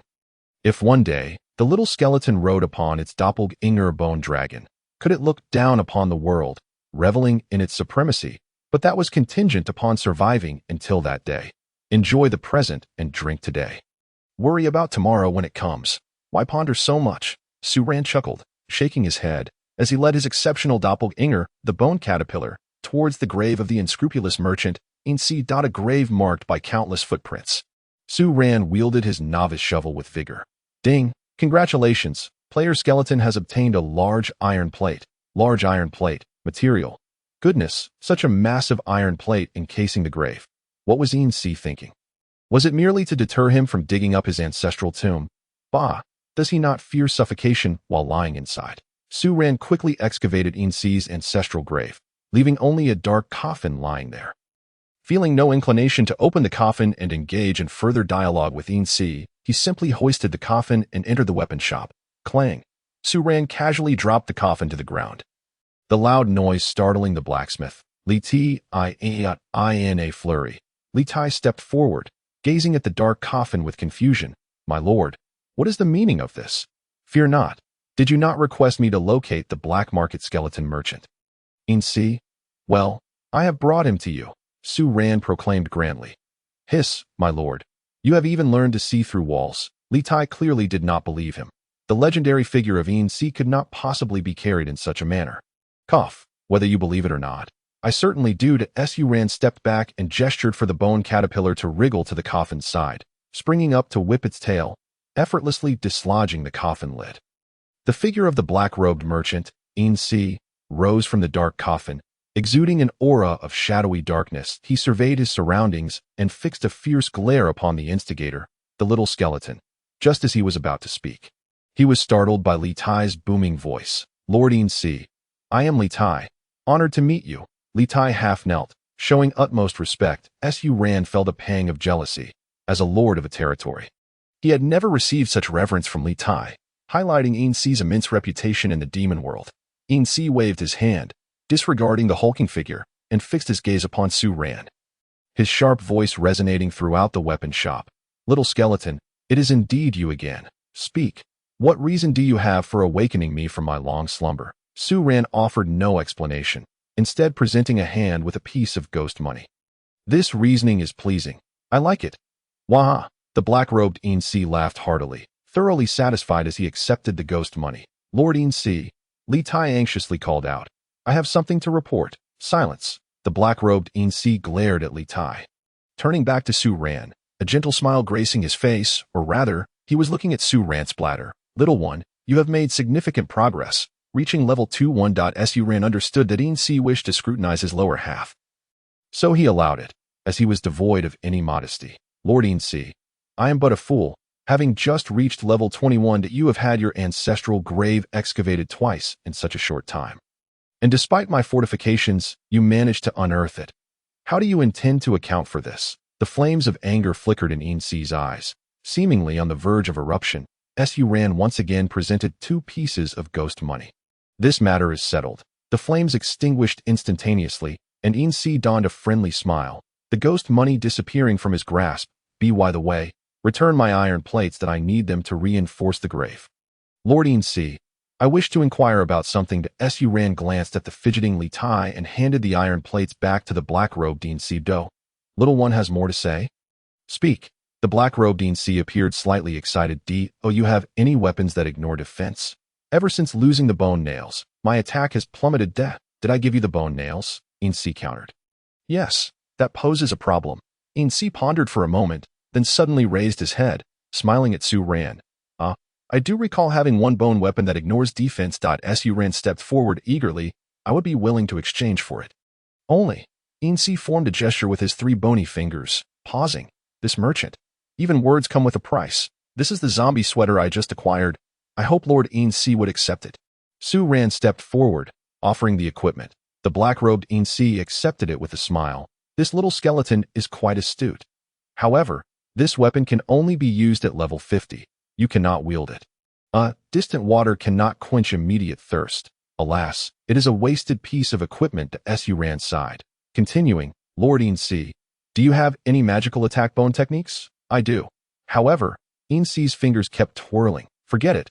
Let's assume I never asked. Su Ran conceded defeat to the merchant, deciding to seek bone techniques on his own. Lord Ince, Li Tai was truly at his wits' end with time, after letting out a loud cry. He fell to his knees. Ince furrowed his brow as he glanced at Li Tai, then turned back with a sinister smile and said, Little skeleton, if there's nothing pressing, Might you kindly step aside? Su Ran was taken aback. Wasn't this a proper eviction notice? Instinctively, Su Ran exited the weapon shop with Boneworm, only to realize that he was, in fact, the lord of this territory and had been driven out of the weapon shop. How infuriating! But never mind. Su Ran chose not to dwell on it. If he was not allowed to listen, so be it. What was the big deal? He was the only player here, and sooner or later, a quest would come his way. Damn it, the quest rewards had yet to be obtained. And what a forgetful fellow Li Taijian was. Little did he know, he had also forgotten, Su Ran thought to himself. Pondering his demon world bone transformation technique. Soon after, the little skeleton lord made his way to Lu Guangjia's residence. Lu Guangjia, I have returned. Esteemed lord, I must apologize for not welcoming you properly. Lu Guangjia quickly stepped forward. Offering compliments. Lu Guangjia, I have come to inquire if you have lost any cherished belongings again. I can assist you in retrieving them. As Su Ran spoke, he surveyed the room, wondering where this old fellow had hidden the pile of storage boxes. Lu Guangjia hesitated for a moment before sighing. Where would a little old man find so many cherished items? However, there is indeed a task available, though given your current circumstances, it may prove rather challenging. Lu Guangjia pondered aloud. There truly is a task. Su Ran's eyes lit up as he looked at Lu Guangjia. It is said that an evil creature has emerged from the dark abyss, rampaging through our demon world and slaughtering our undead. We hope you can investigate. Lu Guangjia spoke with utmost seriousness. Ding. Lu Guangjia's request to investigate the dark abyss, with no time limit on the task. Would you like to accept? The dark abyss? Isn't it located just at the northernmost edge of the eerie Tomb Hills? Accept. Su Ran cheerfully bid farewell to Lu Guangjia, excited about yet another storage box awaiting him. How could he not be pleased? Leading his doppelganger, Boneworm, he headed due north. Suddenly, ding! Black market skeleton merchant Ince wishes to pledge allegiance to Lord Skeleton. Do you agree? What does this mean? Su Ran was slightly bewildered. He weighed the implications of allowing this cunning merchant into his territory. Was it a blessing or a curse? Little did Su Ran know that the Demon King's pleas for Ince's allegiance had been in vain. Yet here he was, still deliberating. Agree. Su Ran sighed. This merchant was indeed a bit unscrupulous, but at least he was a well-known skeleton in the demon world. Li Taijian's reaction indicated that Ince was no ordinary figure. Ding! Congratulations, Skeleton Lord, for subduing black market merchant Ince. You have gained 20,000 experience points. Ding! Due to the presence of NPC Ince in your territory, facilitating communication between the realms of Yin and Yang, your territory receives an additional tax of 5 daily. Ding! Congratulations, player skeleton. You have leveled up to level 22. Ding! Congratulations, player skeleton doppelganger. You have leveled up to level 22. Wow! What a delightful surprise. This cunning merchant is indeed of some use. Granting a free level, an extra 5 in financial value each day. How powerful is this fellow? Su Ran hurriedly allocated his attribute points. Phew, he had become slightly stronger. Ding! Congratulations, player skeleton, for completing the special task of finding the black market merchant. Ince, you have received the task reward. Demon World Bone Transformation Technique. Please proceed to the weapon shop to claim your reward. Haha, the long-awaited task reward. Li Taijian finally remembered the task rewards. But the skill book reward still had to be obtained from Li Taij. Su Ran turned around and walked toward the weapon shop. Inside the weapon shop, only Li Taijian remained, surprisingly not forging any iron.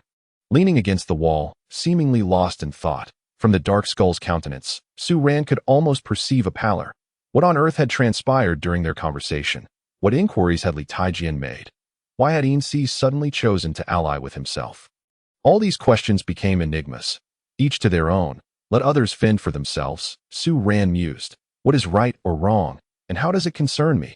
He strode forward, rapping on the table, and asked Li Taijian, "Where is Lord Ince?" Upon hearing the name Ince, Li Taijian shivered, turning to Su Ran with a feeble voice. After Lord Ince pledged allegiance to our territory, he went to rest in the nearby empty room. Goodness, the ghost King Hanba occupied one empty room, and now a merchant had taken another. Did they not regard their lord at all? Su Ran pondered whether he needed to address the issue of rent. Never mind. Demanding rent from them would be akin to asking an ancient immortal to hang himself. Wait, what happened to the coffin he had brought over earlier? Suddenly, Su Ran understood. This merchant left no benefits for himself. Having taken up residence in a large house, what need had he for a coffin? Ahem, let them stay. So, Li Taijian, now that I have brought Lord Yin-Si, what about the task reward? Su Ran noticed Li Taijian's dazed expression and hurriedly reminded him. Li Taijian paused, then suddenly remembered something he had overlooked, slapping his forehead. Lord, how could I forget to give you the task reward? He then handed Su Ran an ancient tome. Demon World Bone Transformation Technique. Teaches you how to transform bones, refine bones, and create bone artifacts.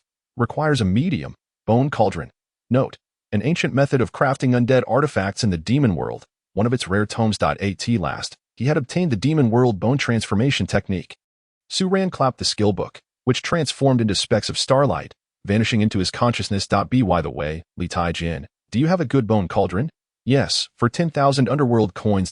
Su Ran was taken aback. That's highway robbery. Do you have the most inferior bone cauldron? Su Ran wiped the sweat from his forehead. This shop does not sell inferior goods. Li Taijian glared at Su Ran, as if the very words insulted him. Since you mentioned the bone cauldron, I have another task for you. Upon completion, you will receive different bone cauldrons based on your performance. Ding! Player Skeleton has received a special task. Lu Guanjia's commission. To independently defeat the boss within the magic tower. The task has no time limit. Do you accept? Accept. Su Ran hurriedly opened the task panel, only to discover that the completion of the task was categorized into 4 levels. Barely. Ordinary, excellent, and perfect. Would a perfect task completion yield an extraordinary bone cauldron? Su Ran's imagination began to soar. However, he soon found himself in a dilemma that he had just received a task from Lu Guanjia to venture to the northern dark abyss. While this task required him to go south to the magic tower, the extremes of north and south left Su Ran uncertain about which task to pursue first. Never mind, first come, first served. Off to the dark abyss, my dear bone cauldron.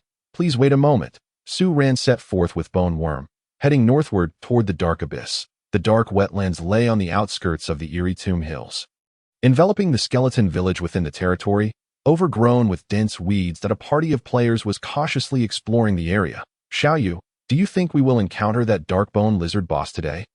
A gruff voice inquired. Who knows? I hope we do. This task has been dragging on for too long, replied the girl named Xiaoyu, her voice like a lark, revealing her youth but tinged with a hint of frustration. Old Mo, if it weren't for the newbie village storyline, forget it. If we die, we die. It's just that we'll have to re-accept the task and run through the process again, which is bothersome, interjected a male. His tone mature and steady. The man known as Old Mo grumbled. Don't mention the newbie village. It's cursed. All thanks to that reckless commander, we died for nothing, and now have to redo the task.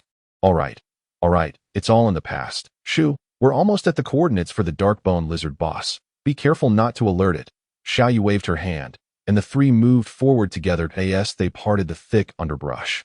Their figures emerged. Upon closer inspection, the 3 players were none other than the Ice Mage Yu Qian, the Shield Warrior Hong Guang, and the Berserker Mo Qian, who had previously guarded the newbie village.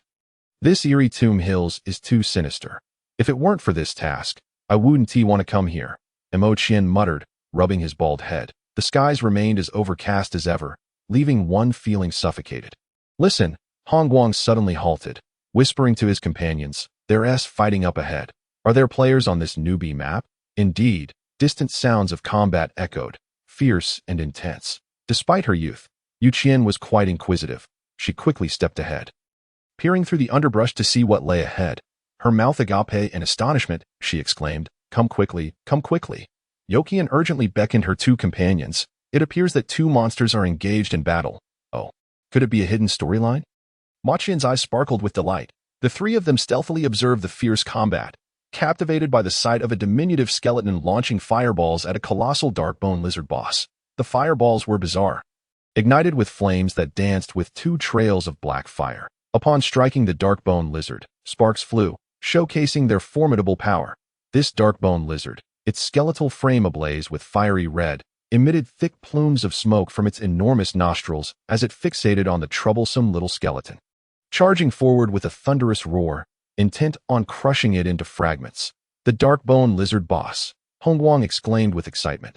They had been searching for this boss for several days, and now they finally had a chance to complete the quest. However, upon seeing the fireball, he puzzled. Look, that fireball seems oddly familiar. Regardless of its familiarity, this game is rife with various fireballs, so what's the big deal? Let us hold off on attacking.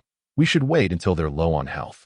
We can strike two birds with one stone, Ma Qian declared with enthusiasm, giving Hongguang a reassuring pat that I've summoned strawberry pudding and she'll arrive shortly that will aim to take down both bosses. Yokian gazed intently at the fierce duel between the two bosses, her small hands trembling with excitement. Wow, strawberry pudding, what a goddess! Ma Qian exclaimed in astonishment. Little Yokian, if she arrives, these two bosses will undoubtedly fall into our grasp. Hongguang remarked with an air of indifference. Yes, and I too shall soon escape the ranks of the single.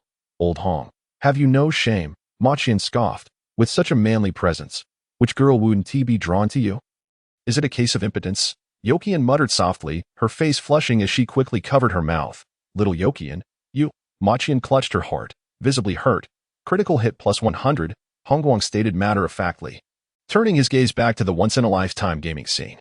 Meanwhile, Su Ran led the bone hair worm through the dark, damp marshlands, suddenly sensing a shift in the atmosphere that he halted, rising on his toes to survey his surroundings. To his surprise, not far ahead, a larger-than-usual dark-bone lizard was leisurely munching on some weeds.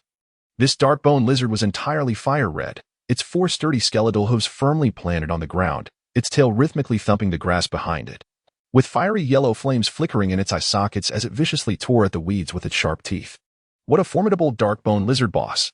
Dark-bone lizard, boss, level, 20 health, 3500 attack, 98 to 110 defense, 110 agility, for active skill, charges at the target like a tank, stunning them for 2 seconds, with a 30 attack bonus. Reflect, when hit by a magical attack, there is a 15 chance to return 20 damage to the attacker. Passive skill, unyielding, when health is below 30. Attack gains a 30 bonus. Indomitable, when health is below 20. Agility increases by 3. Reflect, Su Ran gasped. He calculated his attributes. With his fire-based attack at level 22 boosted to 242 points, he dealt only 132 points of damage to the dark-bone lizard boss. He reminisced about the days of having bone spikes, which ignored defense. What sheer exhilaration! Soon, Su Ran found peace in the thought that gains and losses coexist. The demonic realm's bone transformation technique was an ancient method of necromantic crafting. Just the name sounded utterly bizarre. He could conjure as many bone spikes as he desired. The little skeleton reveled in this thought. Glancing at his own meager health of 492, he felt a surge of hope. Determined, he stealthily commanded the bone hairworm to sneak through the underbrush, and, taking the dark-bone lizard boss by surprise, it charged at the unsuspecting creature. Thud! Luck was on his side. The first strike left the dark-bone lizard momentarily stunned. The bone hairworm coiled up like a ball and rolled forward again towards the dark-bone lizard boss. Seeing the boss incapacitated, Su Ran seized the opportunity to unleash a high-level fire spell upon its massive skeletal frame. Boom! 132 to his dismay, a red -26 appeared above Su Ran's head as well. He shook his bony arm in frustration. Even a 15 reflect chance had hit him. What bad luck! The dark-bone lizard's stun state ended. And upon realizing it was under attack, it roared and charged towards Su Ran, its skeletal frame swelling as it ran, resembling a fiery tank in this overgrown terrain, an oddly beautiful sight. Then, a fireball burst forth. Adding to the spectacle, boom, the fireball struck the dark-bone lizard boss on its head, exploding like a firework upon its forehead. Simultaneously, a bone hair worm, akin to a spiky ball, crashed into the dark-bone lizard. But fortune did not favor them again. The lizard remained unstunned.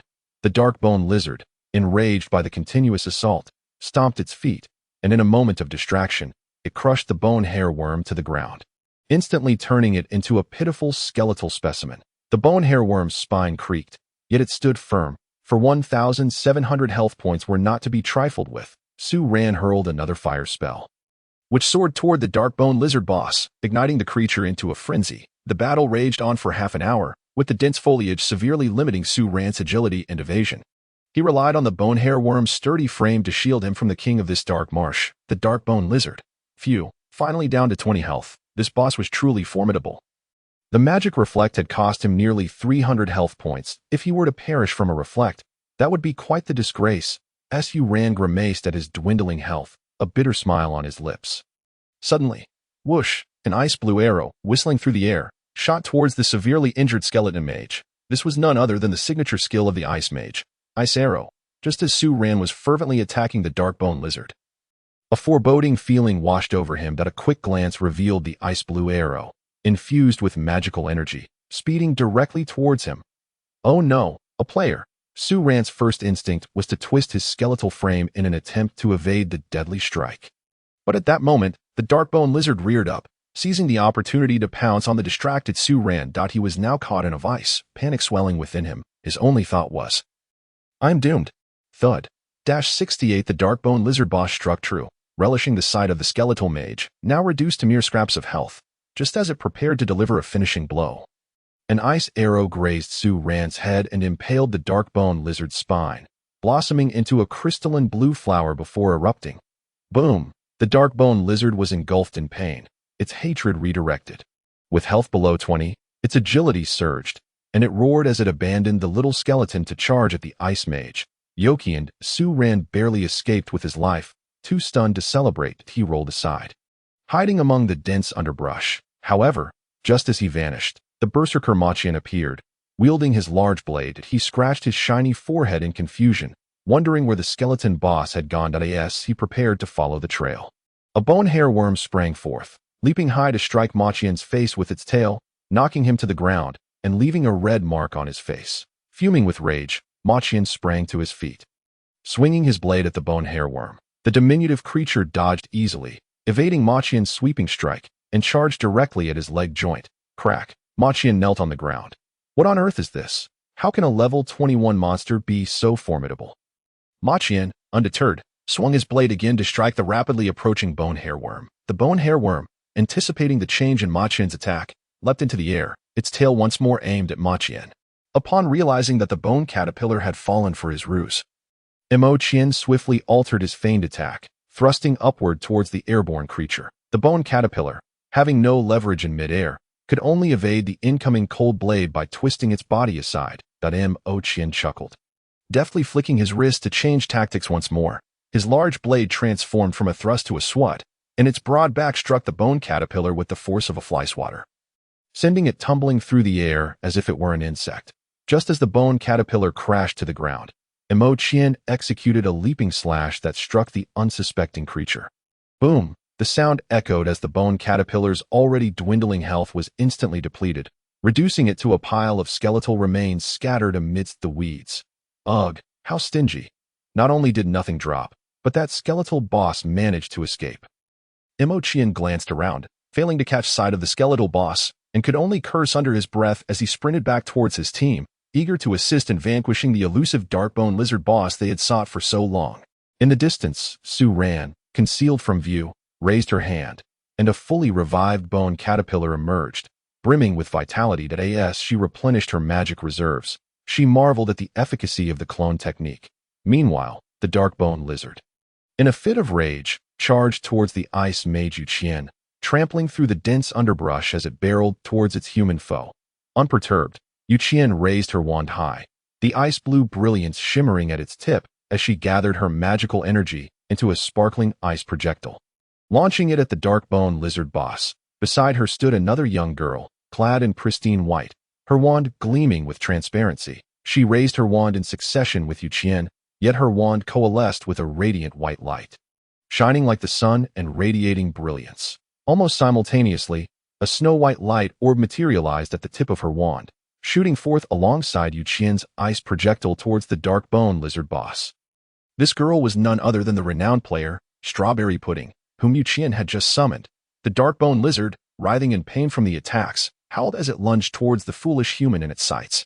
Clang! The shield of the warrior Hongguang stood firm, protecting the two young ladies behind him as he absorbed the full force of the dark-bone lizard's assault. Roar! Hongguang raised his shield high, drawing the dark-bone lizard's ire towards him, ensuring maximum safety for his teammates behind him. The dark-bone lizard continued its furious roars, digging its hooves into the ground before charging at the audacious warrior. Clang! To Hongguang's surprise, he was pushed back repeatedly by the creature's immense force, ultimately tripping over the underbrush and falling to the ground. Seizing the opportunity, the dark-bone lizard swung its tail directly at the fallen warrior. In a hurried attempt, Hongguang raised his shield just in time to deflect the blow, only to look up in horror as the dark-bone lizard reared up once more, charging him with renewed ferocity. Gritting his teeth, Hong Guang summoned all his strength to elevate his shield, as if attempting to withstand the beast's ferocious strike. Kinetic shield, a voice rang out, and Strawberry Pudding's crystal staff flashed with brilliant white light, forming a protective barrier in front of Hong Guang, keeping the dark bone lizard at bay. The creature's ferocious attack collided with the kinetic shield, which shattered like crystal foam, greatly dissipating its power and allowing Hong Guang to easily withstand the force. Healing technique. Strawberry Pudding continued her assault, her staff glimmering with starlight as streams of energy flowed into Hong Guang, gradually restoring his health until he was back to full vitality. Phew, thanks, Pudding. Hong Guang stood tall, shield at the ready, and launched a shield bash towards the dark bone lizard boss. Smack.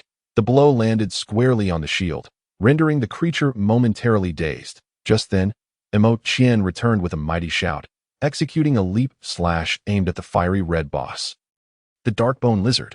Before long, with the combined efforts of Emo Qian, Hong Guang, Strawberry Pudding, and Yu Qian, the Darkbone Lizard boss let out a final wail, transforming into a solitary grave that stood in place. To everyone's astonishment, nothing dropped. Yu Qian was taken aback, incredulous that such a formidable level 20 boss failed to yield even a potion. Who would believe that? She exclaimed, turning to the berserker Emo Qian. Don't even mention it. That skeletal creature got away. Emo Qian grumbled, clearly frustrated. No wonder we didn't share any experience. Yu Qian was left speechless, incredulous that a mere bloodied skeleton could escape from Emo Qian. Look, isn't there's something suspicious about this grave. Strawberry Pudding suddenly pointed at the freshly formed mound. It's possible. Yu Qian nodded in agreement, gesturing towards the grave. Since it's appeared, there must be a reason for its existence. Who here has mining skills? I do. Emo Qian was the first to raise his hand. Suddenly, a bone caterpillar sprang forth, transforming into a spiky mass that rolled towards them, leaping up and aiming its tail directly at Emo Qian's bald head. Smack! A red mark instantly appeared. Another bone caterpillar. Emo Qian, incensed, drew his large blade and cleaved at the creature with fury. The blade struck true, sending the bone caterpillar careening into the nearby underbrush, disappearing from sight. Chase it! Emo Qian declared angrily, leading the charge. Strawberry Pudding and Yu Qian exchanged glances, resigned to follow Emo Qian's lead, as they had no mining skills and standing guard over the grave seemed pointless. They hurried to assist Emo Qian in dispatching the ambushing bone caterpillar. Not long after they departed, a sneaky little skeleton appeared, brandishing a hoe and swaggering over to the new grave to commence its digging endeavor. Emo Qian and his companions, in pursuit of the bone caterpillar, had unwittingly exited the dark marshlands and arrived at the edge of the eerie grave mound. It's the northern edge of the eerie grave mound. A portal stood, leading to the perilous dark abyss. Before they could close the distance, the bone caterpillar leaped into the portal, vanishing from sight. What's going on? Emo Qian was utterly bewildered. His first encounter with a monster that could escape through a portal. This situation felt suspicious. Yu Qian's expression turned grave as she pointed at the portal. Oh, you think this bone caterpillar is deliberately luring us into the portal?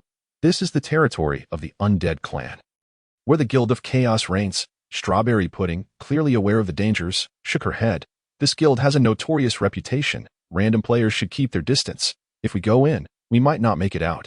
Unbeknownst to Strawberry Pudding, all players from the Guild of Chaos had been dispatched to a hidden location, the Beast King Tomb space, where they were currently embroiled in fierce conflict with members of the Fierce Tiger Guild. But this creature's unusual behavior might signify a hidden quest. Emo Qian expressed his reluctance. You haven't even reached level 30. How can you think of venturing into a level 30+ area? Yu Qian scoffed disdainfully. Could this possibly be a case of drawing the tiger away from its mountain lair? Hong Guang, who had remained silent, suddenly proposed a theory. Are you joking, old Hong? Have you lost your mind? This is just a game, not the Three Kingdoms. Emo Qian laughed heartily, pointing at Hong Guang. Let us not laugh just yet. We should return and complete our quest first. I have a bad feeling about this. Hong Guang replied with a serious demeanor. Old Hong is right.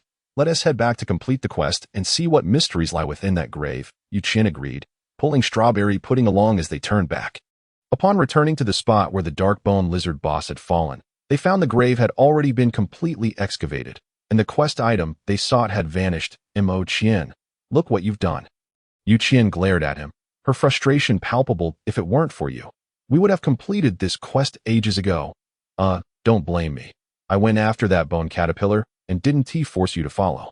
Emo Qian defended himself, albeit weakly. Humph, you're the only one in our team with mining skills. Without you, none of us could dig. The ethereal spirit of Yu Qian could not be ignored as she vented her pent-up grievances. Ma Qian, brushing his bald head, turned his gaze aside. Alas, since the mission had been interrupted, we might have to spend another week battling the Darkbone Lizard boss. However, Hongguang curbed Yu Qian's complaints, analyzing the situation. There may be players lurking nearby, using their pets to distract us while they seize the fruits of our victory. The boss's grave. Clearing his throat, Hongguang continued, since that bone worm entered the portal to the Abyss of Darkness. It likely indicates the next mission location of the hidden player, the Abyss of Darkness. Are you saying we should all venture into that Abyss of Darkness to reclaim the mission item?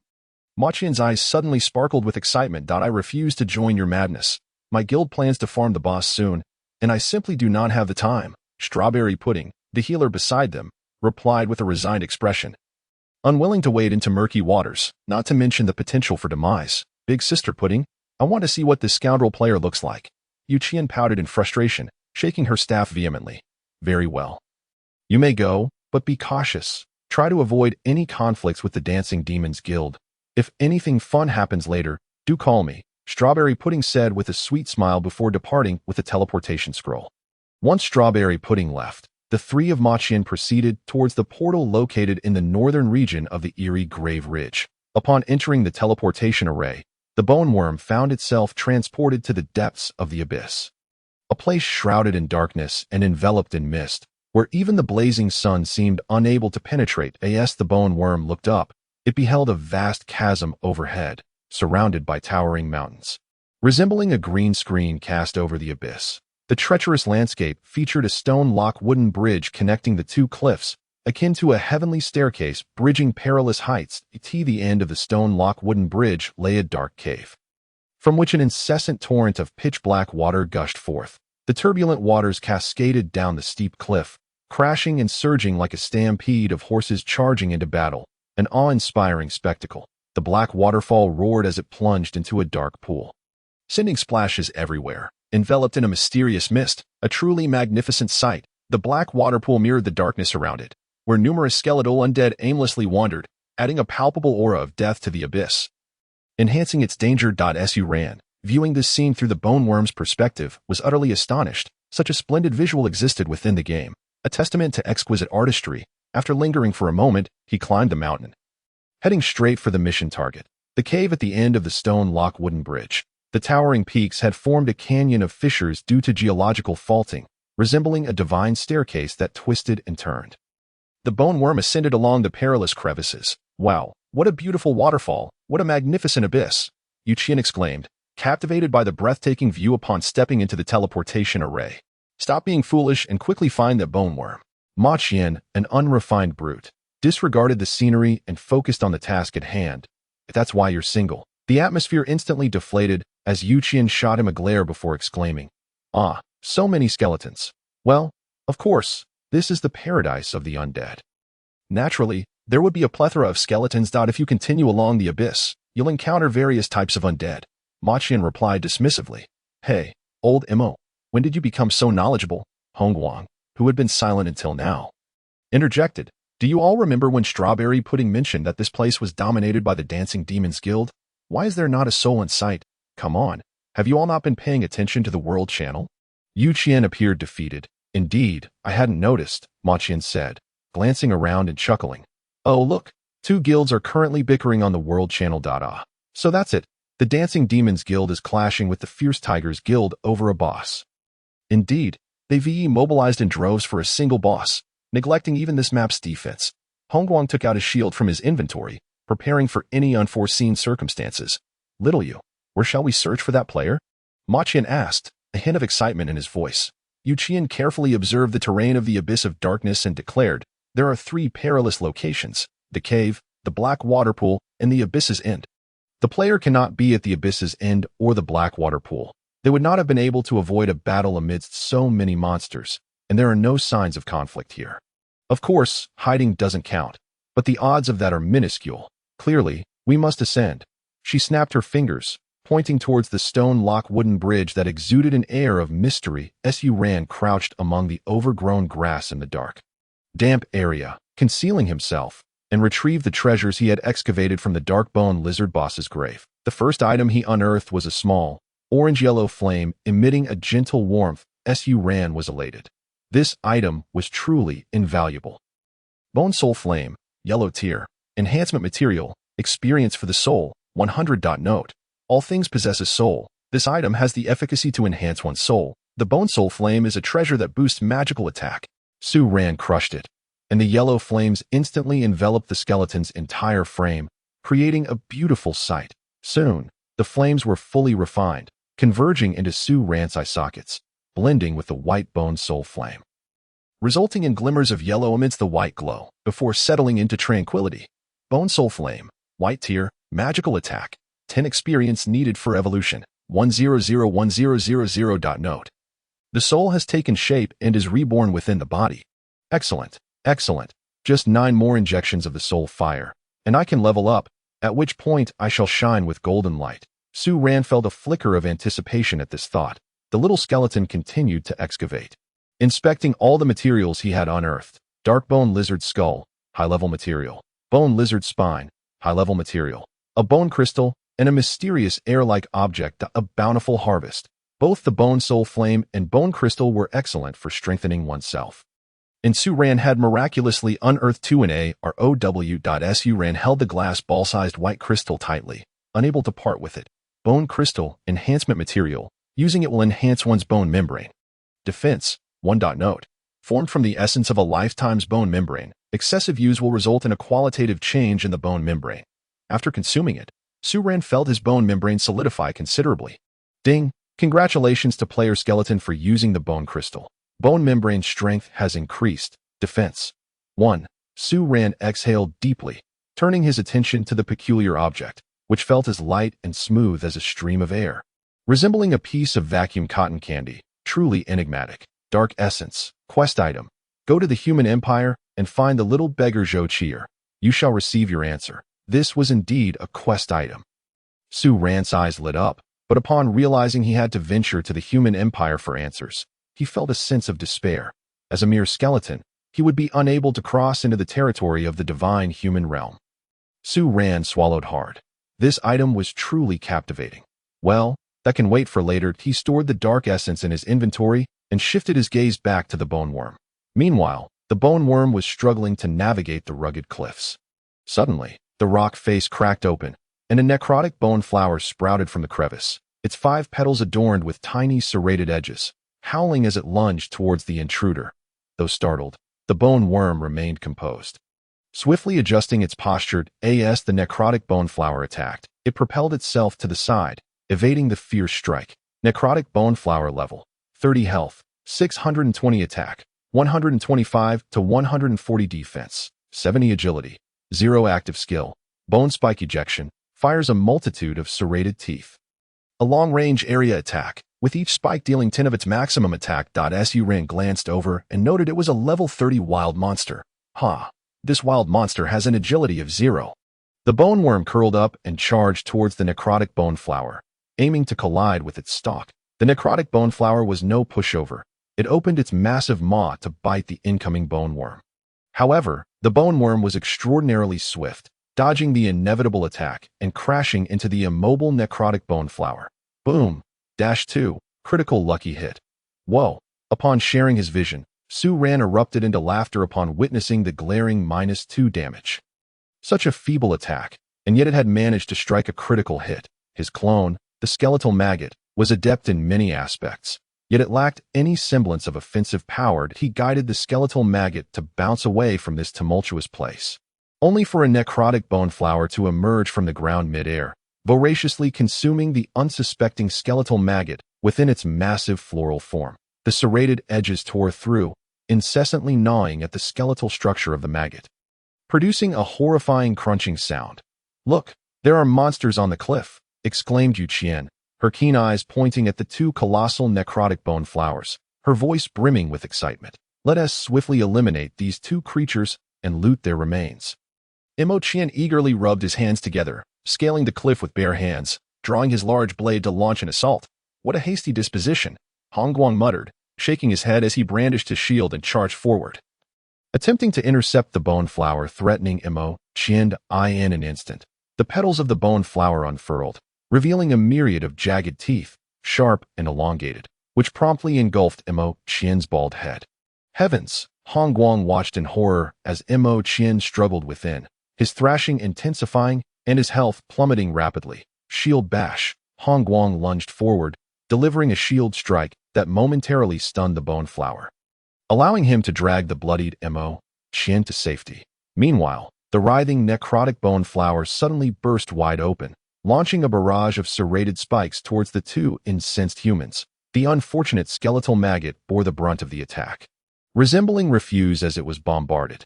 The multitude of sharp teeth rained down like a needle storm, swish, swish, swish, transforming Imo Qian into a veritable pincushion, while Hongguang, shield in hand, miraculously sustained little damage, seizing the opportunity. The skeletal maggot curled into a ball, bouncing off the shield and darting away, desperate to escape this fierce conflict. Alas, a water-blue glowing ice projectile struck the skeletal maggot, instantly enveloping it in a crystalline frost, rendering it immobile. Su Ran understood that such a disheartening freezing probability had been triggered. It was evident that the skeletal maggot was cursed with bad luck. Quickly, it's that skeletal maggot. Let us dispatch it at once, Yu Qian declared, gathering elemental ice magic for a second strike. Yet, Imo Qian remained unperturbed, wiping the blood from his face and exclaiming, "Little you, even if you kill it, it will be of no use. I've slain this creature before. It drops nothing but a heap of bones. Indeed, do not kill it. Let it continue ahead to scout for hidden dangers, and it may lure out the players lurking behind. I wish to see which audacious player dares to steal our quest items," Hongguang suddenly proposed. Surprisingly, Imo Qian was the first to agree, and Yu Qian had no choice but to acquiesce. They began unleashing their firepower upon the two necrotic bone flowers, allowing the skeletal maggot to thaw and escape. Su Ran chuckled to himself, amused by these players conspiring against him, pretending to inadvertently let the skeletal maggot go. The skeletal maggot, cunningly playing along, hurriedly scuttled along the rugged mountain path, triggering several necrotic bone flowers that erupted from the ground, snapping at it. The skeletal maggot deftly dodged their attacks, never pausing for a moment as it sped onward. With an almost divine assistance, the skeletal maggot swiftly reached the platform before the stone lock wooden bridge. Guarding the bridge were two dark skeletal sentinels. Su Ran realized that should the skeletal maggot charge recklessly, its clone would meet an untimely demise. The skeletal maggot cautiously peered down at the players still engaged in combat with the necrotic bone flowers, yet the feeling of being watched did not wane. The skeletal maggot pried loose a sizable rock from the cliff and hurled it at one of the skeletal sentinels. Boom! Remarkably, the skeletal maggot's aim was true, striking the skull and awakening the skeletal guardian from its slumber. Its bones clattered together like magnets, rapidly assembling into a formidable skeletal frame, wielding a bone spear that emanated a commanding aura from its eye sockets. Dark Skeleton Guardian LV 40 health, 1500 attack, 242 to 250 defense, 150 agility, 3 active skills, bone spear throw, hurl a bone spear at a target. With an accuracy increase of 3 and attack boost of 30. Sweeping strike, a conical attack that violently repels the 3 targets before it, with a critical hit increase of 3 and attack boost of 15. Passive skills, Undead Resurrection. When health drops below 50, summon 10 to 100 skeletal warriors to join the battle. My goodness, such a flamboyant passive skill. Summoning minions at half health, Su Ran mused, pondering when his own skeletal guardians would possess such formidable abilities. The dark skeletal guardian locked onto the intruding foe, the skeletal maggot. Shaking itself, it raised its bone spear high, launching it at the skeletal maggot like a bolt of lightning. The strike was powerful, the bone spear soaring like a released arrow towards the detested invader. The skeletal maggot narrowly evaded the inevitable strike, and as the guardian became weaponless, its body transformed into a bone wheel, rapidly spinning towards the dark guardian. Unfazed, the dark guardian summoned the bone spear back to its grasp with a single motion, causing it to tremble violently before reappearing in its hand. This is outrageous. Weapon retrieval as well? Su Ran gasped in astonishment. Yet the skeletal maggot was already committed to its assault, hoping to slip through the guardian and onto the stone lock wooden bridge.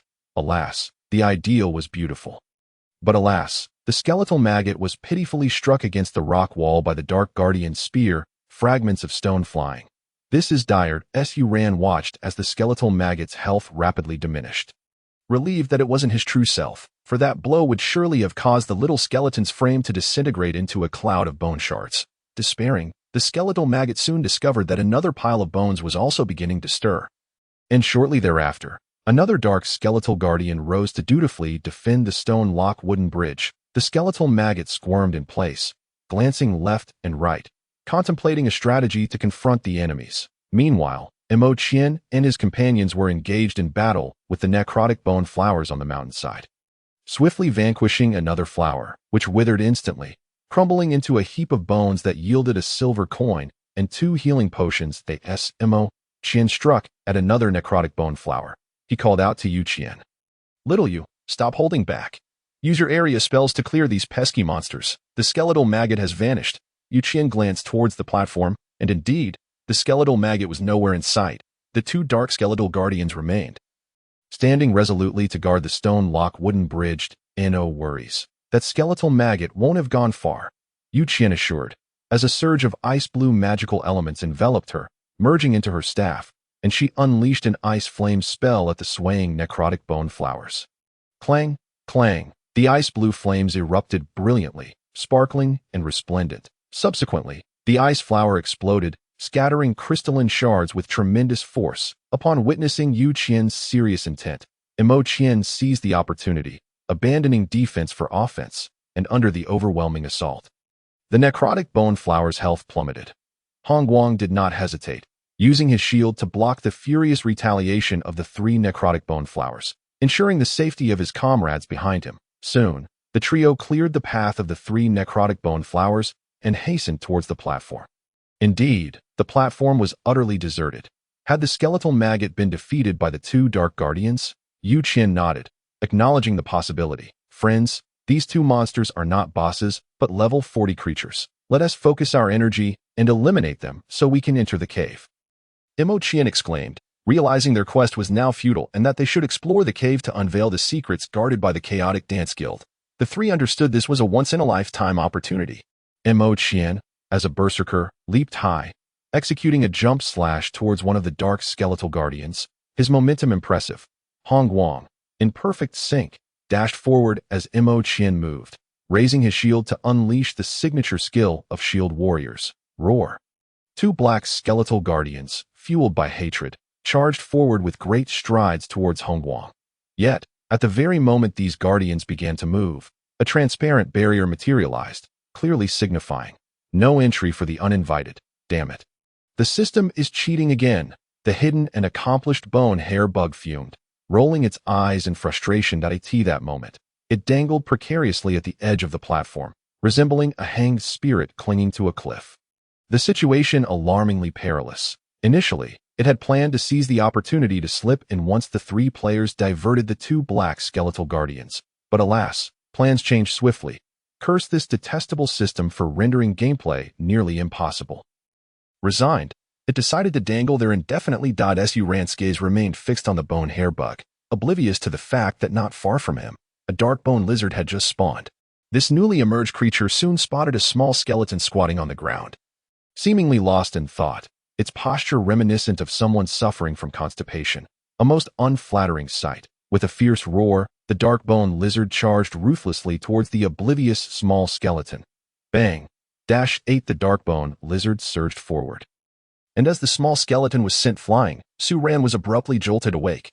When he finally comprehended the situation, he found himself sprawled upon the grass. The small skeleton dusted off its bones and stood up, realizing its defense had become quite formidable, rendering even a level 20 wild monster nearly ineffective against it.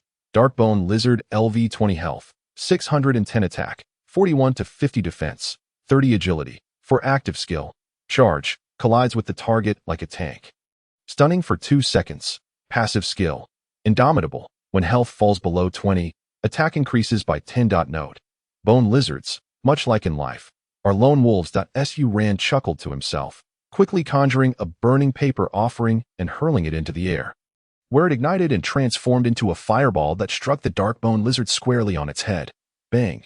212. To his astonishment, the Darkbone Lizard, which had around 600 health, lost 13 health points in a single strike.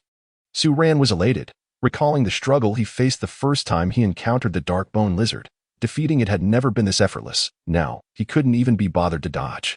Convinced that 3 burning papers would surely spell the end for this creature. As he observed the Darkbone Lizard preparing to charge, brimming with ferocity, Su Ran leisurely tossed 2 more burning papers at it.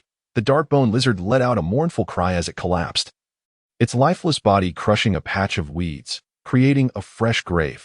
Never one to pass up an opportunity, Su Ran quickly pulled out his novice shovel and began to excavate the newly formed grave, swiftly uncovering its contents. Ding! Congratulations! Player skeleton has obtained bone lizard tail vertebra.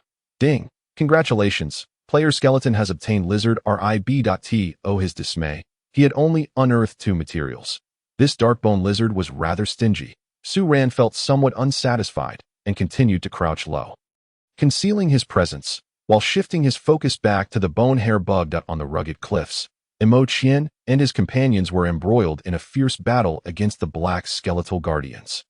The heat of combat palpable. Once his skill had cooled down, Yu Qian hurled another ice flame spell at the 2 black skeletal guardians, which erupted violently upon impact. Don't use area attacks, Shield Warrior Hongguang exclaimed in alarm upon witnessing Yu Qian's choice.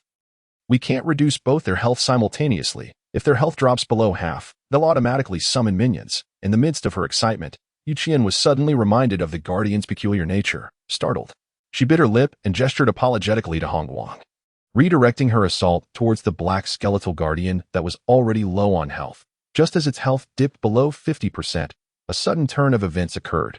The black skeletal guardian let out a furious roar, and skeletal claws burst forth from the ground, emerging into a horde of nearly 20 skeletal warriors, which took up considerable space on the already cramped platform. Skeletal warrior LV 30 health, 550 attack, 160 to 173 defense, 45 agility, 5 active skill, powerful strike, attack increased by 15. Self-destruct, upon nearing death, performs a suicide explosion, dealing area damage with an attack increase of 10. Mo Qian and his companions gaped in disbelief. Were these truly skeletal warriors? They resembled nothing less than mobile explosives. As they beheld the advancing skeletal warriors, they reluctantly chose to retreat in unison. It was utterly absurd. The 3 of them were insufficient to withstand their onslaught. This battle is unwinnable, Mo Qian exclaimed. Fleeing in frustration, Hongguang remained silent, valiantly defending against the skeletal warriors' assault. Thankfully, the narrow cliff only allowed 3 skeletal warriors to stand side by side. His strong survival instincts compelled him to cover for his teammates as they made their escape, a long-standing cooperative habit among them. Suddenly, a glint of cold light flashed and a white bone spear whistled through the air, striking Hongguang with tremendous force, sending him plummeting off the cliff. Old Hong! Mo Qian cried out in horror, quickening his pace. This was merely a game, not a matter of life and death. They had to flee. Yu Qian dared not look back, fearing she too might be struck down the cliff. Such a demise was far too unsettling for her as a girl. The black skeletal guardians and skeletal warriors did not pursue further. Upon seeing their enemies flee the platform, they returned to their post at the stone bridge, silently fulfilling their duty. The bone hair bug, ever patient, awaited an opportunity, anticipating the moment to dash into the heavenly ladder. However, at that moment, Su Ran unexpectedly stepped into a teleportation portal, whisking him away to the realm of the undead, the dark abyss. Phew! Yu Qian slowed her pace, panting heavily now that the skeletal warriors were no longer in pursuit. Old Mo, stop running. The skeletons have given up the chase. Upon hearing this, Mo Qian collapsed onto the cliff, drenched in sweat. That was too intense, he exclaimed, wiping his brow. Little you, I'm certain that the chaos of Demon's gang can't possibly enter this stone cave. Indeed, the stone bridge is exceedingly challenging to navigate. Now I understand why the chaos of Demon's guild has sealed off this map, Yu Qian said, calming her racing heart. She suddenly recalled Hongguang's demise and gazed sorrowfully toward the spot where he had fallen. Her eyes widening in shock. To her astonishment, she spotted a small skeleton squatting down, collecting the equipment and potions that Hongguang had dropped, shamelessly stuffing them into its bony abdomen, a scene far too lewd. Yu Qian, despite her extensive experience in online gaming, found this sight utterly bewildering, akin to a maiden's first encounter in a carriage. Old Mo, look quickly, Yu Qian exclaimed, her surprise palpable. What is it? Imochian glanced around. Finding nothing out of the ordinary, the skeletal warriors had not pursued them. What was so shocking? However, when he followed Yu Qian's gaze, his eyes widened in astonishment. At that moment, he saw the small skeleton stand up and turn towards the nearby skeletal horde, swaying its hips as it walked. Wow, this skeleton is too flamboyant. Imochian gasped in disbelief, his tone serious. This creature can actually pick up equipment. Ugh, this lewd skeleton is utterly shameless. Yu Qian blushed at the memory of the earlier scene. I believe this skeleton has great potential. I must capture it as my pet, Imochian declared, excitement flooding his expression, the image of the small skeleton's flamboyant sway lingering in his mind. How can a warrior like you catch a pet at this stage? Yu Qian questioned, puzzled. Look at this. Imochian laughed heartily, pulling an item from his bag and presenting it to Yu Qian. A golden-level pet capture scroll. Yu Qian gasped in astonishment, exclaiming, how did you acquire such a treasure? Pet capture scroll, golden, one-time use item. Upon use, it has a high chance of turning a golden-level boss or lower into your pet. Note, usable by any class, disappears upon use, without even addressing how he obtained it. Are you truly willing to use such a premium item on a mere small skeleton? Yu Qian's eyes brimmed with reluctance. She longed to claim the capture scroll for herself. After all, she would not be able to undertake the quest for the capture skill until reaching level 35. Yet, wanting a pet, she would have to wait a long time at her current level of under 30. This skeleton's flamboyance is impressive. The golden scroll is worth it. Imochian fixed his gaze on the small skeleton, speaking earnestly, nearly ready to leap off the cliff to chase after it. You've defeated it, so do as you please. I won't interfere. To waste such a fine item on a low-tier skeleton. Your judgment is truly questionable. Yu Qian stood up, brushing the dust off her rear, and boldly declared, let's go. It's time to catch your shameless skeleton pet, surprisingly unaware that his recent act of scavenging had been witnessed by other players. Su Ran ambled confidently toward the black water pool, unperturbed by the skeletal foes surrounding him. As he stepped into the abyss of darkness, he was taken aback to discover that all the skeletons within his line of sight had transformed into green-named entities. What could this green name signify? Habitually, after collecting his gear, Su Ran shifted his hips to balance the contents of his bladder, ensuring he walked steadily. Little did he know that such a flamboyant display had caught the attention of a rather burly player. Approaching a nearby skeleton that was aimlessly wandering, Su Ran casually assessed its level. 20th. The green-named skeleton glanced at him and, to his surprise, offered a friendly grin before turning away without launching an attack. This unexpected kindness filled Su Ran with delight that he suddenly recalled that during his initial encounter with the skeletons, he had forged a bond of friendship with their kind. Could it be that this place was his ancestral home? Was he free to roam here unchallenged, without a hint of danger? His eyes sparkled with excitement. Promptly, he commanded a bone worm to leap from the cliff and return to the embrace of death, though it did seem a tad cruel. He then summoned another one with a single hand, bringing forth a living bone worm once more. Su Ran pondered, reflecting that he indeed needed to explore the cave himself, while he was replenishing his mana. Distant sounds of combat reached his ears. Squinting into the distance, he spotted a man and a woman hastening toward him, only to be obstructed by wild skeletons, which led to an immediate skirmish. Once Su Ran had fully restored his mana, he cautiously retreated a few steps to the edge of the enigmatic black water pool. The sound of the cascading waterfall was thunderous, exuding a majestic aura. Concealing himself behind the ranks of skeletons, he intended to observe the actions of these two players. He stealthily maneuvered his bone worm closer, waiting for the ice mage to let her guard down. In a swift motion, the bone worm leaped high and delivered a merciless tail swipe, leaving a long red mark across the fair face of the female mage. At that moment, Yu Qian, the ice mage, truly comprehended the vexation that Imochian must have felt earlier. That wretched bone worm, targeting faces, not even sparing women. Yu Qian fumed, realizing that both the bone worm and the skeletons were equally despicable. Enraged, she felt the surge of magical energy coursing through her body, causing her staff to freeze into crystalline ice. A brilliant blue light flared as an orb of energy rapidly condensed, which she then shot toward the incessantly writhing bone worm. Boom! The ice flame spell struck the bone worm. Being an area attack, the poor creature had no chance to evade, and the dazzling spell enveloped it. However, in terms of damage to its health, it was negligible. This female player's furious strike has drawn the attention of a dozen surrounding skeletons, leaving Imochian in a dire predicament. Xiao Yu, what are you doing? You dared to cast an area spell in this situation. Mo Qian exclaimed, his urgency palpable as he witnessed the swarm of skeletons converging upon him, prompting thoughts of retreat. Couldn't you have used a different spell? Yu Qian, aware of her blunder, could only defend herself. Let us head back. There are only the two of us against this horde. When the time comes, call for strawberry pudding, and we'll capture that lecherous skeleton together. In the midst of her explanation, the bone worm sprang up once more, striking Mo Qian's face again, leaving yet another crimson mark. Mo Qian, incensed by the repeated provocations of the bone worm, targeting faces with malicious intent, felt his rage peak. He drew his great sword and swung violently at the wriggling creature, wishing to cleave it in two. Run! These skeletons are closing in, he shouted to Yu Qian, but his voice was drowned out by the cacophony of the distant waterfall. The sheer number of skeletons rendered the bone worm incapable of evading, and it bore the brunt of Mo Qian's vengeful two strikes at that moment. The skeletons surrounded Mo Qian, launching their attacks at him. Regaining his composure, Mo Qian realized he had been encircled by the skeletal horde. He abandoned the bone worm, deeming it too cumbersome, and turned to confront the skeletons behind him, hoping to obliterate them and escape. Xiao Yu, come help me. Mo Qian's rugged voice now tinged with urgency. Witnessing the dire situation, Yu Qian hastily returned, unleashing ice projectiles toward the skeleton Mo Qian was attacking.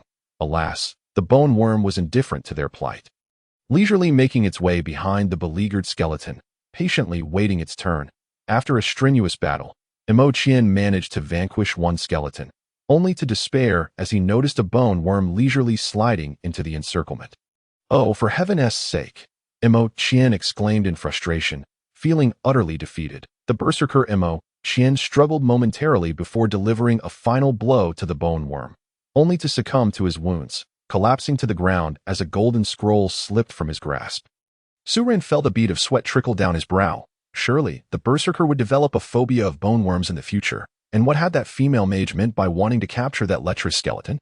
Connecting the dots, Su Ran looked towards the female mage, only to find that Yu Qian had vanished without a trace. Subsequently, the small skeleton boldly approached the spot where the berserker had fallen. Searching for loot. Just a single scroll? Not even a potion? This player must be quite impoverished. If Mo Qian had heard those words, he might have bitten his teeth in frustration. Su Ran casually picked up the golden scroll. Pet Capture Scroll, Golden, a one-time item. Upon use, grants a high chance of converting a golden-level boss or lower monsters into one's own companion. Note: usable by any profession, disappears upon use. My goodness, what a treasure! Could it be that I can capture a golden boss like the illustrious Jicom?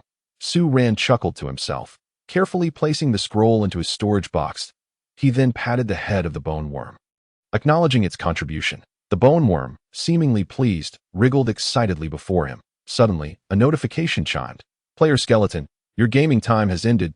Enhance your gaming experience. Please prepare for the following. You will automatically log off in 5 minutes.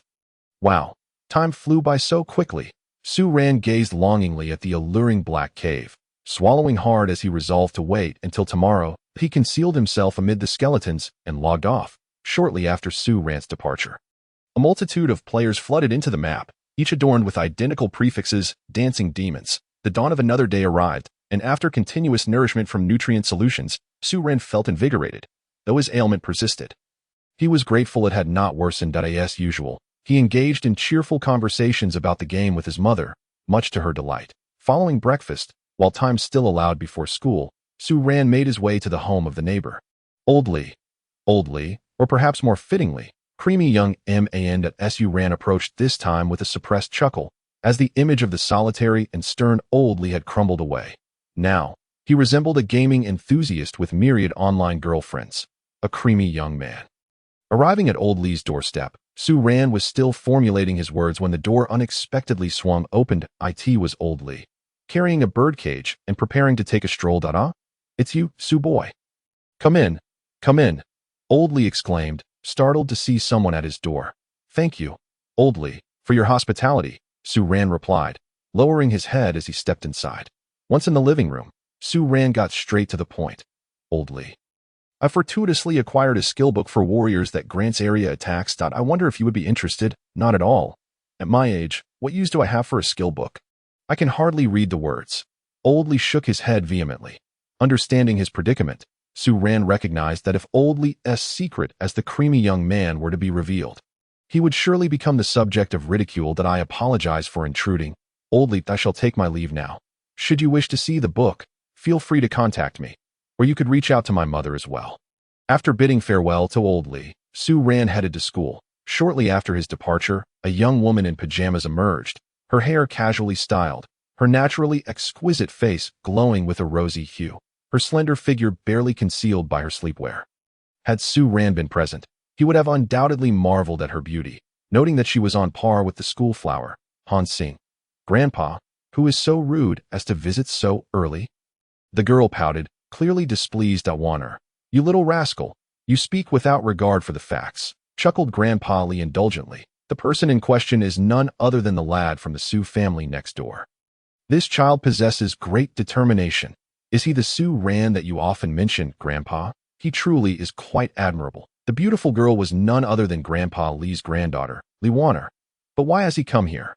Li Warner asked, puzzled. Isn't that Su lad supposed to be diligently studying at school? What is he doing here? Who knows? That boy somehow got his hands on a book about some kind of warrior skills.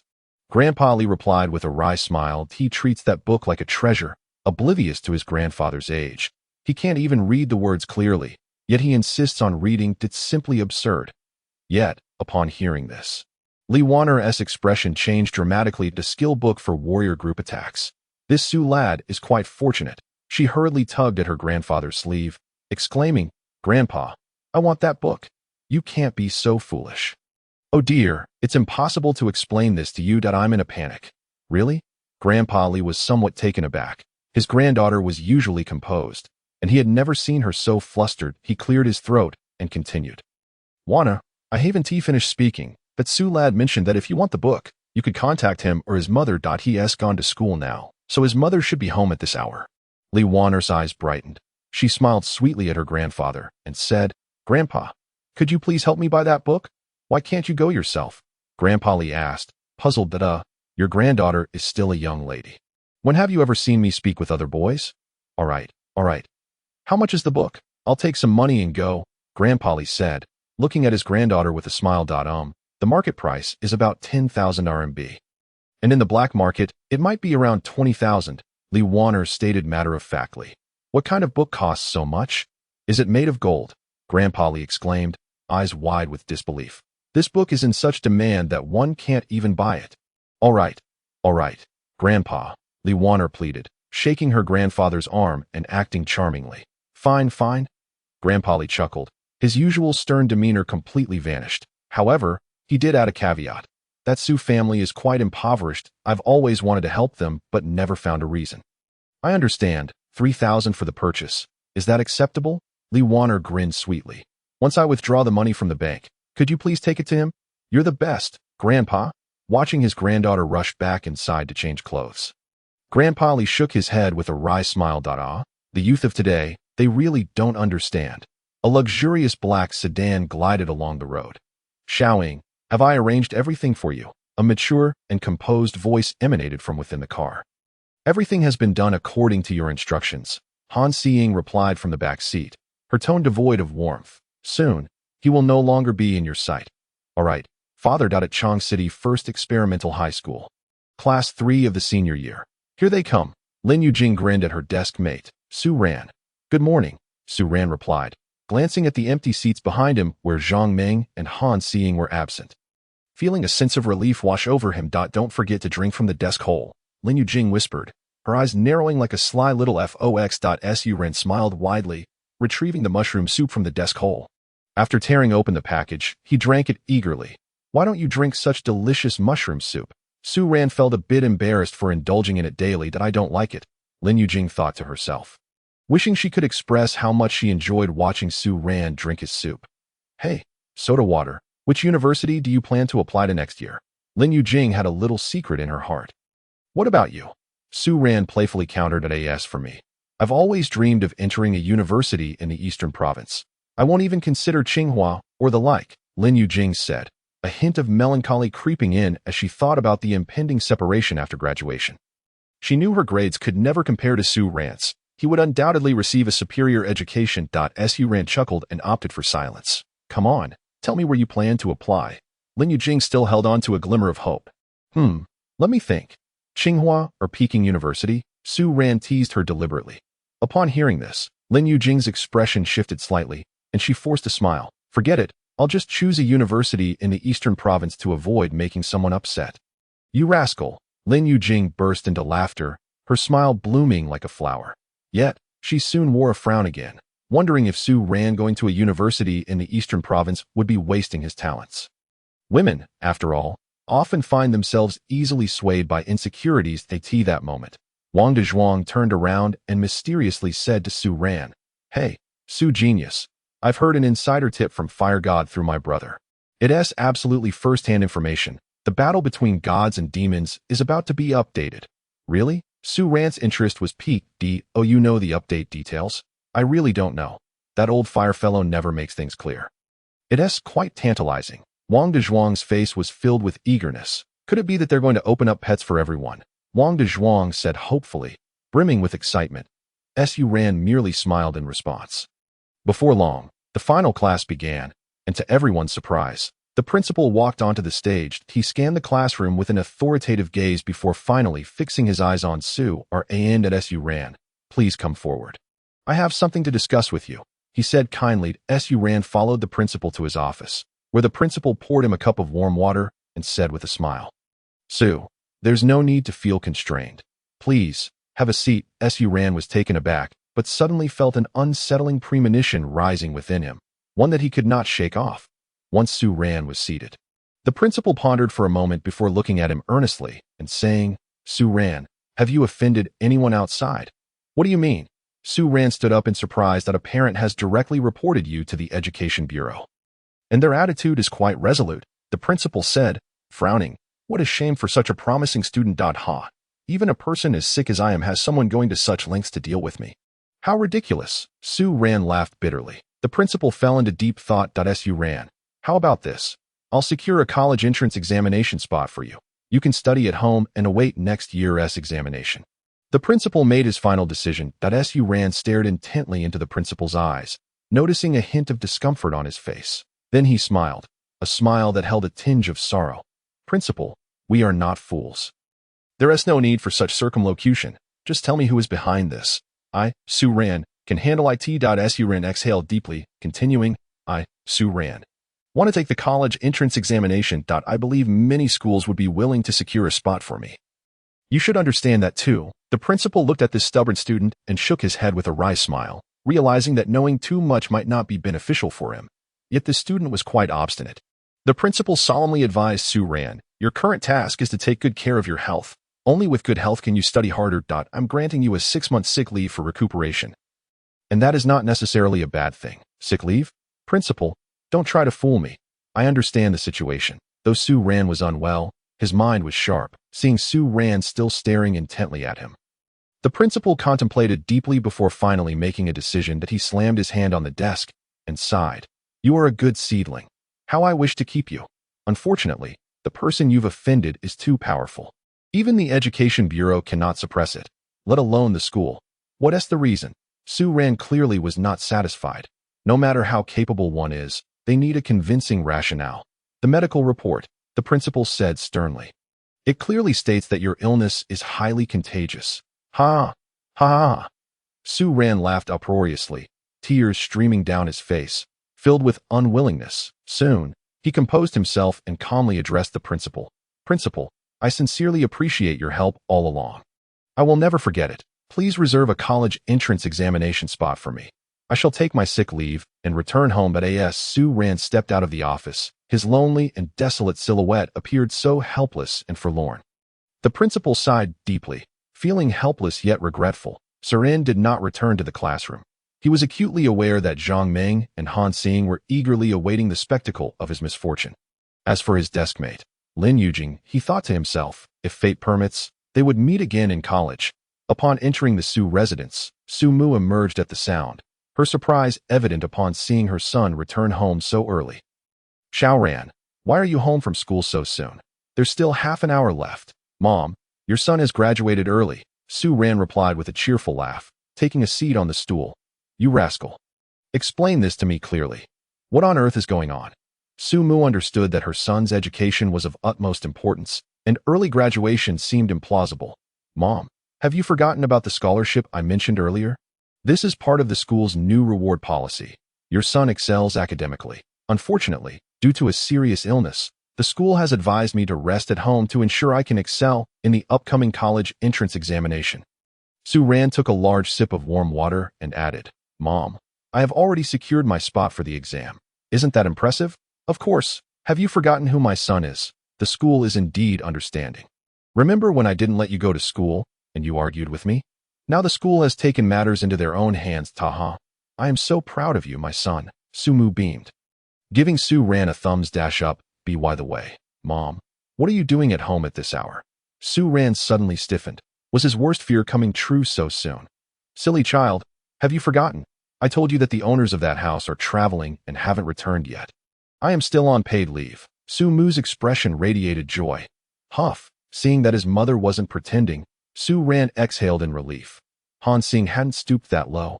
Son, Uncle Li sent over 30,000 yuan, saying it was for some book. What exactly are you up to? Su-mu frowned, inquiring, We don't engage in any illegal or deceitful activities, do we? If you dare, just see if I don't skin you alive. Mom, do you think I am that kind of person? Su-ran replied with a wry smile. It felt unsettling to suddenly receive such a sum as a poor family. He briefly mentioned the skills book for the soldier community to his mother, but he could never divulge the name of that suave uncle. Is this thing really worth that much? That's equivalent to your mother's annual salary, Su-mu exclaimed, her heart brimming with joy at the thought of her son earning money. What a wonderful development. Su-ran chuckled inwardly, thinking, what of it? The magic ring alone can fetch 100,000 yuan, and that item is still sitting in my domain's jewelry store. It's just that I lack the necessary currency to acquire it. What a pity. After leaving home, Su-ran made his way back to Uncle Li's residence. Su kid, why are you here again instead of focusing on your studies? Uncle Li feigned displeasure. I'm not feeling well today. So I took a sick day, Su-ran mumbled, glossing over it. Uncle Li, I heard you gave the money to my mom. Yes, the amount was given at market price. I hope it wasn't shortchanged, Uncle Li questioned. Somewhat skeptical of his granddaughter's assertions that I'm not well versed in market trends, but I know you provided quite a generous sum. Thank you. Su-ran bowed to Uncle Li, grateful that the 30,000 yuan alleviated his immediate financial concerns.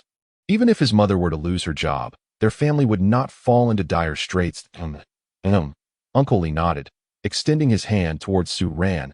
Now that I've given you the money, let's see the book. At this, Su-ran shot Uncle Li a sidelong glance. Uncle, do you truly not understand, or are you pretending? Do you want me to lay everything bare? Can we still enjoy our camaraderie? That skills book can only be traded within the realm of the divine and demonic conflict online game. Su-ran explained patiently. He then took out paper and pen, noted down the coordinates, and handed it to Uncle Li. If you reach this coordinate and announce it in the area, I will deliver it to you immediately. Su-ran softly clarified. Uncle Li pretended to inspect it, nodded, and said, Su kid, just leave it on the table. I'll come by this evening to collect it. After bidding farewell to Uncle Li, Su-ran returned home. Xiaohei, how are you feeling? From now on, your master will be by your side every day. Once you recover sufficiently, we can go out and have some fun. Su-ran gazed at Xiaohei, whose legs were tightly wrapped. Meow, meow. Xiaohei gestured with its front paws towards Su-ran, seemingly wanting to climb onto him. Su-ran gently rubbed Xiaohei's forehead, saying softly, Did we not agree that once you were back on your feet, we would go out together? You should focus on your recovery for now. Xiaomi's eyes shone with purity, devoid of any impurities. Even if it were run over by a car, it would not harbor resentment towards humanity. It recognizes kindness and regards you as family, knowing nothing of betrayal or harm. Xiaoran, it's time to eat. Su-mu called out with a loud voice. As Su-ran stepped out, a gentle knock echoed at the door. Xiaoran, go open the door and see who has arrived. Su-mu busily served the dishes, unable to attend to it herself. Su-ran approached the door and was taken aback upon opening it. Standing before him was none other than his deskmate, Lin Yujing. Lin Yujing's expression was somewhat timid, but upon realizing it was Su-ran who opened the door, she immediately regained her composure, flashing a sweet smile as she said, Silly, why aren't you moving aside? Don't just leave me standing here. Take this. Lin Yujing had brought back the books he had left behind at school, handing the backpack to Su Ran before swiftly entering the Su residence. Su Ran failed to catch her in time, and Lin Yujing had already encountered his mother. His mind was racing. Heaven help me. Lin Yujing, please don't give away my secret. Hello, Auntie. I'm Lin Yujing, Su Ran's deskmate. I brought back the books he forgot in the classroom, Lin Yujing said, a bit nervously. Her round face flushed at it that moment. She felt a strange sensation akin to a bride meeting her in-laws. Sumu paused for a moment. Then her face blossomed with a smile as she approached Lin Yujing, taking her hand and saying, "Isn't this Yujing? Xiaoran often mentions you while at home. He is so fortunate to have you looking out for him at school. Come, I've just finished cooking. Let's eat together. Don't mind if it's not to your taste." Su Ran's head spun. Good heavens. When had he ever mentioned Lin Yujing to his mother? The only time she had met Lin Yujing was when she had come to visit him during his illness. Of course not. "Auntie, your cooking is wonderful," Lin Yujing exclaimed, but suddenly fell silent and lowered her head as she took a seat at the dining table. Su Ran's pupils constricted in shock. Come, dear, make yourself at home. It's just some simple home-cooked meal. There's no need for formality. Please enjoy." Su Mu cheerfully sat beside Lin Yujing and turned to Su Ran, saying, "You child, go wash your hands and join us for dinner. And what a memory you have, letting a girl come all the way here to deliver your backpack." "It's nothing, Annie." Lin Yujing quickly shook her head, her ponytail swaying back and forth in embarrassment. "It's only right that I help Su Ran. Given his condition." "Oh no, not again." Lin Yujing's face turned crimson. Su Ran was at a loss for words. What did she mean by "it's only right"? And Lin Yujing, why is your face so red? Do you think no one can see through it? My goodness. After washing his hands and sitting down, Su Ran silently picked up his chopsticks, transforming his frustration into motivation as he began to eat heartily. Su Mu's eyes sparkled with increasing brightness. "Xiao Jing, consider this your home, and feel free to visit often." Su Mu once again grasped Lin Yujing's hand and suddenly asked, "Has this boy been causing trouble at school? Why did the teachers prevent him from attending classes?" Su Ran felt an awkwardness wash over him. His mother was quite adept at charming people. In just a few sentences, she had transitioned from addressing Lin Yujing as Yujing to Xiao Jing. However, upon hearing the latter part of the conversation, Su Ran fell silent. Clearly, his reasoning was rather flimsy, and Su Mu still held doubts. Whatever, let Lin Yujing say whatever she wants. Hopefully, this will appease my mother. Su Ran excels academically. However, due to his health condition, the principal suggested that he focus on recuperating at home for now, with hopes that he will achieve a commendable rank in the college entrance examination. Lin Yujing glanced at Su Ran, who was engrossed in his meal, her face aglow with pride. "Auntie, Su Ran has already secured his spot for the examination, so you need not worry." Su Ran was momentarily stunned. "Oh my, this is precisely in line with my version." He mentally gave Lin Yujing a thumbs up. He couldn't help but feel a flicker of hope, thinking, this must be what they call a mutual understanding. Su Mu's doubts evaporated. The noon hour swiftly passed, and it was only when Lin Yujing had to leave for school that Su Mu finally relented and let her go. Su Ran seized the opportunity of escorting Lin Yujing to make his exit from the Su household. "Goodness, the soda water. Annie is simply too enthusiastic," Lin Yujing exclaimed, sticking out her tongue with a chuckle. "I almost couldn't bear it. That's just how my mom is. Don't take it to heart." As Su Ran strolled alongside Lin Yujing, he suddenly inquired, "Is your mother perhaps surnamed Han?" "Yes. Why do you ask?" Lin Yujing momentarily failed to comprehend. "Thank you." Su Ran halted, turning to Lin Yujing with utmost seriousness. "I can't stand you." Soda water. Realization dawned upon Lin Yujing that her little secret had inadvertently been revealed. "I asked Andy to come to my house for housework. You wouldn't be displeased, would you?" Lin Yujing cautiously observed Su Ran's expression. "Uft. A housekeeper is a housekeeper. No need to sugarcoat it." Su Ran chuckled heartily. "Yujing, thank you. Work does not discriminate by rank or status, so don't feel awkward. Ever since my mother started working at your house, her attitude has improved significantly." "That's good. That's good." Lin Yujing, recalling something, suddenly burst into laughter. "You silly soda water. I once almost let it slip, and you didn't even guess it." Su Ran was puzzled, but then he remembered what Lin Yujing had said that day. "Anyway, you'll be eating alone when you return at noon. Annie won't be home. What was I thinking?" Su Ran chuckled wryly. "I genuinely didn't connect the dots back then." Lin Yujing squinted her eyes, playfully tapped Su Ran's forehead. and said, "You were too busy admiring that campus beauty, seeing, weren't you?" "Don't mention her." Su Ran frowned, swiftly changing the subject. "When is your 18th birthday?" "Why do you ask?" Lin Yujing paused, pondering if Su Ran intended to pursue her after she came of age. "That you'll turn 18, so we can engage in the god and demon wars together." Su Ran could tell from her dazed expression that she had misinterpreted his intentions. Oh, oh, Lin Yujing hurriedly replied. "My birthday is at the end of this year. I will come find you then." All right. During the afternoon, Su Ran ventured to the mobile phone market to purchase a smartphone and acquired an unlimited data plan, totaling 1,200 yuan. Upon returning home, he began browsing the forums for the God and Demon Wars. He clicked on a thread discussing the conflict between the two factions over the boss that evening. After reading, he realized it was indeed the Beast King Tombspace that had caused the uproar. The Tiger Respect Guild had entered the game and organized a substantial force to venture into the hidden map of the Beast Tombspace, where they clashed violently with the Dancing Demons Guild, resulting in chaos and bloodshed, with equipment scattered across the ground. Well, that's a bit exaggerated, Su Ran mused. Suddenly, he noted a startling detail. The two Yaksha bosses had vanished. The entire Beast Tomb space was devoid of any creatures. Furrowing his brow, Su Ran pondered where the two fearsome Yakshas could have gone. He suddenly recalled the Beast King's coffin within his domain. Could it be? Goodness, my territory is truly on the brink of peril. Thankfully, there's a system protection period. At 8 o'clock that evening, Su Ran logged into the game. The dark abyss was shrouded in the same damp mist as the previous day, with the sound of cascading waterfalls echoing in the background. Nearby, skeletons wandered aimlessly, resembling soulless husks. Just as Su Ran was about to take action, a series of white lights illuminated the area, signs unique to players logging in. He witnessed numerous players coming online simultaneously, and Su Ran realized the gravity of the situation. Oh no, Old Lee is still waiting for the warrior group skill book. This time, I might have to break my promise. Disguised as a wild creature skeleton, Su Ran dared not summon his doppelganger, the bone moth, and cautiously maneuvered, observing the player's intentions. At that moment, a player appeared online, clad in dark armor, wielding a deep purple spear, exuding an imposing aura. "Greetings, President." All the players shouted in unison. This formidable figure was none other than the leader of the Dancing Demons Guild, Dai Xian.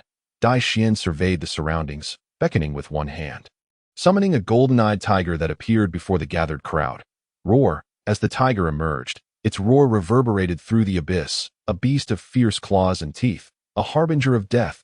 What a magnificent golden boss! The red gold cloud tiger. Su Ran's eyes widened in awe, wondering when he might acquire such an impressive companion. Though the guild had faced defeat yesterday, their resurgence would ultimately instill fear in the hearts of players. Dai Xian spoke with a gravity that commanded respect, his words igniting the players' spirits. Su Ran silently thought to himself, Dai Xian truly knows how to put on a show. This place is a sacred ground. You are all trusted brothers of Dai. You must vow to protect this secret with your lives, never allowing outsiders to enter. Dai Xian's voice resonated with depth and determination. That we pledge our lives to follow the president. The players echoed in unison. Ha, splendid. Now, let us practice that once more. Dai Xian suddenly burst into laughter, reveling in his self-satisfaction. The president, Dai Xian, and his guild members proceeded to rehearse their dialogue, the atmosphere solemn yet grand. Su Ran felt as if he might vomit blood. He had encountered shamelessness before, but never quite like this, especially not in such a collective manner. The Dancing Demons Guild certainly lived up to its name. With a graceful leap, Dai Xian mounted the red gold cloud tiger, parading with a flourish. He rode his pet to a nearby stone wall, retrieved an object, and placed it in a recess in the wall. Gathering his emotions before bellowing, "Open sesame," Su Ran nearly stumbled in disbelief. With a resounding crash, the wall trembled violently, as if a mountain were collapsing, and to his astonishment, a crack indeed opened in the stone. Dai Xian, astride the red gold cloud tiger, swiftly entered, followed by the players behind him. Once they had all passed through, the wall shook once more, slowly sealing back, returning to its tranquil state as if nothing had occurred. Su Ran's eyes widened in shock. This was a hidden mechanism. He eagerly glanced around, confirming the absence of players in the dark abyss, and then boldly approached the stone wall. Su Ran was not foolish enough to utter that foolish incantation. With a swift claw, he snatched the peculiar stone Dai Xian had just placed, tossing it into his inventory. Unbeknownst to him, At the moment he removed the stone, the internal passage of the wall vanished, crushing the players who had entered into a paste of flesh, dissipating into swirling white light. Alas, Dai Xian and his golden boss, the red gold cloud tiger, met the same fate. Ground into nothingness, Su Ran contemplated that Old Li would take some time to arrive from the human empire. So he decided to venture forth first. He summoned his doppelganger, the bone moth, and made his way toward the rugged cliff. During this time, Su Ran used the bone moth to draw the wrath of numerous skeletal flowers, while he himself skillfully bypassed the fray. Arriving at the platform where the stone-lock wooden bridge began, the little skeleton boldly strode onto the platform without pausing, heading straight for the two piles of dark skeletal remains. Su Ran was gambling on the friendship of his skeletal kin. Though outwardly simple, his heart was racing. Step by step, he approached the two skeletal piles that As anticipated. The remains showed no signs of mutation, allowing Su Ran to finally breathe a sigh of relief. He wiped the virtual sweat from his brow, calmed himself, and stepped onto the long-desired stone-lock wooden bridge. As he walked upon the bridge, feeling the warmth of the sun, it was as if his entire skeletal structure was undergoing a transformation. This sensation was unattainable in the dark abyss that he glanced down at the abyss below. Shrouded in black mist, obscuring all visibility, suddenly, a wave of dizziness washed over him, almost causing him to collapse onto the bridge. Goodness, I'm afraid of heights. Before long, Su Ran arrived at the entrance of a mysterious cave. Steeling himself, he stepped inside. The first thing that caught his eye was a massive stalactite hanging from the cave's ceiling, resembling an inverted mountain. This stalactite shimmered with clarity, reminiscent of a colossal ice crystal. Tantalizingly alluring to Su Ran, indifferent to whether this was a natural wonder, retrieved his novice pickaxe from his inventory and began mining. Where there's scenery, there's treasure to be found. Su Ran's spirits soared as he dug with renewed vigor. Ding! Congratulations! Player skeleton has obtained a special material. Stalactite, herb. Attribute unknown. Is it actually an herb? Su Ran carelessly tossed it into his inventory, continuing to dig. Ding! Congratulations! Player skeleton has obtained a special item. Stalactite essence. Stalactite essence, special. The essence derived from millennia-old stalactites, possessing the remarkable ability to invigorate one's vital energy and blood flow. Consuming it permanently increases one's vitality by 100. Note: such extraordinary treasures are bestowed only upon those of great fortune. Haha. I relish the notion of being a person of great fortune. As Su Ran lifted it, on the verge of placing it into his mouth, a sudden gust of wind swept through, causing the stalactite essence in his hand to vanish without a trace. By heavens, something is amiss. Su Ran swiftly withdrew a high-grade joss paper and tossed a piece into the dark recesses of the cave. As the paper ignited in a blaze, he finally beheld the full form of the creature before him. A skeletal centipede towering approximately 4 meters high. Su Ran gasped in shock, horrified to discover the creature's ghastly visage.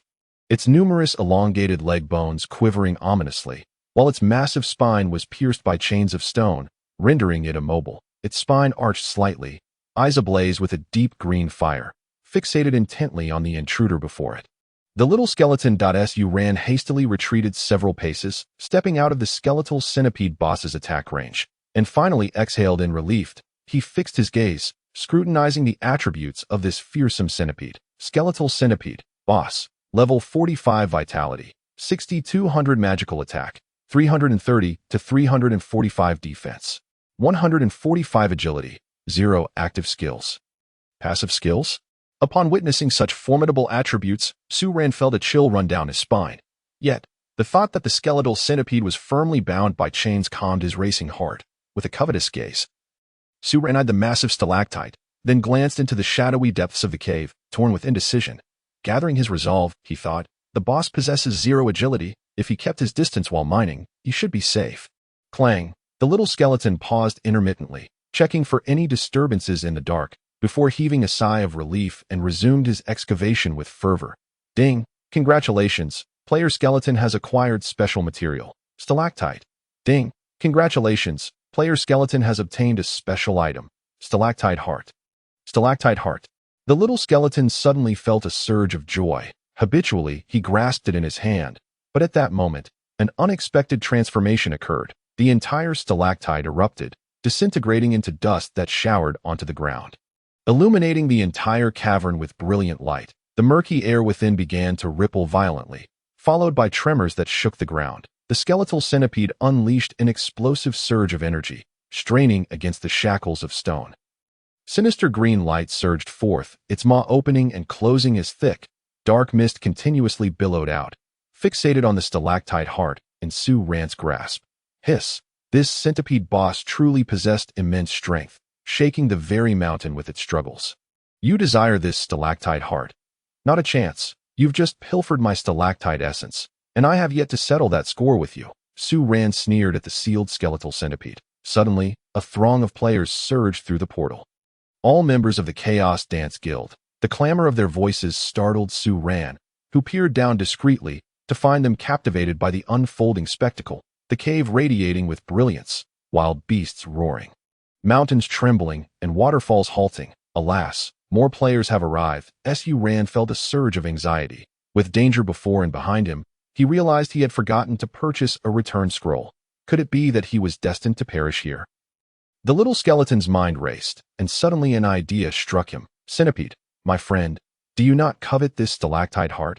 Here it is. Su Ran hurled the iridescent stalactite heart towards the skeletal centipede. The skeletal centipede eagerly devoured it.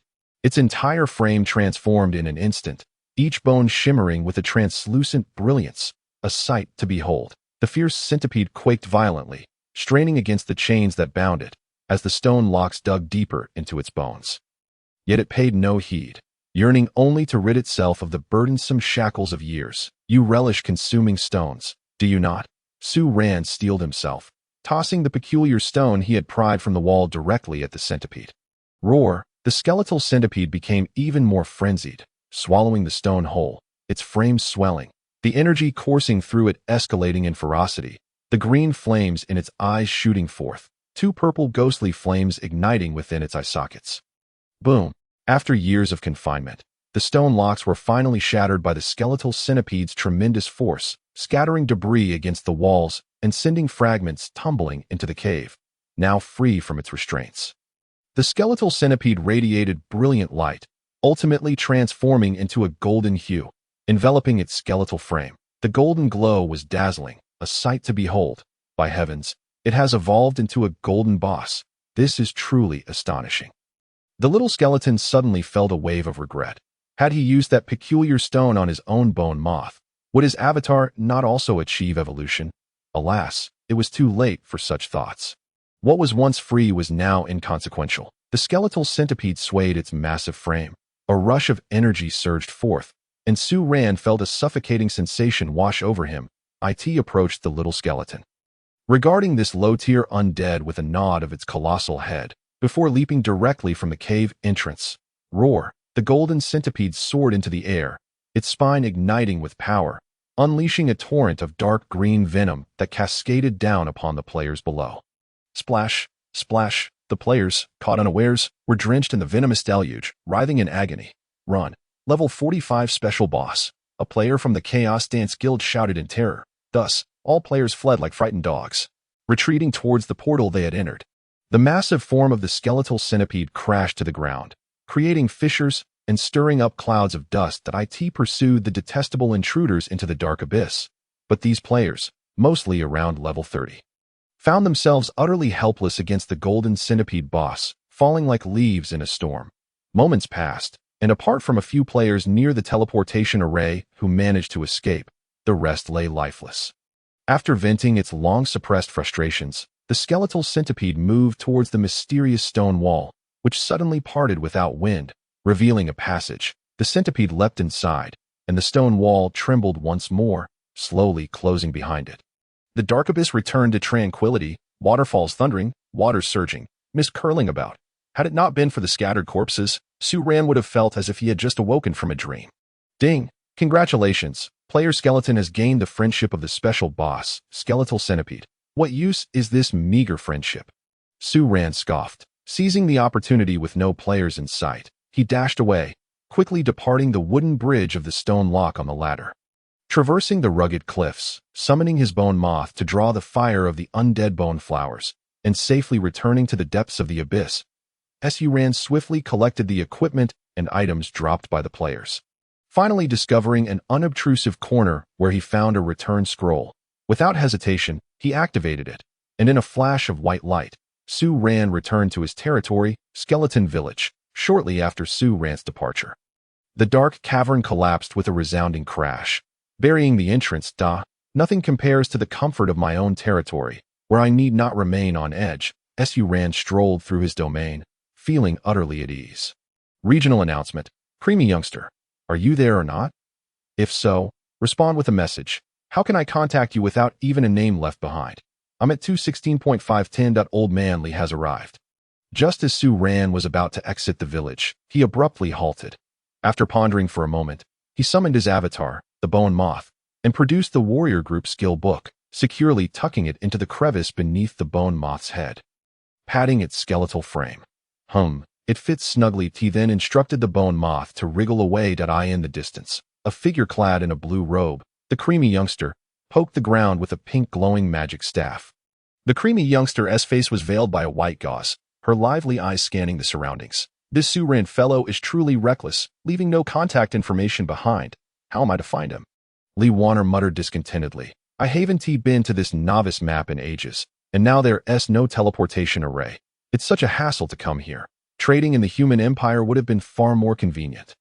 As she surveyed the area, she suddenly spotted a bone moth wriggling towards her. Just as she was about to enter battle mode, she noticed that the creature had a skill book lodged in its head. The bone moth made its way to Li Wanner, raising its head, causing the skill book to drop to the ground with a thud. This creature, sending a baby to deliver a skill book to me, is rather pretentious. Li Wanner frowned, grumbling as she picked up the skill book and tossed it into her bag, disappearing upon her return. Meanwhile, Su Ran stood there, utterly dumbfounded. Old Master Li certainly possesses a remarkable physique. With pronounced curves both front and back, though, his face is even veiled by a white gauze. I can understand and empathize with that. Yet, what is the meaning of that sweet feminine voice? Su Ran recalled his previous conversation with Old Master Li, and various signs indicated that he had never engaged in the conflict of gods and demons. Su Ran swallowed hard, realizing that he had indeed misunderstood Old Master Li. This young lad, with a creamy complexion, must be a relative of Old Master Li, temporarily residing in his home. Su Ran felt awkwardly remorseful, repeatedly muttering in his heart, My apologies, Old Master Li. You remain the unpretentious elder in my heart. Please forgive me. However, this girl seems excessively aloof, doesn't she? She just took the skill book and left without even uttering a word of thanks. Su Ran thought with slight dissatisfaction. What he did not know was that the young lad had been waiting there for quite some time. By the time the bone-haired worm wriggled its way back to the village, Su Ran had already arrived at Steward Lu's residence. My lord, trouble has arisen. As soon as he entered, Steward Lu rushed over. Oh dear, another task? Su Ran was taken aback. He had yet to inform Steward Lu about the situation in the dark abyss. Yet another task had emerged. My beloved item has been stolen. Steward Lu lamented with a sorrowful expression. What on earth? How many cherished items does this old fellow possess? Speak quickly. In the dark forest, there is a phantom wild wolf that has stolen my beloved cotton socks. My lord, you must take charge for me. Steward Lu grasped Su Ran's arm, crying out in indignation. Socks, and cotton ones at that. Phantom wild wolf, what an eclectic taste you have. And as for you, Steward Lu, you're nothing but a skeletal frame. What do you need socks for? Su Ran said with a stern expression. My lord knows not. My cotton socks are a relic from my lifetime, never washed for many years, carrying a unique aroma of the past, a poignant reminder of my former self. Thus, these socks are my beloved possession, a significant memento, the scent from his lifetime, and socks that have not been washed for years, stolen by a wolf. Ugh, cough, cough, Steward Lu, I will accept this task. Su Ran, motivated by the reward, decided to proceed. Ding, congratulations, player. You have accepted the task of retrieving Steward Lu's cotton socks. Task duration, 1 day. Task failure penalty, unknown. What? A task duration of 1 day, and there's a penalty for failure. This old man is quite the schemer. My lord, you must hurry. If you delay, my socks may be shredded. Steward Lu suddenly reverted to his normal demeanor, completely shedding the previous sorrowful visage. Humph, Su Ran sighed, feeling helpless, and promptly departed, heading straight towards the dark forest west of the dark marsh. The dark marsh remained as it always was, shrouded in thick clouds that rendered the entire area dim and foreboding. Su Ran glanced at the dark bones and the swarms of corpse-poisoned mosquitoes flitting about the marsh's edge, returning to this familiar haunt, where the scenery had changed but the essence remained. With no time to linger, Su Ran carefully avoided the range of these monsters' aggro and strode forth, continuing westward until he plunged into the dense shadows of the dark forest. The dark forest stood in stark contrast to the Beastman forest. Above it, the sun blazed fiercely, illuminating the interior of the forest as if it were broad daylight. The sturdy, towering trees stood dry and cracked, their bark splintered. The ground was fissured, devoid of any vegetation. If the Beastman forest was a paradise for the beast kin, then this dark forest was a haven for the phantom spirits. The phantom spirits, a unique amalgamation of souls and shadows, possessed independent consciousness and formidable offensive capabilities. Belonging to the demonic faction that Su Ran traversed this dark forest. He found it perplexing how a forest basking in sunlight could bear the name dark. Proceeding with caution, he directed his leading scout, the bone-haired worm, to wriggle ahead, attempting to sense any lurking dangers. Suddenly, a gust of wind surged from the right, and a powerful impact sent the bone-haired worm flying to tea that moment. The creature's transparent form revealed itself to be a wild monster. A phantom wild boar. The phantom wild boar resembled a porcupine, not large but exceedingly stout, with short, sturdy limbs covered in quills and a mouthful of sharp tusks that charged towards the fallen bone-haired worm, intent on delivering another blow. Seizing this opportunity, Su Ran checked the phantom wild boar's attributes. Phantom wild boar LV, 25 health, 630 attack, 105 to 112 defense, 55 agility, 5 active skills, sharp teeth and claws, bites the target, granting a 20 attack bonus. Spiked assault, back spikes shoot out like arrows towards surrounding targets, attack range 3x3, attack 10, defense -20. Passive skill, shadow evade, automatically becomes a shadow in non-combat status. Ineffective while attacking targets. The phantom wild boar's fierce attack dealt 80 damage to the bone-haired worm. Given the worm's substantial health of 1700, this was hardly significant. Amusingly, the wild boar itself suffered a recoil of 24 damage from the bone-haired worm's retaliation. After being attacked, the bone-haired worm swiftly adjusted its stance, evading the wild boar's oncoming charge. The phantom wild boar lunged forward, jaws agape, aiming to bite the bone-haired worm. Unfortunately, before it could make contact, a flaming piece of paper struck its body. Boom! -187. The phantom wild boar's aggro instantly shifted, and it twisted its hefty body, charging towards Su Ran. However, the bone-haired worm, with an agility of 8, nimbly darted forward, its tail striking the wild boar's snout. Just then, another piece of burning paper hit the boar. Boom! -16-187. Enduring successive assaults, the wild boar, driven mad with rage, curled into a ball, its quills vibrating violently. Countless spikes shot out like arrows in every direction, catching both Su Ran and the bone-haired worm off guard. Seizing the moment when the boar's defense was reduced by 20, the blazing paper mercilessly surged towards the curled phantom wild boar. Boom! -198. The bone-haired worm also charged in, attacking the now severely weakened wild boar. Driven to the brink of death, the phantom wild boar unleashed its primal instincts, clamping down on the bone-haired worm's spine with its sharp teeth, its eyes gleaming with madness that even Su Ran found chilling. Clang! -31. The phantom wild boar collapsed, dissipating into a wisp of blue smoke, leaving behind a silver coin and several potions upon its demise. Oh dear! This foolish creature was defeated by the bone-haired worm's recoil. Not bad at all. Su Ran stepped forward, collecting the dropped items and stowing them away, then urged the bone-haired worm onward, along the way. After dispatching 3 more phantom wild boars, Su Ran suddenly heard shouts and the sounds of battle in the distance. Cautiously, he approached and discovered 3 teams fervently leveling up, concealing himself behind a large tree.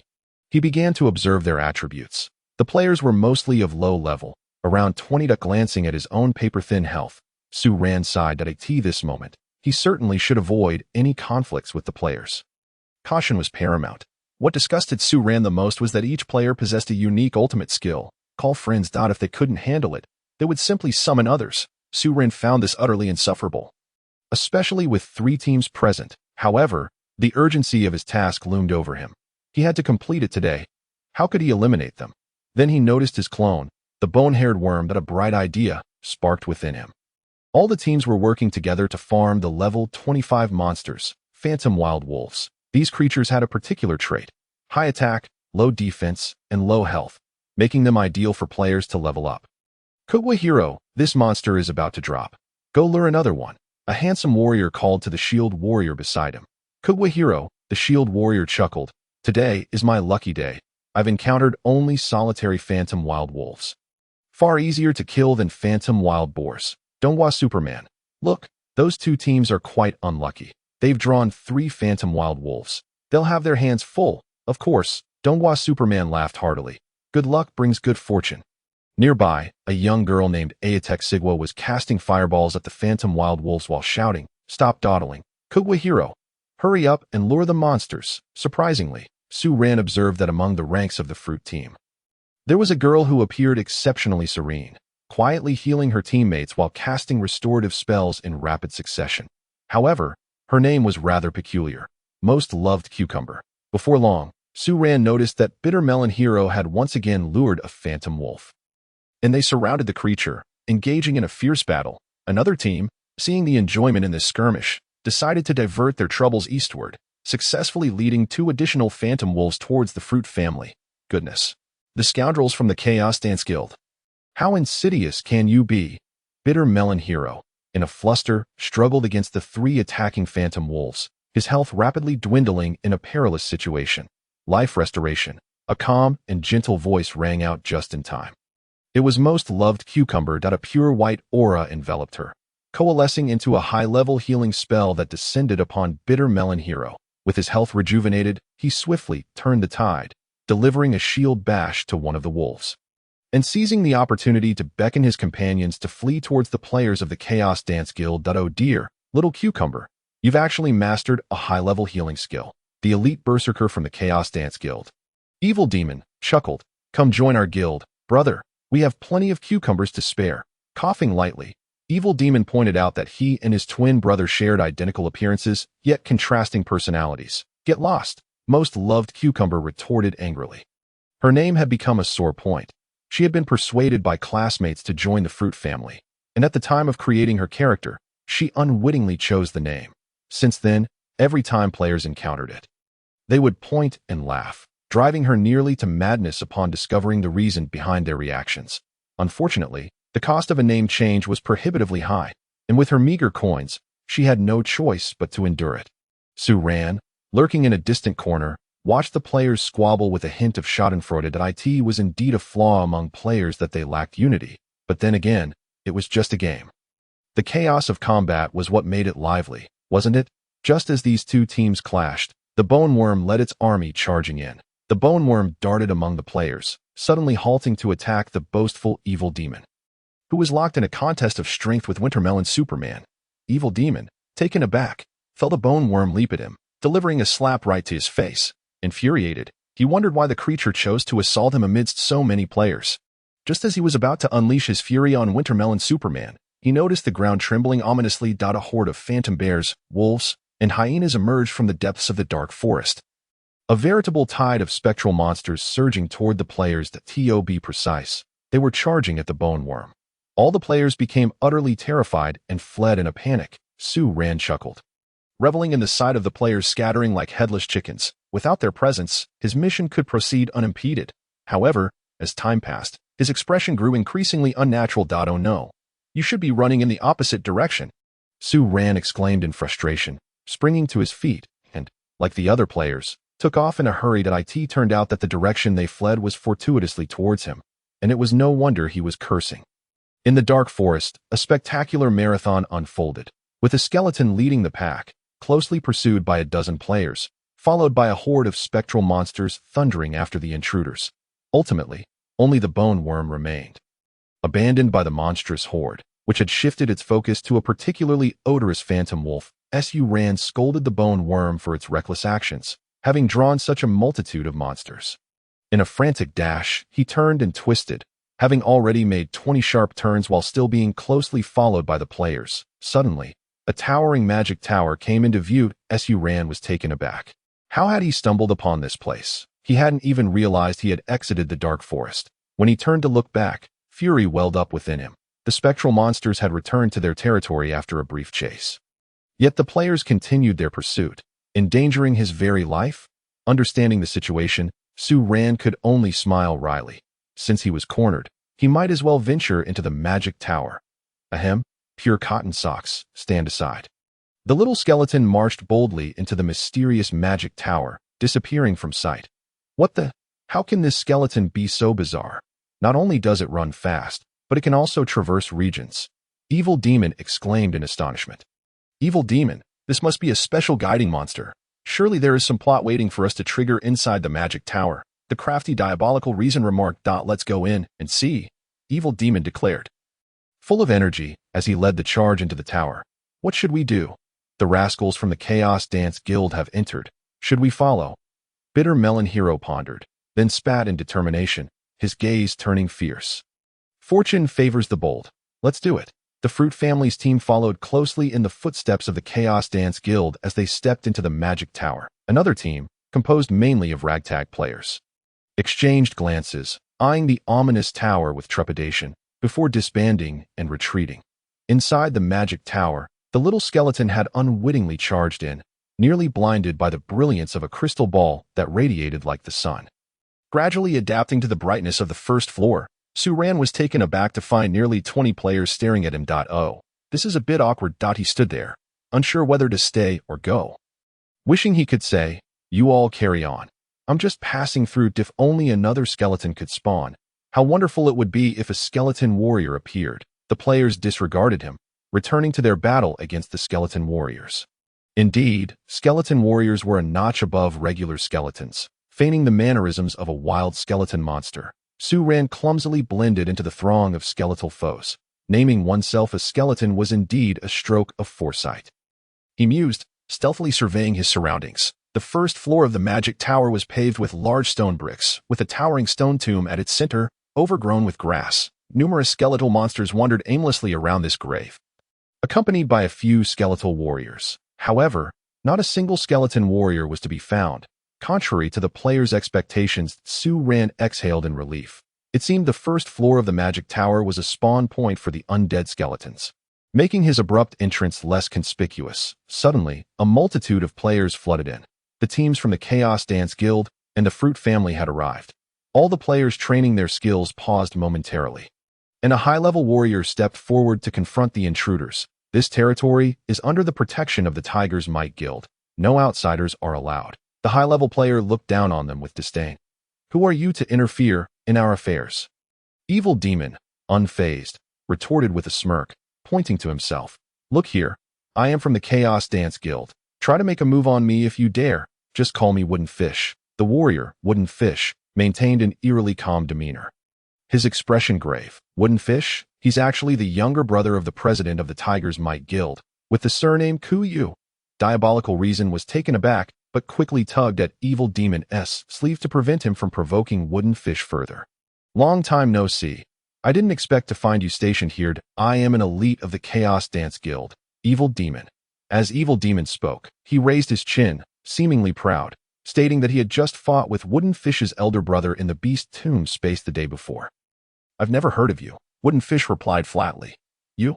Evil Demon was about to explode with anger, but Diabolical Reason quickly restrained him, directing his attention back to Wooden Fish.